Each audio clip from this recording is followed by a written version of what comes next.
Lord of the Mysteries chapter 928 to chapter 984. The artisan is already suspected to be under the control of a cult or secret organization, so why is he still seeking the hermit's help? Just seek out the world directly. Who knew which sea the future was currently floating on, or how long it would take for it to arrive? As for the world, he could teleport. After hearing the hanging man's prayer, Klein subconsciously refuted his request, believing that it would delay the timing and cause unnecessary losses. He then calmed down, believing that with Mr. the Hanging Man's prudence and experience, it was impossible for him to make such a simple mistake. Since he believed that getting the hermit's help was better than getting the world to resolve the problem, there had to be a reason for it. This also means that Mr. the Hanging Man has determined that the situation isn't urgent enough to immediately take action. He even wants to observe a little longer to find more clues and confirm more details. Furthermore, since Ma'am Hermit has taken the initiative to offer help, it means that she believes that the area she was recently active in overlaps with Mr. the Hanging Man's. If anything were to happen, she would be able to rush over at the fastest speed possible. Or perhaps, she also has powers similar to teleportation? But that's extremely unlikely. Klein wrapped the edge of the long, mottled table with his fingers, feeling that he should trust Mr. the Hanging Man's experience. Of course, this was also because the other party hadn't described in detail what they had discovered or what was suspicious, preventing him from guessing or divining the truth. As his thoughts raced, Klein threw the image of the Hanging Man's prayer into the crimson star that symbolized the hermit. Just as he was waiting for Admiral of Stars' reply, he suddenly saw the star representing Sun begin to shrink and expand as it emitted stacked prayers. The City of Silver's exploration of the former chief's mausoleum has some preliminary results. With a guess in his mind, Klein emanated his spirituality over. Just as he expected, Little Sun described everything that had happened after the 3 elders of the 6-member council opened the former chief's mausoleum. This included encountering the souls of their deceased family members, crossing the illusory pitch-black river that hid countless strange creatures, and facing the former chief who was covered in white feathers in his incomplete mythical creature form.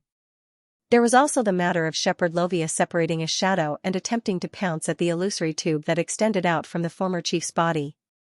However, Colin Iliad had used the Fate Siphon charm to temporarily switch his fate with the former chief's, changing the outcome. An illusory black tube. Its body is covered in white feathers stained with pale yellow oil. This sounds familiar. Right, isn't this the main characteristic of the scene I saw when I divined the abnormality of Azek's copper whistle? And the reason why the former chief built the mausoleum was because he wanted to switch to the sequence 3 ferrymen of the death pathway. As Klein listened, his mind raced as he put all the connections together and considered what kind of conclusion he could come to. Soon, he had a bold guess. The mutation of the City of Silver's former chief was definitely related to the Charismatic Order's artificial death project. Although this conclusion sounded unbelievable, this was because the City of Silver was located in the Forsaken Land of the Gods, which was completely isolated from the outside world. It could only be entered and exited through the Giant King's Court and the ruins of the Battle of the Gods. Even the 7 deities couldn't find it, nor could they use their powers to infiltrate it. However, the similarities in many characteristics made Klein, who was sensitive to coincidences, combine it with Shepherd Elder Lovia's performance in this operation and eliminate the other possibilities. He had no choice but to seriously consider the possibility that the 2 seemingly unrelated matters pointed to something. From the scenes he saw in his divination, as well as his experience of white fur growing out of the pores on the back of his hand when he failed to summon artificial death, as well as his encounter with the 3 elders of the City of Silver's 6-member council, he began to suspect that the Charismatic Order's attempt might have achieved success to a certain extent. Through a series of sacrificial rituals and modifications of themselves as high-sequence Beyonders, they affected Death's legacy in reverse, causing the uniqueness, which was more abstract and illusory, which represented the authority of a deity, to gradually produce an ignorant instinct. It allowed the totem, which was just a concept, to come alive for the first time. Therefore, this thing that didn't have any intelligence and couldn't be considered artificial death began to assimilate with the entire ritual, seeking to influence Beyonders of the same pathway and lower sequences. After certain conditions were met, the thing hidden in the depths of the black fog could extend an illusory black tube and establish a connection with the target, absorbing his strength and transforming his body. And this method might involve the underworld or something special about Death's domain. It could bypass the power that isolated the forsaken land of the gods and effectively make contact with the living beings inside. Therefore, the shadow that Shepherd Elder Lovius separated came from the true Creator's gift. Its goal was to follow the illusory black tube on the former chief's body and reverse corrupt Death's legacy? Perhaps this was how the Mother Tree of Desire replaced the chained god back then and occupied the corresponding authority. Thankfully, the current chief of the City of Silver is very clear-headed. He knew beforehand that he would seek the help of the secret existence behind Little Sunday. Using the Fate Siphon charm, he cleverly destroyed the true Creator's scheme. Yes, one of the two powerful sealed artifacts of the City of Silver seems to be very good at purification. It restrained the shadow that can corrupt Death's legacy. It seems like I, the fool, will be marked down by the true Creator again. Of course, the one standing in front of me is Amon. After all, that worm of time was contributed by him. Through Little Sun's description, Klein relied on his own speculations to vaguely grasp the struggle hidden in the City of Silver's exploration. At the same time, he felt that he could roughly describe the Shepherd Elder's mental state. To Lovia, the illusory black tube that connected to the outside world was undoubtedly the key to the City of Silver's escape from the forsaken land of the gods. Therefore, she was very certain of her actions and didn't have any regrets. She only believed that the chief was the one who destroyed her hopes. It's not too scary when someone does something bad. What's most terrifying is when that person does something that they believe to be right with the mindset of martyrdom. Klein couldn't help but sigh inwardly. As for why Little Sun knew so much about what had happened in the mausoleum, it was obvious to him that it had to be Chief Colin Iliad who had informed him in a casual manner. At this moment, Sun had already mentioned that the three elders had retrieved a special sealed artifact. It was formed from the Beyonder characteristic left behind by the former chief and his skull. The former chief, from Sequence 9 Warrior to Sequence 4 Demon Hunter, belonged to the Giant Pathway. The Ferryman potion he consumed corresponded to Sequence 3 of the Death Pathway. The Beyonder characteristic formed from the two is definitely more bizarre and varied than a single pathway. Together with the influence of artificial death, the final sealed artifact is definitely very powerful. Of course, the negative effects are probably equally powerful. Yes, the illusory pitch-black river and all sorts of strange creatures that were previously described probably correspond to the underworld. This is similar to the scene I saw in the Berserk Sea. It's similar to the effects created by Miss Sharon's mystical item. As Klein casually thought about it, he heard Little Sun end the topic of exploration and mention a monster known as a shapeshifter. By the time Sun was done, Klein felt that a shapeshifter was very likely a Bizarrobane. He hurriedly summoned a gold coin from the junk pile and quickly did a divination to confirm his judgment. With Little Sun's present strength, there's definitely no way for him to head to the city ruins to hunt. I can only wait a little longer and wait for the chief to pray to the fool again, or seek help through Little Sun. Anyway, there's no rush. I haven't even found the spirit world plunderer. Klein nodded indiscernibly.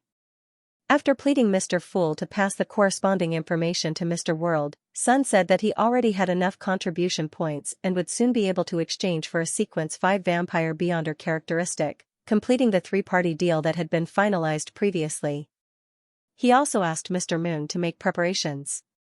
In the waters of the Rorstad archipelago, on the slowly cruising future. After thanking Mr. Fool, Catlia nudged the glasses on the bridge of her nose, opened the window of the captain's cabin, and shouted at everyone, "Let's go." She shouted to everyone, "Turn around. Head for Byam." After giving the order, the pirate admiral curled the corners of her mouth. She was happy that she finally had a chance to establish a long-term relationship with an artisan.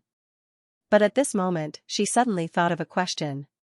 If he could easily obtain the help of an artisan, would Frank Lee, who hadn't been able to obtain the Sequence 5 potion formula for a long time, attempt to make the Druid Beyonder characteristic into an item so as to speed up his stalled experiments? This isn't a good thing. Catlia subconsciously raised her hand and pinched her forehead. On the liner, after settling his matters, Klein focused on enjoying his journey. Due to the anomaly in the Berserk Sea's weather, the liner he was on had chosen a longer and more winding route, but it was also safer. That night, it docked at a port named Harriman. Klein didn't disembark. Instead, he got a seat by the window in the restaurant on the upper deck and had his dinner. While waiting for his food, he casually looked out the window and enjoyed the local night scenery. Suddenly, he discovered a suspicious figure carrying luggage in preparation to board the ship. The reason why it was suspicious was that the man was not only wearing a black coat and a tall top hat, concealing his figure, but he also had a scarf wrapped around his face, revealing only a pair of eyes. And that pair of eyes was constantly staring at the ground, preventing others from seeing him clearly. According to Klein's experience of watching so many detective movies and animations, there was likely something wrong with a person who covered their face with a scarf and used a coat to hide their body characteristics. There was a high chance that they were hiding an unspeakable secret, especially since it wasn't winter yet. The temperature in the Berserk Sea was far from cold. However, this has nothing to do with me. Even if there's a murder in a secret chamber, the one having a headache should be captain. I'll do a divination above the grey fog later to see if the journey will be smooth. Klein thought indifferently, but he didn't neglect it at all. He retracted his gaze and looked at the desi grilled fish that the waiter had brought over. After dinner, he returned to his cabin and completed a divination above the grey fog. He received the conclusion that the environment wouldn't change much and that everything would be relatively smooth. This allowed Klein to easily fall asleep without using cogitation. He slept all the way until dawn. The steam whistle sounded as the liner turned and slowly left Harriman Harbor. When the dock was still vaguely visible, Klein saw a figure suddenly appear there. This figure was wearing a white shirt and a dark blue coat. He had a high nose bridge, deep-set eyes, light blue pupils, and slightly curly brown hair. His facial features were rigid, and his chin was slightly raised, giving off the feeling that he was looking down on everyone. He swept his gaze and quickly locked onto the liner that Klein was on. At that moment, the sky suddenly darkened, as though it had turned into a door that led to a pitch-black illusory land. A deafening hurricane rose from the bottom of the sea, mixed with large amounts of blue as it surged upwards. The dark lightning was like a rift in the void, constantly appearing and disappearing due to self-healing. This blocked the line of sight between the liner and the harbor, making the two seem like they were in a different world. The Berserk Sea had once again revealed its horror. The liner was unable to dodge or resist. All it could do was continue cruising forward along the safe sea route where the storm was weaker. What a coincidence. This shouldn't be a coincidence. Standing behind the glass window in his cabin, Klein first sighed inwardly before believing that the sudden change in the Berserk Sea was due to an unnatural factor. Although it was normal for the Berserk Sea's weather to change at a whim, it was still suspicious for it to happen at a particular point. Is the gentleman on the dock tracking the suspicious passenger who boarded the ship last night? And when the passengers saw that their whereabouts were exposed, they changed the weather and forced the liner to move away? Klein thought about what had happened before and had a vague guess. And if that was the case, it meant that the suspicious passenger who was covering his face with a scarf was very likely a demigod, or he was carrying a Grade 1 sealed artifact. One had to know that with Klein's current strength and items, if he didn't use the sea god's scepter, he wouldn't be able to trigger such a change in the weather. Of course, there was another way, and that was to throw out Aztec's copper whistle and see if it could cause the entire Berserk Sea to go berserk. Seriously, I just wanted to head to the southern continent like a normal tycoon, but I ended up being pursued by a demigod along the way. Sigh, I'm under too much pressure that doesn't belong to my sequence. Klein gave a self-deprecating laugh as he finally chose to believe in the divination he had made last night. Amidst the storm, the liner followed a relatively calm gap as it sailed through the apocalyptic scene. Most of the passengers on the ship wore calm expressions, as though they were very used to such a situation. Only a few people who were traversing the Berserk Sea for the first time were trembling in fear as they clawed at anything they could grab. Time ticked by as the winds and lightning gradually calmed down. The sky also lit up bit by bit. At this moment, Klein, who was on the deck, had his spiritual perception triggered as he subconsciously turned his head to look at Harriman Harbor. Above the undulating dark blue seawater, beneath the dispersing white clouds, a blazing white flame approached from afar as it flew over at high speeds. The flame grew larger and clearer. Finally, it revealed its complete form. It was a gigantic flaming spear. The flaming spear tore through the sky and landed at the front of the liner's deck, but it didn't ignite anything. It burned through half a wooden plank before dispersing and reforming into a figure. The figure had a high nose bridge, deep eye sockets, and blue eyes. It was none other than the man who had suddenly appeared at the dock. He looked like a middle-aged man as he slowly surveyed the area. He walked past the passengers with widened eyes and agape mouths before entering the cabin.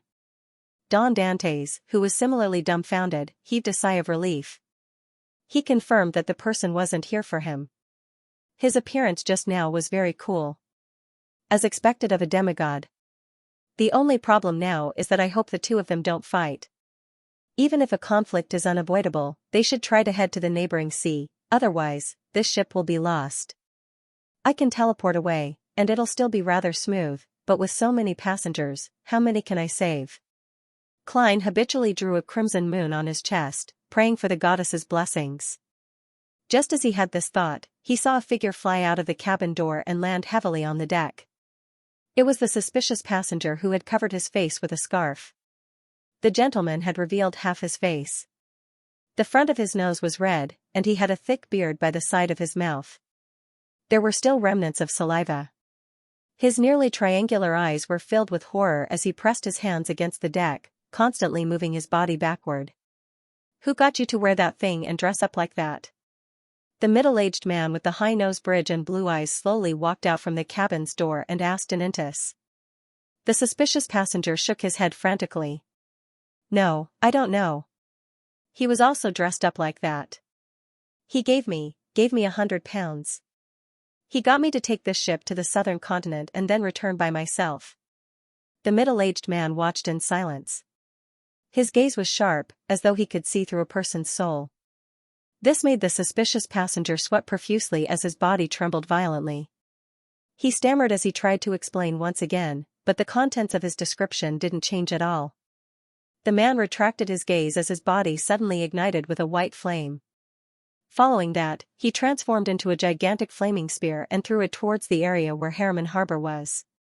The flaming spear flew further and further away, and before long, all that was left was a tiny spark. During this entire process, apart from the very beginning, the demigod didn't even glance at the surrounding passengers, as though they didn't exist. It's a very simple but ingenious scheme. To get someone to pretend to board the ship and leave, and then use a certain method to control the weather to create evidence that the person is on the ship. In fact, they would remain at the harbor, waiting for the enemy to pursue them before finding another way out. Klein came to a realization as he made his judgment. This made him suspect if the person being chased was once a conspirer, magician, or some other beyonder who was good at scheming. As for the person from before, from the fact that he transformed into a flame, had a blazing white spear, acted arrogantly, infuriatingly, and spoke in Intis, Klein believed that he was a demigod of the hunter pathway, possibly an iron-blooded knight. I wonder why they got into a conflict. Klein shook his head and walked back to his cabin. On the deck, the passengers finally snapped out of their daze as they discussed the supernatural phenomenon they had just seen in whispers. A person could actually transform into flames, and a blob of flames could reform into a human. Amidst the commotion, the liner continued following the safe sea route. It didn't encounter any accidents along the way, and it arrived at another harbor in the evening. As usual, Klein didn't disembark the ship, afraid that he might encounter something else. He took out his golden pocket watch and opened it to determine when to head to the restaurant. Another 30 minutes. Klein silently muttered to himself as he raised his head and looked out the window. At that moment, many passengers who were scheduled to disembark at the current harbor were carrying their luggage and heading for the harbor along the gangway. As he swept his gaze across, Klein's gaze suddenly stopped on a figure. This figure wore a black bonnet, and his sideburns were dark gold. He had a high nose bridge, and his lips were tightly pursed. The contours of his side profile were deep, like a classical sculpture without any wrinkles. He didn't carry his luggage, and he quickly followed the crowd to the harbor before disappearing around the corner of the road. Klein just watched, his body motionless, as though it no longer belonged to him. He felt his blood turn cold bit by bit as a name popped up in his mind, Xianxia. The gas lamps on the harbor had already lit up one by one, and the different windows of the liner were dotted with spots of light. Don Dantes's first-class cabin was dark and silent. Klein had already sat down, his face expressionless as all sorts of thoughts flashed uncontrollably through his mind. This is the first time I've discovered traces of Xianxia after the Great Smog of Bakeland, the target that the demigod from before was likely Xianxia. His schemes are deeper than I thought. He got someone to disguise as him and gave him items, not to divert the pursuit, but to create a blind spot in one's thoughts, making people subconsciously eliminate this ship as an incorrect option. He's been here from the beginning. That coincidental change in the weather was likely created by Xianxia using 0-08. Why would he be pursued by an Intis hunter demigod? What exactly is he plotting? As his thoughts churned, Klein suddenly took out the adventurer's harmonica and blew into it. Silently, Miss Messenger Rionette Tinker, who was holding 4 blonde, red-eyed heads, appeared in front of him. Klein opened his mouth before closing it again. He took out a pen and paper and quickly wrote, "Mr. Don Dantes has discovered Xianxia's whereabouts on Midway Island in the Berserk Sea." Folding the letter, Klein handed it along with a gold coin to Miss Messenger. "Send it to the mailbox at 7, Pinster Street in Bakeland, Northborough." The 4 heads in Rionette Tinker's hands turned at the same time as her 8 eyes looked at Klein. She didn't say a word as she bit down on the letter and gold coin. Lord of the Mysteries, Bakeland, Northborough. On a night when the crimson moon was covered by clouds, it was pitch black everywhere. Only the gas lamps on both sides of the street emitted some light, illuminating the road ahead and the doorways of the nearby houses. 7 Pinster Street's letterbox was silently hidden at the intersection of light and darkness. It bathed in the cool breeze from the side as though it had fallen asleep. At this moment, newspapers, bills, and letters from an unknown person suddenly surged out from the letterbox. These items seemed to be held up by an invisible hand as they floated in midair and flew towards the door, entering through the gap. Inside the house, in the foyer, the newspapers automatically unfolded and quickly flipped until they reached the last page. Then, they casually landed on a chair and stacked together with the ones from before. The bills and letters continued flying inwards and into the living room. The former quickly stopped and trembled a few times before wobbling to the surface of the coffee table, neatly laying them out. The latter took off the envelopes with envelopes, while the ones without envelopes quickly opened themselves and revealed their bodies in midair. After a while, some of the letters flew to the shelves in the study on the first floor. A number of them rushed towards scissors, helping it tear itself apart. Then, they lined up in rows and surged into the bathroom before being thrown into the toilet. Splash, the toilet's mechanical button automatically sank, flushing the pieces of paper into the sewers. 7 Pinster Street returned to normal. It was as quiet as the other uninhabited houses. Southern Continent, East Balham, Colane City. Leonard Mitchell, who had just arrived, was resting in the residence the Church of Evernight had arranged for him. Suddenly, the slightly aged voice sounded in his mind. "Kid, you have an important letter." "What letter?" As Leonard asked softly, he already had a guess.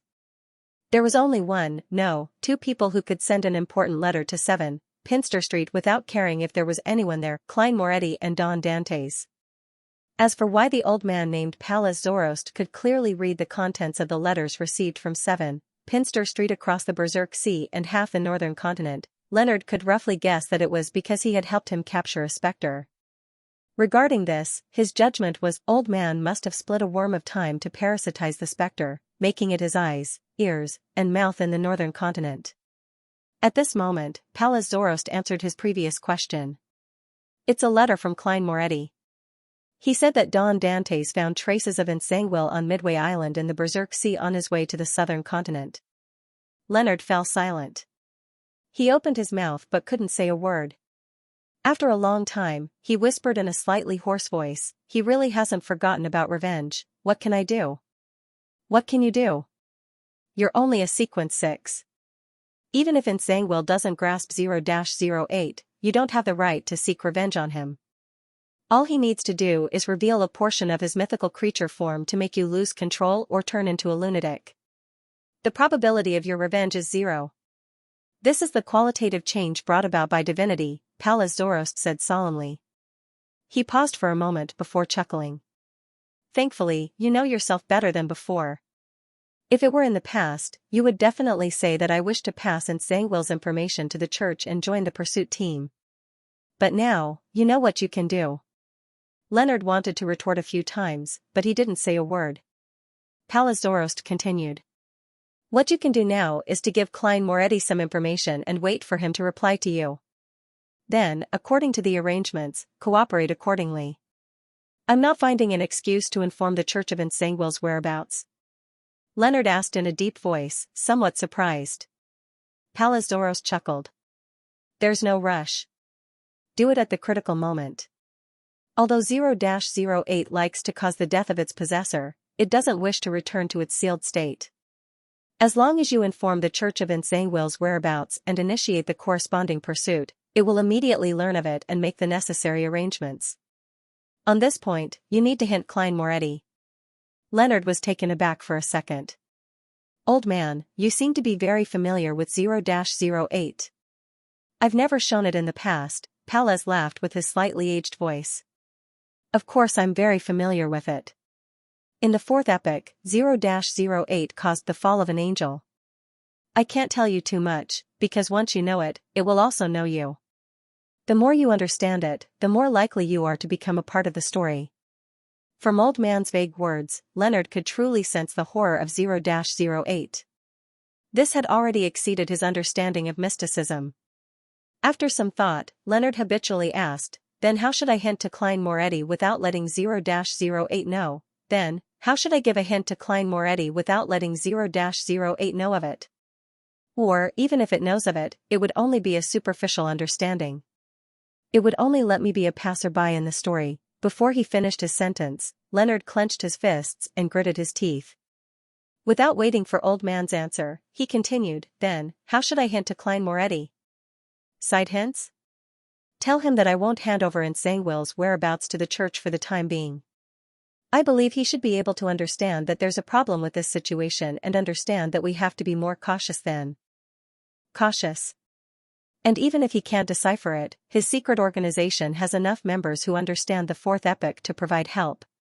Also, write a normal sentence. If you know it, it will also know you. Don't mention 0-08. Use a personal pronoun so that Klein can guess what it's referring to. Palazoros listened quietly and chuckled. Humans need pressure in order to grow. Leonard exhaled and sat up. He found a pen and paper and wrote what he had just said in the letter. Then, he set up a ritual and summoned the messenger of the German Sparrow. Berserk Sea, Midway Island, on a passenger ship docked at the pier. Many tourists didn't disembark. They were curled up in the passenger cabin at the bottom, waiting to arrive at the southern continent to begin a new life filled with hope. Even if it was only a few days' worth of travel, it was still extremely difficult for them to scrape together the money.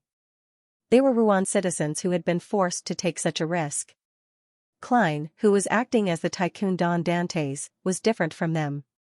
He lived in a spacious, clean, and luxurious first-class cabin. Under the light of a candle, he opened the letter that Rionette Tinker had just delivered. I won't inform the Church of Xianxia's whereabouts for the time being. To Leonard, although the source of the intelligence will put him at a certain level of risk, it's not to the point where he can't do it. Didn't he join the Red Gloves for revenge? That is to say, he has a reason not to report Xianxia. As Klein pondered, he read the remaining contents of the letter. If you know it, it will also know you. Suddenly, Klein exclaimed. He found the description a little familiar. This is very similar to the Twilight Hermit Order. Any mention of it will be known. So, 0-08 is a sealed artifact of the Spectator Pathway? Leonard did not inform the Church of this matter because he was worried about this and wanted to wait for a better opportunity? This should have been told to him by the grandpa inside him. Klein nodded in thought, somewhat glad that he hadn't asked Rionette Tinker for help. This was similarly a very dangerous matter for Miss Messenger. Besides, most importantly, I haven't prepared anything. If I were to rely on the helpers I hired, my plans might be discovered by 0-08 ahead of time. From there, it would create a series of coincidences and make targeted arrangements. Klein sighed silently. He felt that he needed to do something, but he didn't know where to begin. From the perspective of increasing his strength, obtaining the corresponding ingredients for Bizarro Bane and Spirit World Plunderer depended on the City of Silver's chief's subsequent requests. It also depended on how long it took for Miss Magicians to obtain the exact location information from her teacher. These were all external factors, so it wasn't something that Klein could speed up. The only thing he could do was digest the Nimblewright Master Potion as soon as possible. And after the acting principles were more or less complete, the actual operation was more important. Therefore, Klein believed that it was necessary for him to obtain 2 marionettes in a short period of time. He had previously delayed it because he didn't have a good target. It was because he was in Bakeland, surrounded by a bunch of servants. It was difficult to conceal a non-special marionette's existence. But now, he was about to reach the southern continent. He decided that regardless of anything, as long as he was certain that it was a villain worthy of the gallows, he would first convert it into his marionette.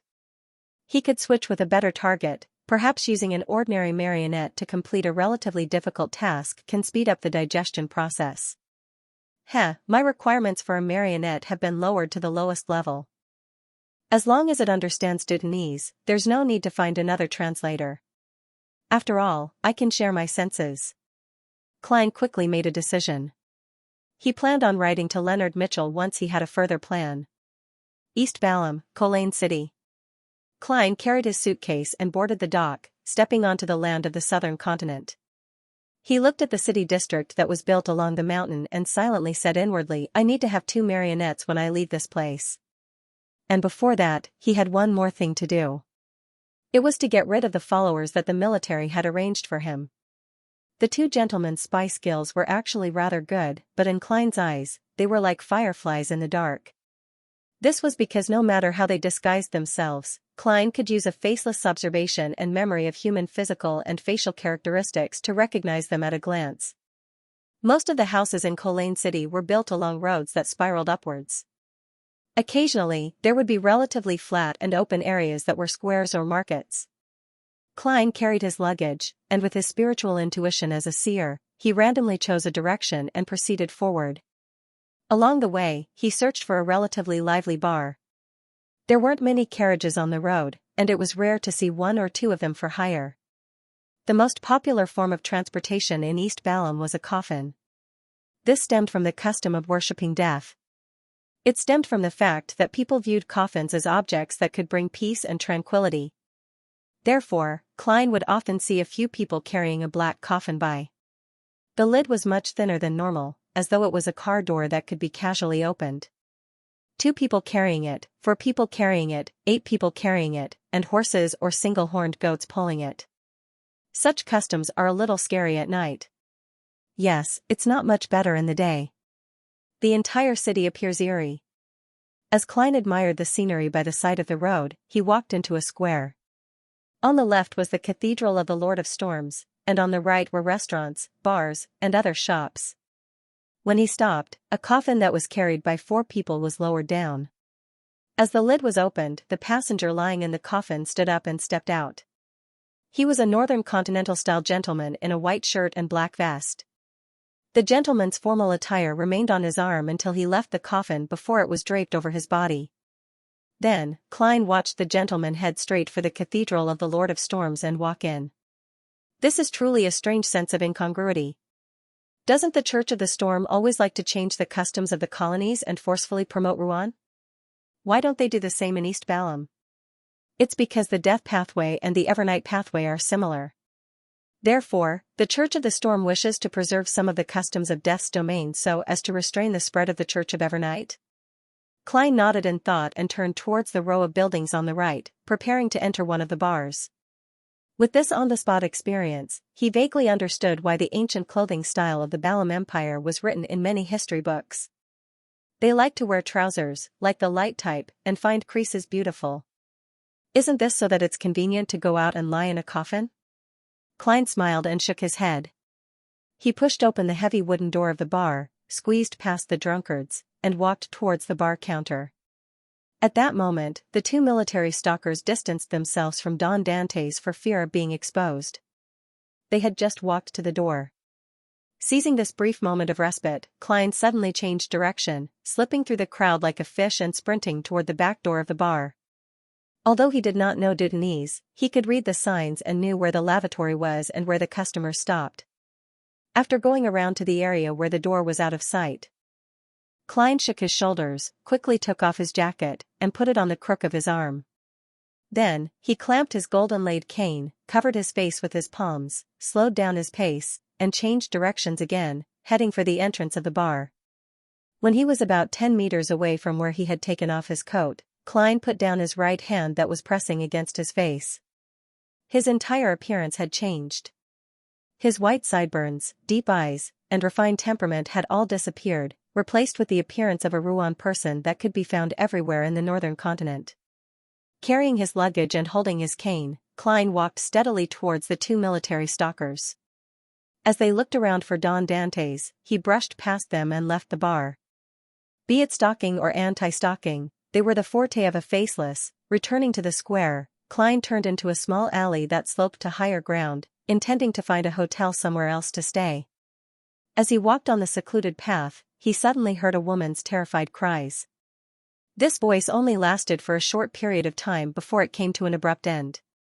Although he couldn't understand what the other party was shouting, Klein could sense the fear, and panic. Hence, he took a wrong step and entered a narrower path without any pedestrians. In less than 10 seconds, he saw a brown-skinned local man in his 30s in a hidden corner. He had soft facial features and was pressing down on a girl who was at most 13 or 14 years old. He was violently assaulting her.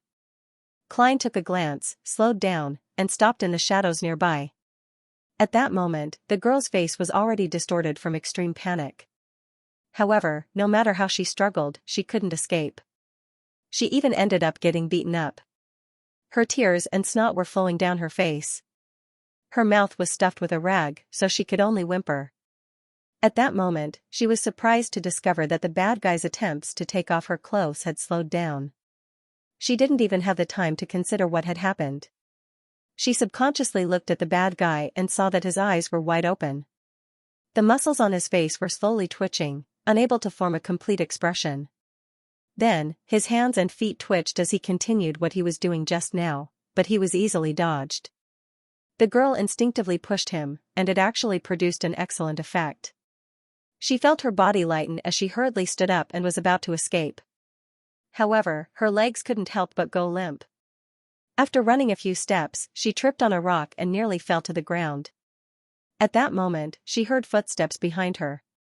She became even more flustered, and her limbs turned flustered. Right on the heels of that, the footsteps stopped. The girl subconsciously looked back and saw the bad guy standing 2 meters away. His joints seemed to have rusted as he made all kinds of strange movements. What happened?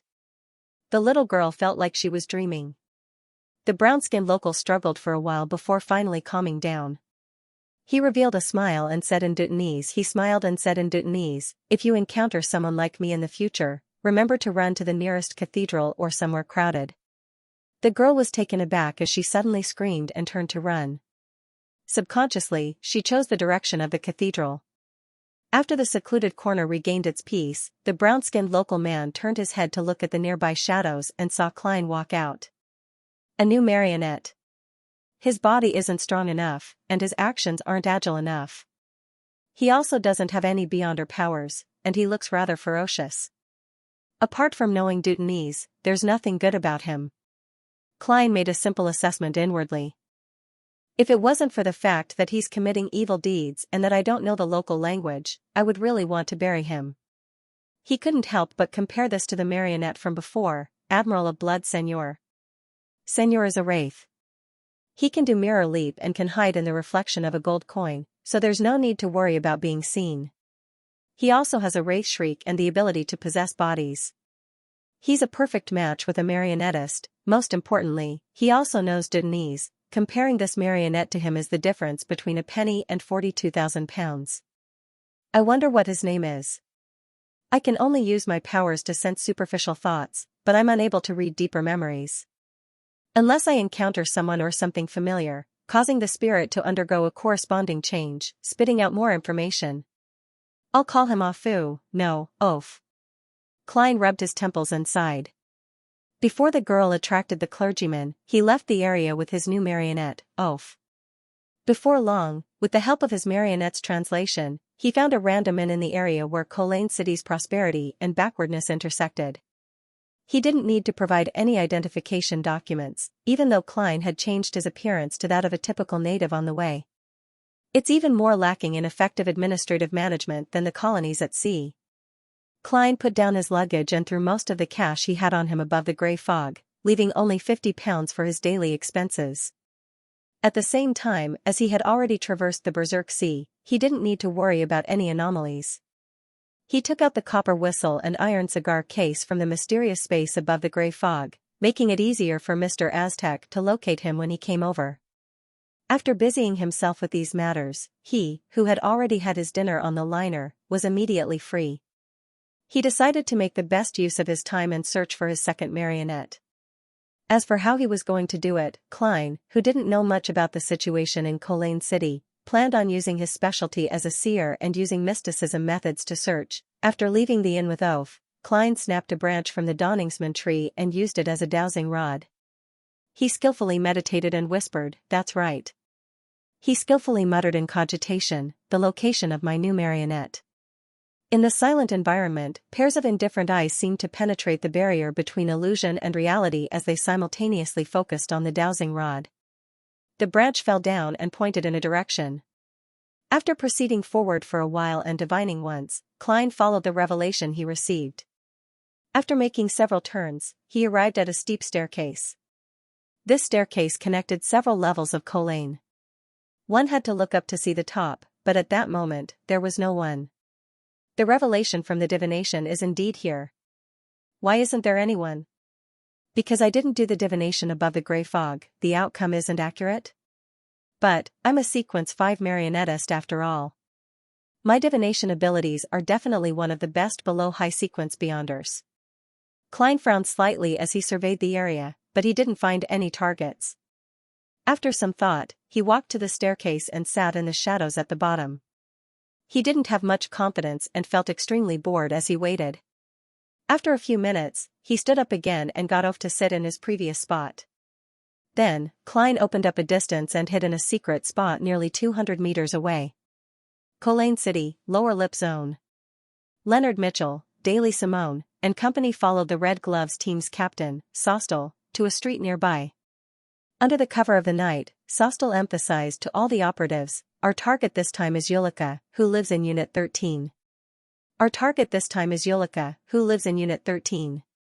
He's a rather important member of the Numinous Episcopate, and he's in charge of contacting the different teams in the Backland region. Although all the intelligence indicates that he isn't a demigod, as a precaution, I still applied for a sealed artifact 1. Her Excellency, Goddess's Eye, is also prepared to provide assistance at any time. Lower Lip Area, K9 Street 13. Yulika, who was fat and had dark brown skin and small eyes, sat on the sofa.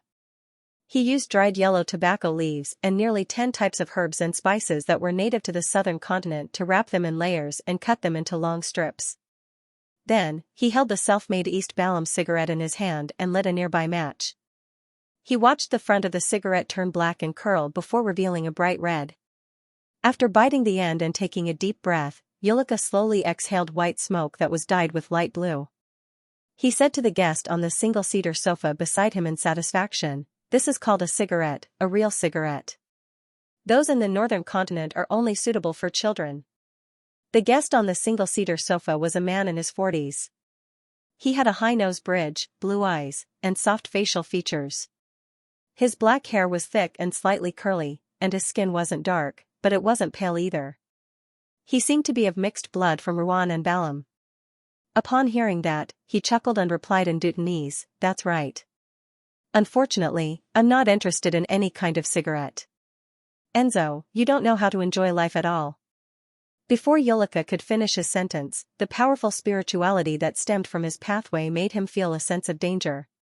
It came so suddenly and urgently that Yulika instantly determined that the problem was not small. Before he could rush out from his original position, his eyes were already filled with darkness. It was as if he could directly see the deep night outside. He felt a strong sense of sleepiness and peace from the bottom of his heart. The entire K9 Street, regardless of whether it was the houses that were lit or the houses that had their lights extinguished, became abnormally quiet at this moment. It was as if there were no living beings living inside, or if they had all fallen asleep at the same time. At this moment, Yulika, who was snoring and lying on the ground, suddenly jumped up. Confusion and clarity coexisted in his eyes. Unbeknownst to him, a little girl whose skin was so pale that it was almost illusory had stuck to his back, the little girl's eyes were green, and her lips were dark. Her eyes were staring at the side, and her pale and transparent hands and feet had drilled into Yulika's body. She seemed to be a spirit that couldn't be shaken off. Her existence brought a chill that originated from his mental body, allowing Yulika to barely resist the abnormal drowsiness and break free from the influence of the nightmare. Before Yulika had fully regained consciousness, he instinctively rushed to the staircase. He stretched out his palms and pushed forward, as if he was trying to push open a door that did not exist. In the blink of an eye, a bronze door covered in mysterious patterns and indescribable patterns appeared in front of Yulika. It shook, creaked, and cracked. Inside the crack was a boundless darkness. Within it, there were numerous indescribable eyes that were densely packed together, staring at the outside world. At the same time, a large number of wriggling strange things that could not be seen for the time being surged towards them. Yulika was about to continue exerting his strength and take the initiative to open the door, allowing the terrifying world behind him to descend onto Canine Street. Suddenly, he saw a pair of translucent pale white palms leap out of thin air, penetrating the deep darkness and pressing against the gap of the inner door. This pair of palms had no source and were not connected to a body. The wrists were dripping with blood. It was unknown who had severed them. Both sides exerted their strength at the same time as the mysterious bronze door stopped there. It could not close, nor could it open further. In the sky above House 13, Sostel, who had already become a spirit warlock, floated there under the protection of an invisible force. He held a golden corona in his hands and slowly raised it up high. When the golden corona finally surpassed Sostel's head, brilliant light flowed out and quickly outlined itself, gathering into one. Suddenly, it was as if a sun had leaped out of the void, scattering all its light and heat at the house at Canine Street 13. They penetrated the building without causing any damage and landed on the bronze door, enveloping Yulika, who was right in front of it. Yulika's expression immediately turned into one of extreme pain. The pale white, almost translucent girl behind him let out a shrill scream, but she was blocked by the sunlight and drowned by it. She contorted and rapidly evaporated. Wisps of black gas seeped out and melted into the sea of light. There was no longer a dark spot in the house. By the time the sunlight faded, the indescribable bronze door had already vanished. On the ground lay a bluish-black corpse that was covered in yellow oil stains. With a ripping sound, the corpse split open, and a thin figure leaped out. This figure had the exact same appearance as Yulika, but his skin was as black as ink. He was only 1.2 to 1.3 meters tall, and the surface of his body flowed with sticky pus. The moment he came out, he rushed to the staircase at an exaggerated speed and burrowed into the basement. He opened a secret passageway that he had prepared in advance and ran forward. In just 10 seconds, the shrunken and blackened Yulika saw the exit. He saw hope.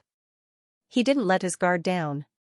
He gently clenched his right hand, and another 7 to 8 transparent and illusory figures crawled out of his body. They had strange appearances, as though they were aberrations that combined the characteristics of humans, plants, or certain animals. Some of them grabbed onto Yulika's arms, while others lifted his legs, about to take him on a wild flight. Right on the heels of that, the mechanism's button sank in, and the gears turned. The exit door suddenly opened, revealing a quiet and dark corner of the street outside. Further ahead was a road that overlooked everything. There were houses on both sides of the road, and the sea that rippled with the glow of the crimson moon. Just as Yulika was about to fly out of the secret passageway with the help of the spirits and sneak into the other areas of Colane City, a lake shrouded in mist suddenly appeared before his eyes. The lake was sparkling and had a tranquil beauty.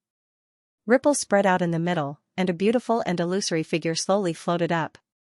This was a powerful spirit that was often called the goddess of the lake in human legends. The strength of a spirit guide often depended on which dead and natural spirits they could find and control. This was the same for spirit warlocks. It was just that spirit guides were more inclined toward the dead, while spirit warlocks were better at controlling natural spirits. At this moment, the transparent and strange figures around Yulika let out monotonous cries of horror. They threw away the arms and legs that they were holding and burrowed into the pitch-black and thin body like the wind. With a thud, Yulika fell to the ground, but he didn't feel any pain. This was because a strong sense of sleepiness overwhelmed him, making him unknowingly enter a dream. At the exit, Daily Simone, who was wearing a spirit medium's robe, blue eyeshadow, and blush, walked out of nowhere. She looked at the 1.2 meter tall pitch-black Yulika and said, "The dead spirit he fused with is very strange. The dead spirit he fused with is very strange. Without a living human body as a house, it will soon wither and dissipate. We have to seize the time to obtain information." In the shadows beside her, Leonard Mitchell walked out and looked at Daily Simone in surprise. "Aren't you a spirit guide? How can you control the goddess of the lake? Aren't you a poet? Why can't you write poems?" Daly replied snappily. On the other side of the street, on a cliff that wasn't too steep, a figure grabbed a protrusion and quickly moved down, quickly landing in a dark corner of Lower Street. His skin was light, and his eyes were blue. His black hair was thick and slightly curled. It was none other than Enzo, who had been a guest at Yulika's house at 13 Canine Street in the Lower Lip District. Enzo wasn't a member of the charismatic order. He was one of the people who had betrayed the life school of thought under the bewitchment of the Rose School. Furthermore, he wasn't a beyonder of the apothecary pathway that could become a vampire, nor did he worship the primordial moon. He simply didn't want to accept the rules set up by his teacher and his teacher's teacher. He wished to live a carefree life, hoping to make full use of his advantages as a winner. Such a mentality made him approve of the ideals of the Rose School's indulgence faculty. It didn't take long for him to officially join them and satisfy his various desires. This time, he had come to Colaine on behalf of the Rose School to contact the charismatic order and discuss the possibility of cooperation on a few matters. However, he never expected that the pitch-black deceased Yulika would be ambushed by the Church of Evernight. It was a high-level ambush. Thankfully, I'm good at anti-divination. The people from the Church of Evernight didn't know that I was with Yulika and didn't pay enough attention to me. They treated me as Yulika's subordinate, allowing me to find an opportunity to leave the central region. Furthermore, that sunlight mainly purifies things with death, evil, or filthy powers. It doesn't deal too much damage to me. That should be an attack at the demigod level. Enzo walked in the shadows of the street as he couldn't help but recall what had just happened. After escaping for a long distance, he turned to look behind him and realized that no one was chasing after him. He immediately heaved a sigh of relief and chuckled. A winner is a winner. I'll always be a winner. Enzo regained his usual confidence as he walked to a particular spot on the street with a smile. Then, he turned left and quickly went down the stairs. It was a steep and long staircase that connected several levels up and down. Near Canine Street, Sostel suddenly opened his eyes and said to Leonard and Daily Simone, "Just now, there was a person named Enzo in Yulika's house. Just now, there was a person named Enzo in Yulika's house. He's a member of the Rose School of Thought, and his sequence isn't low. His position should be rather important. Quickly search the surroundings and see if you can find any traces. Try to capture him successfully and not leave any problems behind." As for the other Red Gloves and the local Nighthawks, they were either capturing other members of the charismatic order or entering dreams to capture them. They hoped to obtain first-hand information as soon as possible. The remaining few were in charge of guarding against accidents and protecting their companions. "Yes, Captain Sostel," Leonard agreed without hesitation. Daly grabbed at the wind and brought her hand to her ear. She listened for 2 to 3 seconds. She listened for 2 to 3 seconds and said, "The little guys nearby told me that someone did escape from the cliff." Lord of the Mysteries on the steep and long stone staircase, the crimson moon's light illuminated the middle, leaving a rather thick shadow on both sides. Enzo was like a normal passerby at night. He walked down the stairs quickly and anxiously, but he didn't appear flustered. He believed that his luck was extremely good, that he was a winner in life, and that he wouldn't be caught up to by the Nighthawks. Seeing that he was about to reach the end of the staircase that connected the paths up and down, Enzo, who was once a monster, suddenly sensed something. He turned his head to look at the shadow at the edge of the lowest level. He then saw a figure sitting there in a daze. The figure's looks and figure appeared rather blurry due to the lighting. He was dressed like a typical person from East Balham. The figure took out a box of matches and lit one, illuminating the periphery.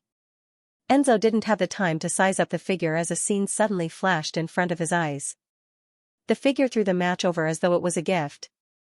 And when the match approached, it suddenly produced an exaggerated stream of flames as a man in a formal suit and top hat walked out, seeing scenes he shouldn't see and hearing sounds he shouldn't hear were the daily encounters of a monster.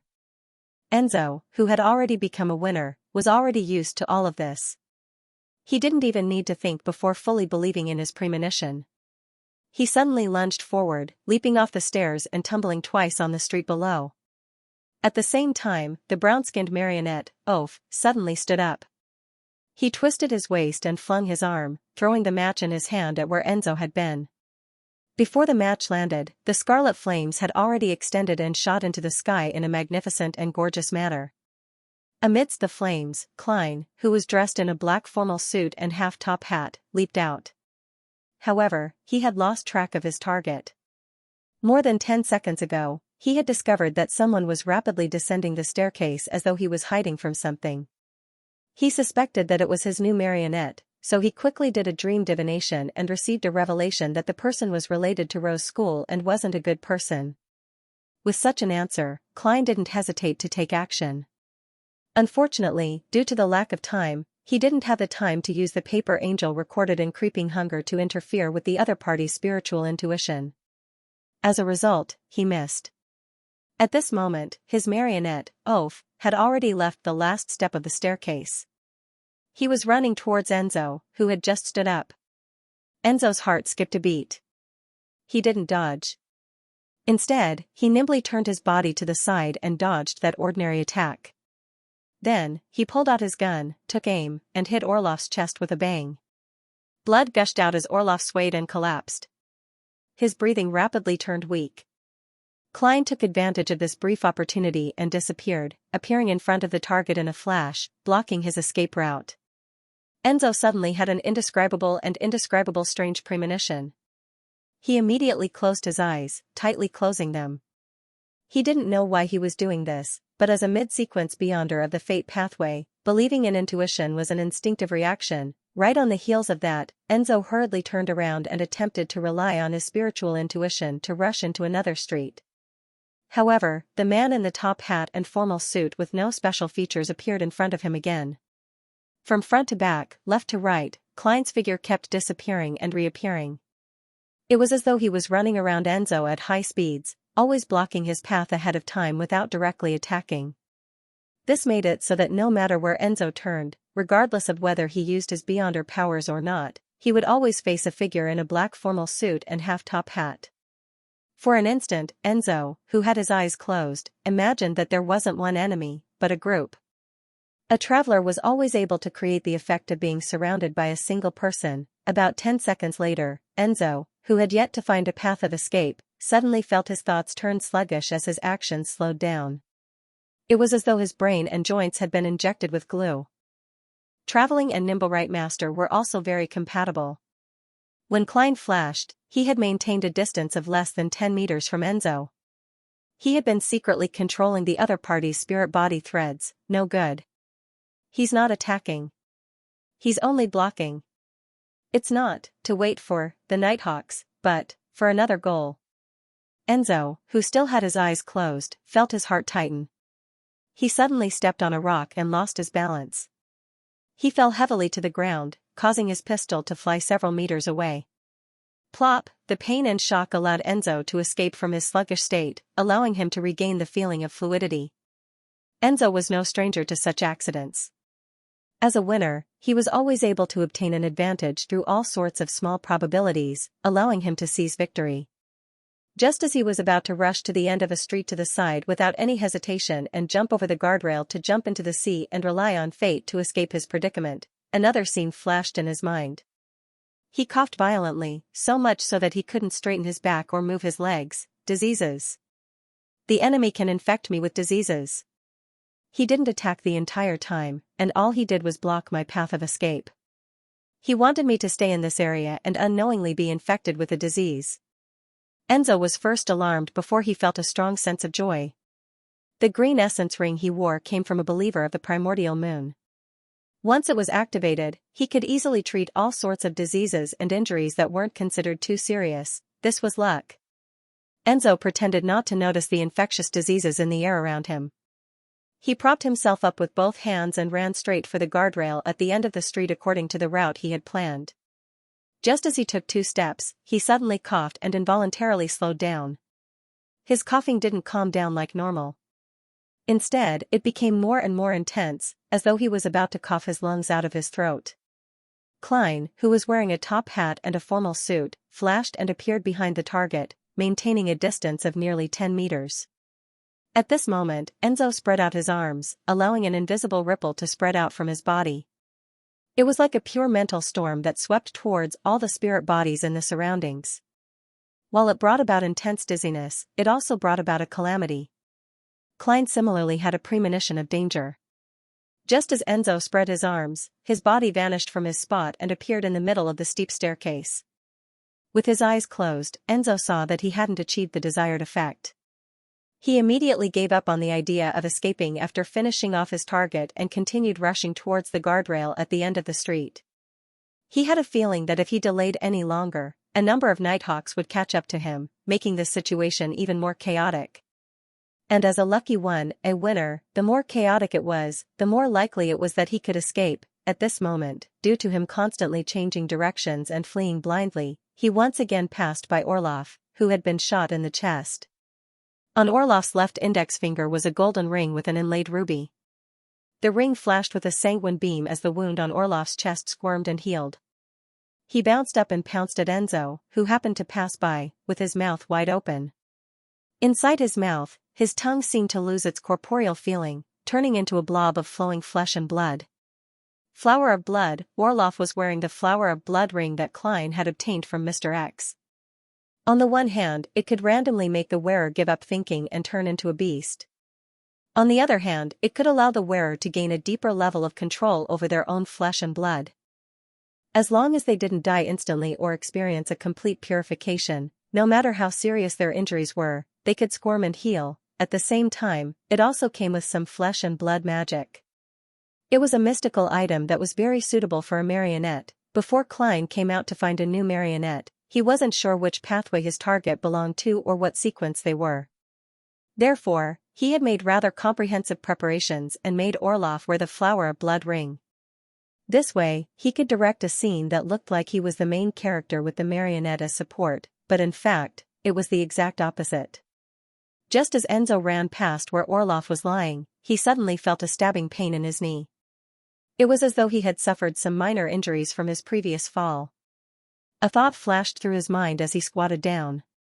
Then, he felt a figure fly over his head, missing him. Orlov's sudden attack still didn't have any effect on the winner. Just as Enzo was about to smile and run again, he suddenly had an ominous feeling.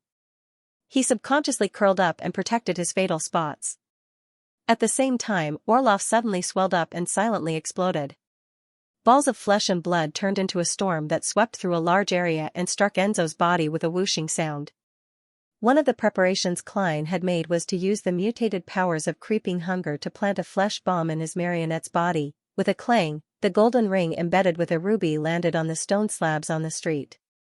Klein's figure flashed to Enzo's side. He raised his left palm, turning his glove pitch black as though it was formed from particles. He then said a word that was filled with evil and depravity: slow. Enzo was lucky enough to avoid most of the damage. His body, which had only suffered minor injuries, suddenly came to a halt. His struggling clearly slowed down as his curled-up posture changed bit by bit. Right on the heels of that, he opened his eyes due to the pain and saw a figure in a black formal suit and half-top hat. Ah! Enzo suddenly let out a tragic cry as he raised his hands to cover his eyes. Wisps of blood seeped out from the gaps between his fingers. Monster? Looking at the writhing target on the ground, Klein pricked up his brows. He continued controlling the spirit body threads and quickly gained initial control. This time, there were no accidents that interrupted him. In his half-crazed state, Enzo, who had grown some scales, was powerless to resist. Klein successfully deepened his control. As time ticked by, Enzo suddenly stood up and retracted the few protruding snake-like scales. He pressed his hand to his chest and bowed at Klein. Then, he walked to the side and bent down to pick up the golden ring embedded with a ruby. He wore it on his left index finger, matching the emerald ring on the other side. Klein resisted the urge to use his new marionette to take a look at him and got Enzo to deal with the remaining flesh and traces. After doing all of this, he walked into the shadows on the side of the street with his marionette and quickly vanished. After a few minutes, Daly Simone and Leonard Mitchell, who had made repeated errors in judgment, finally arrived at the top of the steep staircase. They went down one level at a very slow speed. They cautiously observed their surroundings and were prepared to engage in battle at any moment. However, even when they reached the bottom, they didn't discover anything abnormal. They didn't even find any useful traces. Daly grabbed at the wind again and brought her hand to her ear to listen carefully.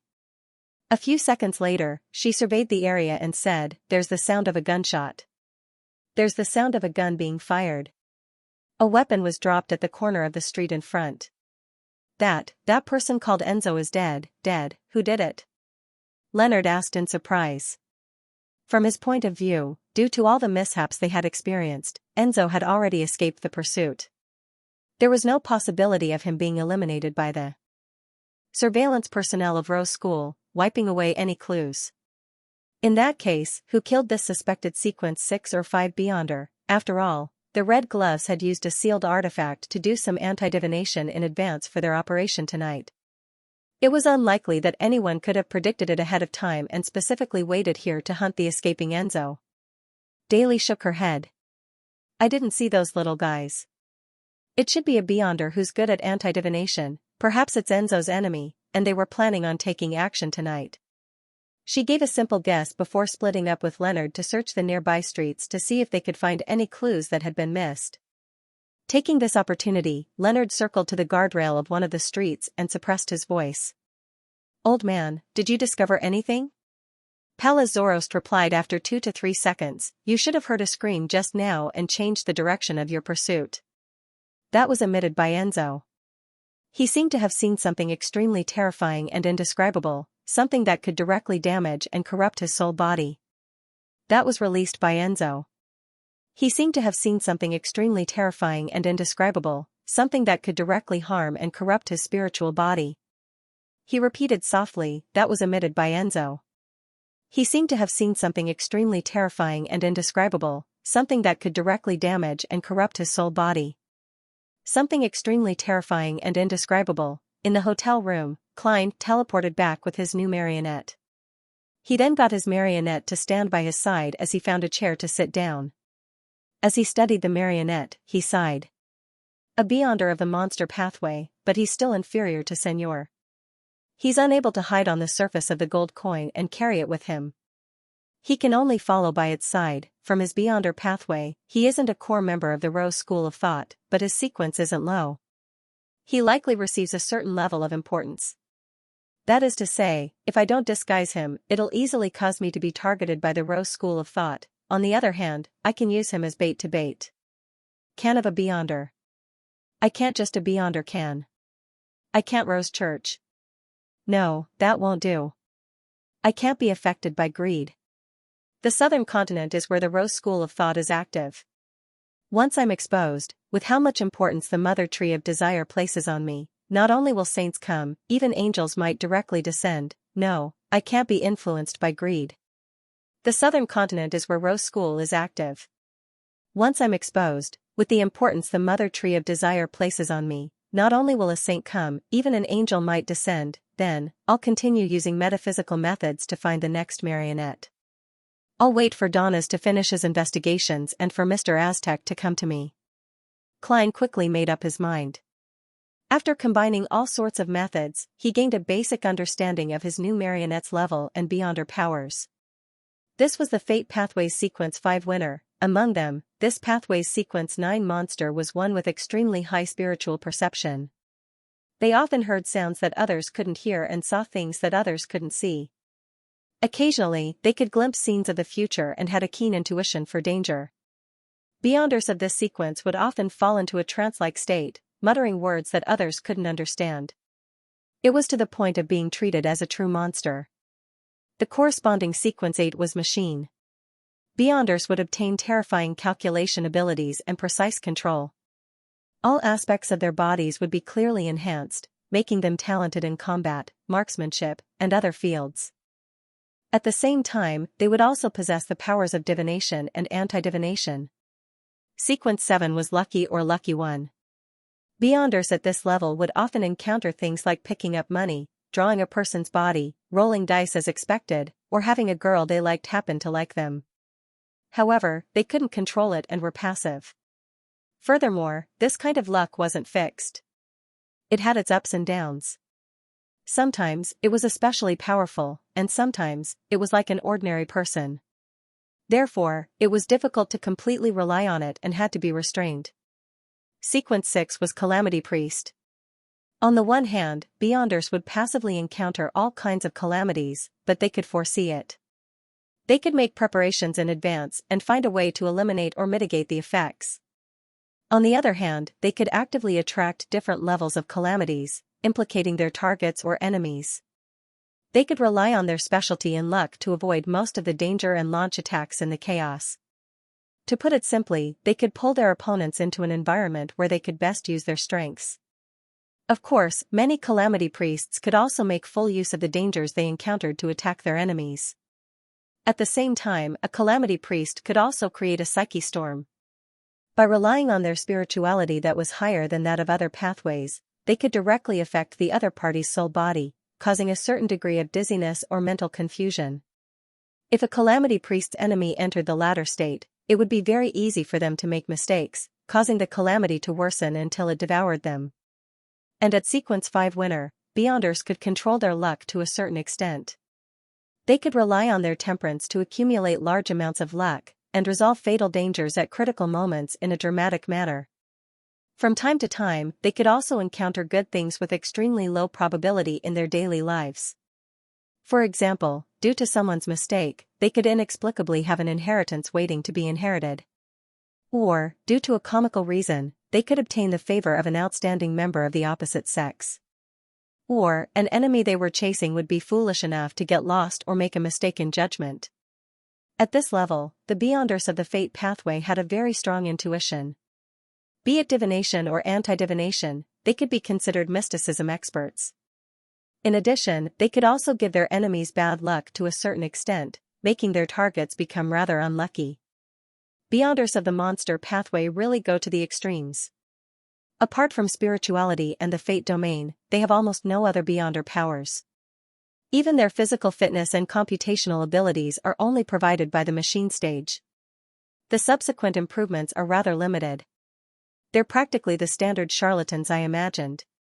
They don't have any offensive or defensive abilities, and they rely on their intuition and the blessings of fate to survive. I have to say that this is the most special pathway out of the 22 Beyonder pathways. I can find or guess what their corresponding pathways are. Only Monster appears to be unsociable and alone. Perhaps, the Beyonder pathway that focuses on fate is destined to be lonely? Klein sighed inwardly as he had some ideas on how to use his marionette. Of course, he still needed to do a divination above the gray fog to see if the passive luck and calamity still existed when the Beyonder was already dead. If they existed, Klein would have to face the test of calamity from time to time. In comparison, Admiral of Blood Seigneur is better as a marionette. Humans always know how to cherish and regret after losing something. Klein shook his head in a self-deprecating manner.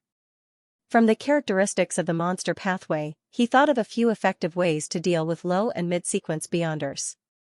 First, it was to catch them off guard and make them suffer a mental baptism and physical damage from looking directly at the gray fog or other scenes, causing them to lose control. Second, it was to throw out a special item, allowing the monsters who could see scenes they shouldn't see and hear sounds they shouldn't hear to undergo a test. In this regard, Klein had a blood crystal that originated from a high-level devil that could be used, Blatherer's aura. Third, it was to lure them to cast bad luck on him, then pretend to be unlucky and take the opportunity to counterattack. Amidst his thoughts, Klein made his marionette empty his pockets and take out £35 10 solely 7 pence and a wallet. The wallet's surface and interior were embroidered with a flower and a name. It seemed to be custom-made. Enzo. Regardless of whether it's your name or not, your name is Enzo. Klein glanced at the marionette to his side as his gaze moved down, stopping at the platinum ring inlaid with an emerald on his right hand. Through divination, he learned that the ring's name was Green Essence.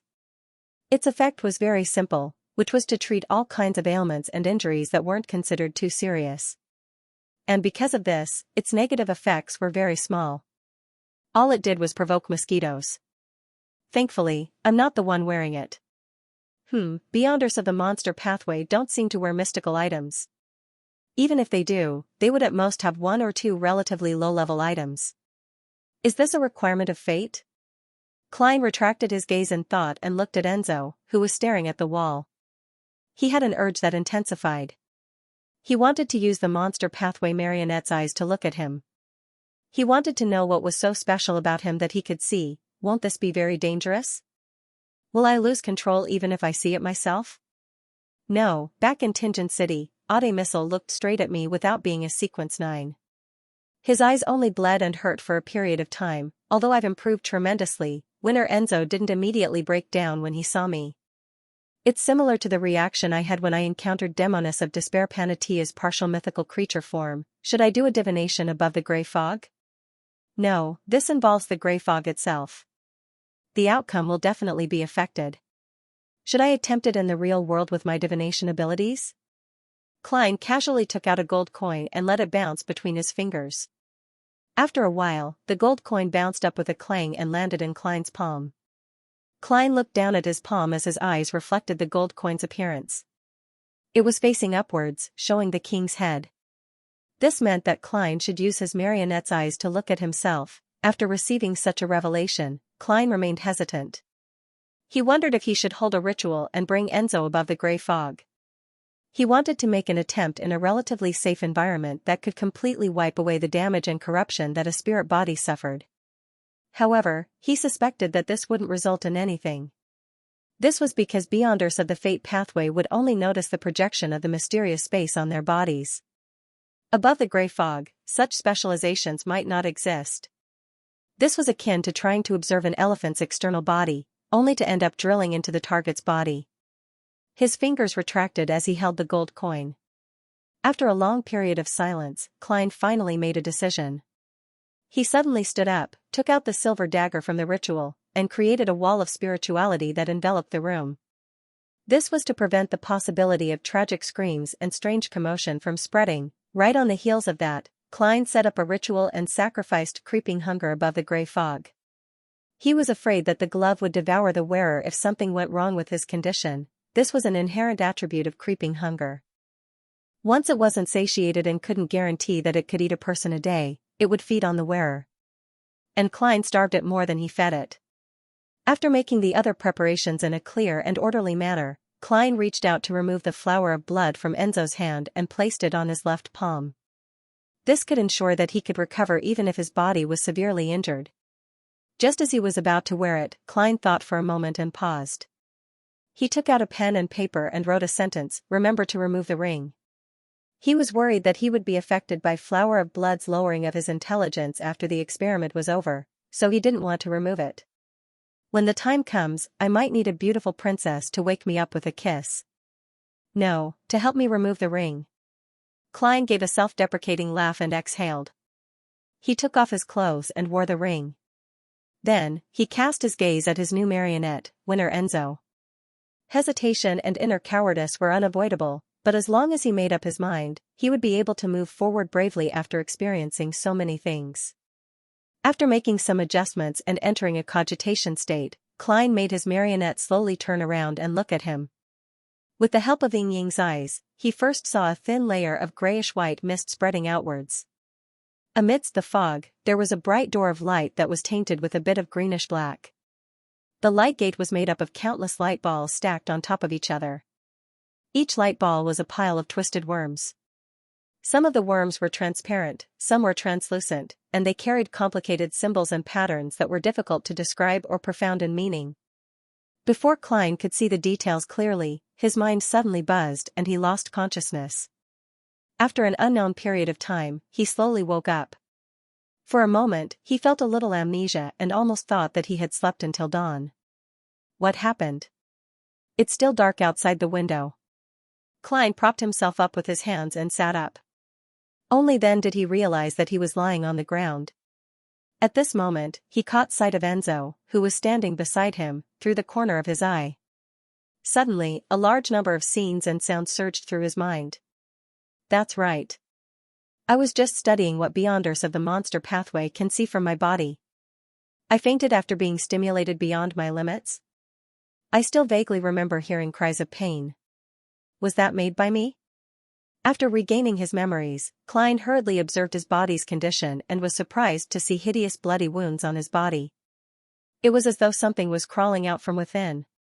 At that moment, the flesh and blood were squirming around the densely packed wounds as they rapidly reformed. Klein then looked at the ground and saw a figure imprinted in the blood where he had been lying. Thankfully, I wore the flower of blood ring. Otherwise, I might have slowly died from the serious injuries brought about by the collapse of my body. I wonder if I'll be in human form or monster form after such a death. Klein raised his hand to rub his temples as he scanned his surroundings. He discovered that the tables and chairs had toppled, but the wall of spirituality hadn't shattered. This made him truly heave a sigh of relief.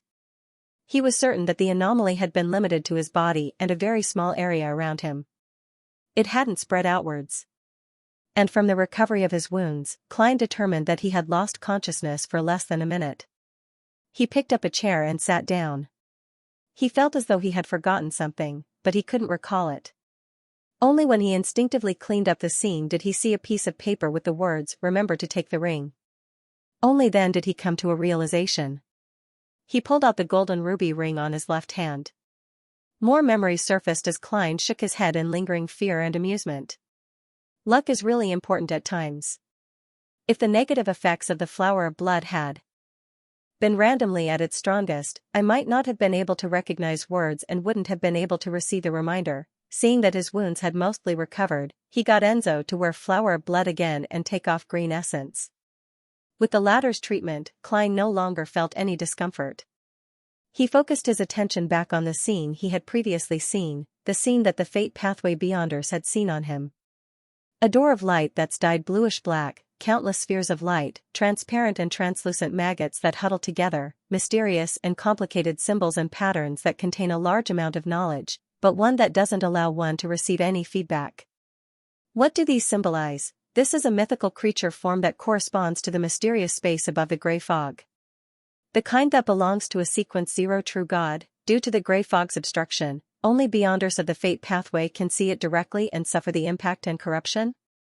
Similarly, it's also because of the gray fog's obstruction that Beyonders of the Fate Pathway don't completely collapse like looking directly at a deity, but they also don't receive any knowledge. Klein thought for a moment and began attempting to use divination to decipher the symbolism behind the scene. The door of light resembles the symbol behind the apprentice's seat, but it also seems to point at Mr. Door. The countless stacked spheres of light are identical to the content of my cogitation. And the latter originates from a certain mythical system constructed on Earth. Was it because my subconscious was influenced to choose a similar memory, or did my choice affect the representation of the scene in the gray fog? The distorted transparent maggots are similar to the blob on the huge throne on the main peak of the Hornacis mountain range, but they're a little different. This belongs to the sequence 0 Fool of the Seer pathway? I can't see the translucent ones clearly, so it's difficult to determine. Also, the bluish-black color on the surface keeps reminding me of the depths of that mysterious space that I can't climb. Standing on the highest step of the stairway of light, I can see that the clouds condensed in midair are a little bluish-black. Klein thought all day but failed to come up with an answer. All he could do was temporarily suppress the matter and analyze it when he had more information and clues in the future. After cleaning up the traces, he took 4 steps counterclockwise and went above the gray fog. He planned on doing a more comprehensive and thorough examination of his condition. He also wanted to confirm if Enzo still had the passive luck and calamity. Byam, in the slums, in a dilapidated room that wasn't too big. Admiral of Stars Katlia sat behind a table and looked at the door when she heard a unique rhythmic knocking. "Come in," she said without deliberately concealing her voice. The wooden door creaked open as the hooded, black-robed the hanging man walked in. Upon seeing the other party's secretive attire, Katlia nudged the heavy glasses on her nose bridge and smiled. "If you walk out like this, you'll be surrounded by the Church of the Storm in less than 5 minutes." She didn't put on any disguise because she knew that the news of her letting German Sparrow board the future had long spread at sea. It wasn't difficult for the hanging man to guess that Admiral of Stars was Ma'am Hermit. Alger didn't directly respond. He closed the door and pulled out a chair. Without losing the upper hand, he said, "It's the same for you to walk out like this." What he meant was that Admiral of Stars was second only to Admiral Hell among the 7 pirate admirals. Furthermore, she was suspected to have a close relationship with German Sparrow. She was the main target of the Church of the Storm, the Church of Evernight, and many other factions. Her bounty had already risen to £45,000. No matter which city she went to, as long as she didn't disguise herself, it meant that trouble would befall her if she was recognized. Katlia nodded slightly and turned to look at the hanging man's hooded face. "In front of me, such an attire is actually meaningless. However, I respect your choice." She maintained her bespectacled state. "She's very domineering and very confident." As expected of Admiral of Stars. Alger, who was wearing an additional mask under his hood, didn't harp on the matter of disguise as he went straight to the point. "Thank you for providing me with help." Admiral of Stars Katlia placed her right hand on her left elbow and said, "I'm very curious." "I'm very curious. With your current strength and the resources you have, you should be able to handle the problem of the blacksmith even without my help. Why did you come to me?" Alger was already prepared as he simply said, "I don't want to become a topic of discussion." Katlia seemed to have grasped the hidden meaning behind the other party's words. "I need more information." Alger nodded lightly. "According to my observations and guesses, the artisan should be controlled by those who believe in the primordial moon. The latter belongs to a faction that originally existed in the southern continent, and not a traitor of the life school of thought." Katlia's expression didn't change as she thought. "Why aren't you looking for Mr. Moon? He should be very interested in this aspect." The corners of Alger's mouth curled up as he replied in his usual voice, "If we can't solve it, maybe I will." Katlia understood what the hanging man meant. If the problem was huge, they could use the moon to drag the entire Sanguine into this matter, reaping the benefits amidst the chaos. She then smiled and said, "If the matter is that serious, why don't they just look for the world? That seems simpler." Alger was silent for a few seconds.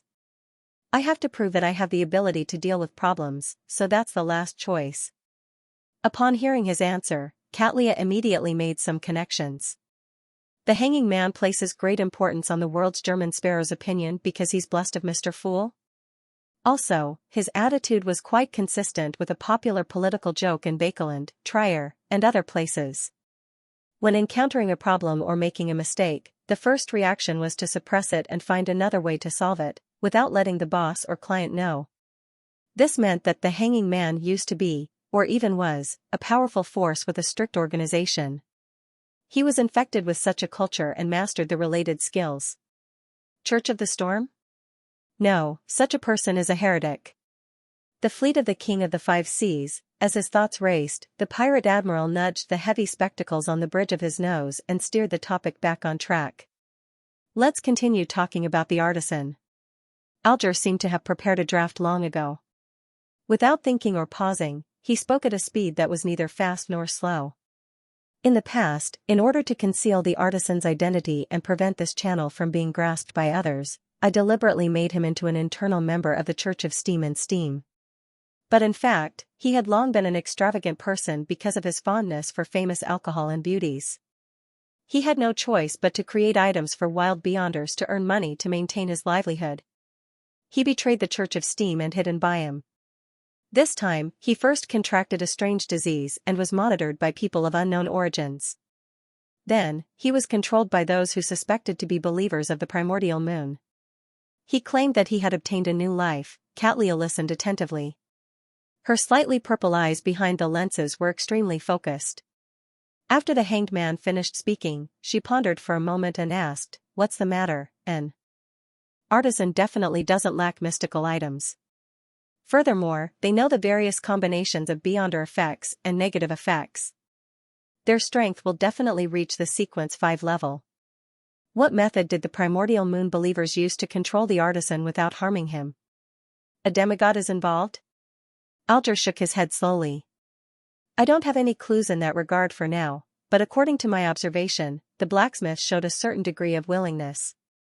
I suspect that while threatening and forcing him, there was also temptation that targeted at his weakness." He indirectly denied the speculation that a demigod was involved in this matter. Admiral of Stars Xianxia nodded. How did the primordial moon believers find this artisan? According to your description, this blacksmith only deals with familiar and trustworthy friends. He doesn't really like to expand his own channels. He's very cautious when it comes to safety. Alger hesitated for a moment. I'm not too sure, but I have a guess. I once helped the world sell a werewolf beyonder characteristic to that artisan. And the werewolf pathway is considered a mutant pathway. Be it the formula or the characteristics, they are firmly controlled by Rose School. It's rare for it to leak out. Similarly, the people who believe in the primordial moon in the southern continent basically belong to Rose School. Xianxia silently added inwardly. She had already figured out what the hanging man was guessing. He suspected that the werewolf beyonder characteristic had a hidden problem that involved the existence of concealment, causing the artisan to be targeted by Rose School, and this was also the reason why Rose School was able to firmly control the mutant pathway's formula and characteristics. Admiral of Stars Xianxia raised a few more questions and received satisfactory answers. Finally, she asked, what's the artisan's name? What country is he from? Finally, she asked, he's from Intis. He calls himself Charv, Alger replied without beating around the bush. Charv. Xianxia frowned slightly as she repeated the artisan's name softly. What's wrong with that? Upon seeing this, Alger went straight to the point. You've heard of him? From Alger's point of view, Admiral of Stars was a powerhouse with rich experience and a deep background. She was good at controlling herself. If she didn't wish to discuss Charv, even if she had any doubts or abnormalities, she wouldn't make it so obvious. Based on this judgment, he chose to ask without any hesitation. Xianxia fell silent for a moment. Roselle the Great's eldest son's name is Charles. It's very close to this name. Without waiting for the hanging man to say a word, she continued, this prince died not long after the emperor was assassinated due to fear and worry. Not long after the emperor was assassinated, the prince died of fear and worry. At that time, the Sauron family hoped to hang and exile his descendants, but the Church of Steam chose to accept them as clergymen. Alger nodded slightly in enlightenment. You suspect that he's a descendant of that prince? In Intis, in Faesac, and in most countries in the northern continent, it wasn't rare to use one's ancestor's name or a similar name as one's name. It represented a glorious heritage. Therefore, the more illustrious a family was, the more times they would have a second or third generation. Of course, it was very common for two unrelated people to have the same name. However, Artisan Charv didn't only have one name. He was also from the Church of Steam. He was from Intis, and he had reached the level of artisan. Faced with the hanging man's question, Xianxia nodded gently. If I can obtain his blood, I'll be able to confirm it very quickly. Alger understood the reason and didn't elaborate. He asked, do you want to take action now? I can provide support. The surface of Xianxia's glasses reflected the crimson moonlight that shone in through the window. No, I plan on observing him for a period of time. At the very least, we need to figure out why those who believe in the primordial moon are controlling Artisan Charv. If they only want an artisan to work for them and create mystical items, it'll be very simple. But if they have other goals, the problem might be more complicated than we imagine. We need to make more preparations. As expected of Admiral of Stars. Alger nodded and said, I can't stay in Byam for too long. I can't stay in Byam for too long. It will arouse suspicion. If you need my help, do it as soon as possible. After receiving an affirmative answer, the hanging man slowly got up, pulled up his hood, and left the room. Having already learned of Artisan Charv's current residence, Xianxia took off her heavy glasses and pinched her glabella. She clapped her hands and said, Heath, come in. In the shadows of the door, darkness suddenly surged as a thin, tall, and pale figure grew out. His nose bridge was ridiculously high, and his facial skin was nearly transparent. He looked like he was sick, and he was none other than the second mate of the future, Rose Bishop Heath Doyle. Xianxia looked at him and said, the exact situation is. I'll leave it to you. Yes, Captain, Heath Doyle replied simply before shrinking back into the shadows. Xianxia raised her right hand and paused for a few seconds before saying, the exact situation is. I'll leave the rest to you. Yes, Captain, Heath Doyle replied simply before shrinking back into the shadows. Recently, I've been distancing myself from Frank. His mushroom experiments have come to a halt. I'm worried that he will have new ideas. The location of my second marionette. Klein held 2 tree branches as he repeatedly chanted, but he didn't see them move. This meant that the divination had failed, or that Colane City didn't have a second marionette that was suitable for him. From the looks of it, mysticism methods are temporarily useless. I'll pack up tomorrow and leave. Klein mumbled as he threw the tree branches into the trash can. Although Enzo, who was standing beside him, didn't dare look straight at his master and could only look at the ground, he still skillfully brewed a cup of black tea and handed it to Klein. Compared to before, this winter's skin was already red and peeling from the sun. Once everything turned for the better, he would have a tanned skin. In order to disguise himself as a new marionette and prevent him from being recognized by the people from Rose School, Klein had taken this gentleman on a trip to a beach with scorching sunlight, allowing him to be exposed to the sun for extended periods of time. At the same time, he controlled his marionette to shave off most of his hair, leaving behind only a thin layer. Together with the outline of his eyebrows, the powder on his face, the reconstruction of the highlights and shadows, and the wearing of sunglasses, Enzo seemed to become a different person. Even friends who were very familiar with him would find it difficult to tell him apart unless it was a faceless. Apart from his disguise in real life, Klein had also done some mysticism work. Firstly, he had the paper angel hug him, and secondly, he had brought Aztec's copper whistle with him. In addition, he had also preliminarily confirmed that the winner's passive luck and calamity were ineffective, but he didn't know if it was because he had become a marionette or because of the gray fog. After taking the black tea and taking a sip, Klein cast his gaze at the map of Balam on the coffee table in front of him. He began considering where he should find his second marionette. At this moment, the colors around him suddenly deepened, as if a painter had used ink to sketch them out. Right on the heels of that, a figure outlined itself beside Enzo. He was wearing a silk top hat and a black suit. He had a medium build and bronze skin. His eyes were filled with the vicissitudes of life, and his facial features were soft. There was a tiny mole beneath his right ear. He was none other than Aztec Eggers. Mr. Aztec is finally here. Klein was first pleasantly surprised before he noticed that he had appeared beside his marionette. He couldn't help but imagine a funny scene in his mind. Mr. Aztec, who relied on the copper whistle to locate him, grabbed the shoulder of the person who carried the copper whistle the moment he arrived, and used the spiritual world to teleport away. As for Mr. Aztec, he could only watch helplessly. Mr. Aztec wanted to reach out to stop him, but he was half a beat too late and had no choice but to freeze in front of him. Compared to the last time, Aztec seemed to be a little quieter. He looked at Klein, who had a new face, and said, "Are you ready? P.S. Looking for monthly votes and recommendations. Prepare." "Of course not." Klein forced a smile and pointed at Enzo. "That glove still needs to be sealed." As he spoke, the red and peeling Enzo used his left hand, which was wearing the flower of blood and green essence rings, to remove the human-skinned glove that covered his right palm. This is the creeping hunger. Typically speaking, when Klein wasn't using it, he was inclined to leave creeping hunger above the gray fog. After all, after the glove mutated, its seal had failed. It needed to eat a living person a day, otherwise, it would feed on the wearer. However, considering that Mr. Aztec had replied and that he might come over soon, he finally decided to leave creeping hunger in the real world unless there were special circumstances. After all, he had already imagined the scene of Mr. Aztec's arrival. He didn't wish for the following conversation to happen. "Didn't you say that the glove from before needs to be sealed again?" "Yes, wait a moment. I'll head to the washroom." Or, "Are you ready?" "No." "Wait a moment. I'll head to the washroom."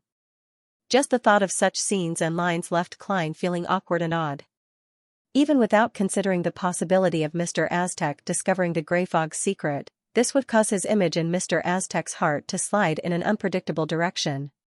Therefore, after obtaining a new marionette and completing the attempt of looking at himself, Klein brought creeping hunger back to the real world to make up for the meal from before. The difference from before was that the wearer was Enzo instead of him. Apart from this, to curb creeping hunger's urge to eat humans every day, Klein carried a few ordinary mushrooms with him. He also made his marionette maintain a distance of less than 5 meters from him. Upon hearing his words and seeing his marionette's actions, Aztec nodded and reached out to receive the human-skinned glove. Klein took the opportunity to take out a few mushrooms from his pocket and threw them into a nearby trash can. He snapped his fingers, causing the mushrooms to spontaneously burn, turning scarlet red without affecting anything around them. This was the ability of the magicians to control fire. After doing all this, he saw Mr. Aztec's gaze inevitably look over. Klein laughed dryly and said, "That incident from before made creeping hunger a little afraid of mushrooms. I used this weakness to suppress its usual impulsiveness. In fact, this didn't have much practical use. This was because carrying the mushrooms around would suppress creeping hunger, causing the sealed artifact that was enduring hunger to immediately devour it after the mushrooms disappeared.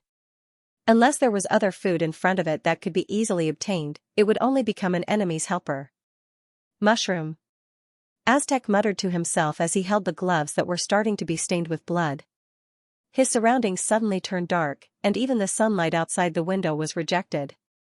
Pale, dark green, complicated symbols, labels, and patterns appeared out of thin air, as if they were written by invisible spirits, shadows, spirits, and other creatures. They intertwined in midair, forming a mysterious and illusory bronze door that seemed to connect to another world. It was a deep, silent, and terrifying world. The illusory door shrank until it finally landed on creeping hunger, causing the blood-red color on its surface to rapidly fade as the pale white color became its main body. A few seconds later, the human-skinned glove returned to normal. It was still a thin layer, but even without the mushroom's suppression, it didn't show any signs of mania or impulsiveness. Just like before. Aztec handed creeping hunger to Klein. "The feeling of having a powerhouse backing you sure is great." Klein felt wistful as he sincerely thanked him and wore creeping hunger on his left palm. He thought for a moment and took the initiative to mention, "Mr. Aztec. Mr. Aztec, when I passed through the Berserk Sea with the copper whistle you gave me, I kept having the same dream." The main body of the dream was a dark and cold mausoleum that went deep underground. There were countless coffins inside, and in the coffins were the dead. Dense white feathers grew out of their backs. The feathers were stained with pale yellow oil, and deep in the mausoleum was a black fog that enveloped everything. In the dream, you and I were exploring the mausoleum. I don't know what we triggered, but it caused the black fog to emit a wheezing sound as thin illusory black tubes extended out. Every time I dream of this, I wake up. This seems to be similar to the byproduct of the Charismatic Order's artificial death project. Klein used the copper whistle's divination into the dream and described it in detail, so as to warn Mr. Aztec not to be careless. After all, dream divination was equivalent to a dream in a certain sense, and Aztec knew that he was a beyonder of the seer pathway, so it wasn't strange for him to have such an encounter.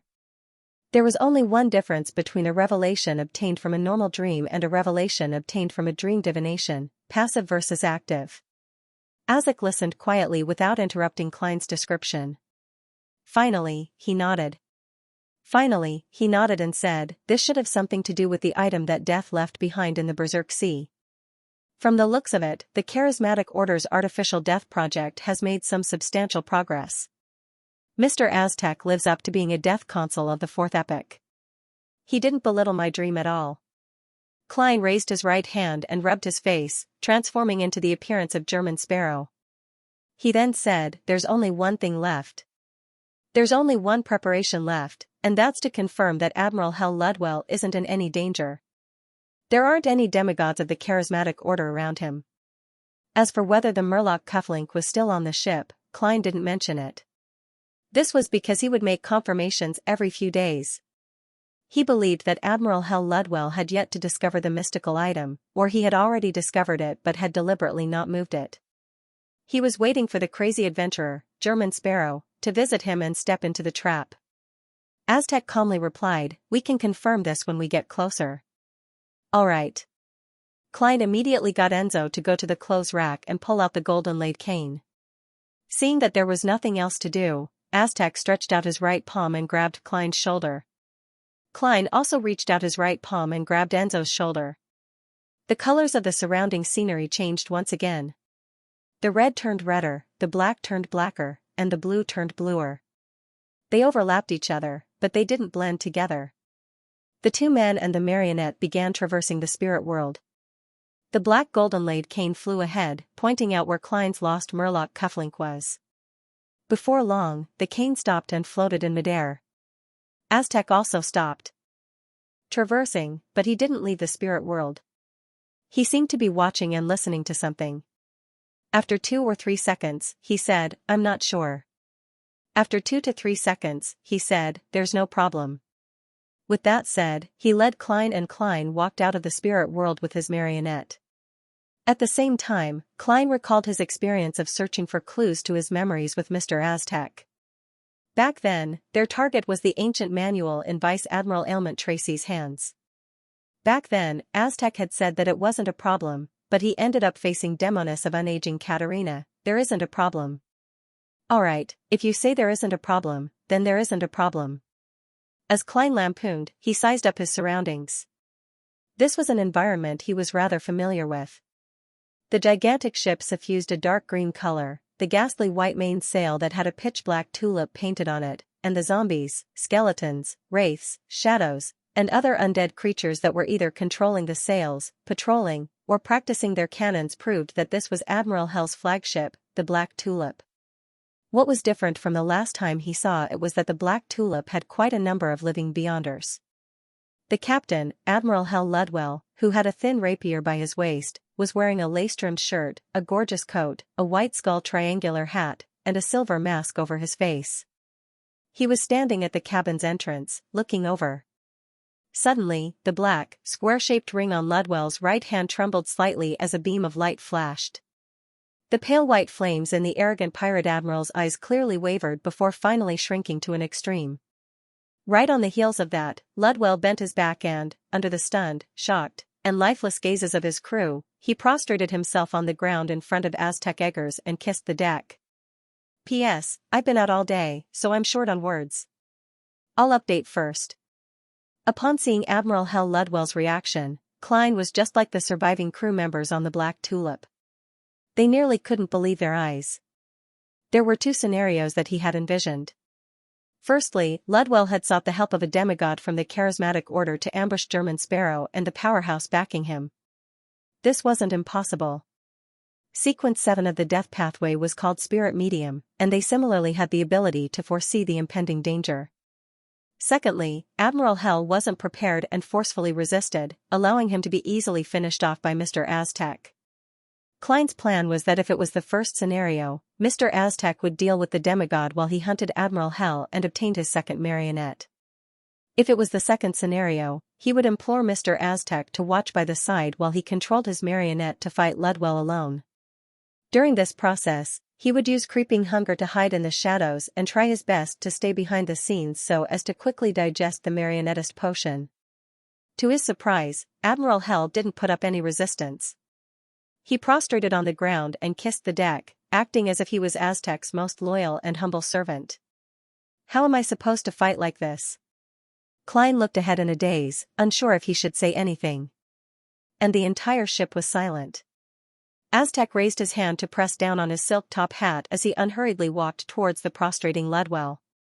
1 step, 2 steps, 3 steps. He stopped in front of Admiral Hell Ludwell and said with a deep voice, "That's not the case." He said with a deep voice, "How far has the Charismatic Order's artificial death project progressed?" Ludwell's forehead was pressed to the ground as he hoarsely replied, "Artificial death, how far has the Charismatic Order's artificial death project progressed?" Artificial death can already actively influence high-sequence beyonders who have failed their advancement, but it's still unable to respond to prayers and rituals. After describing, he raised his upper body slightly and took off the black square ring on his right hand. He held it with both hands and handed it forward. Silently, the ring seemed to be carried by countless spirits as it flew up and landed in Aztec's palm. Aztec studied it for a few seconds before picking up the ring and wearing it on his left index finger. Suddenly, a terrifying and indescribable feeling of being high and mighty emanated from his body. The zombies and skeletons that were either naked or wearing tattered leather armor knelt down on one knee and lowered their heads, as though they only dared to look at his boots. The wraith and shadows also fell to the ground as they stuck close to the deck. None of them floated in midair. The other pirates on the ship plopped to the ground as they buried their faces into the deck, not daring to raise their heads. Klein stood on the other end, looking at Mr. Azek's back and the empty scene. He opened his mouth, but he didn't say a word. Aztec took 2 steps forward and came to Hal's side. And said to Klein, Aztec's master. You will be his marionette for a year. When the time is up, you can return to the spirit world. Aztec said these words calmly, as though it didn't involve Admiral Hell's life or future. Or perhaps, it was a trivial matter to him. He didn't need to care about the feelings and thoughts of the person he was commanding. Ludwell's body trembled violently as though he was angry and indignant. However, he ultimately didn't raise his head as he continued sticking his forehead to the deck. Yes, exalted death consul. Just as he said that, mysterious symbols that were pale white and dark green protruded out one after another. They intertwined together, forming an illusory bronze door. The bronze door rapidly shrank and landed on Admiral Hell's forehead before burrowing in. Klein watched in astonishment and confusion until Mr. Aztec nodded at him and pointed at Admiral Hell. Only then did he move forward in a daze and enter the 10-meter range. He began controlling Ludwell's spirit body threads. The pirate admiral wanted to bounce up several times and wave his arms, but he failed to do so. Soon, his thoughts turned sluggish as he subconsciously struggled. After a while, the silver-masked Admiral Hell Ludwell stood up. He lowered his head and retreated to Klein's side, flanking Winner Enzo. Azek watched in silence. Finally, he slowly said, "That's right." Finally, he slowly said, "In the death pathway, high-ranking Beyonders have a strong suppressive effect on low-ranking Beyonders. I can infer that back when I threw out that copper whistle of yours, even a Sequence 5 Admiral Hell was unable to control his undead creatures." Klein nodded gently, indicating that he had memorized this matter. Right on the heels of that, a zombie that had rotted in several spots crawled up. It held a blue cufflink and walked in front of Klein. This was the Murloc cufflink he had lost, although it's useless to me now, it's still back. Klein sighed inexplicably and reached out to take back the item that belonged to him. Then, he saw Mr. Aztec walk back and reach out to grab his shoulder. He hurriedly reached out his hands and grabbed the shoulders of the 2 marionettes, Enzo and Ludwell. All the colors became rich, bright, and overlapping. Klein, who had already entered the spiritual world, instinctively asked, "Mr. Aztec, where are we going now?" "The Berserk Sea," Aztec replied calmly. He paused for a moment, then added, "Give me that copper whistle." "All right." Klein made Enzo take out the iron cigar case and take out the ancient copper whistle inside. Aztec took it and said in a low voice, "My intuition tells me that with the ring left behind by the Grim Reaper, the copper whistle, and me, we should be able to find the place where the Grim Reaper fell in the Berserk Sea." Klein subconsciously said, "That's right. My dream tells me that it's very dangerous there. Maybe we should first look for the members of the charismatic order who are obsessed with the artificial death project and get more detailed information from them before making a decision." Aztec was silent for a few seconds. "There's a voice calling out to me." Klein turned his head and looked at Mr. Aztec. He saw this man with soft facial features, bronze eyes, and a face that had been through the vicissitudes of life. His facial features were taut, and there was no extra curve at the corner of his mouth.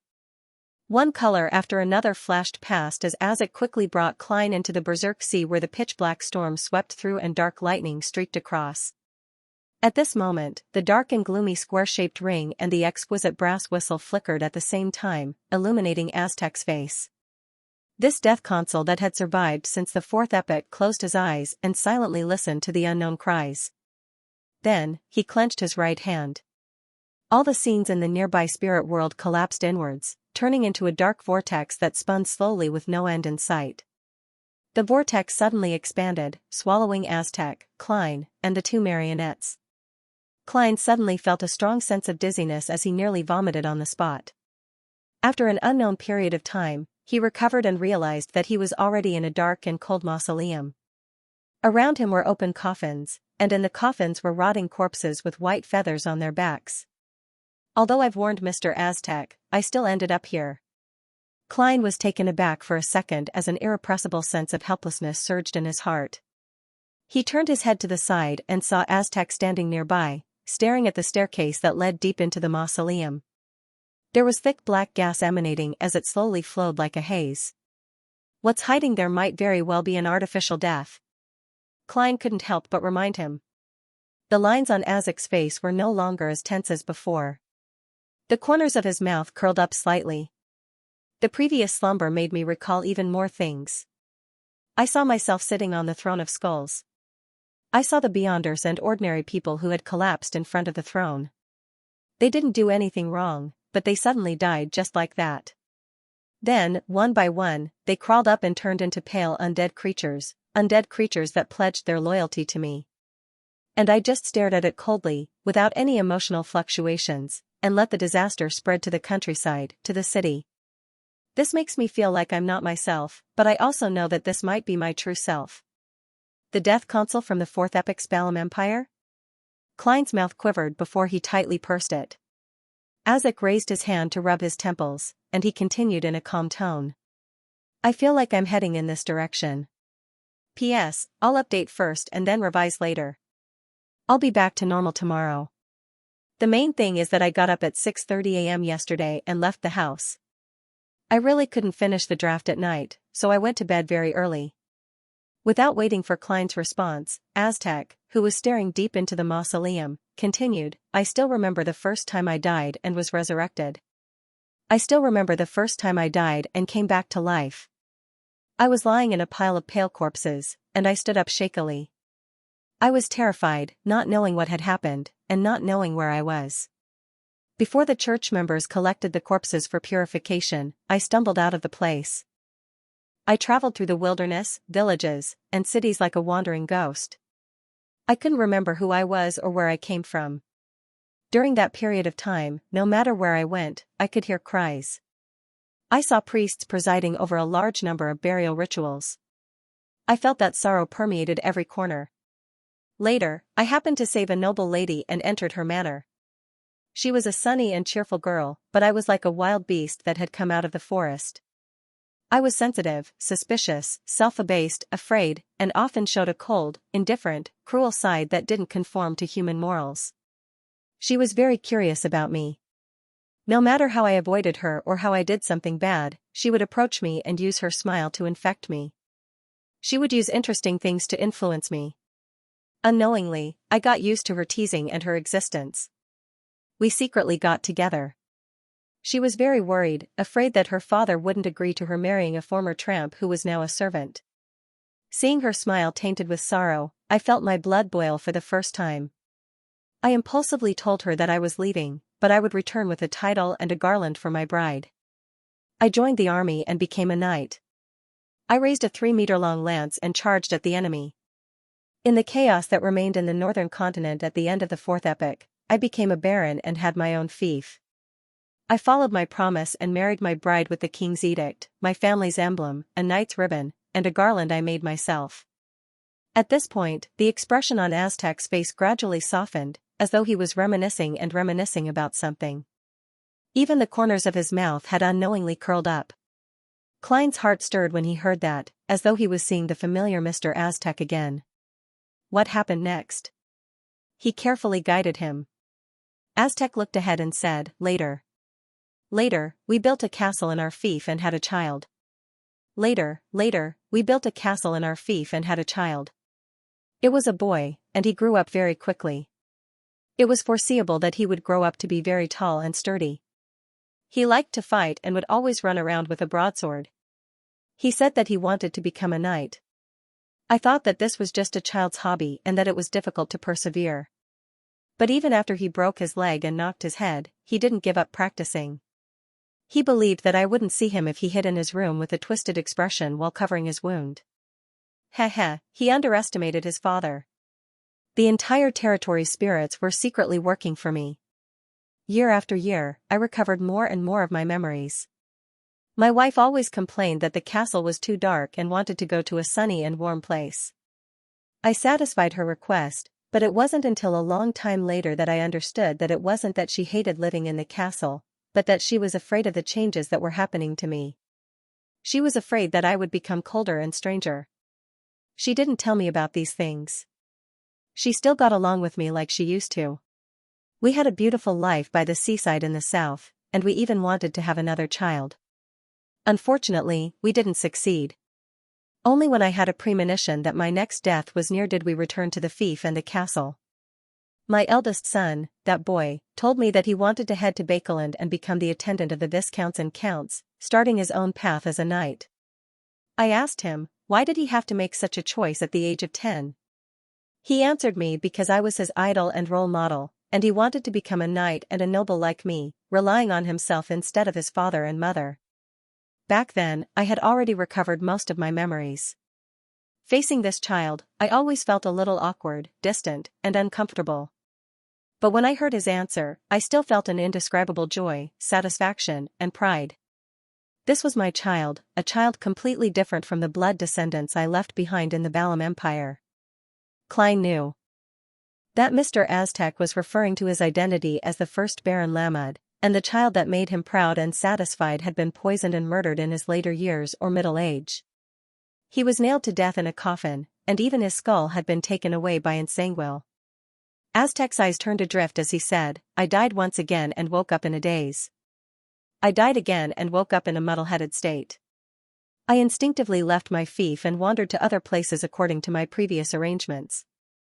In every life, I had a different life in the beginning. Sometimes, I would encounter sweet love, and sometimes, I would obtain a doting daughter. That kind of love, helplessness, and satisfaction that came from the bottom of my heart made me, who was gradually regaining my memories, stunned, puzzled, and conflicted. There was one time when I was a filial son. I brought my parents pride, a beautiful life, and adorable grandchildren. But when I woke up and found myself, I remembered that in my previous life, I had ignored their real son's death on the battlefield and occupied this identity.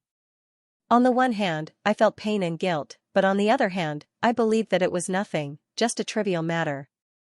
My heart seemed to split into two. Back then, I had a mask that allowed me to transform into anyone, but I lost it after one of my awakenings. Perhaps I lost it on my own accord. Klein recalled Mr. Azek's mention of a daughter who liked to ask for candy from him. After some deliberation, he said, that's right. After some deliberation, he said, I believe that you aren't suffering from a split personality, but rather, you are struggling with a crazy spirit. After losing your past memories, you, who have repeatedly begun a new life, are kind, passionate, and filled with emotions. The closer you are to your present life, the more this will be reflected. This might be the real you, the essential you. And during your time as a death consul, you were affected by the tendency to lose control contained in the Beyonder characteristic. You were also affected by the influence of death from a high position. I heard that he had already gone mad after the War of the Four Emperors. Klein's words actually didn't have much basis. This was because he only knew a few parts of Aztec's life: Baron Lamud, a father who made a swing for his daughter, a filial child, and a gentle and friendly history teacher. His goal was to provide a guess, a possibility, to help Mr. Azek resist the death consul personality that had returned with his memories. He wanted Mr. Azek to face his past, so as to reach some sort of reconciliation with himself and become less cold-hearted. And as he spoke, he suddenly had a new idea. Without waiting for Aztec to digest what he had just said, he hurriedly asked, Mr. Aztec, do you know about anchors? The anchors that the gods and angels use to stabilize themselves, preventing their Beyonder characteristics from losing control and being dragged down by their crazy nature? Yes. Aztec retracted his gaze and nodded. Klein wasn't too sure, but he said in a rather certain tone, perhaps, the new life that you've gained from losing your memories time and time again is your anchor to resist madness and losing control. Don't abandon them. Don't forget them. That's who you are. After saying that, Klein silently added another sentence in his heart. Anchor. Aztec repeated the word, his expression thoughtful and puzzled. After an unknown period of time, he suddenly sighed and said, this might be an explanation. At the very least, the splitting and conflict at the level of my mind isn't that intense. However, since I've already come this far, I still have to head deep into the mausoleum to see what's hidden there. Why is it calling out to me? and what caused me to repeatedly die and revive, losing my memories again and again before gradually regaining them. This has troubled me for more than 1,000 years. It has troubled me over and over again in my life. I believe I should be able to obtain an answer today. His eyes slowly turned sober. His tone appeared gentle, but it was filled with indescribable determination. Klein wanted to stop him, but after opening his mouth, he pursed it again. Aztec pressed down on the half-top hat on his head and didn't turn his head. He smiled warmly and said, "Remember to close your eyes." With that said, he walked forward and walked down the flight of stairs, heading deep into the dark mausoleum. The black fog that permeated the area didn't let out any more gasps as it slowly dispersed in all directions. Bit by bit, the illusory object entrenched at the bottom appeared. It was a feathered serpent that was so large that it seemed to occupy an island. It had huge scales that were dark green and black. Feathers that were stained with pale yellow oil grew out of the gaps. Above each feather, there were thin illusory black tubes extending out. This exaggerated feathered serpent was both illusory and real. Its more concrete form was indescribable, as though it had a composition that humans couldn't understand. Its eye sockets burned with pale flames, and its face was a human's face. The face had bronze skin and soft facial features. There was a tiny black mole below its right ear. It was clearly another Aztec eggers. P.S. Update first before making changes. Also, the new version of this chapter seems to have a very strong delay. Upon seeing the feathered serpent entrenched in the depths of the black fog and the face at the top of its mountain-like body, Aztec was first taken aback before his forehead twitched. It was as though someone had struck his sun acupoint with a chisel, splitting his head into two. Amidst the intense pain, a series of disjointed images suddenly popped up in his mind. It was a feathered serpent's face that looked identical to him. Even the minute details were identical. It was a silent land with countless pale corpses. It was a cloud formed from the skulls of different races that floated in midair. It was a pitch-black segmented tentacle that drilled out of the ground. At the tip of the tentacle were eyes that resembled dead fish. He was forcefully pulled out of his transparent spirit body. After these flashing scenes, a pair of pale white eyes with flames that were about to be extinguished looked over. A white feather that was stained with pale yellow oil fluttered down, slicing Aztec's transparent spirit body into two. A portion of it suddenly flew up and entered the cloud of skulls, while the remaining portion fused with a golden accessory that appeared out of thin air. Amidst the pale white flames, it returned to its body of flesh and blood. This scene was like Thor's sledgehammer, striking Aztec's mind again and again. He could no longer endure the pain as he raised his hand to cover his head. His knees gradually went limp as he knelt on the stairs. He finally recalled everything and understood the reason why he kept dying and reviving, as well as the reason why he kept losing his memories and regaining them again and again. His soul wasn't complete. Similarly, Aztec also understood why the feathered serpent deep in the black fog that suppressed the entire space had the same face as him. That's him, that's another Aztec eggers, and all of this stemmed from a hidden attempt by death before he perished. With the suturing of the soul, there was naturally the splitting of the spirit. At that moment, the crazy and powerful death seemed to have foreseen his end. Unwilling to die just like that, he secretly split up his child, the Balam Empire's death consul's soul. He took away half of it and used an item as a replacement to sew it together with Aztec's soul. It was unknown if it was Death's deliberate arrangement or if it was the unintentional influence of the charismatic Order's artificial death project, but the half of Aztec's soul that had been taken away had fused with artificial Death's skull, the uniqueness of his pathway. This allowed the latter to obtain a certain level of instinct and began to actively influence high-sequence beyonders of the corpse collector pathway who had failed their advancement. As for the other half, although there was a replacement and it was no longer incomplete, due to the incomplete soul, it could only die and be resurrected again and again, just like a sequence for undying. And under the influence of the golden accessory in his body and the call of the other half of his soul, Aztec, who began a new life, would gradually regain his past memories with the passage of time. In the past, Aztec had attempted to figure out the reason, but due to the natural recovery of most of his memories, he was already very close to death again and again. He didn't have the time to explore it. Furthermore, the Charismatic Order's artificial death project had only been proposed a few centuries ago. It was only recently that there were preliminary results, so he had never found an answer. Whoosh! Whoosh! Whoosh! At some point in time, Aztec's hands had left his head and were propped up on the stairs below. Following that, an inhuman sound came out of his throat. Beads of sweat rolled down his forehead and hit the stone slabs in front of him, staining them with a layer of pale yellow oil stains and producing fine white hair. At this moment, he felt the call and desire of the other half of his soul. The two selves that had been separated for more than 1,000 years couldn't wait to merge back into one and become whole again. No. Aztec muttered in pain. He didn't want to raise his head or stretch out his right hand. He had seen very clearly that he, who had transformed into a feathered serpent, didn't have a shred of rationality. He was filled with extreme coldness and madness. If he were to become one with the other party, he would probably immediately return to his former state as a death console. He might even become a fake death that only had godhood and no humanity left. Then, he would forget everything, forget everyone he had once cherished. No. Aztec uttered another word. He couldn't help but raise his neck bit by bit as pitch black and cold scales appeared on it. His forehead suddenly protruded as if it had a life of its own. It split open, revealing a bloody gash. A golden beam of light appeared out of nothingness and took form in his flesh and blood. It was an ancient accessory that seemed to be forged from gold. It had the appearance of a slender bird with pale white flames surrounding it. Inside its bronze eyes, there were layers of light that formed a mysterious and illusory door. As soon as it appeared, Aztec growled in pain and raised his head completely. Two pale white flames ignited in his eyes that had seen the vicissitudes of life. Deep in the black fog, the illusory yet corporeal feathered serpent straightened its body and peeked out its head.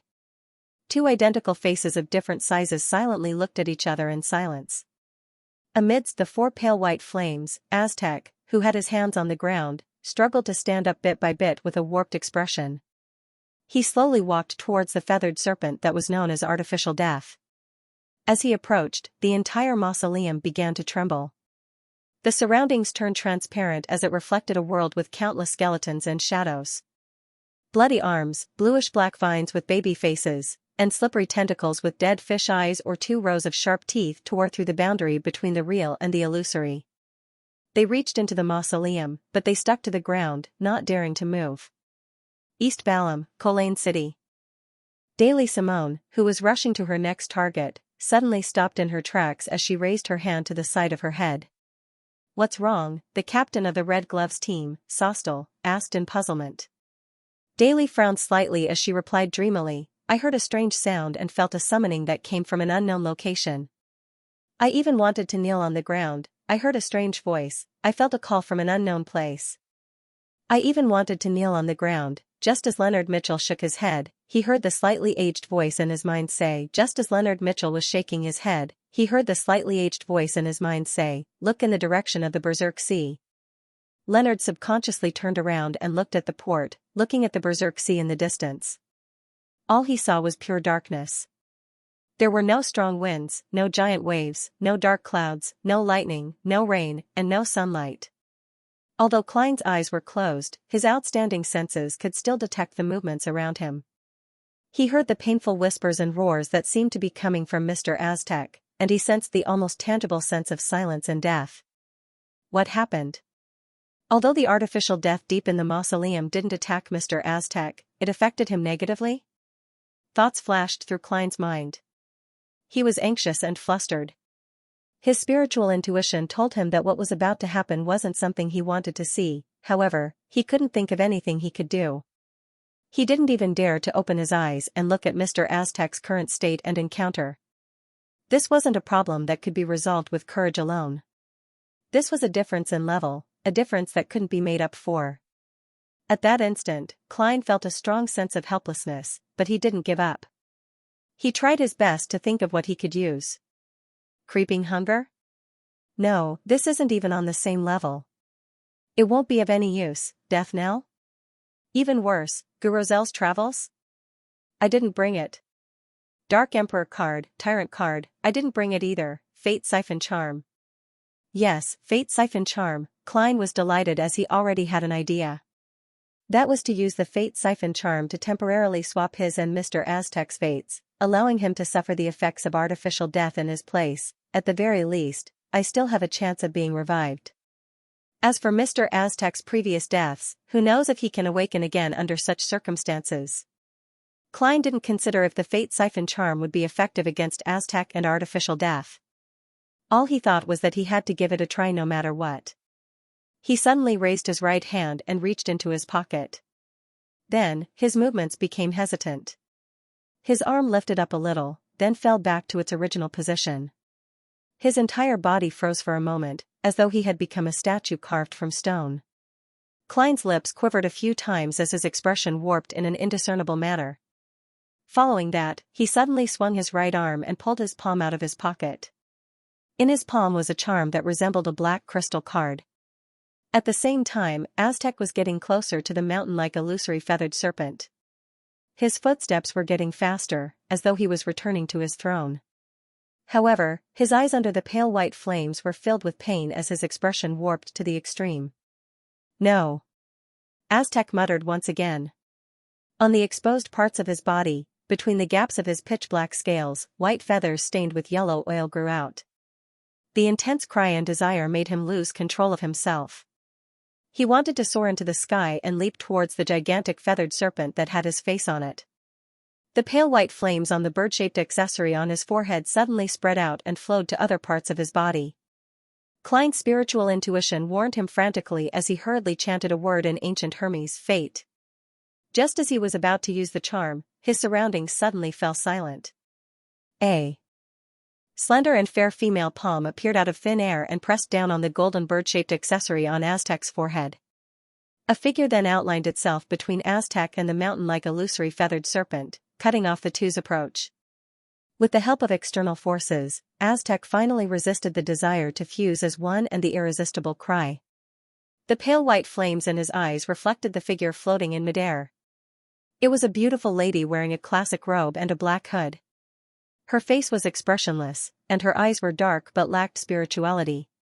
The strange changes in the mausoleum left Klein, who had his eyes tightly shut and had his spirituality converged, momentarily unable to figure out what was happening. He wasn't sure if it was a preference or a bad one. Therefore, even though he had already recited the incantation and held the Fate Siphon charm in hand, he didn't dare rashly use it. He was afraid that it would cause negative effects and result in the opposite outcome. 1 second, 2 seconds, 3 seconds. Klein felt that time was passing so slowly, as though an entire century had passed. Finally, he heard Mr. Aztec's slightly hoarse and uncertain voice. "It's you." Right on the heels of that, a monotonous voice that clearly belonged to a woman sounded. "You have 3 choices. The first is to continue forward and seek completeness, allowing Xianxia to be reborn from your body. The second is for me to help you extract that half of your soul and let you leave with it. Think of a way to stitch it up yourself. This will allow you to return to your original state. You won't die and revive again and again, but this doesn't mean that the current you will truly degenerate into a dream. The third is to give up everything and directly leave. You will forever be stuck at your current level, unable to advance any further. You will continue to die again and again, waking up again and again from the loss of all your memories, repeatedly searching for your past experiences." Klein was taken aback when he heard that. He never expected that there would be an additional person deep in the mausoleum. Furthermore, she seemed to have absolute authority and could give him different choices. This left the former death consul, Aztec Eggers, with no choice but to make a decision. This is the artificial death hidden in the depths of the black fog. No, he didn't seem to have much intelligence to begin with. I didn't see him attempt to communicate with him even after all this time. Extract that half of my soul and think of a way to stitch it up myself. What does that mean? Mr. Aztec's soul wasn't complete to begin with. Where did I extract it from? The lady who spoke can actually do something that Mr. Aztec can't. Also, who is Xianxia? Why would he be reborn from Mr. Aztec's body? Is he the death that stirred up the pale disaster, Mr. Aztec's father or grandfather? He foresaw his own death, so he left a catalyst for resurrection in Mr. Aztec's body. Both the second and third options have their own problems.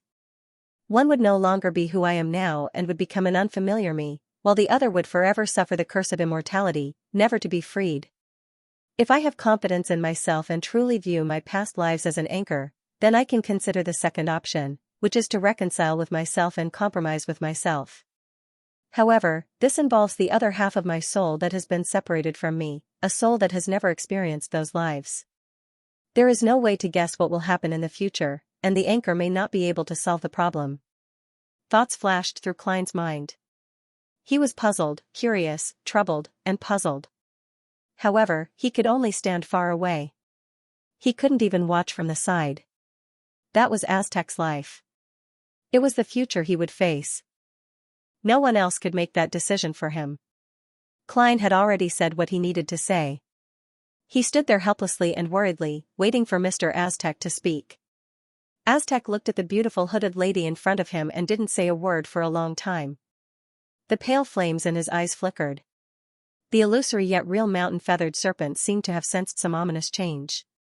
It suddenly whipped out its tail and swept its surroundings in a frenzy.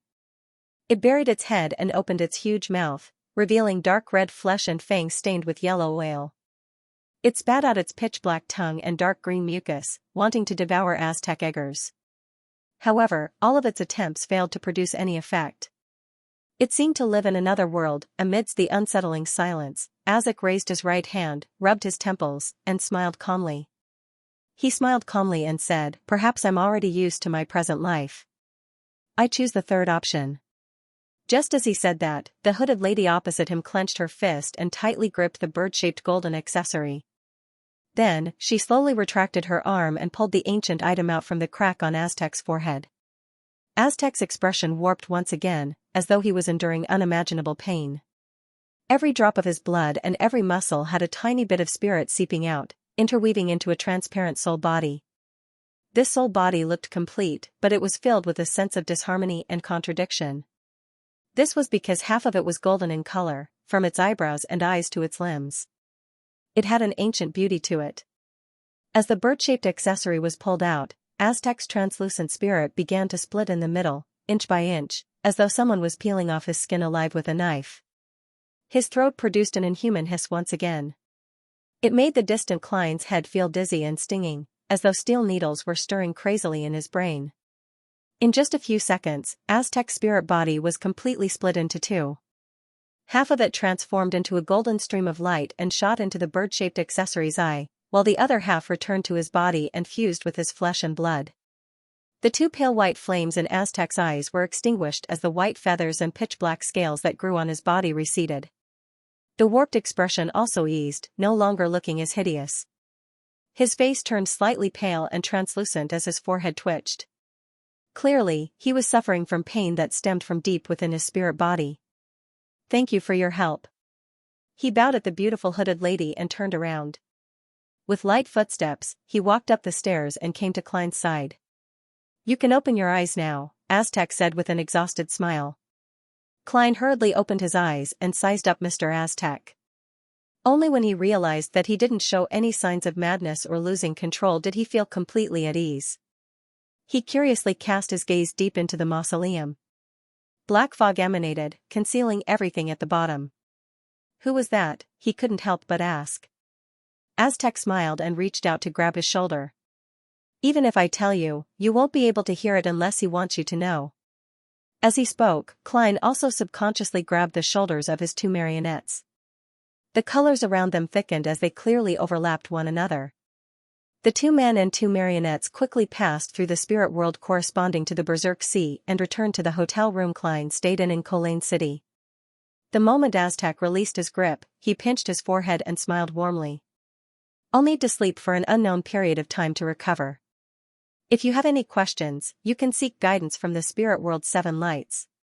You should have already grasped the corresponding ritual." "Mr. Aztec, are you all right?" Klein asked in concern. At the same time, he lampooned himself. "How can I be fine after losing half my soul forever?" Aztec smiled and said, "It's not a big problem. I'll just maintain my previous state. I'll foresee my death and arrange everything, severing my connection with my original life. Then, I'll forget everything, revive, and wake up to search for the past. Compared to before, at least there's still you, a person who knows a lot about me. If I forget again, I should be able to recall a lot of things after seeing your letter." He paused, nodded indiscernibly, and laughed in a low voice. He chuckled softly and said, "Deep sleep isn't a bad thing. At least I can dream. In my dream, I've never left. I'm still basking in the sun with her. I'm still guiding that stubborn child on how to use a broadsword. I'm still building a swing for that little fellow who likes to whine." Before he finished his sentence, Aztec threw out the copper whistle and smiled warmly. "Remember to write. But I won't reply to you before I wake up." Just as Klein reached out to catch the ancient and exquisite copper whistle, Aztec had already vanished from the room. It was unknown where he went. After staring blankly for a while, Klein suddenly sighed softly. To head elsewhere from Cultivation City by land, one had to follow the spiraling path upwards, passing through many streets and arriving at the highest point of the city. Only then could one cross the mountain ridge and enter the plains. At this moment, the Red Gloves team led by Sostel was standing on the square at the highest point, looking down at the abnormal Berserk Sea. Daily Simone, who had been pressing her forehead the entire time, suddenly lowered her hand and said curiously, "Everything is normal again. Everything is back to normal. There are no more problems." "Normal again?" Leonard asked in surprise. From his point of view, it was very difficult for Daly to return to normal before the anomaly in the Berserk Sea ended. "Perhaps it's intermittent?" Sostel hesitantly gave his guess. Daly was just about to reply when everyone's spiritual perception was triggered. They looked towards the Berserk Sea again. In the pure darkness, resplendent stars lit up one after another. Bakeland, inside St. Samuel Cathedral. Archbishop Anthony Stevenson received an urgent telegram from the sea. The telegram's content was rather simple, but it was sufficiently shocking. "German Sparrow has reappeared. He boarded the Black Tulip with someone and turned Ludwell into a marionette. The person he follows is called Death Consul by Ludwell." German Sparrow. Death Consul. St. Anthony silently repeated these two names. He slowly leaned back and closed his eyes. Once again, the information regarding sealed artifact 0 to 17 surfaced in his mind. It was complete information. Number, 17. Name, Angel of Concealment. Danger level, 0, extremely dangerous. Of the highest importance. Security clearance. Not to inquire, not to divulge, not to describe, not to pry. Security clearance, Pope, Team A researchers, and the Archbishop in charge of the Bakeland Diocese. Note, when the Archbishop is transferred out of the Bakeland Diocese, he needs to use sealed artifact 1 to 29 to erase the relevant memories. Sealing method, complete the seal through the combination of 1 to 29 and 1 to 80. Description, this is not an item. Warning, he cannot be used. Appendix 1, this sealed artifact first appeared in the Pale Era of the 4th Epoch. Exact year, missing. Exact date, missing. Exact location, missing. Appendix 2, according to the information, he has been awakened 5 times. Appendix 3, there are limitations to not being used. It has been confirmed that he can be used as a vessel for the goddess's descent. Cultivation City, in a hotel room. Klein sat in a reclining chair as he reached out to receive the black tea with lemon slices from Winner Enzo. On his other side, Admiral Hell Ludwell wore a mask and had a rapier by his waist. He stood straight like the most loyal guard. Only at this moment did Klein, who had completely calmed down, have the mental strength to analyze what had happened in Death's mausoleum. Among them, he was most concerned about the existence that had helped Mr. Aztec escape his predicament at the critical moment. He had given him 3 choices. First, the female voice. Second, this matter is definitely beneficial to her, otherwise, no one would cross such a great distance to provide aid. Of course, if it was just a coincidence, it's understandable and acceptable to help out of goodwill. But the problem is that the mausoleum is a product of Death's divine powers, characteristics, corpse, and the natural environment when he perished. Without the corresponding key, even a deity wouldn't be able to discover it or open the door, so how could anyone possibly pass by? Third, Mr. Aztec's actions were very sudden. He didn't first seek out the members of the charismatic order who were carrying out the artificial death project to inquire for information. He directly followed the shouts and came to the Berserk Sea, entering Death's treasure vault. If it wasn't for the fact that he or I could be located, or if they had powerful clairvoyant powers, almost no existence would be able to arrive in such a timely manner. Finally, Xianxia, who was able to return from Mr. Aztec's body, is almost certain to be death from the fourth epoch. I'm mad, and I'm stronger. That female voice actually addressed him by his name without any respect. This, as Klein seriously analyzed the situation, he suddenly had a guess, but he couldn't help but avoid the possibility. According to what he knew, the Evernight, Death, and Giant Beyonder pathways belonged to the same group. They could be interchanged at high sequences.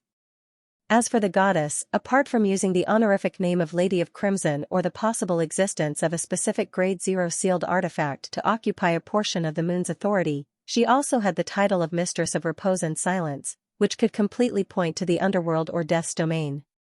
And after his experience in the Foggy Town, as well as the fact that he had used the Holy Sword in Tinjin City and had made a vow with the goddess as his witness, as well as the fact that the goddess clearly possessed the authority of misfortune, Klein believed that he was on her special watch list, just like how he had used the sea god's scepter to mark certain believers. Make bold assumptions and verify them carefully. If she really is a goddess, then almost all questions can be answered. As one of the 7 orthodox gods and one of the final victors of the Pale Era, he has the status and level to call death by his name, and having been marked by her, once there's an anomaly, such as entering a strange place like Death's treasure trove, she will definitely be able to sense it and respond. And because this will definitely take a period of time, she wasn't able to stop it from the beginning. To her, that artificial death, or the uniqueness of the death pathway that has just been activated, can clearly strengthen the authority of repose and silence. It can even allow her to directly erode the death domain, just like what the Mother Tree of Desire did to the chained god. When death perished, the 3 sequence ones should have separated on their own accord. It's unknown who obtained them. If the goddess were to gather them again, perhaps ruler of the ancient underworld, lord of all undead would be added to her title. Although Mr. Aztec was being pursued by the church's high-sequence Beyonders, he ultimately didn't receive any actual threats. From the looks of it, the goddess has been waiting for today's incident. With this in mind, Klein suddenly felt guilty. He was rather pious, or at least on the surface. He raised his right hand and tapped his chest 4 times in a clockwise fashion, drawing the crimson moon. He then muttered to himself, "Praise the lady." This made him recall the answer he received back when he asked Snake of Fate Will Septon about how to obtain the high-sequence Beyonder potion formula of Seer. You can only find the crazy Zeradol or head to the Hornaces mountain range. If you are a blessed of Evernight, pretend I didn't say anything. After the incident in the Foggy Town, Klein had already discovered that heading to the Hornaces mountain range and finding Zeradol were the same choice. Even stealing the Antigonus family's notebook from St. Samuel Cathedral was the same. But only today did he realize that the latter half of the sentence wasn't completely meaningless.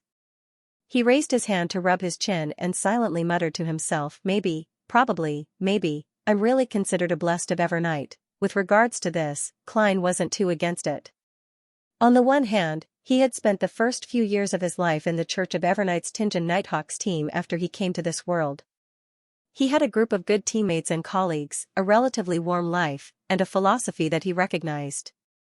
Even now, he would often recall it. Therefore, although he couldn't be considered a believer of the Evernight goddess, he had the highest recognition of this deity. On the other hand, the Evernight goddess had yet to show any ill intentions. Instead, she had given him certain blessings. Klein believed that since he had already been specially marked, he wouldn't be able to escape it anytime soon. All he could do was learn to accept it and make full use of it.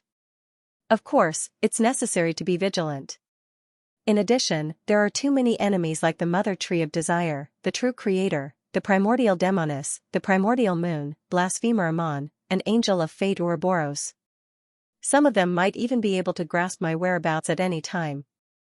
If I don't find someone to cozy up to, the future will be very difficult. Having faced so many things, Klein quickly adjusted his state of mind.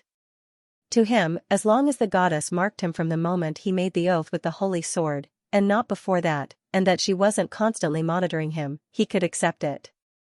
At the very least, from the sea god scepter's marking of special believers, it's impossible to constantly monitor him. Mr. Aztec will be in a slumber for a very long period of time. The goddess doesn't do a divine descent just because she says so. there will definitely be the corresponding obstacles and difficulties. Otherwise, the 7 Orthodox gods would have long done a divine descent across the world to resolve all sorts of problems. Therefore, I have to keep a low profile in the southern continent and behave myself. I shouldn't pin my hopes on external matters. Klein reminded himself as he observed his new marionette, Admiral Hal Ludwell. To be frank, he had always been rather curious about the face beneath the silver mask. However, thinking of the anomaly Ludwell had caused when he took off his mask during the previous battle, he held back his thoughts. He planned on leaving the city and entering the forest or other uninhabited lands before making an attempt. After some work, Klein gained a basic understanding of his new marionette's sequence and powers.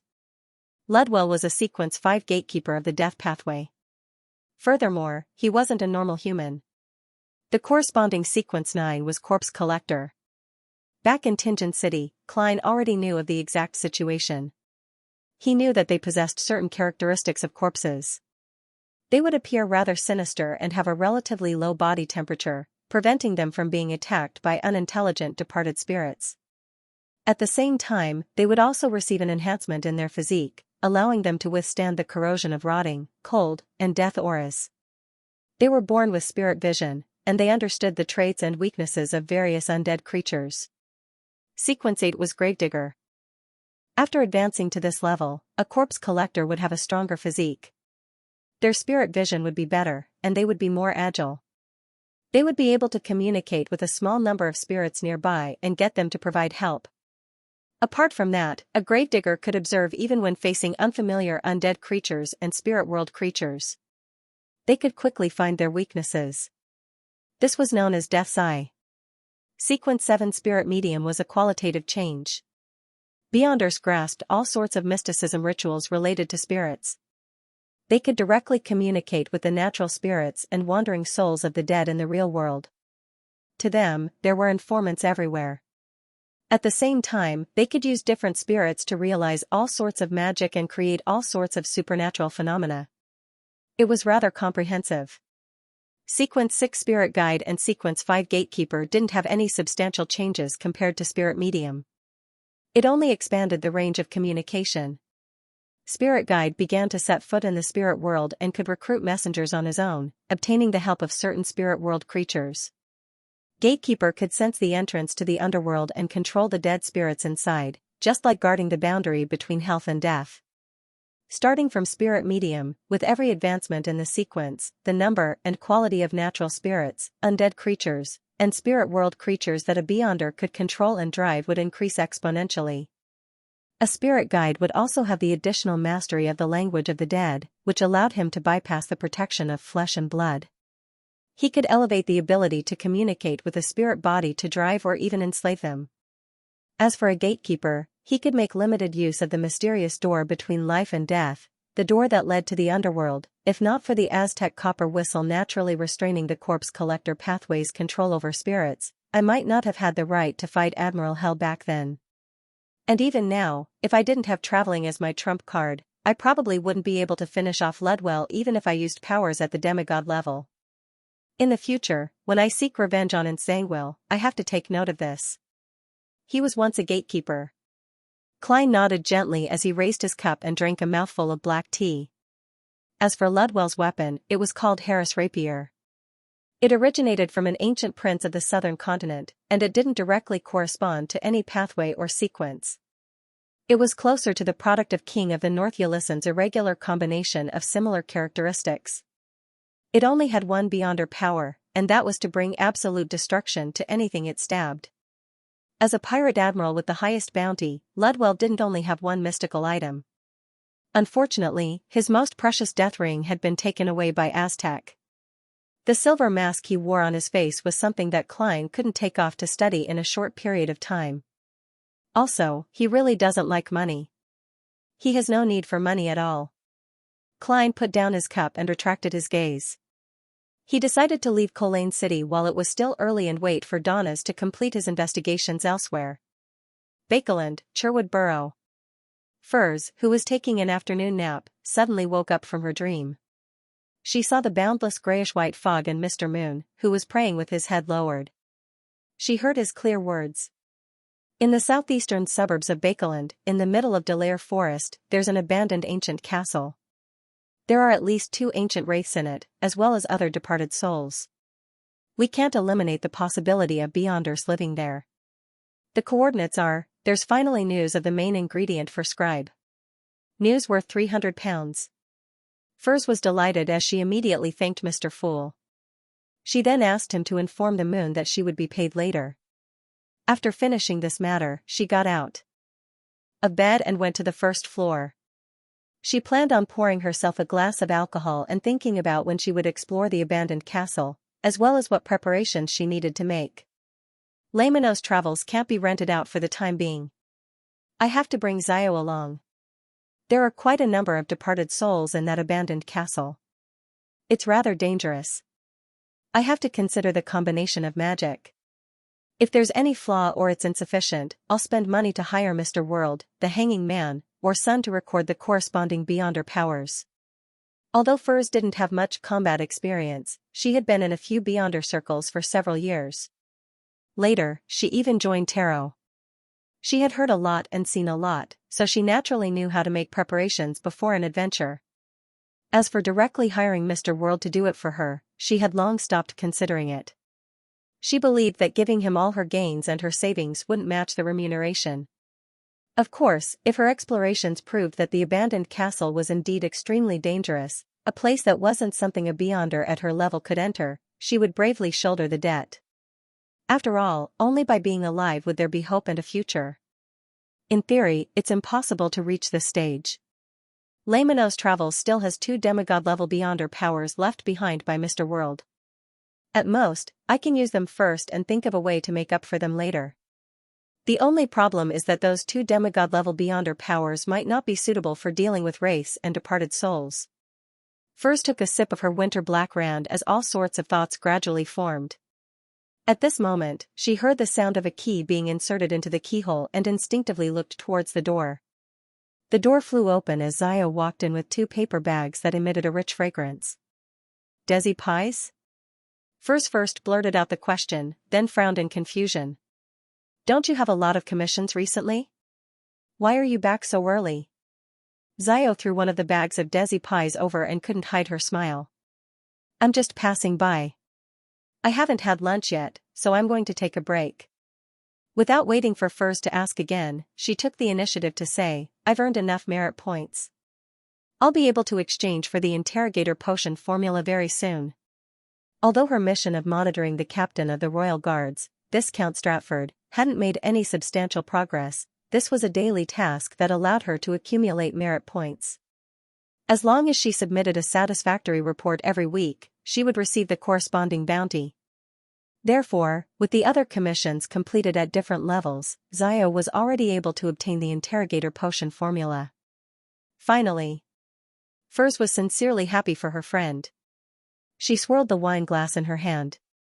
Do you want to have a drink to celebrate? At the same time, she thought of her own matters. This is great. After becoming a Sequence 7, Xiao would likely experience a qualitative change. She would have more confidence in exploring the ancient castle. Xiao looked at the transparent liquid in the glass and shook her head repeatedly. Drinking isn't good. As she spoke, she frowned. Besides, I hate the taste. Before Furs could say a word, she suddenly recalled something. She stood up and walked to the door. I saw that the mailbox is filled with things. Haven't you opened it today? I haven't had the time. Furs put on a look as though she was very busy and needed to rush a draft. Xiao was a very proactive person. She didn't listen to her explanation and had already opened the door to fiddle with the mailbox. After about 10 seconds, she returned to the house with a pile of newspapers and a few letters. As she looked at the recipients, she said, I'm sorry. As she looked at the recipients, she said, they're all yours. 2 from a publishing company. 1 is an invitation for a surgical exchange, and the other is from Pritz Harbor. Pritz Harbor. Furs's heart stirred as she put down her glass and caught the letter Xiao threw at her. In front of her friend, she opened all the letters in a seemingly calm manner and discovered that one of them was indeed from her teacher, Dorian Gray Abraham. Calderon City is a rather special place deep in the spirit world. I can't confirm its origins, but I know that it's extremely dangerous. A demigod once entered and never came out. When you sold the exact coordinates of the spirit world to that gathering member, you need to remind him. Mr. World's goal is such a dangerous city in the spirit world? First stared at the letter in her hand as her eyes widened slightly. The Red Gloves team that had arrived at the next East Balam city met up with the local Nighthawks and occupied one of their offices. Everyone, rest for half a day. We'll begin the operation at midnight. Sostel took out his pocket watch and opened it. This time, they were going to strike a secret stronghold of the Charismatic Order and find more information about the Artificial Death Project, as well as dig out another group of enemies hidden in Bakeland. As for the information obtained from Yulika, it had already been sent back to Bakeland via telegram. There was no need for them to worry about the follow-up. After all, they weren't the only Red Gloves team. The local Nighthawks in Bakeland were numerous and powerful. Leonard, Daly, and company were just about to find a place to rest when a Nighthawk with partial East Balam blood entered with a piece of paper. There's a new telegram from Bakeland. Sostel reached out to take the piece of paper and unfolded it for a few seconds before saying with a heavy expression, German Sparrow has appeared again. German Sparrow has appeared again. I've used divination to confirm that it's him. German Sparrow. Leonard wasn't surprised by this outcome because he had already learned from Don Dantes that his former colleague, Klein Moretti, was still alive. He asked curiously, what did German Sparrow do? Sostel looked around and said solemnly, he boarded the Black Tulip and transformed Hell's High Lord Ludwell into his marionette, Klein said. Admiral Hell? Ludwell? Marionette? The Red Gloves couldn't hide their shock as they exclaimed. Even Leonard Mitchell was extremely surprised. After all, Admiral Hell Ludwell, who wore the ring left behind by death, had the highest bounty among the 7 pirate admirals. He was the strongest, publicly recognized as the strongest person beneath the 4 kings. He wasn't someone an ordinary Sequence 5 could compare with. Yet, German Sparrow was able to turn him into a marionette on his ship while surrounded by his undead army and subordinates, although they didn't know much about Faceless and Marionettist. Just the term marionette was enough for them to intuitively know that Admiral Hell Ludwell's outcome might be worse than death. He's that powerful? He infiltrated St. Samuel Cathedral's Cheney Gate because of a demigod ritual? Leonard gradually fell silent and didn't ask further. At this moment, Sostel took the initiative to say, according to the crew members who escaped from the Black Tulip, there wasn't a battle back then. German Sparrow boarded the ship with another man. The moment Admiral Hell Ludwell saw him, he gave up resisting and prostrated himself on the deck, calling himself Death Consul. Later, he allowed German Sparrow to turn him into a marionette. Death Consul. Leonard subconsciously turned his head to look at Daly Simone. From his point of view, this Sequence 5 of the Corpse Collector pathway should know what Death Consul represented. Daly scoffed and shook her head. I only know that in the past Balam Empire, the ones who ruled the real world were the blood descendants of death. They were known as Death Consul. But the leader of the Charismatic Order's royal faction has never called himself Death Consul, another Red Glove, Cindy, said in puzzlement. This was rather public information among the Nighthawks. Anyone who was above Sequence 7 or joined a Red Glove had the right to read it. As for the Artificial Death faction, it was even less likely for anyone to call themselves Death Consul. Who knows? Perhaps the Charismatic Order has split and multiplied again, resulting in the addition of a Death Consul faction. Daly first replied casually before saying in thought, German Sparrow's origins are mysterious. His goal for infiltrating Cheney Gate is unknown. Perhaps it really has something to do with the Charismatic Order. The Charismatic Order had always been the main target of the Church of Evernight. Both parties had deep conflicts. This sentence reminded Leonard Mitchell. This was because he knew that German Sparrow was Klein Moretti. Furthermore, he had joined a secret organization that worshipped the Fool and used tarot cards as a symbol.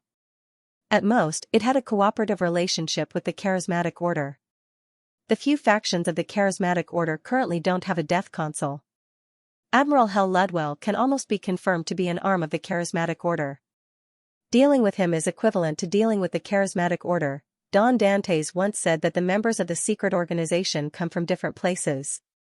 They have different goals. Klein's goal is revenge.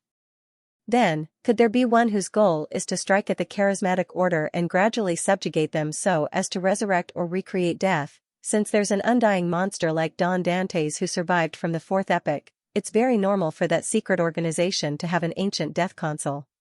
Perhaps his corresponding tarot card is death. As his thoughts raced, Leonard felt that he had grasped the truth. Then, he thought of a few more details. Don Dantes is an undying monster who survived from the fourth epoch. He knows the southern continent very well. He recently left Bakeland, and his current whereabouts are unknown. Leonard was alarmed. Taking the opportunity while his teammates were discussing, he raised his teacup and covered his mouth. He muttered to himself, "Old man, could Don Dantes be a death console?" Palazorost's slightly aged voice had a hint of a smile. No. The Balam Empire's death console is both a status title and the name of a sequence 2 of the death pathway back then. Sequence 2. That secret organization has a sequence 2 angel. Leonard's pupils constricted as he muttered once again, "Why are you so sure that Don Dantes isn't a death console?" "Because he's not an angel?" Palaz immediately chuckled. "No, the reason is simple. You've seen a portrait of the real death console. Back when you Nighthawks were investigating Welch's suicide, you might have even come into contact with him. He's a teacher from Koei University's history department, Aztec Eggers." Aztec Eggers. Leonard was first taken aback before he came to a realization. He finally understood why Klein Moretti was able to revive after death and why he could join the secret organization symbolized by tarot cards. Furthermore, he usually didn't do anything out of the ordinary. The reason was that there was a member of a secret organization behind Klein, and the corresponding tarot card was Grim Reaper. Biam, the slums. The masked and hooded the hanging man Alger met Admiral of Stars Katlia once again. The two of them sat across a table without speaking for a long time. Finally, Katlia said, "That's right. Have you heard of that information?" Alger didn't give a direct answer as he returned with a question. "It's from German Sparrow?" Katlia fell silent for a few seconds before nodding. He turned Admiral Hell into his marionette. And be it the previous Admiral of Blood or the present Admiral Hell, they were pirates with bounties higher than hers. No matter how confident she was, she didn't believe that the two best Sequence 5 Beyonders were clearly weaker than her. "You learned of it earlier than I expected." Alger tactfully confirmed that the Hermit's information was correct. As one of the people who controlled the seas for the Church of the Storm, he could directly obtain information from official channels. Katlia curled the corners of her mouth. "If the future were sailing at sea, I might have to wait a few days or even a few weeks to know of it. However, I've been in Biam recently." She didn't reveal the source of her information. After a pause, the Admiral of Stars frankly asked, "What else do you know about this matter?" "What else do you know about this matter?" The hanging man Alger shook his head. "I was just about to figure out the exact situation when I saw your contact symbol. I rushed over to meet you." Katlia nodded slightly. German Sparrow and Admiral Hell didn't engage in battle. Ludwell himself gave up resisting because the man who boarded the Black Tulip with German Sparrow was addressed as Death Consul by him. Death Consul. Alger's pupils dilated as he felt an indescribable pressure.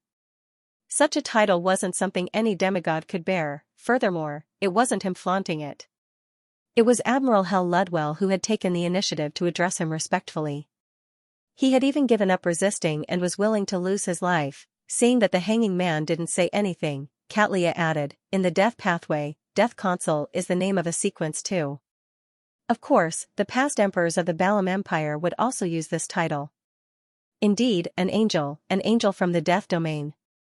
Alger automatically ignored the latter possibility. After all, according to the acting method, the position of emperor would definitely be held by a sequence 2 angel before the destruction of the Balam Empire. And for Admiral Hell to become German Sparrow's marionette without any resistance, it was definitely not something a mere title could do. At this moment, Alger suddenly thought of something that left a deep impression on him. After Rear Admiral Hurricane Zilling successfully escaped, he stood stiffly by the side of the artificial lake. His face rapidly rotted as flesh and blood fell piece by piece. Even his eyeballs had separated from his head. Without a doubt, this was the damage caused by the powerful powers of the death domain. And Alger later confirmed that it was done by Mr. Fool's Blessed. To make a pirate admiral, especially one with a powerful sealed artifact, die so quickly and without putting up any resistance, the attacker's level was obvious. The Church of the Storm Spellsinger of God, Archbishop Snake, immediately determined that it was done by a high-sequence beyonder of the death pathway, and it wasn't the one he knew. Alger didn't have any doubts about this. He initially believed that it was done by a sequence 4 or 3 demigod, which was a saint.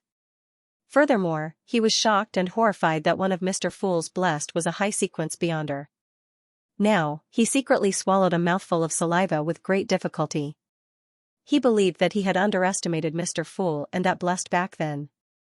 The other party was not a saint, but an angel on earth, on the same level as the triple-crowned ones of the various Orthodox churches. In the field of religion, the Triple Crown referred to the Pope, and Patriarch of the major churches. A death consul as a blessed. Although Mr. Fool is still recovering, he has quite a bit of power at his disposal. Alger's thoughts raced as his eyes shimmered. He was momentarily at a loss for words. Catlia sensed his silence and took the initiative to say, "That's right. You seem to have remembered something." Alger deliberated for 2 seconds and said vaguely, "According to what I know, there's an angel of death among Mr. Fool's Blessed." "That makes sense." Catlia seemed to be talking to herself.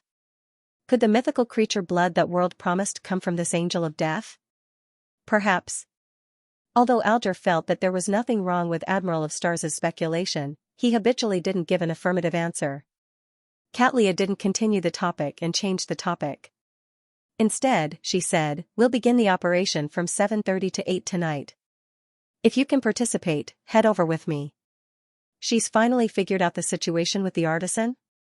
Alger secretly heaved a sigh of relief as he asked in puzzlement, "Why is it between 7:30 to 8? This wasn't the best time for covert operations. Once there were any slip-ups, the official beyonders would quickly notice and rush over." Catlia nudged the thick glasses on her nose bridge as she replied with a complicated smile, "Because that's their dinner time. And their dinner today is mushrooms. And their dinner today is mushrooms." What's the connection? The experienced Alger realized that he couldn't understand what Admiral of Stars was implying. East Balam, in a dense and humid forest. Klein deliberately deviated from the main path and came to an uninhabited area. He planned on getting Ludwell to take off the silver mask on his face. This wasn't only because of his curiosity, but also because of reality. The silver mask was too eye-catching. If he didn't do anything to it, there was no way he wouldn't attract attention no matter how he disguised himself as Admiral Hell. The greatest problem for a marionettist is likely the marionette's identity. The more powerful a marionette is, the more famous they are when they were alive. There's definitely the risk of being exposed when one carries one with them. If it wasn't for the fact that I didn't deal with the pirates of the Black Tulip back then, there's a way to avoid it. For example, I can let Ludwell continue being the captain while I disguise myself as his subordinate. To a faceless, this is very simple. As Klein sighed, he continued traversing through the forest. There were many mosquitoes around him, but none of them harassed him. All of them circled Admiral Hell Ludwell in a bid to suck his blood, but they failed to obtain anything.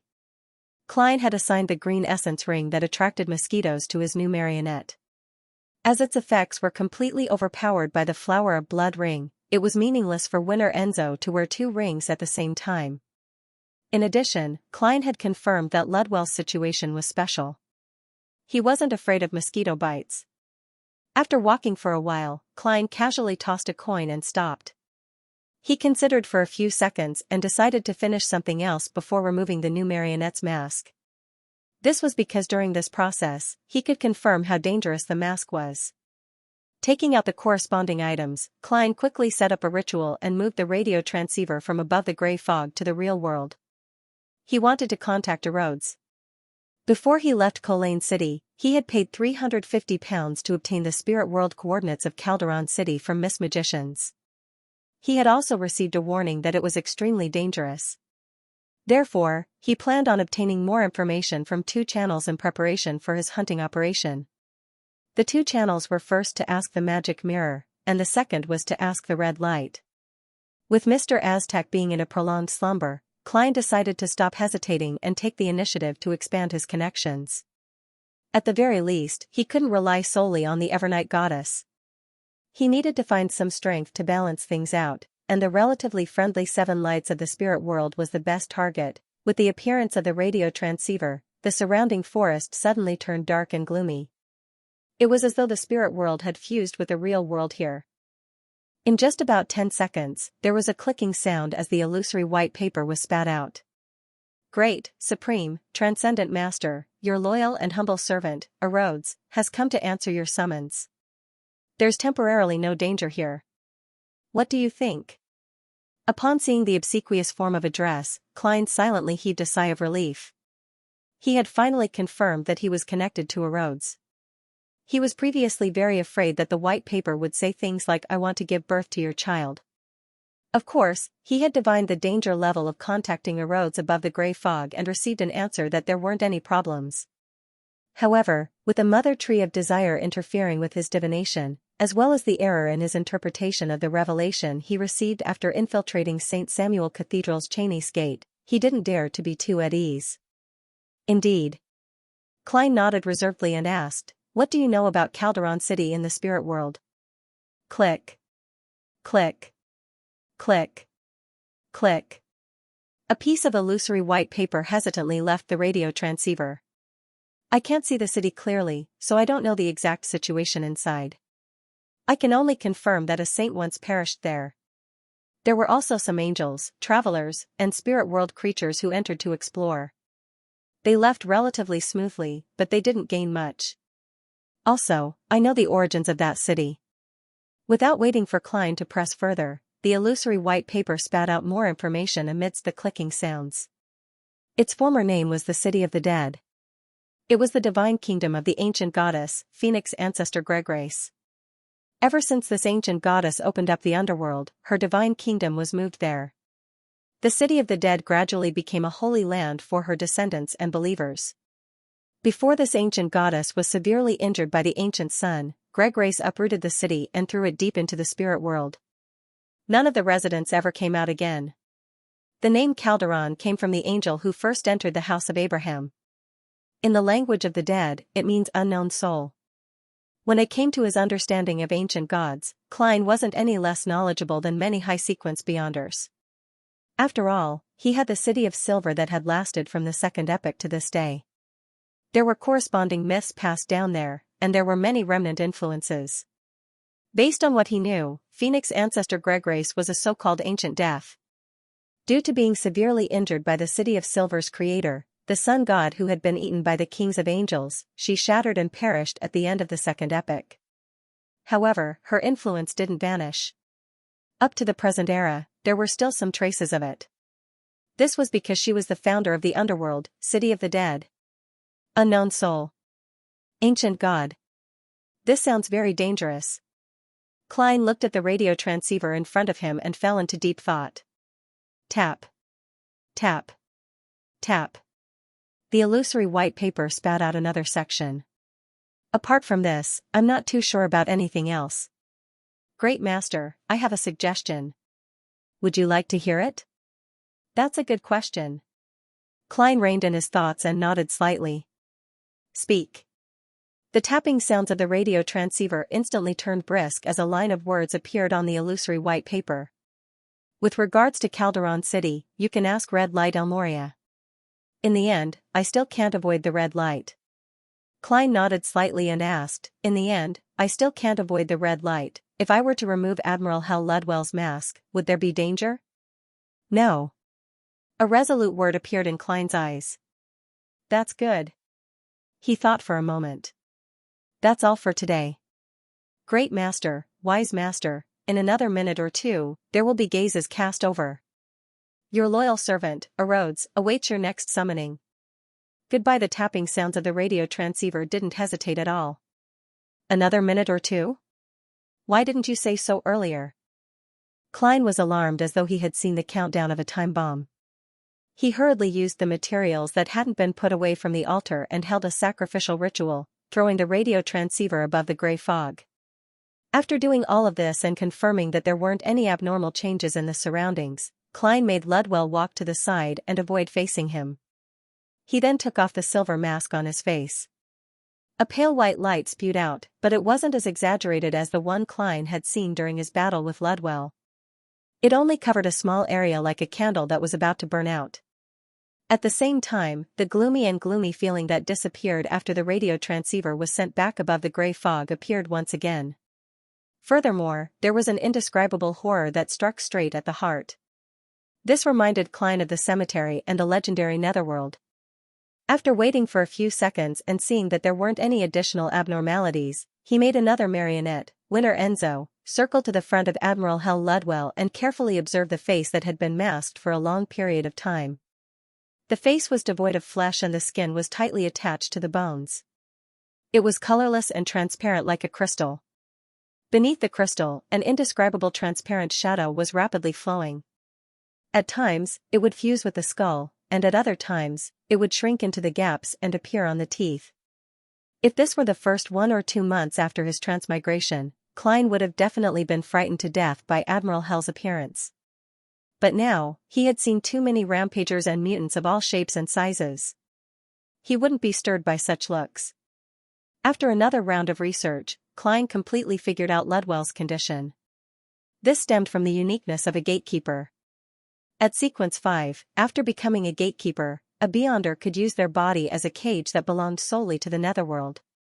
They could hold a certain number of souls, the dead, and natural spirits, and through this, they could obtain all sorts of unique powers and powerful helpers. There was no need for them to bring an army of the dead wherever they went, making them extremely eye-catching. In many folklore, this resulted in stories of spirit behinds. The other meaning of gatekeeper, which was also the most ancient meaning, was to guard the underworld within one's body, to prevent the spirits contained within from escaping, and to make use of them. This was also symbolized by a pair of illusory double doors. As for ancient death, Phoenix ancestor Gregrace, after she opened up the Netherworld, it was equivalent to giving a small portion of the authority of the death domain to all the gatekeepers. It allowed all Beyonders of this sequence to have a certain degree of strength enhancement. The reason why Admiral Hell Ludwell constantly wore the mask was because he had a powerful Netherworld creature within him. On the one hand, he was using this creature, and on the other hand, it was corroding his body, turning him into a half-undead, half-human existence. At the same time, this creature was constantly instinctively connecting to the Netherworld, attempting to open the door and return there. This, combined with the gatekeeper's own powers and authority, as well as the augmentation from Death's Ring, allowed Admiral Hell Ludwell to enlarge the door to the Netherworld, allowing him to directly drive the Black Tulip in. Half undead, half human. It's no wonder Ludwell dares to enter the Netherworld. A real living person wouldn't be able to survive there for even a second. That Netherworld creature gave him a unique ability to turn a portion of his body into a dead soul. He can extract the spirit bodies of others remotely. I encountered it back then. In Enlightenment, Klein made Admiral Hell wear the silver mask again. The mask's effect was to placate the soul, allowing the Netherworld creature in Ludwell's body to be in a relatively calm state most of the time. With his questions answered, Klein turned his attention back to the altar. He wanted to attempt to contact the spirit world's 7 lights. In this regard, there were special secret deed rituals and corresponding spirit channeling rituals that he could choose from. After some consideration, Klein chose the latter. This was because during the secret deed ritual, he had to release his spirit and make contact with the targeted existence. From there, he would obtain a certain amount of knowledge, strength, help, or spiritual experience. This would result in his thoughts and secrets opening up to that existence. As for the spirit channeling ritual, there were 2 types, direct communication and requesting the other party to descend. As the spirit world's 7 lights were extremely high in status, Klein couldn't guarantee that the other party would respond according to the ritual's requirements. Therefore, although he wanted to communicate remotely, he had made additional preparations for a spirit descent to express his sincerity. After lighting the 3 candles and dripping a liquid like mint essential oil, Klein specially took out a paper figurine and placed it on the altar as a medium for the spirit descent. If there wasn't anything similar, the target of the prayer would descend on him. It was just like how Donnas had requested Vice Admiral Iceberg Edwina's spirit descend. There were 2 situations. First, the possessed person would completely lose their senses and would be controlled by the corresponding existence to answer the questions of others. Second, the possessed person would remain lucid and be able to control certain parts of their body, allowing them to answer the seducer. The simplest example was that one could use their mouth to speak while the other controlled their hands to write. Klein quickly completed the first half of the ritual. He took a step back and opened his mouth, chanting in ancient Hermes. I pray in my name.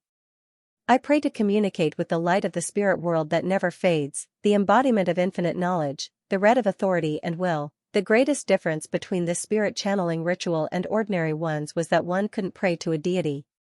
Be it the Evernight goddess or the god of knowledge and wisdom, their honorific names couldn't appear in the ritual, otherwise, it would definitely result in failure. From a mysticism point of view, this meant that the spirit world's 7 lights didn't belong to or serve any deity. As words that could communicate with the spirits of nature were said, Klein saw the 3 candles swell at the same time. With a light crackling sound, they connected as though a door of light had opened. The surroundings of the altar suddenly turned silent and dark as pairs of baffling eyes looked over from different directions. A cold wind blew past. Apart from the 3 candles, everything on the altar floated in midair. Among them, the paper figurine stood up shakily. Its surface was dyed a rich and clear red that didn't look bloody at all. Hello. As Klein recalled the mysticism books that described the spirit world's 7 lights, he spoke according to the correct interaction method he had concluded. He acted as though he was facing a teacher.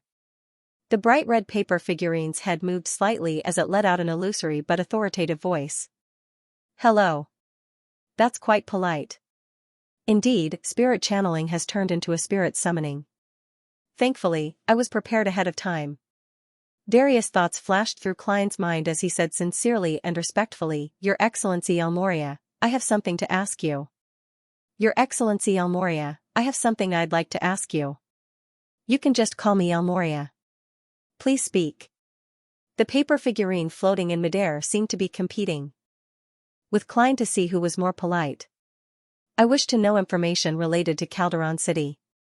Klein didn't change his attitude. After all, there was a saying in the Foodie Empire, it's no wonder you're so polite. The bright red, nearly transparent paper figurine pondered for 2 seconds. May I know your goal? Klein didn't hide it as he said frankly, to hunt spirit world plunderers. The paper figurine's head moved slightly. Indeed, it's only easy to find them in Calderon City. In other places, spirit world plunderers are like a drop of water in the ocean. It's very difficult to distinguish them. Even I can only occasionally discover them, but I'm unable to lock onto them for long periods of time. A portion of them are active in Calderon City's core, while a small number are scattered in the periphery. As long as you don't attempt to venture too deep, you won't be in too much danger. Unfortunately, there's something special there that prevents us 7 lights from entering.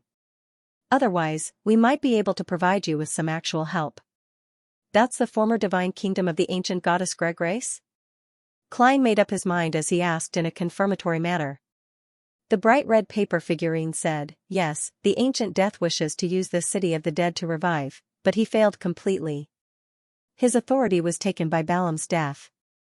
However, this also makes Calderon City more dangerous. This is because the setup left behind by the ancient goddess underwent an anomaly after the failure. I'm not sure what exactly it has become. Is that so? Klein nodded indiscernibly as he raised a few more questions from different angles. He received relatively satisfactory answers. Byam, outside a house near the harbor. Alger and Admiral of Stars Catlia were patiently waiting for the people inside to enjoy their dinner. Lord of the Mysteries looking at the oriel window that reflected the light from the gas lamps, the hooded and masked Alger was about to ask about the details of the operation when he suddenly saw a shadow grow out of the thick darkness beside him. It turned into a thin, tall, pale, and sickly young man. Bloodless, Heath Doyle. Alger quickly recognized him as the second mate of the future. Heath didn't look at him as he directly said to Admiral of Stars Catlia, Captain, they didn't notice anything unusual. They turned those mushrooms into cream soup and prepared fried fish as the main course for tonight. Very good. Catlia took off the heavy glasses on the bridge of her nose and looked at the dining room, which was separated by a wall, with her purple eyes that revealed a mysterious light. Heath Doyle didn't waste any time. His figure instantly darkened and returned to the shadows. No one knew where he had gone. After hearing their conversation and combining it with what Ma'am Hermit had said, the hanging man Alger had a rough idea of what the core elements of tonight's operation were. Poisonous mushrooms, although he didn't know what method Admiral of Stars had used to render the Beyonder's spiritual intuition ineffective, preventing them from distinguishing between ordinary and poisonous mushrooms. Alger believed that it wasn't impossible in mysticism. He hesitated before speaking. Will this cause Artisan Charv's death? A wild artisan was rather rare. Alger didn't wish to lose such a friend while there was still room for negotiation. To him, the most ideal solution was to imprison this fellow and make him an exclusive artisan for himself and the hermit. I won't. Catlia calmly shook her head and casually explained, whether it's the information you provided or the details observed by my crew, they all mentioned that Charv doesn't like to eat fish. In fact, he even hates it. This may have something to do with him having a fishbone stuck in his throat when he was a child. Because of this, Catlia finally chose the mushroom tactic, which could effectively destroy the enemy's strength and minimize the risk on her side. The mushrooms that could reproduce by devouring flesh and blood in the dark had been eliminated by Admiral of Stars from the very beginning. This was because they could allow Beyonders with sharp spiritual perception to directly sense abnormalities, as though they were facing poison. In addition, Beyonders who believed in the primordial moon had a high chance of having a deep understanding of herbs, plants, and fruits. Just by looking at them, they should be able to identify dangerous mushrooms. The only way to hide it from them was if the food itself was harmless and mutated through contact with other things. The mushrooms that Frank had created previously were just right for this. If the two conditions of fish and water were not present, the mushroom would be a normal mushroom. It would neither poison people to death nor cause diarrhea. It would be digested bit by bit, broken down into different components, and finally excreted from the body. At this stage, fish and water would be useless. For this, Catlia especially got Frank to redo the experiment that had been temporarily abandoned and obtained a batch of mushrooms. She also promised to hunt an Aurora Order Rose Bishop for him in the future. Hates eating fish. Alger muttered, feeling that he was once again unable to keep up with the hermit's train of thought. He had clearly asked if the poisonous mushrooms would cause Artisan Charv's death, but the other party had answered that the artisan wouldn't die because he didn't like eating fish and even hated it. Is there a need for this to be connected? Alger was puzzled as he muttered to himself, but he didn't ask. He maintained his silence and decided to pay more attention to the situation. After a while, a scream suddenly sounded from the house, accompanied by painful grunts and vomiting sounds. Take action.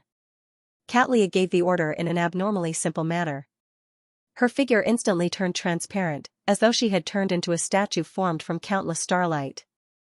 The statue shattered as resplendent starlight surged and suddenly arrived at the door of the house, entering through the gap. The starlight gathered inside as Catlia's figure appeared. Then, she heard the howling of the wind and the banging of something. The door frame shook as it opened. The hooded and masked the hanging man, Alger, entered the target building in no way slower than Admiral of Stars. He swept his gaze and quickly took in the situation in the dining hall. Artisan Charv retreated in horror, distancing himself from the long table. On the ground were two men and a woman, constantly vomiting out mushrooms. Between their chests and abdomens, their clothes had already torn apart as mushrooms grew out one after another. Upon sensing someone enter, the few of them subconsciously looked up. White mycelium had already appeared on their faces, forming clumps after clumps. Alger's masked face couldn't help but twitch. Although he was experienced and knowledgeable, making him a Beyonder who had never seen such a terrifying scene, such a scene still gave him an intense visual and psychological impact. Catlia had expected it, but she never expected it to be so horrifying. She was taken aback for a moment before she covered her mouth with her right hand and whistled. Illusory ropes emerged from the ground, coiling around the three primordial moon believers like snakes to tie them up. Is there a way to stop it? Catlia turned her head to the shadow in the corner. After a moment of silence, Heath Doyle's voice sounded. Frank said that he hasn't figured out a way to stop it from his experiments. All he can do is cremate them. Cremate. Catlia's brows pricked up slightly as she immediately took out a handful of powder from her secret pocket and threw it over. The powder seemed to have a life of its own as it accurately landed on the 3 primordial moon believers and the various mushrooms. Without a sound, scarlet flames rose and quietly burned everything they came into contact with. Artisan Charv had long been dumbfounded when he witnessed the anomaly. After someone barged in, he had planned on using his mystical items to resist, but he quickly recognized that it was Admiral of Stars Catlia. Therefore, he rationally gave up and decisively stood in his spot to wait. He believed that he still had some value. No matter where he went, he wouldn't be killed immediately. Furthermore, Admiral of Stars never had a bad reputation. The worst-case scenario is to join the Star Pirate crew. Furthermore, this pirate admiral is even better looking than the portrait on the wanted poster. He has a completely different temperament. Charv tugged at his wolf fang necklace and put on a fawning smile, waiting for the intruder to state his purpose. Catlia glanced at him and carefully examined his appearance. She could only confirm that he was a typical Intis patient and did not see any similarities between him and the queen. The pirate admiral deliberated before speaking. I originally wanted to get you to create a mystical item through a friend's introduction, but I realized that you were with the primordial moon believers. The 3 of them aren't that strong.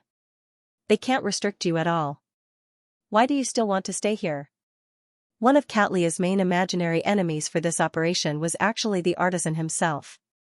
This was because she couldn't kill him, but she had to restrain him. Furthermore, he had many mystical items that matched perfectly.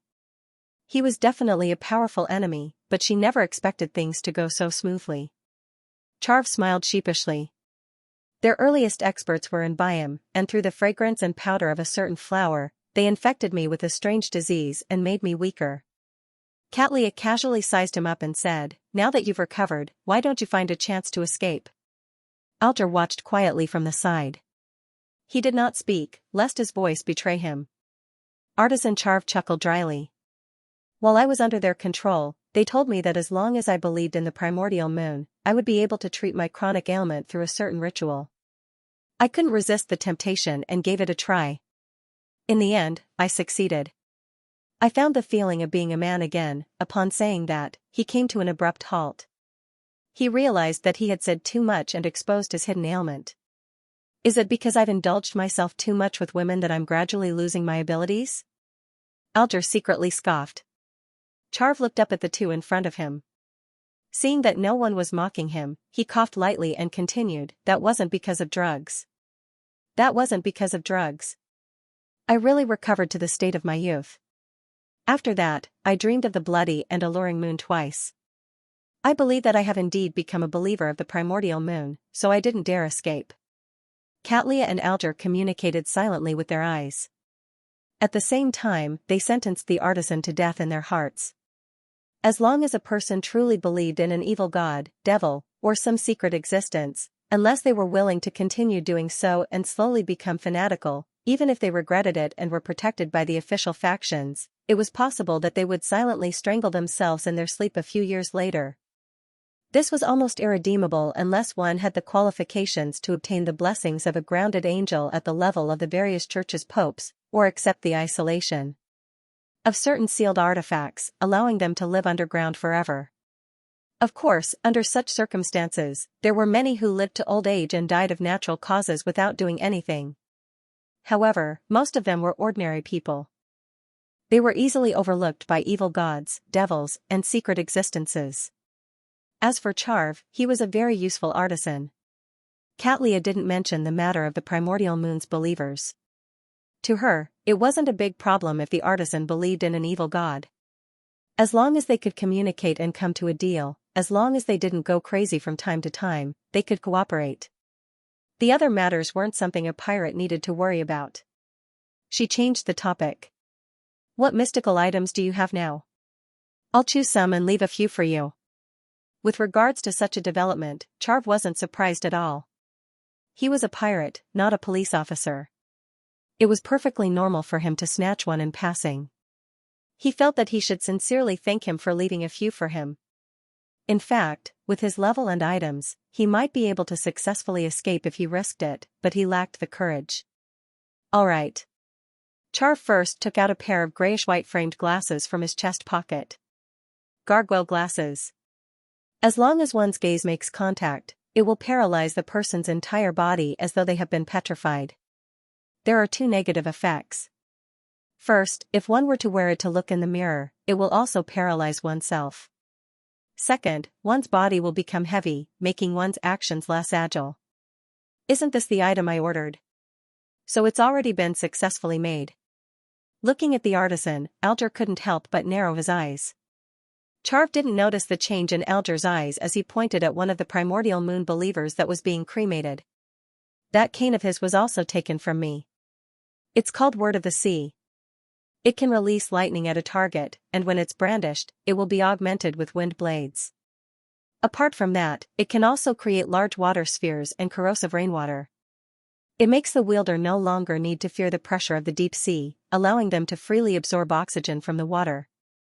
At the same time, it can also be used as a wand to carry people in flight. There are three negative effects. First, it likes to sing. Every 6 hours, it will definitely sing a song, and the effects won't differentiate between friend and foe. It varies depending on the style of the song chosen. At times, it will make people lose their minds, and at other times, it will cause irritation and reduce one's rationality. Of course, even if it's less than 6 hours, as long as you wish for it, it will be happy to sing. Second, from what I just said, it can be seen that it has a certain living characteristic. Furthermore, it's one with a rather bad personality. It likes to trip the wielder when they aren't paying attention, whip them, and drag them down the stairs. Third, it will cause the wielder to be easily struck by lightning. Therefore, during thunderstorms, it's either not to go out or not to bring it along. This is a sealed artifact created from German Sparrow's ocean songster Beyonder characteristic. If he were to know that you had already made it, but allowed the primordial moon believers to take it away, you would definitely be sold to someone in need, in the form of a Beyonder characteristic. Alger looked towards the dining table and saw a black cane with silver inlaid in it. From what he knew, regardless of the negative effects, a mystical item with living characteristics was considered a sealed artifact. This was because it meant unpredictable danger. Seeing that Catlia and her companions didn't say that it was over, Charv had no choice but to continue taking out mystical items with a bitter expression. This short knife is called Blade of Poison. The effects are obvious from the name. There's no need for me to describe it further, right? Sigh, it can add a random poison to every damage. As for what it is, it's purely up to luck. Its negative effects aren't that great. It will only cause medical treatment to fail and accumulate the feeling of being drunk. Charv introduced a few mystical items before he finally heard Catlia say, "Very good. Very well. I'll leave the rest to you." Phew. Not bad. She left 3 for me. Not only did Charv not feel any resentment, he even sincerely felt that Admiral of Stars was truly a good person. It was as though he had contracted a mental illness. Catlia then turned to look at the hanging man. "You pick first." She knew that the world's German Sparrow had a mystical item being made at the artisan's place, so she got the hanging man to first pick out the crazy adventurers. Alger nodded and took the Word of the Sea and the gargoyle glasses. He then indicated that the rest were his spoils of war. Catlia thought for a moment. "Pick another one. The rest are mine." She wasn't too interested in the remaining mystical items. This was because she already had 2 rather powerful items that matched her status. Later on, she had obtained the Judge's Button and the Scales of Luck, so she no longer had any shortcomings. Under such circumstances, considering the stacking of the negative effects, she wouldn't take a second look or make a switch unless it was a very useful or special item. Of course, as a pirate admiral, she would never find having too many mystical items. After all, a portion of them had to be handed to the Moses ascetic order, and the rest had to be rewarded to her crew. Alger fell silent for a moment. Based on the items he already had and his Beyonder powers, he chose the Blade of Poison. Admiral of Stars Catlia immediately instructed Bloodless Heath Doyle to move the mystical items that Artisan Charv had placed on the ground, as well as the remnants of the few primordial moon believers, out of the house. Then, she looked at the artisan again. Her purplish-tinted eyes reflected the artisan's figure. "Why would the primordial moon believers want to control you?" Charv's eyes shimmered. Isn't it a very simple and intuitive matter? They want me to create mystical items for them. Before he could finish his sentence, he suddenly felt his heart skip a beat when he saw the indifferent purple eyes looking at him. He hurriedly added, they seem to have some plan that requires the artisan's help. As for what it is, I'm not sure since it hasn't begun yet. Xianxia retracted her gaze as though in thought. She exchanged a look with the hanging man and nodded. They decided not to take the artisan away today and leave him here to see what would happen next. This also meant that they hoped to figure out the plans of the primordial moon believers through monitoring the artisan. In fact, to the hermit and the hanging man, what the primordial moon believers were plotting wasn't something they were too concerned about. It was just that one of them could use this opportunity to communicate with Queen Mystic and provide some of the latter's decisions in the Beyonder world as a reference. The other could use this matter to exchange for contributions from the church. Therefore, they instantly came to an agreement and prepared to conduct an in-depth investigation. Of course, the hanging man Alger always believed in a certain principle: the more information one had, the more benefits one could obtain from various matters. After a brief silence, Xianxia said to Charv without any change in her tone, since you're already a believer of the primordial moon, there's no benefit in taking you away. Since you're already a believer of the primordial moon, taking you away won't benefit me in any way. Charv nodded immediately, indicating that she was right. Xianxia paused for a moment before changing the topic. However, I wish to establish a long-term cooperative relationship with you. Therefore, I need a few drops of your blood. This can help me find you at any time. Charv's face was immediately filled with bitterness. His mouth quivered a few times, but he couldn't say a word of rejection. Phew. He suddenly exhaled. All right. With that said, he picked up a paper knife beside him and sliced his forearm. A few drops of blood seeped out. Xianxia immediately raised her right arm and gently raised her palm, allowing the drops of blood to float up and fly towards her. After observing the blood in her palm, the pirate admiral suddenly said, "What's your surname?" June, Charv replied reflexively. Xianxia didn't say a word as she turned around and walked out the door. The hanging man Alger followed closely behind. The room quickly turned silent. Charv found a sofa and sat down. He didn't move for a long time, as though he was still immersed in his previous encounter. The room quickly turned silent. Seal found a sofa and sat down. He didn't move for a long time, as though he was still immersed in his previous encounter, unable to snap out of it. The room quickly turned silent. Charv found a sofa and sat down. There was no movement for a long time, as though he was still immersed in his previous encounter. Nearly 10 minutes later, he suddenly sat up straight and took out a miniature humanoid figurine from his inner pocket. Seal hurriedly used a handkerchief to wipe the statue's face clean. Then, he heaved a long sigh of relief and curled the corners of his lips. Thankfully, I have this destiny puppet.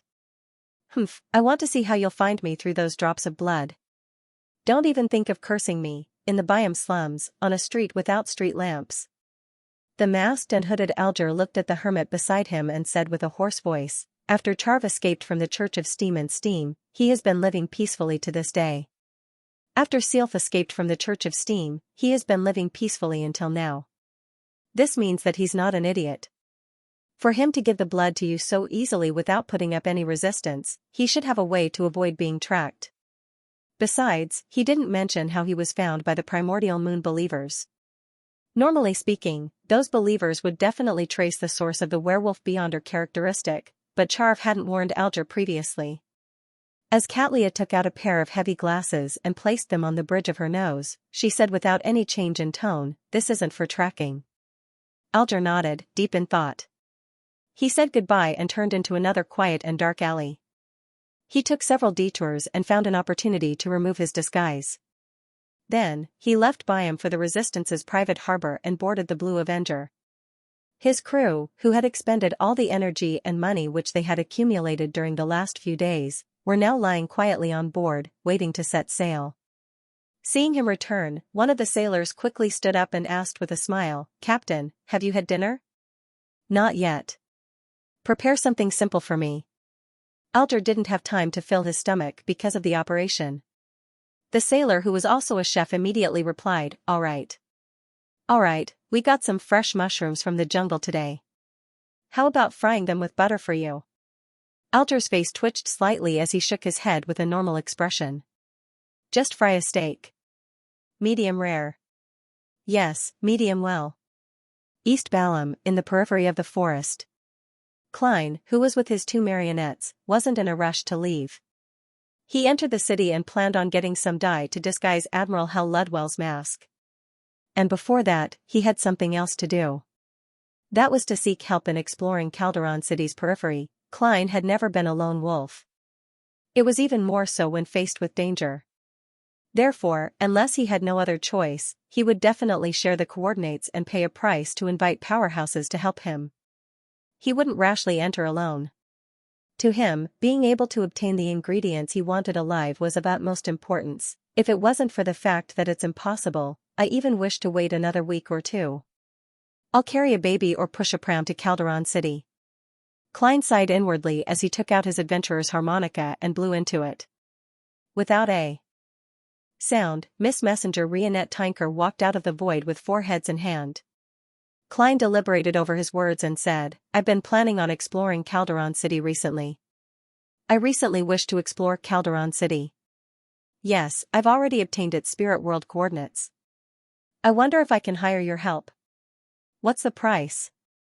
Rionette Tinker's 4 blonde, red-eyed heads opened their mouths one after another. No. I can't enter. Unable to enter. The 7 lights are also unable to enter due to certain special reasons. Is this a restriction that Calderon City has on high-level creatures in the spirit world? However, how does Miss Messenger know of such a restriction? She's been there before? If that's the case, there's no need for me to ask Red Light and the magic mirror. Or is that what her spiritual intuition told her? As his thoughts raced, Klein slowly and silently exhaled. He then took out a gold coin and handed it to Rionette Tinker. I understand. Thank you for your perception. After Miss Messenger bit the gold coin with one of her heads and retreated into the spirit world, Klein's thoughts scattered as he considered who he could get as a helper. Mr. Aztec has entered a deep slumber, and it's unknown when he'll wake up. There's no way to wait. Well, Septon is about to be born, but he's still an infant. He's in an absolute trough. Even with Ma'am Hermit's method to temporarily recover a certain amount of strength while he's weak, it's impossible for him to squander it on something as trivial as being my bodyguard. Besides, once he leaves Bakeland or shows the corresponding level, there's a high chance that he will be targeted by Angel of Fate Ouroboros again. Through this snake of Mercury, I can seek help from a demigod from the life school of thought, such as Counselor Ricardo from before. This will be very difficult. The life school of thought was internally divided, and the counselors had too many things to do. Furthermore, they had to run around the world with the die of probability, leaving behind traces to mobilize the Angel of Fate. Queen Mystic Bernadette? I'm not too familiar with her. Besides, the fool has angels and demigods under him. It's impossible for a blessed like German Sparrow to seek other help. Even if it's in the name of cooperation, it's clearly a huge problem. Sigh, on the surface, the fool has angels and demigods under him, but in reality, the angel and demigod have the fool who's taking a selfie with them, the chief of the City of Silver. This can indeed be done when he needs it.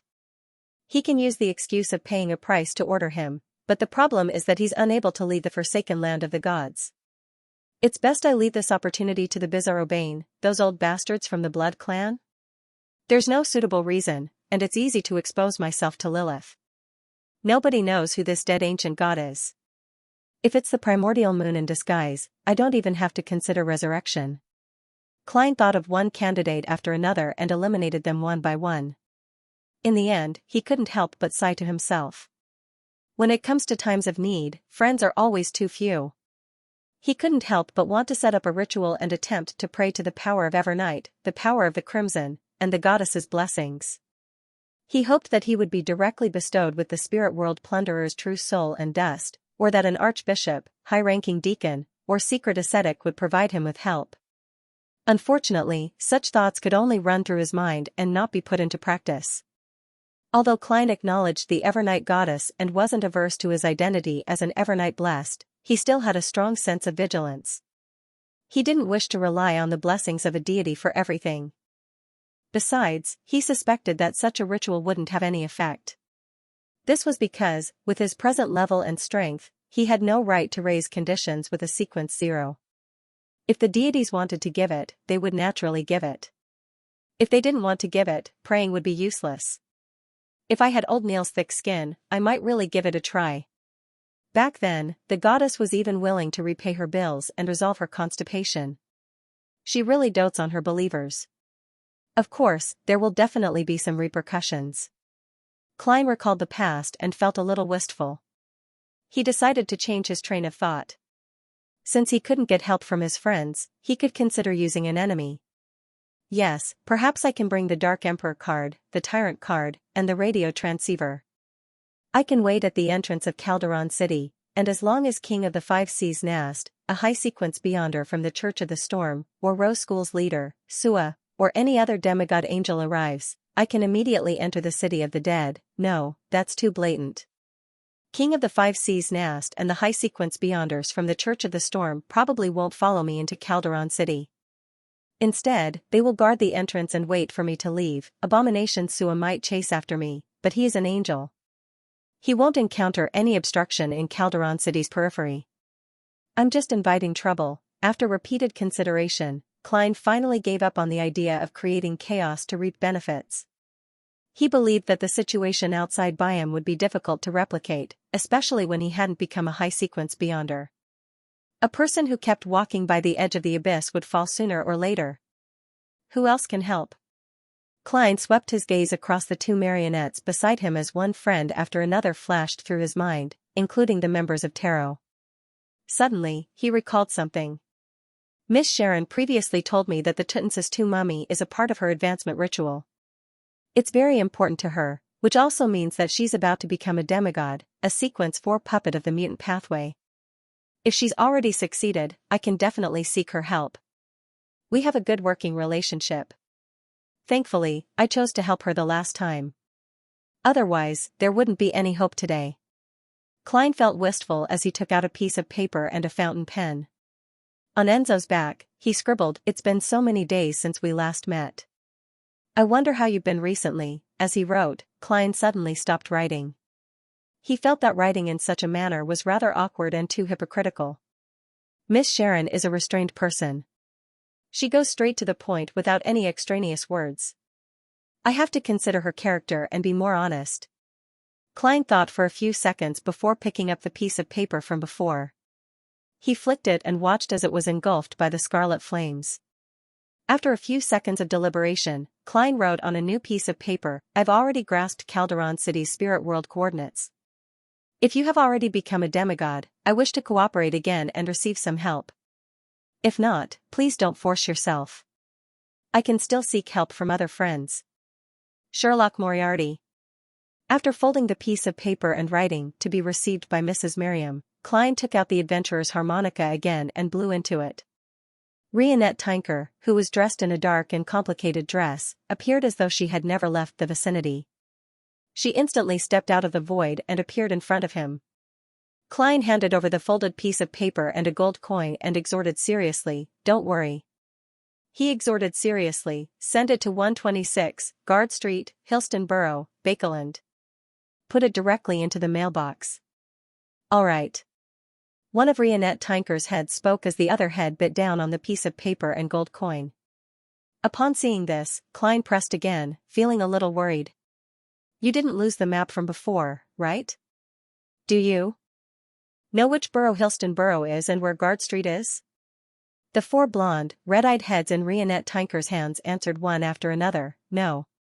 No. This. Very. Easy. Find." Klein immediately heaved a sigh of relief as he politely sent Miss Messenger off. He temporarily threw the matter of Calderon City to the back of his mind and began disguising as his marionette, Ledwell. He temporarily threw the matter of Calderon City to the back of his mind and began disguising as his marionette, Ledwell. The next morning, a brown-skinned man with soft, slightly curly hair, dressed in a Rouen-style formal suit and a half-top hat entered Tetnik City by the periphery of the jungle with 2 servants. This was a city that mainly relied on wood, rubber, and specialties from the jungle. It was said that several hair growth fluid research institutes and supporting factories had been established here recently. Klein, who was disguised as a wealthy person, quickly found an inn to stay in.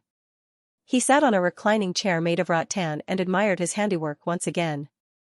Winter Enzo's skin wasn't just bronze. It was completely leaning toward black. Combined with his thin and soft hair, thick eyebrows, deeply shadowed facial contours, and loose, pleated trousers and black and white top that were very characteristic of Balam, he looked like a standard native servant from a plantation manor. Admiral Hell Ludwell's rather gorgeous clothes had turned into something similar to Enzo's.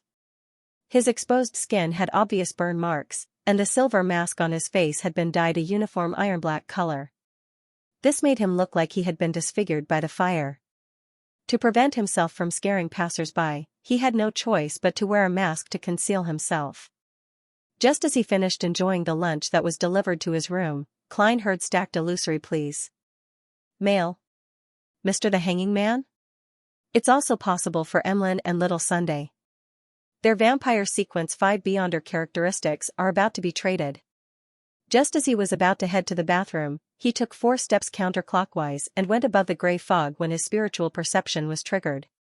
He hurriedly activated his spirit vision and saw the headless Rionette Tinker walk out of the spirit world that overlapped with reality with a letter in her mouth. Miss Sharon's reply? Klein first thanked Miss Messenger before receiving the letter and reading it. Sorry, I'll probably need another 1 to 2 months to prepare. If you still need help when the time comes, I'm fine with it, Sharon.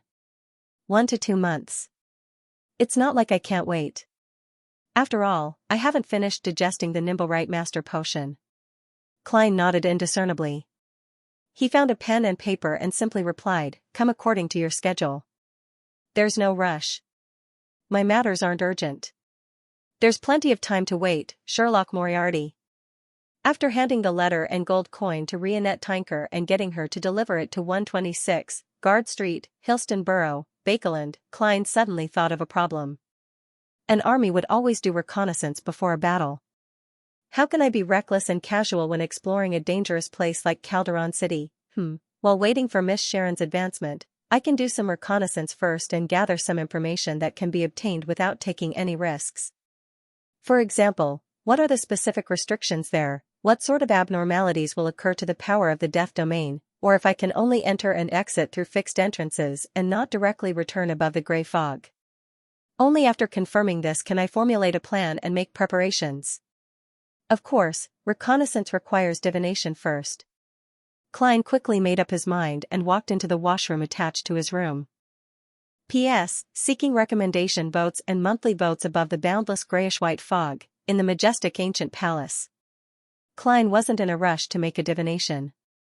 He first responded to the Hanging Man Alger's sacrificial ritual and brought the cane made from the ocean songster's Beyonder characteristic in front of him.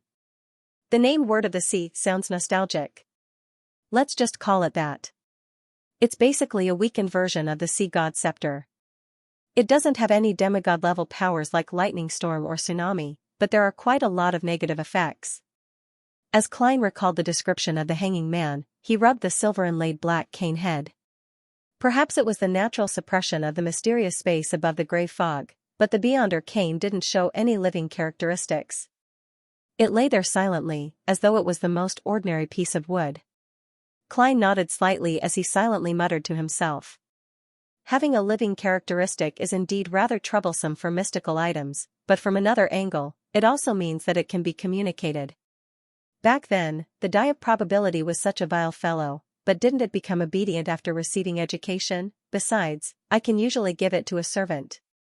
Yes, the winner, Enzo, is very suitable. Although he no longer has his passive luck, he has been accumulating luck all this while to prepare for critical moments. Releasing a little of it won't affect anything. This way, be it tripping, falling, or being struck, he can smoothly dodge them without attracting attention. On careful thought, the cane's prank isn't completely useless. If I were to encounter other marionettists, spirit world plunderers, or Bizarro-Bane, I would lose the initiative and end up being controlled. My thoughts and actions would become sluggish, and it would be quite difficult for me to escape by myself. At that moment, if I'm struck by the cane that I can't control or trip to the ground, wouldn't I successfully escape the predicament? Sigh. If the negative effects of a mystical item are used well, it will be of great help. Of course, in a normal battle, similar pranks will also bring about unnecessary danger.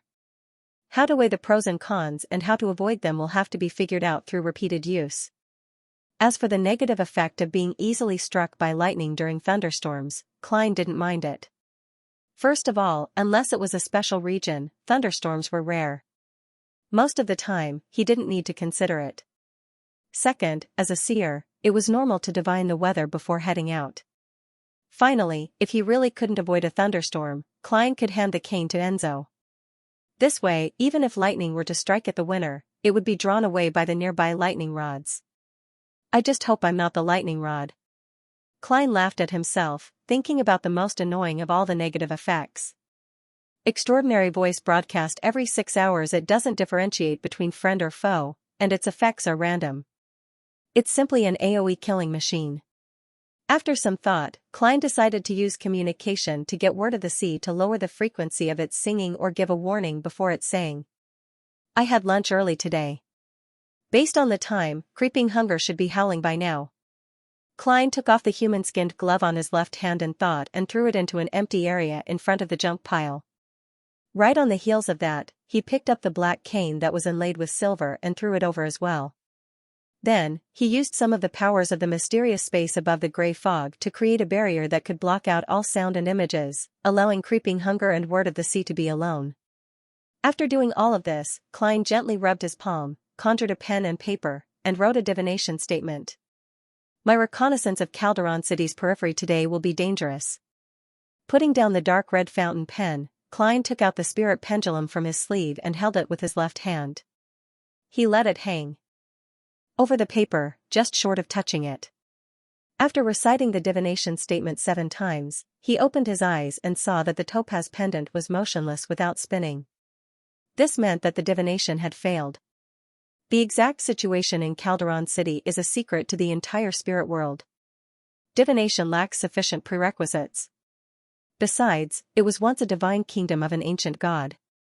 There are remnants of a mutated resurrection setup, which will similarly interfere with divination. Klein put away the spirit pendulum and deliberated. I can only choose to believe what the red light said. Calderon City's periphery isn't that dangerous. Besides, I still have marionettes. I can let them go ahead first and confirm if the gray fog can be shielded from it. Klein quickly made up his mind. Without any hesitation, he waved his hand to remove the barrier he had previously created.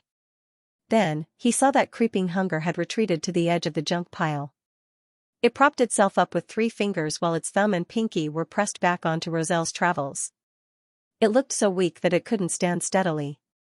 At the same time, a mouth cracked open in the middle of its palm, revealing 2 rows of illusory, white teeth as it constantly panted. On the other side of the barrier, the black cane inlaid with silver was lying on the ground. From time to time, it would bounce as blue transparent bubbles kept popping out from its tip. Very good. It's quiet just like that. Upon seeing this scene, Klein muttered in relief. Just as he said that, the word of the sea suddenly stood up as though someone was holding it. It jumped towards Klein, circling around the fool's chair and hiding to the other side. Creeping hunger used its 5 fingers as legs and chased after it with great difficulty. Midway, it finally plopped to the ground. Klein watched in silence as he suddenly let out a long sigh. After fusing with Mr. A, creeping hunger, you seem to have the characteristics of living, but isn't your intelligence a little too low? You clearly grazed a wind blast and can fly short distances, but you still use your fingers as legs to chase after it. With that said, he turned to look at the word of the sea that was hiding beside him. Aren't you a sequence 5 of the sailor pathway? How can you be considered a mystical item if you only know how to jump with 1 leg? Seriously, is this basic living characteristic only equivalent to a baby? No, a particular fetus has a much higher intelligence than you. After reprimanding each of them, Klein sighed and amused himself. I'm not a devil either. Before he could finish his sentence, the glove and cane that were still moving froze at the same time, not daring to make a sound. Klein's subsequent words were immediately stuck in his throat. All he could do was reach out to pick up the word of the sea and communicate with it in a friendly and sincere manner. After a friendly and candid discussion, the silver-inlaid black cane used a high frequency of shaking to indicate that it would try its best to sing less in the future. If it really couldn't hold it in, it would inform its owner ahead of time. The specific methods included, but were not limited to, a slight vibration or raising it by a few centimeters. At the same time, it used singing to make a request. It definitely couldn't be held with a hand that was wearing creeping hunger. Of course, if its owner insisted on doing so, it wouldn't object and would happily accept it. It's better than creeping hunger. It's not that stubborn. Klein beckoned for creeping hunger and wore it on his left palm. Looking at the door of summoning that he had previously created through the ritual, Klein began considering what items he needed to bring for his initial exploration of Calderon City. There was no need to mention the two marionettes. They could be used as bait and scout ahead. They could also be used as experimental subjects to confirm if there were any traps. To prevent a marionettist from doing too many dangerous operations, they had to be brought along. With them, Enzo's flower of blood ring and Ludwell's Harris rapier were standard equipment. They couldn't be forgotten. In addition, Klein planned on letting Enzo hold the word of the sea. As for himself, Klein planned on heading there in his spirit body form. Once anything went wrong, he could immediately end the summoning and return above the gray fog. This way, it was worth considering which clothes he should wear. Aztec's copper whistle won't do. This has to do with death behind it. And Calderon City belongs to the ancient death. There's a high chance of causing a terrifying anomaly, causing the danger in the core region to appear. Is it the Black Emperor card or the Tyrant card? I'll be moving in the spirit world this time. The two marionettes are basically dead, so there's no need to be afraid of having their blood extracted. Haha, Ludwell is half undead and half human. He doesn't have any blood to speak of. The value of Enzo's blood is only to make him look like a human. And this can be recovered with the flower of blood ring afterward. This also means that I can bring the sea god scepter to Calderon City. That place is deep in the spirit world, far from the waters of the Rorstad archipelago. There's no need to worry about being affected by the prayers of the believers. The only problem is that I'll become irascible and easily get angry. It's easy for me to overheat. This is a taboo when exploring. However, this is easy to resolve. I'll just hand it to Enzo or Ludwell. Besides, the Tyrant card's level is very high. It can suppress the sea god scepter to a certain extent, making me less flammable and explosive. With the combination of the Tyrant card and the sea god scepter, I'll be equivalent to half a sequence 4. This is the most effective way to reduce the risk. In the future, even if I enter with Miss Sharon, I can also do the same. I can let Miss Sharon maintain her wraith, no, evil spirit state. There's no need to worry too much about the corresponding law of beyonder characteristic convergence. If Calderon City can screen the gray fog, I'll return after taking a look outside. No one will be able to lock onto or chase up to me.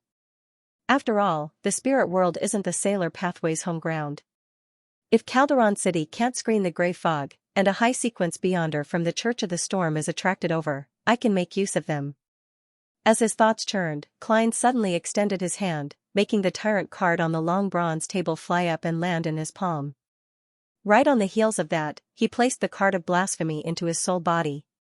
Suddenly, an extremely dignified and terrifying aura emanated from the fool's location. A deep trident silently appeared on Klein's head as his clothes turned into a religious robe. The latter was similar to the Pope's attire in Xianxia, which he had seen in his previous life. However, it was a dark blue that was nearly black. With a howling sound, the Pope's robe suddenly unfurled as Klein raised his right hand and held it in midair, catching the white bone scepter that flew towards him. At the tip of the scepter, the gems suddenly emitted a blinding blue or silver light as they circled around the seated tyrant like lightning. The word of the sea crept to the ground with a thud, crouching beside Klein, who was holding the scepter and dressed as a pope. Note 1, AOE Attack PS, seeking monthly votes and recommendation votes. Lord of the Mysteries. I really feel a little irritable, but I'm not that easily angered. Wearing the papal tiara and dark blue robe with the sea god scepter in hand, Klein seriously observed his condition.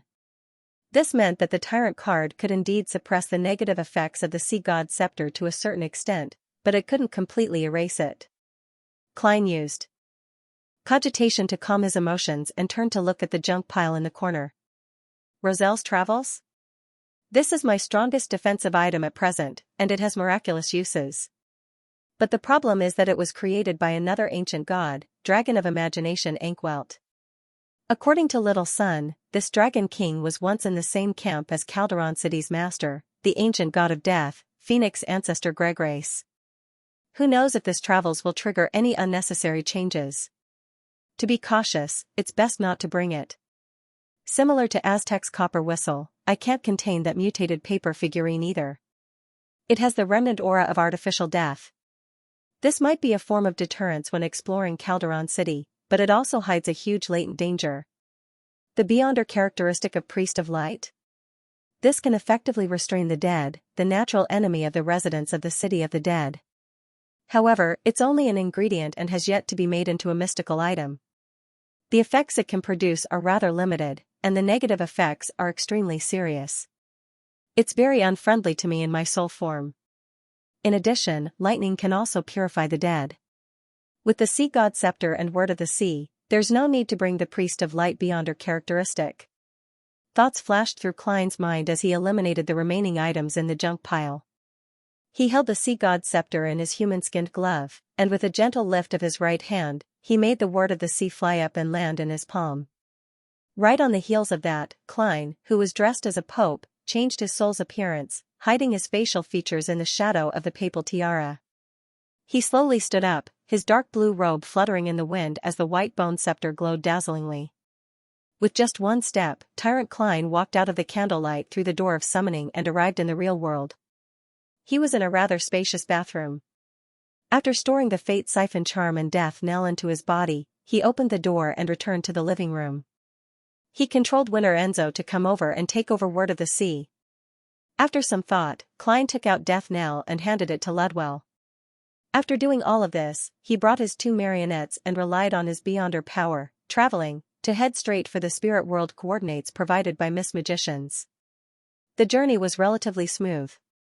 Tyrant's aura made the strange-looking spirit world creatures along the way not dare approach. They didn't even dare look at him directly.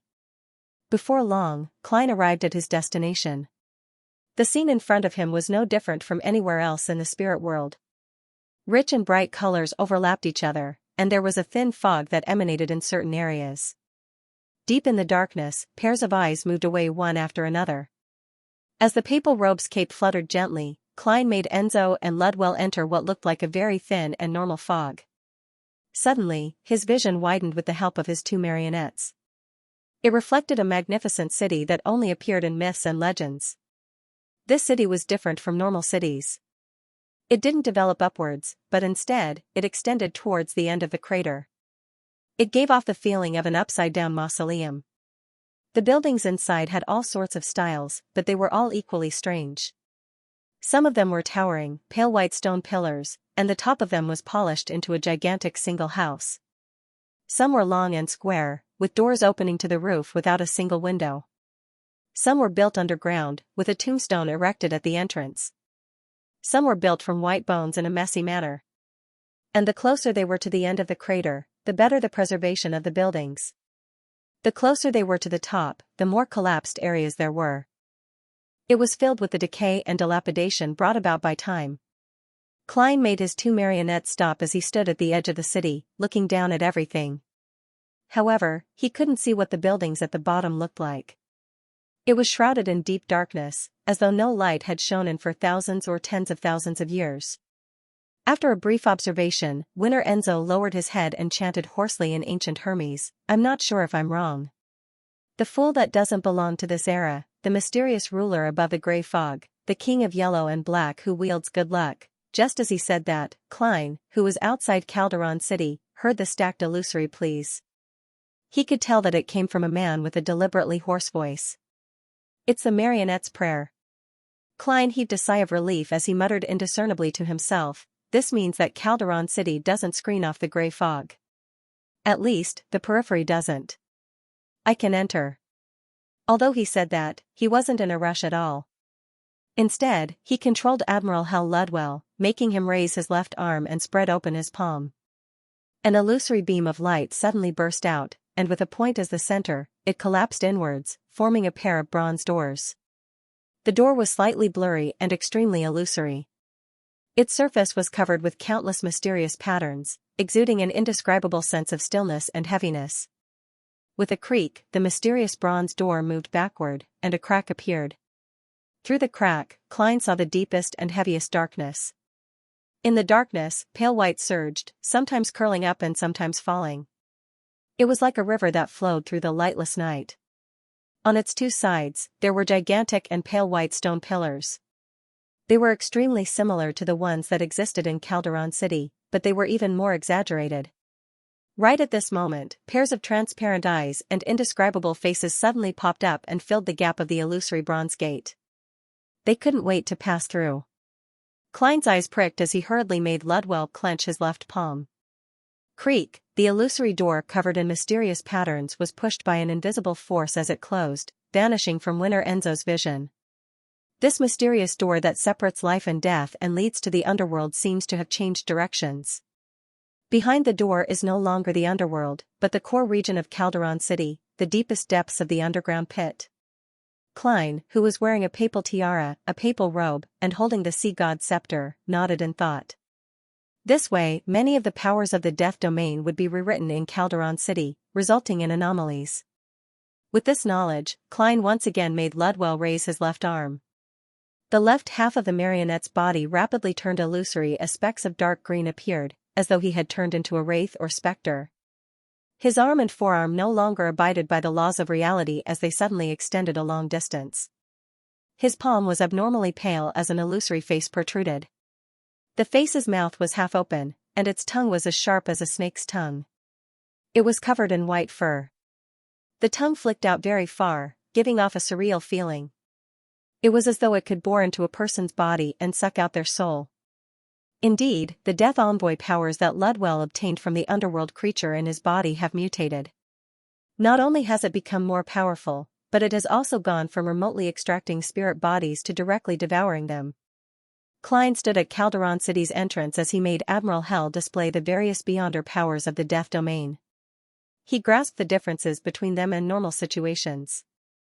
Among them, the common point was that they had become stronger. Then, Klein made Winner Enzo use his uniqueness and the powers that came with the Flower of Blood ring and Word of the Sea Cane to experiment. He came to one conclusion after another.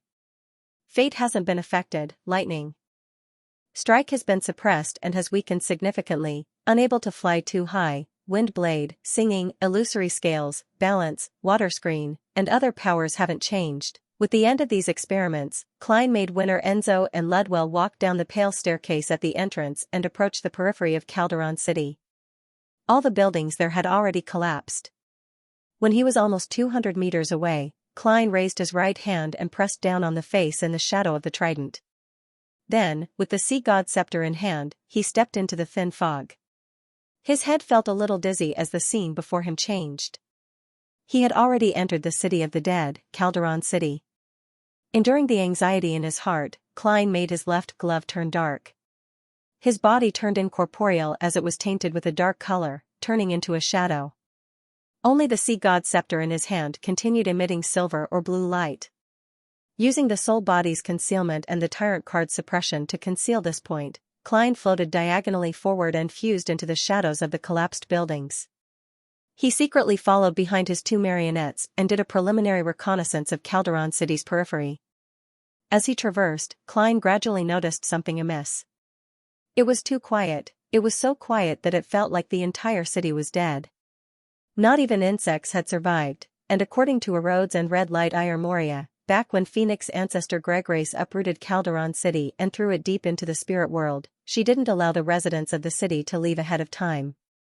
Occasionally, there would be spirit world creatures that entered. But at this moment, the periphery didn't even have any skeletons, zombies, or even one or two non-building bones, much less any living beings. Klein tensed up as he used Winner Enzo and Ludwell's vision to carefully observe his surroundings. During this process, his gaze swept past a broken pale white pillar and saw a golden disc in the ancient house that had been destroyed at the top. The smooth surface of the disc reflected a figure, but it wasn't Winner Enzo, but Klein, who was wearing the trident and dark blue robe. Klein's body was suffused with a sinister aura. His face was pale and his eyes were lifeless, as though he had been dead for a long time. Klein, who was hiding in the shadows, felt his heart tighten before he calmed down. He wasn't alarmed at all. This was because he was certain that the figure reflected by the gilded disk's smooth surface wasn't him. At the very least, it wasn't the real him. If it was really him, Winner Enzo would still see the gray fog and the strange scene that resembled a mythical creature. This would cause Klein to faint on the spot. Since I'm completely fine, it means that the one in the mirror isn't me. As Klein activated his spirit body thread's vision, he controlled Winner Enzo to approach the collapsed pale white pillar and the shattered ancient house with the word of the sea in hand. He also secretly released a portion of his luck. The dark-skinned marionette walked to the front of the gilded disc, bent down with his cane, picked it up, and carefully examined it. The disc was split into 2 layers. The core was as smooth as a mirror with very few patterns. The edges were engraved with bird-like creatures, giving it an ancient and gorgeous vibe. The image it reflected remained unchanged. It was clearly aimed at Enzo, but what appeared was the gloomy, pale, and lifeless Klein. Even the sea god scepter and the tyrant card's trident and papal robe weren't missing. If it wasn't for the lack of information related to the gray fog, Klein would have definitely imagined that the disc could directly influence him through his marionette and spirit body threads. Or perhaps, it would be like what happened to the Saint of Darkness in the ruins of the Battle of the Gods, where he had unknowingly split into another version of himself. What does this mean? Klein unhurriedly grew out of the shadows and restored his appearance when he first entered Calderon City. Then, using the beyonder powers of a clown, he reflected his present state in his mind. He held a white bone scepter embedded with blue gems, and he wore a papal robe with a cape. On his head was a trident adorned with different jewels. His face was hidden in the corresponding shadows, appearing rather blurry. His overall bearing was gloomy and decaying, as though he was a zombie that had just been dug out of a cemetery. Klein was alarmed. He never expected that his body would really change. The gilded disc was reflecting him. Apart from the lack of the gray fog's fusion with reality, it doesn't involve the gray fog, so it's not a big deal. He hurriedly consoled himself to calm down. Normally speaking, with Klein's rich experience and excellent self-control abilities, there was no need for him to do so. However, firstly, he considered the fact that he was holding the sea god scepter. It made him easily irritable, so he had to be careful at all times.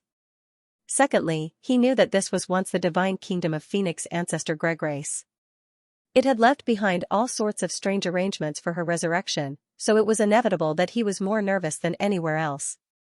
After controlling Admiral Hel Ludwell to return and using his beyonder powers to inspect himself, Klein made a preliminary judgment. When living beings enter Calderon City, they will naturally transform into the dead. This is similar to the underworld, but there's a fundamental difference. Here, living creatures won't suddenly die and slowly become undead creatures without the ability to think. Instead, they will directly become undead. I didn't notice this because Enzo and Ludwell are essentially dead. There's no need for them to transform.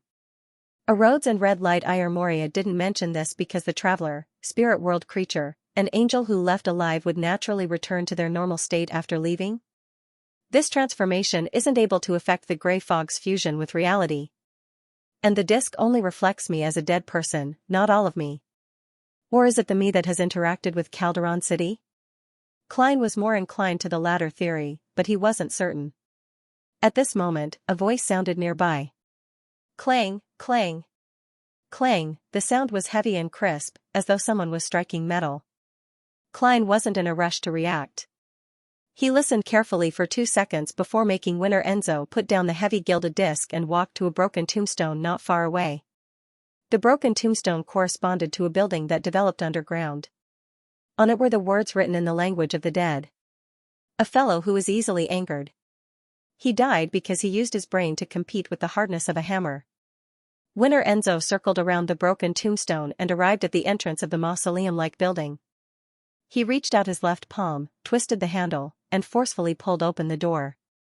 Amidst the cracking sounds of rust, the heavy door slowly opened. Whoosh, whoosh. Whoosh, arrows condensed from pale white light flew out. They brushed past Enzo's face, head, torso, and inner thighs before flying into the distance, stabbing into the ground and vanishing. As for the winner, he was completely unharmed. I have to say that such a marionette is truly a divine artifact for adventuring. Klein sighed from the bottom of his heart as he made Enzo cast his gaze at the building below. It was a blacksmith shop. A giant with bluish-black skin and a head that resembled a smashed watermelon was holding a sledgehammer. He was constantly striking a chopping board, but there was nothing on it. This was because the giant's spirit body threads were normal and didn't belong to someone else's soul avatar. Klein secretly heaved a sigh of relief.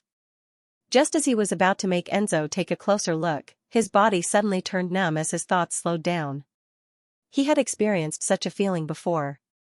Back when he was under the influence of sealed artifact 2-049 in Tingen City, he had experienced a similar state. In the past, Klein wasn't aware of the nature of it. Only after becoming a marionettist did he realize that it meant that his spirit body threads were being controlled by a sealed artifact. This also meant that his spirit body threads were being controlled by someone. Furthermore, what was different from the past was that not only were his joints rusted, as though someone had filled them with glue, but he also felt an intense numbness as though he had been struck by lightning. It made it even more difficult for him to move. No good. It's a spirit world plunderer. I was wary of it using a soul avatar to divert my attention and secretly approach. But I never expected that apart from a soul avatar, it also has a collaborator. That giant blacksmith made me careless. And the marionette's existence made me ignore my own safety. All sorts of thoughts uncontrollably emerged in Klein's mind, interfering with his normal thoughts of saving himself. At this moment, the giant blacksmith, whose head had cracked open, raised his sledgehammer and took a step forward, charging at Enzo in a bid to smash him into meat paste. As for Klein's neck, a cold wind seemed to blow at him, causing his hair to stand on end. In the originally abnormally quiet surroundings, one strange creature after another surged out from the pale white stone pillars, from the shattered houses, and from the tombstones. Some of them only had their upper bodies, while others were so transparent that they were nearly invisible. Some were stretched and soft like noodles. Some had their chests and abdomens split open, with their organs dripping with blood. Some had dark green faces like evil spirits. Some had eyes on every part of their bodies, while others were like jellyfish that lived in the air. Countless gazes were cast at Klein from different directions. They were emotionless and indifferent. At this moment, Klein opened his mouth with great difficulty as he slowly and dryly spat out a word, "Sing." Before he finished speaking, a mouth had already split open on the glove on his left hand, revealing his ghastly white teeth. "Praise you, the Lord that created everything, the ruler behind the shadow curtain, the depraved nature of all living beings." Amidst this sharp voice that sounded like fingernails sliding across a blackboard, Word of the Sea, which had just tripped Winner Enzo and allowed him to dodge the sledgehammer's heavy strike, spewed out bubbles in excitement. Rush! Rush! Rush! Klein's head suddenly hurt as his thoughts returned to normal. He no longer felt sluggish. However, his body remained rusty, filled with a feeling of numbness. Right on the heels of that, the motionless him relied on his spirituality to control Ludwell, who had returned to his side, to throw his left fist at him. Bang! Klein staggered a step back, instantly extricating himself from his sluggish state. Then, wearing the papal tiara, his head heated up as he unfurled the cape behind his papal robe and raised the sea god scepter. Blue gems lit up one after another, and dazzling silver-white lightning bolts fell from the sky one after another. These bolts of lightning spread out their branches, enveloping the outer regions of Calderon City within a forest of lightning. The aura of destruction and the feeling of destruction seemed corporeal. The strange creatures that rushed out from all over the place were shattered, evaporated, and completely disappeared in the silver whiteness. Just as the rampaging silver storm calmed down, the sea god scepter in Tyrant Klein's hand emitted a blinding light once again. The tyrannical lightning snakes twisted and entangled before descending once more like huge waves, wave after wave.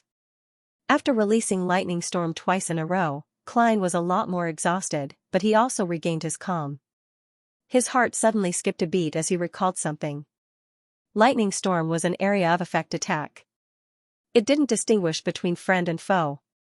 Apart from him, who held the sea god scepter, and his companions beside him, everything else would suffer a destructive blow. This also meant that Admiral Hell Ludwell was still fine, but Enzo had likely been eliminated. Klein instinctively looked over and saw Winner Enzo curled up beside the half-broken tombstone. Behind him was a metal sledgehammer that was still flowing with tiny bolts of lightning. Not far from the sledgehammer were two charred toes that didn't look human. The tomb that corresponded to the tombstone had mostly collapsed. The iron-black chopping board that had fallen to the ground also had remnants of silver lightning sizzling. He didn't even die. As expected of a winner. The accumulated luck must have been passively expended. Klein felt relieved as he used his spirit body thread's vision to observe his surroundings. He was searching for the Spirit World Plunderer. He believed that the Spirit World Plunderer's control of spirit body threads couldn't compare to Lightning Storm's range. The surrounding buildings, which had already collapsed and decayed, were now almost razed to the ground. The remaining stones and bones were mostly charred black, and even the heavy gilded disc was broken into pieces. Suddenly, a figure emerged from a pile of rubble about 100 meters to Klein's side. It was a translucent white robe. It didn't have a head or limbs, as though it was being propped up by an invisible person. At that moment, its appearance was in tatters. It was covered in cracks and black scars, making it look rather pathetic. This is a Spirit World Plunderer, right? My rash and impulsive lightning storm combo seems to be quite effective against it. Upon seeing this scene, a baffling thought flashed through Klein's mind. At that moment, Klein had a general idea of what was going on. Due to the law of Beyonder characteristic convergence, he had been targeted by the Spirit World Plunderer the moment he entered Calderon City's periphery, which didn't even have ordinary undead. It had first moved the gilded disc of unknown origins to the side of the prophesied path, allowing him to see it through his marionette. This allowed him to divert his attention to Calderon City's transformation of living creatures. Following that, it had used the giant blacksmith, who wasn't its sole avatar, to further numb him. Finally, it stealthily infiltrated the range of control and succeeded in one strike. If I hadn't seen the deceased hanging in the chapel like wind chimes and had an instinctive fear of high-sequence Beyonders of the Seer pathway, I would have already become a Spirit World Plunderer's avatar just now. If it wasn't for the fact that I had an instinctive fear of the high-sequence Beyonders of the Seer pathway, I would have already become a Spirit World Plunderer's avatar. Seriously, before entering, I should have thought of the law of Beyonder characteristic convergence. After wielding the Sea God Scepter, even with the Tyrant card suppression, I was still a little rash. I actually missed out on such an important detail. On the surface, I'm indeed as careful as ever, but in fact, I've unknowingly become rash. Furthermore, I don't think so. As Klein's thoughts raced, he once again raised his bone scepter-wielding arm, hoping to continue using Lightning Storm to attack in an area of effect manner. If one wasn't enough, he would do it a second time. If two wasn't enough, he would do it a third time. In short, he had to seize this opportunity to prevent the Spirit World Plunderer from escaping the range of his firepower. This was the safest method, and it was also the combat style that Klein adored the most. If it wasn't for the fact that Lightning Strike had been greatly weakened in Calderon City, he suspected that he could have picked up the Beyonder characteristic by now. And having digested most of the Sequence 5 potion, his spirituality was enough to last for a while. At this moment, the invisible figure in the translucent white robe ignited with pale white flames. A few hundred meters away, the same flame soared into the sky. The Spirit World Plunderer used Flaming Jump, which was much more powerful than Klein's, to instantly open up a distance. At the same time, a 4-meter-tall bluish-black giant stood up shakily from the rubble it had been hiding in. The giant's chest and abdomen were blasted open, and his organs could no longer be seen. However, he was like a mountain or a fortress that stood between Tyrant and the Spirit World Plunderer, blocking everyone's line of sight. And in Klein's eyes, the other party's spirit body threads had gathered together and extended towards the distant Spirit World Plunderer. It was obvious that it was a soul avatar. At the tip of the Sea God Scepter, a blue gem lit up. A few bolts of lightning leaped out of thin air and twisted into a bundle, transforming into a giant silver arrow that instantly struck the bluish-black giant's head. All of the invisible defenses were shattered like paper. The giant's head exploded and turned into countless pieces of charred flesh that splattered in all directions. His headless body was stained with pale green gas that evaporated and dissipated, taking away all of his vitality. All of this happened in the blink of an eye. Klein, wearing the papal tiara and papal robes, raised the bone scepter in his hand even higher. The green and blue light rippled out in circles, and the wind blew his cloak. Dark clouds rapidly gathered in a large portion of Calderon City's periphery, stacking down, making the area appear darker and more repressive. Pa! Pa! Raindrops the size of soybeans struck the ground one after another, stirring up some dust that had accumulated over time. Whoosh! The raindrops became heavier and heavier, forming a storm that could be described as a disaster. The rainwater extinguished the pale white flames as they gathered into a stream that surged downwards, heading straight for the lowest point of the city, straight for the end of the deep crater. Under such weather, Klein's flaming jump was rendered useless.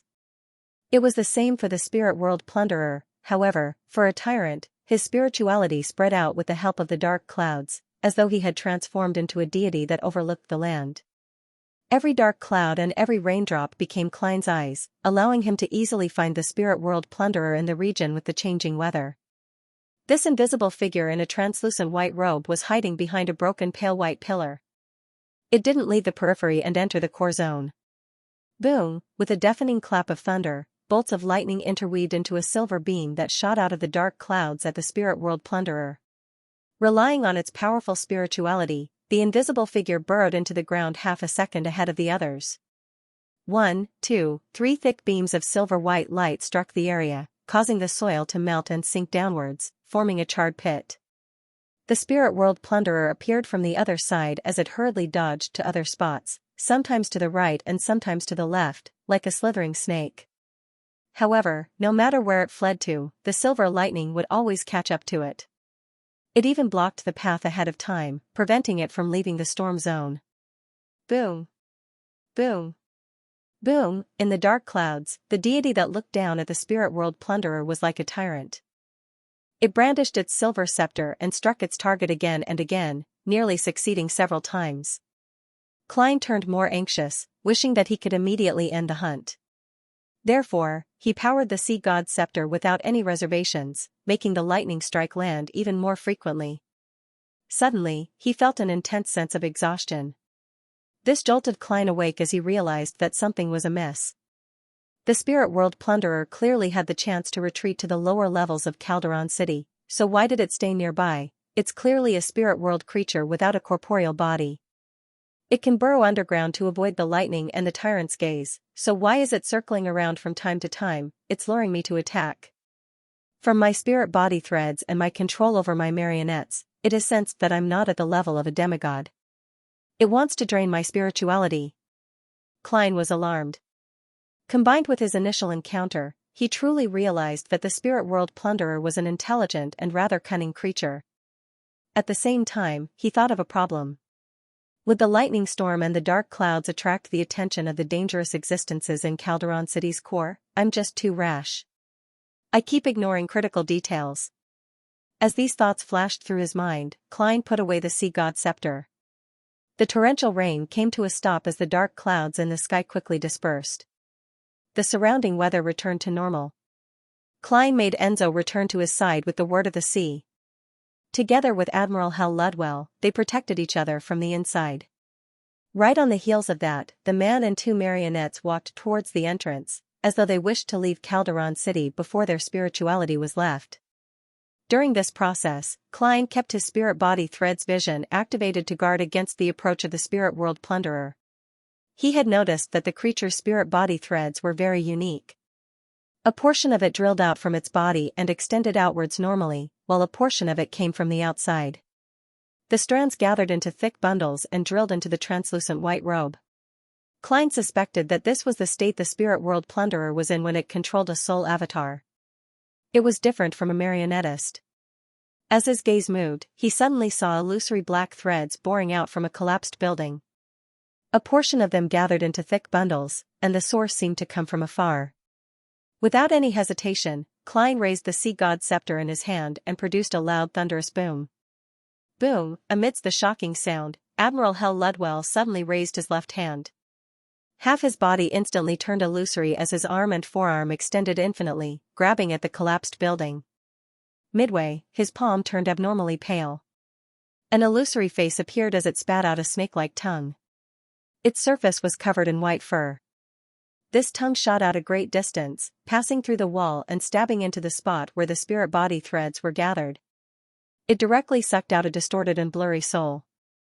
Around the soul, a portion of the spirit body threads suddenly vanished as though they never existed.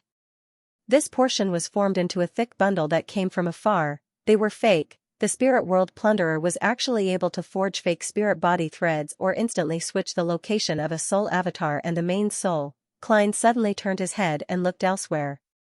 Indeed, he saw a blob of spirit body threads swimming out from underground at high speeds. He used the sea god scepter once again, making the thunderous boom that could shock spirit bodies stick close to the ground and produce an explosion. At the same time, Winner Enzo expended some of his remaining luck to augment his target with bad luck.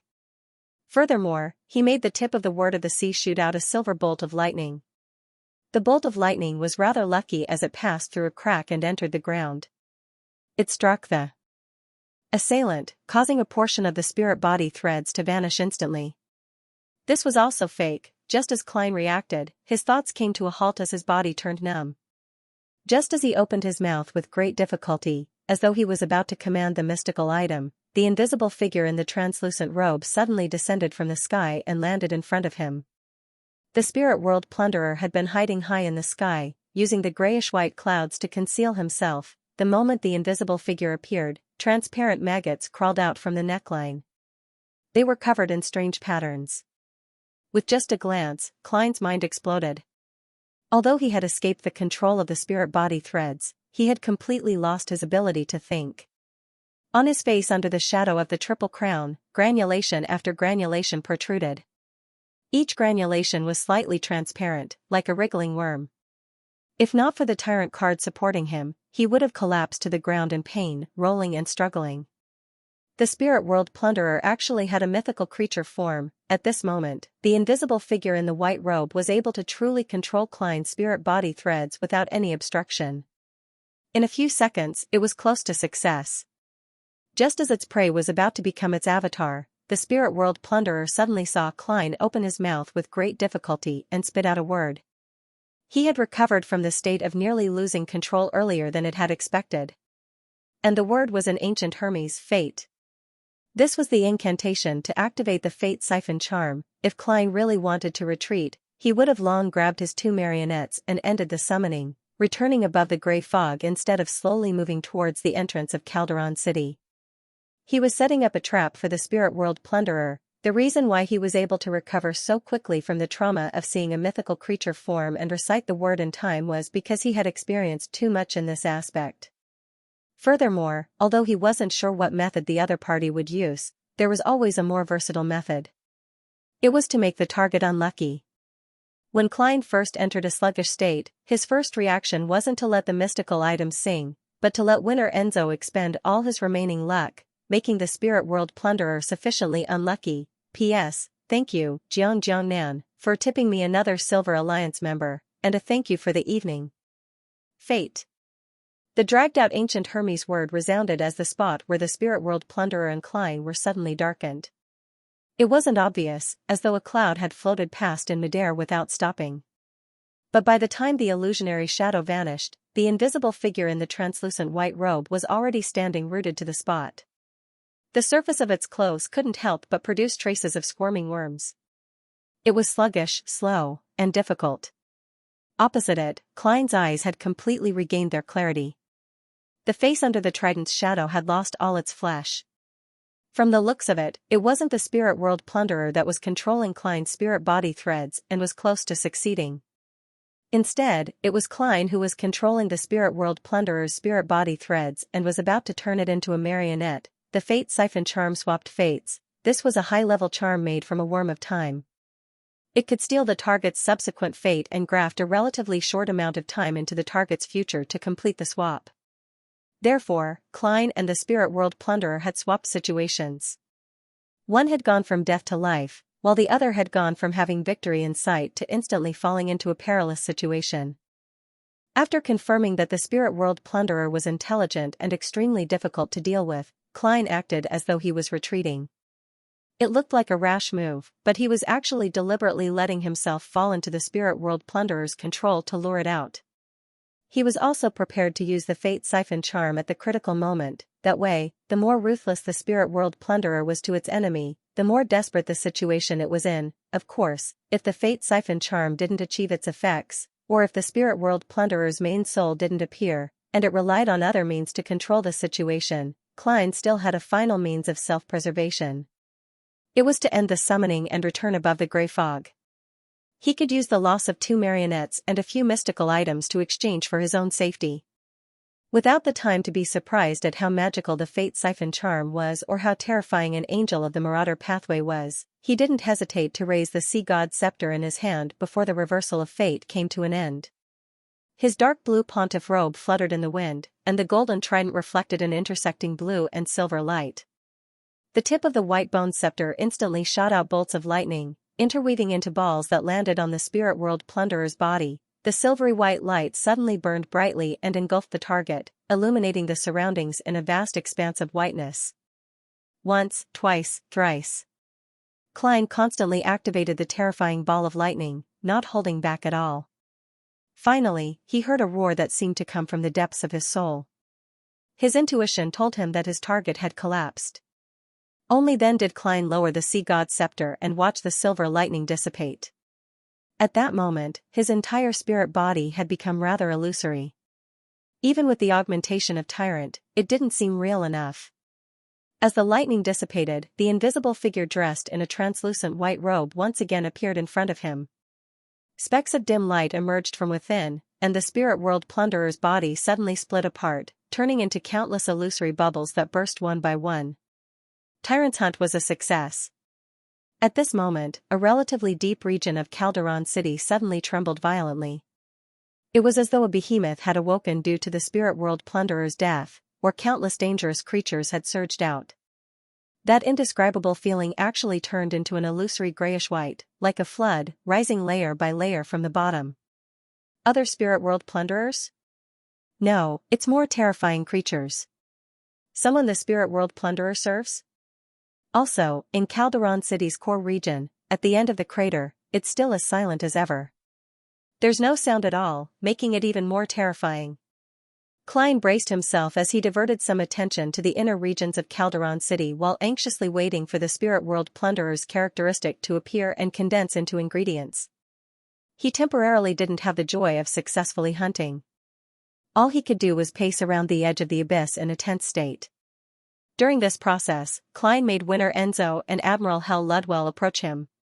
He also threw the sea god's scepter to the former so that he could extricate himself from his irascible and impulsive state. He needed to calmly consider how to deal with the possible changes that might happen, as well as if he had missed out on any other details. As this thought flashed through his mind, Klein suddenly recalled something. Back when he made the mystical item sing, Creeping Hunger had praised the true creator and chanted the complete honorific name.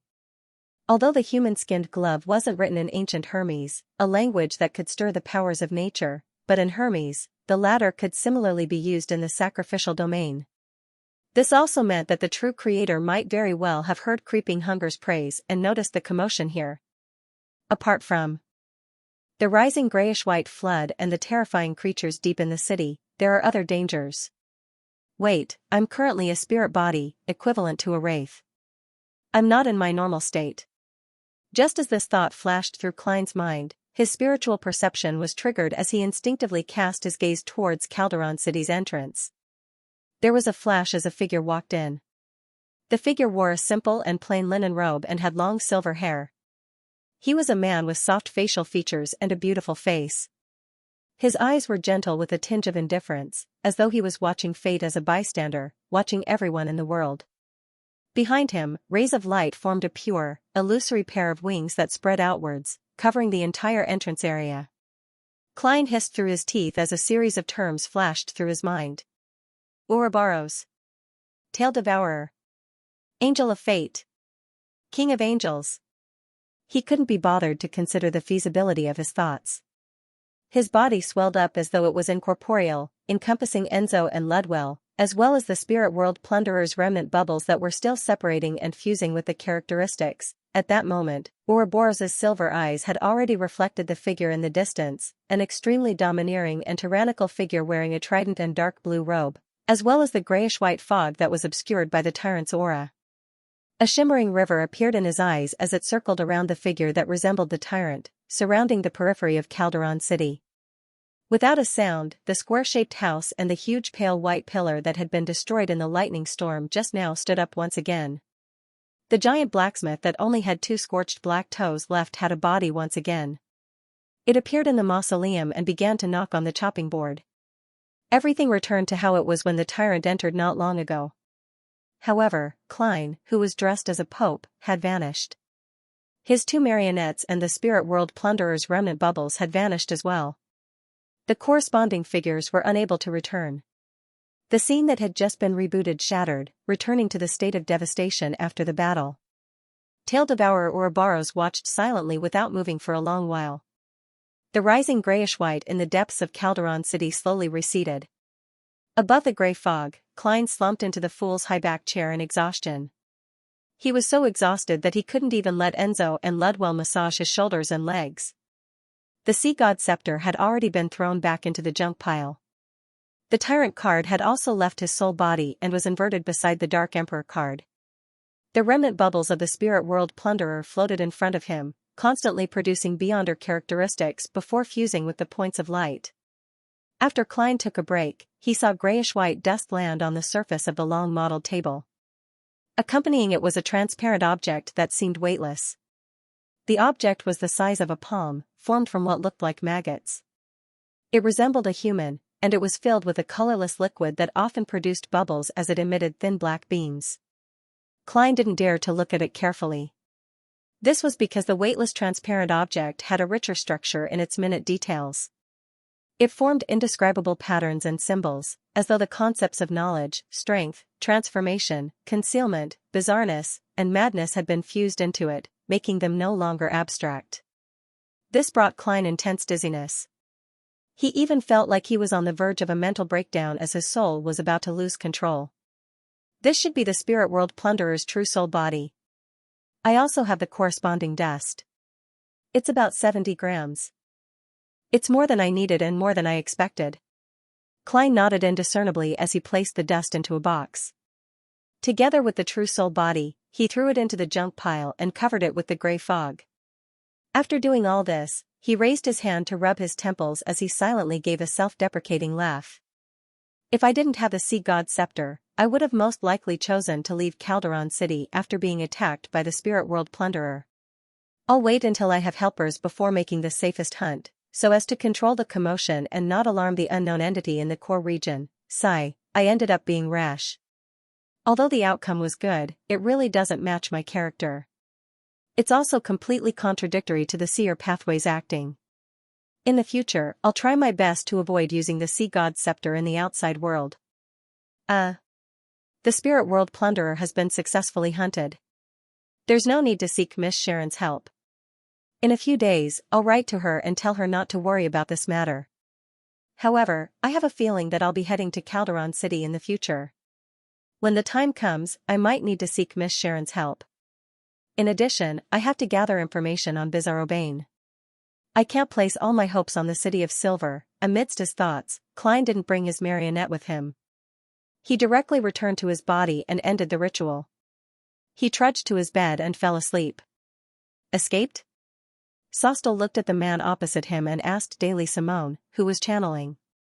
They had just completed their mission and captured a few members of the Charismatic Order. However, the key figure in the intelligence report, Palenque Tassabor, the Hand of Paleness, was not in the secret hideout. This was a Sequence 4 demigod, so not only did the Red Gloves team use a Grade 1 sealed artifact, they had also requested the help of Goddess's Eye, Ilia, but they ended up missing. Daily Simone nodded. Yes.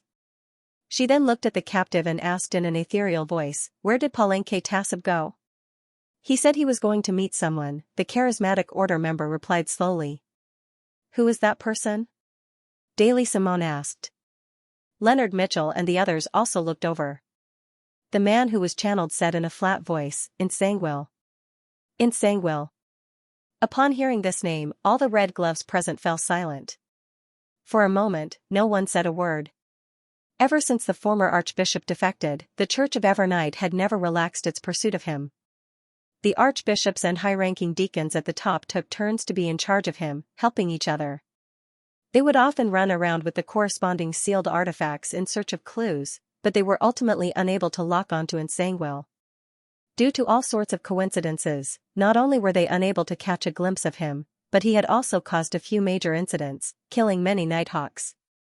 To the entire Church of Evernight, especially the Nighthawks, this was both hatred and humiliation. Leonard Mitchell's drooping hands unconsciously clenched as his breathing turned heavier. He quickly forced himself to extricate himself from the sudden surge of emotions and focused his attention elsewhere. It was no wonder Don Dantes had met Xianxia on Midway Island in the Berserk Sea.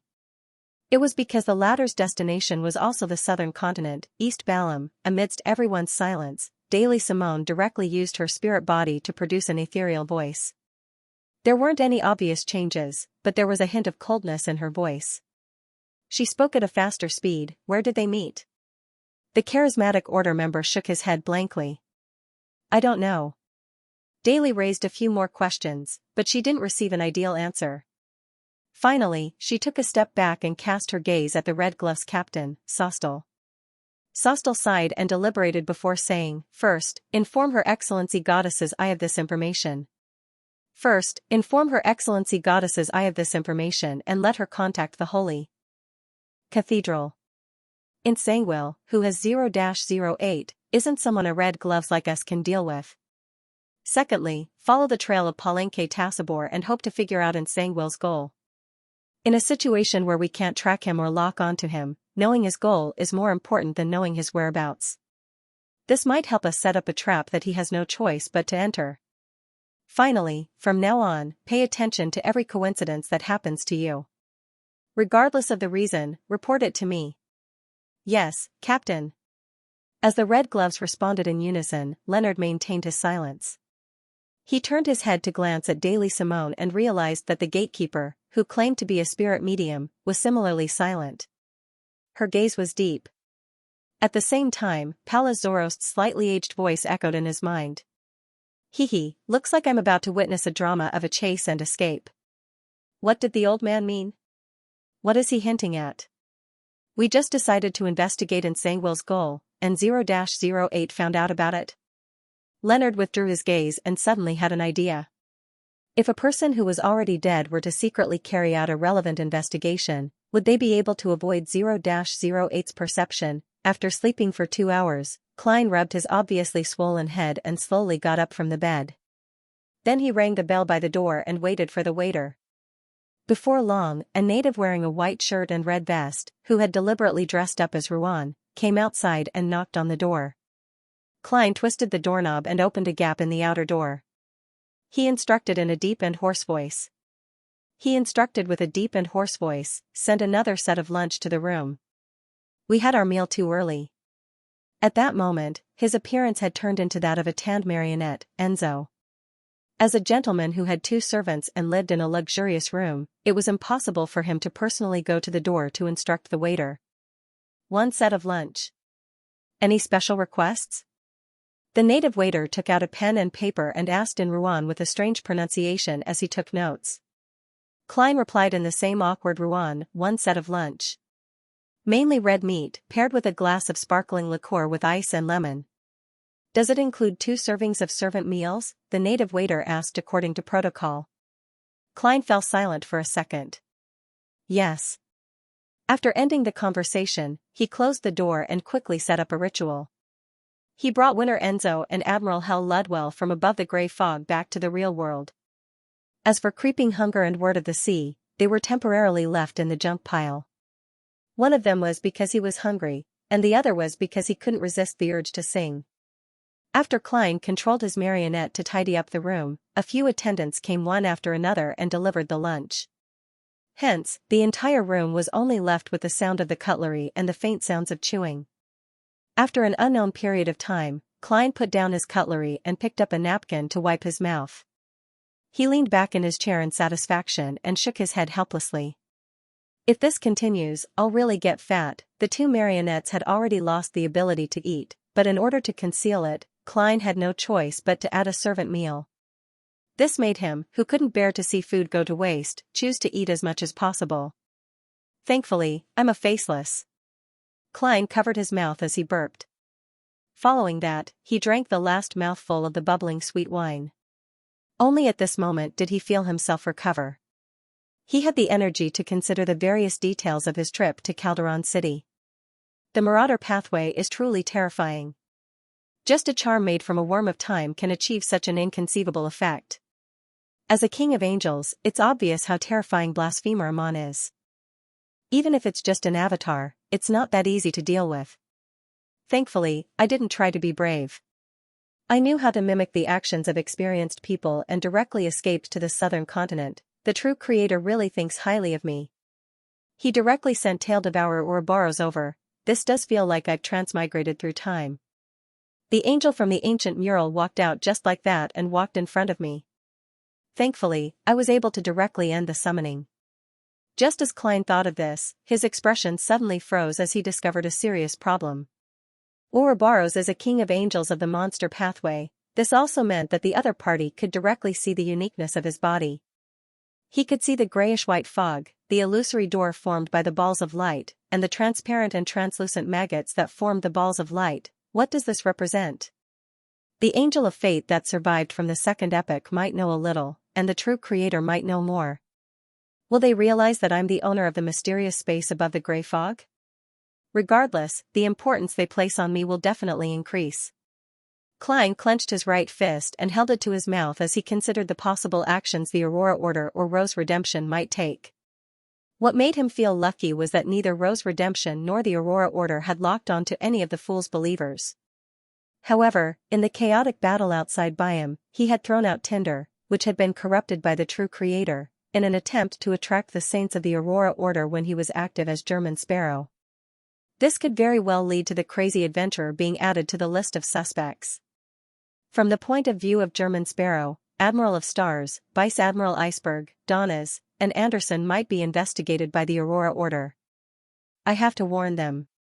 Klein slowly exhaled, stood up, and prepared to head above the gray fog. From his point of view, unlike the pursuit of German Sparrow by the military, the Church of the Storm, Rose School, and Charismatic Order, the believers of the true creator were rather crazy. Furthermore, as a king of angels, their leader, who was good at prying into fate, was active in the real world. This way, regardless of whether Katlia and the others were floating at sea or how difficult it was to lock onto them, there was always the risk of them being found. Among them, Vice Admiral Iceberg Edwina and the Fog Sea's strongest hunter, Anderson, didn't need Klein to worry too much.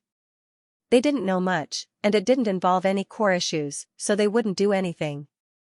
The only thing he needed to worry about was that the lunatics from the Aurora Order might use extreme means during the normal questioning process. West Balam, Northern States Kukwa City, which was ruled by May Sanchez. Donnas, who was chewing on the roasted meat, suddenly paused. He heard Mr. Fool relay a warning from German Sparrow. Be careful of the people from the Charismatic Order. Be careful of the Aurora Order, especially the latter. You need to pay special attention to them. Also, remind Anderson Hood and Edwina Edwards beside you. Be careful of the Charismatic Order. Be careful of the Aurora Order. How many? The military, the Church of the Storm, the Church of Evernight, the Rose School. What did German Sparrow do? Why did he offend so many forces? Bullshit. Donna's expression froze for a moment before it twisted. He still did not know that the head of the 7 pirate admirals had been replaced. What did you think of? Anderson put down the knife he was using to cut the meat, raised his eyebrows, and asked curiously. Danitz quietly took a deep breath and asked in deliberation, "What's the matter? Have you heard of the Aurora Order?" He wasn't certain that Anderson knew of it. After all, the Aurora Order was originally rather secretive. Later on, its reputation was mainly concentrated in the Kingdom of Rouen. Anderson chuckled and said, "You actually know of it." You actually know? I'm rather surprised.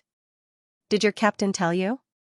Without waiting for Donna's answer, he combed his short hair with his fingers and continued, They believe that the Creator is omnipresent and that everything has godhood.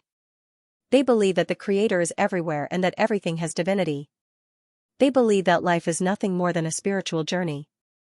As long as one is willing to listen, one can understand divinity, discover divinity, gather divinity, and finally become an angel. Such a philosophy sounds pretty good, but that's not the main point. The main point is that they believe in the true creator. Upon hearing this, Donis couldn't help but mock. You know quite a bit, but that's not the main point.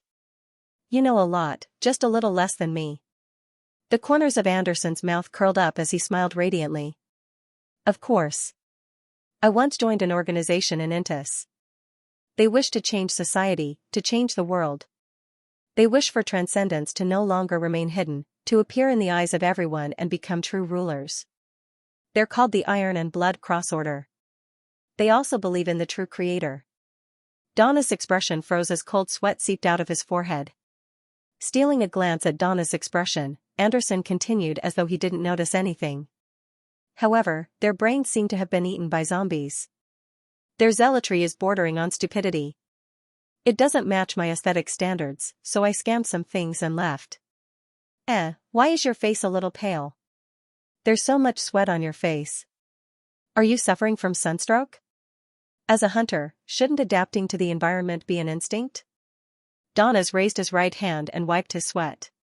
He cursed inwardly and forced a smile. I once heard that once one believes in an evil god, it's nearly impossible to escape from it. As he spoke, he raised his chin as though he was waiting to see how Klein would die. He didn't consider the fact that German Sparrow had just offended the Aurora Order and that he was wanted by the true creator's believers. He also didn't connect the fact that he believed in the fool, who was suspected to be an evil god. That's right.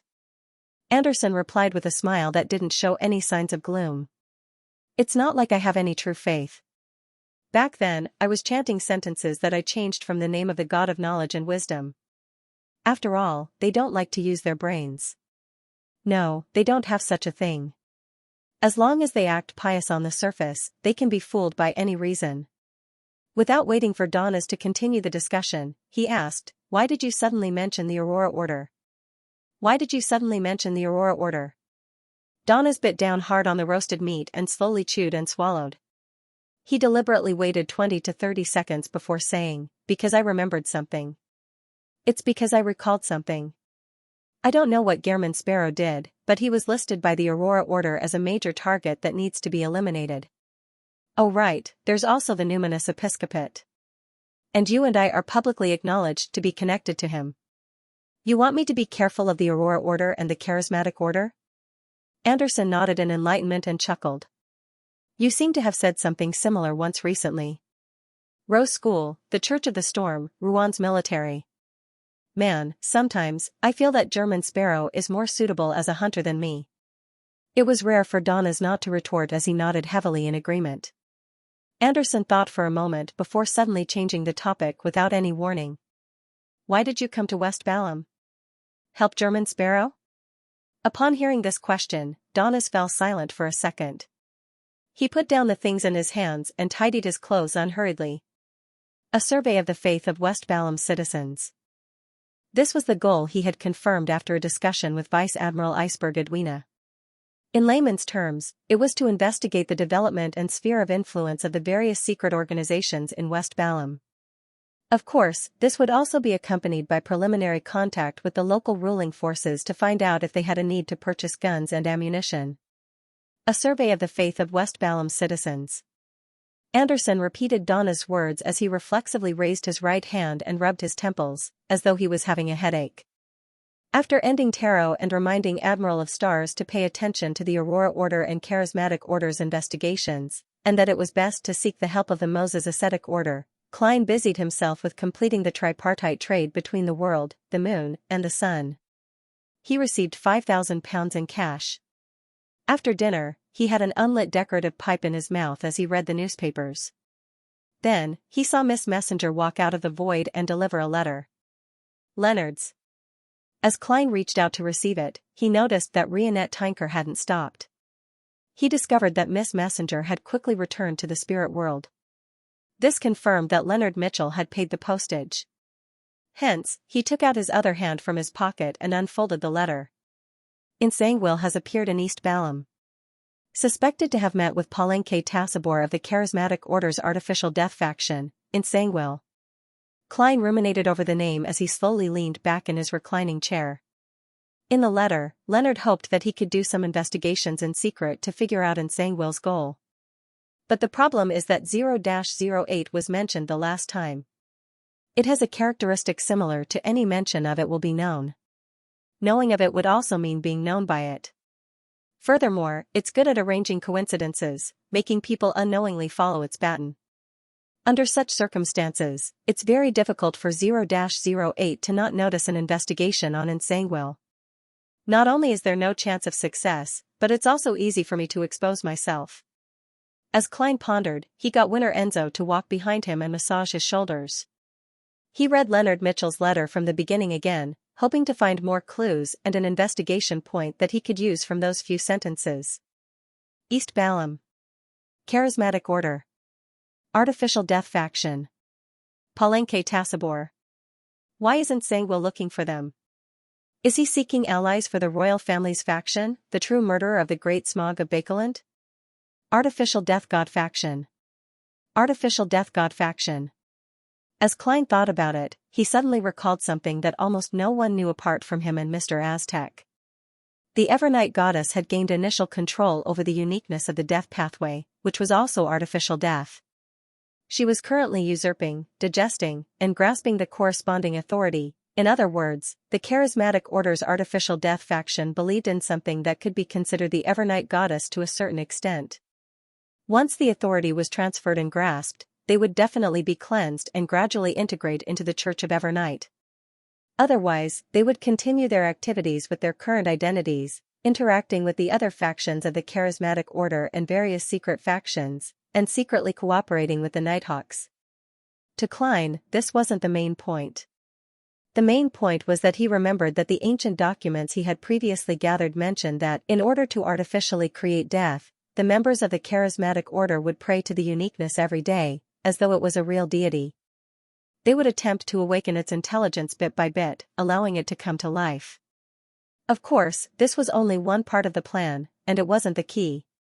Then, is there a possibility that when Palenque Tasabu prayed to artificial death, he mentioned Nsangwil's goal to obtain blessings, but what he didn't expect was that the artificial death opposite him had already been controlled by the Evernight goddess. Although it hadn't become her embodiment, it had already lost its freedom. From this angle and this logic, directly setting up a ritual and praying to the goddess might allow me to obtain Nsangwil's goal. This isn't impossible.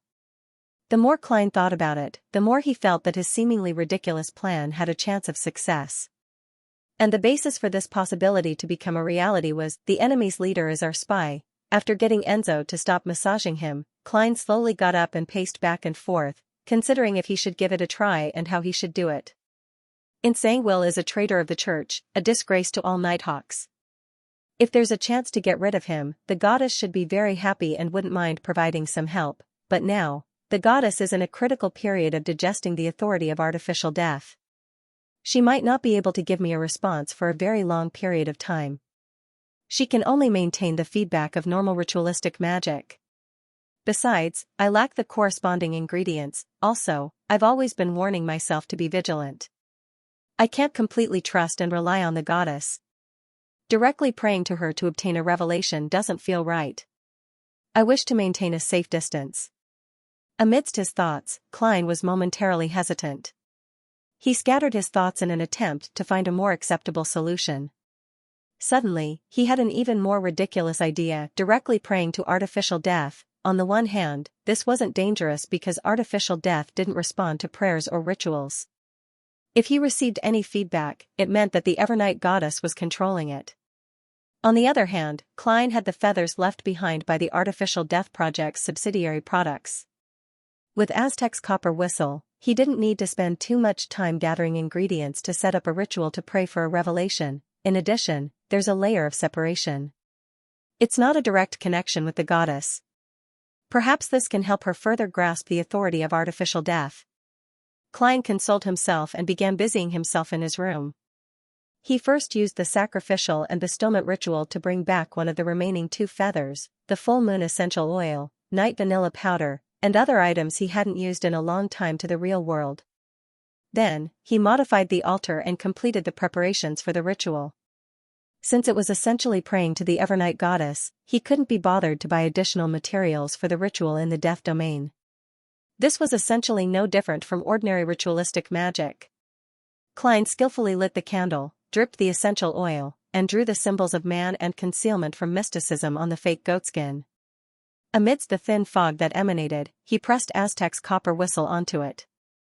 Right on the heels of that, he placed the white feather that was stained with pale yellow oil into the silver bowl that was burning the herbal powder. He saw that it didn't curl up at all, nor did it show any signs of being charred. Exhaling silently, Klein took a step back and chanted in Hermes, "That's right. You are the essence of death, you are the ruler of the dead, you are the final destination of all living beings. I pray for your help. I pray to know the purpose of Xianxia's contact with the charismatic order." Just as he said that, the 3 candlelights suddenly expanded. They seemed to brighten up, but they were tainted with a dark green color. The surroundings instantly turned cold. Klein nervously closed his eyes and meditated for 30 seconds.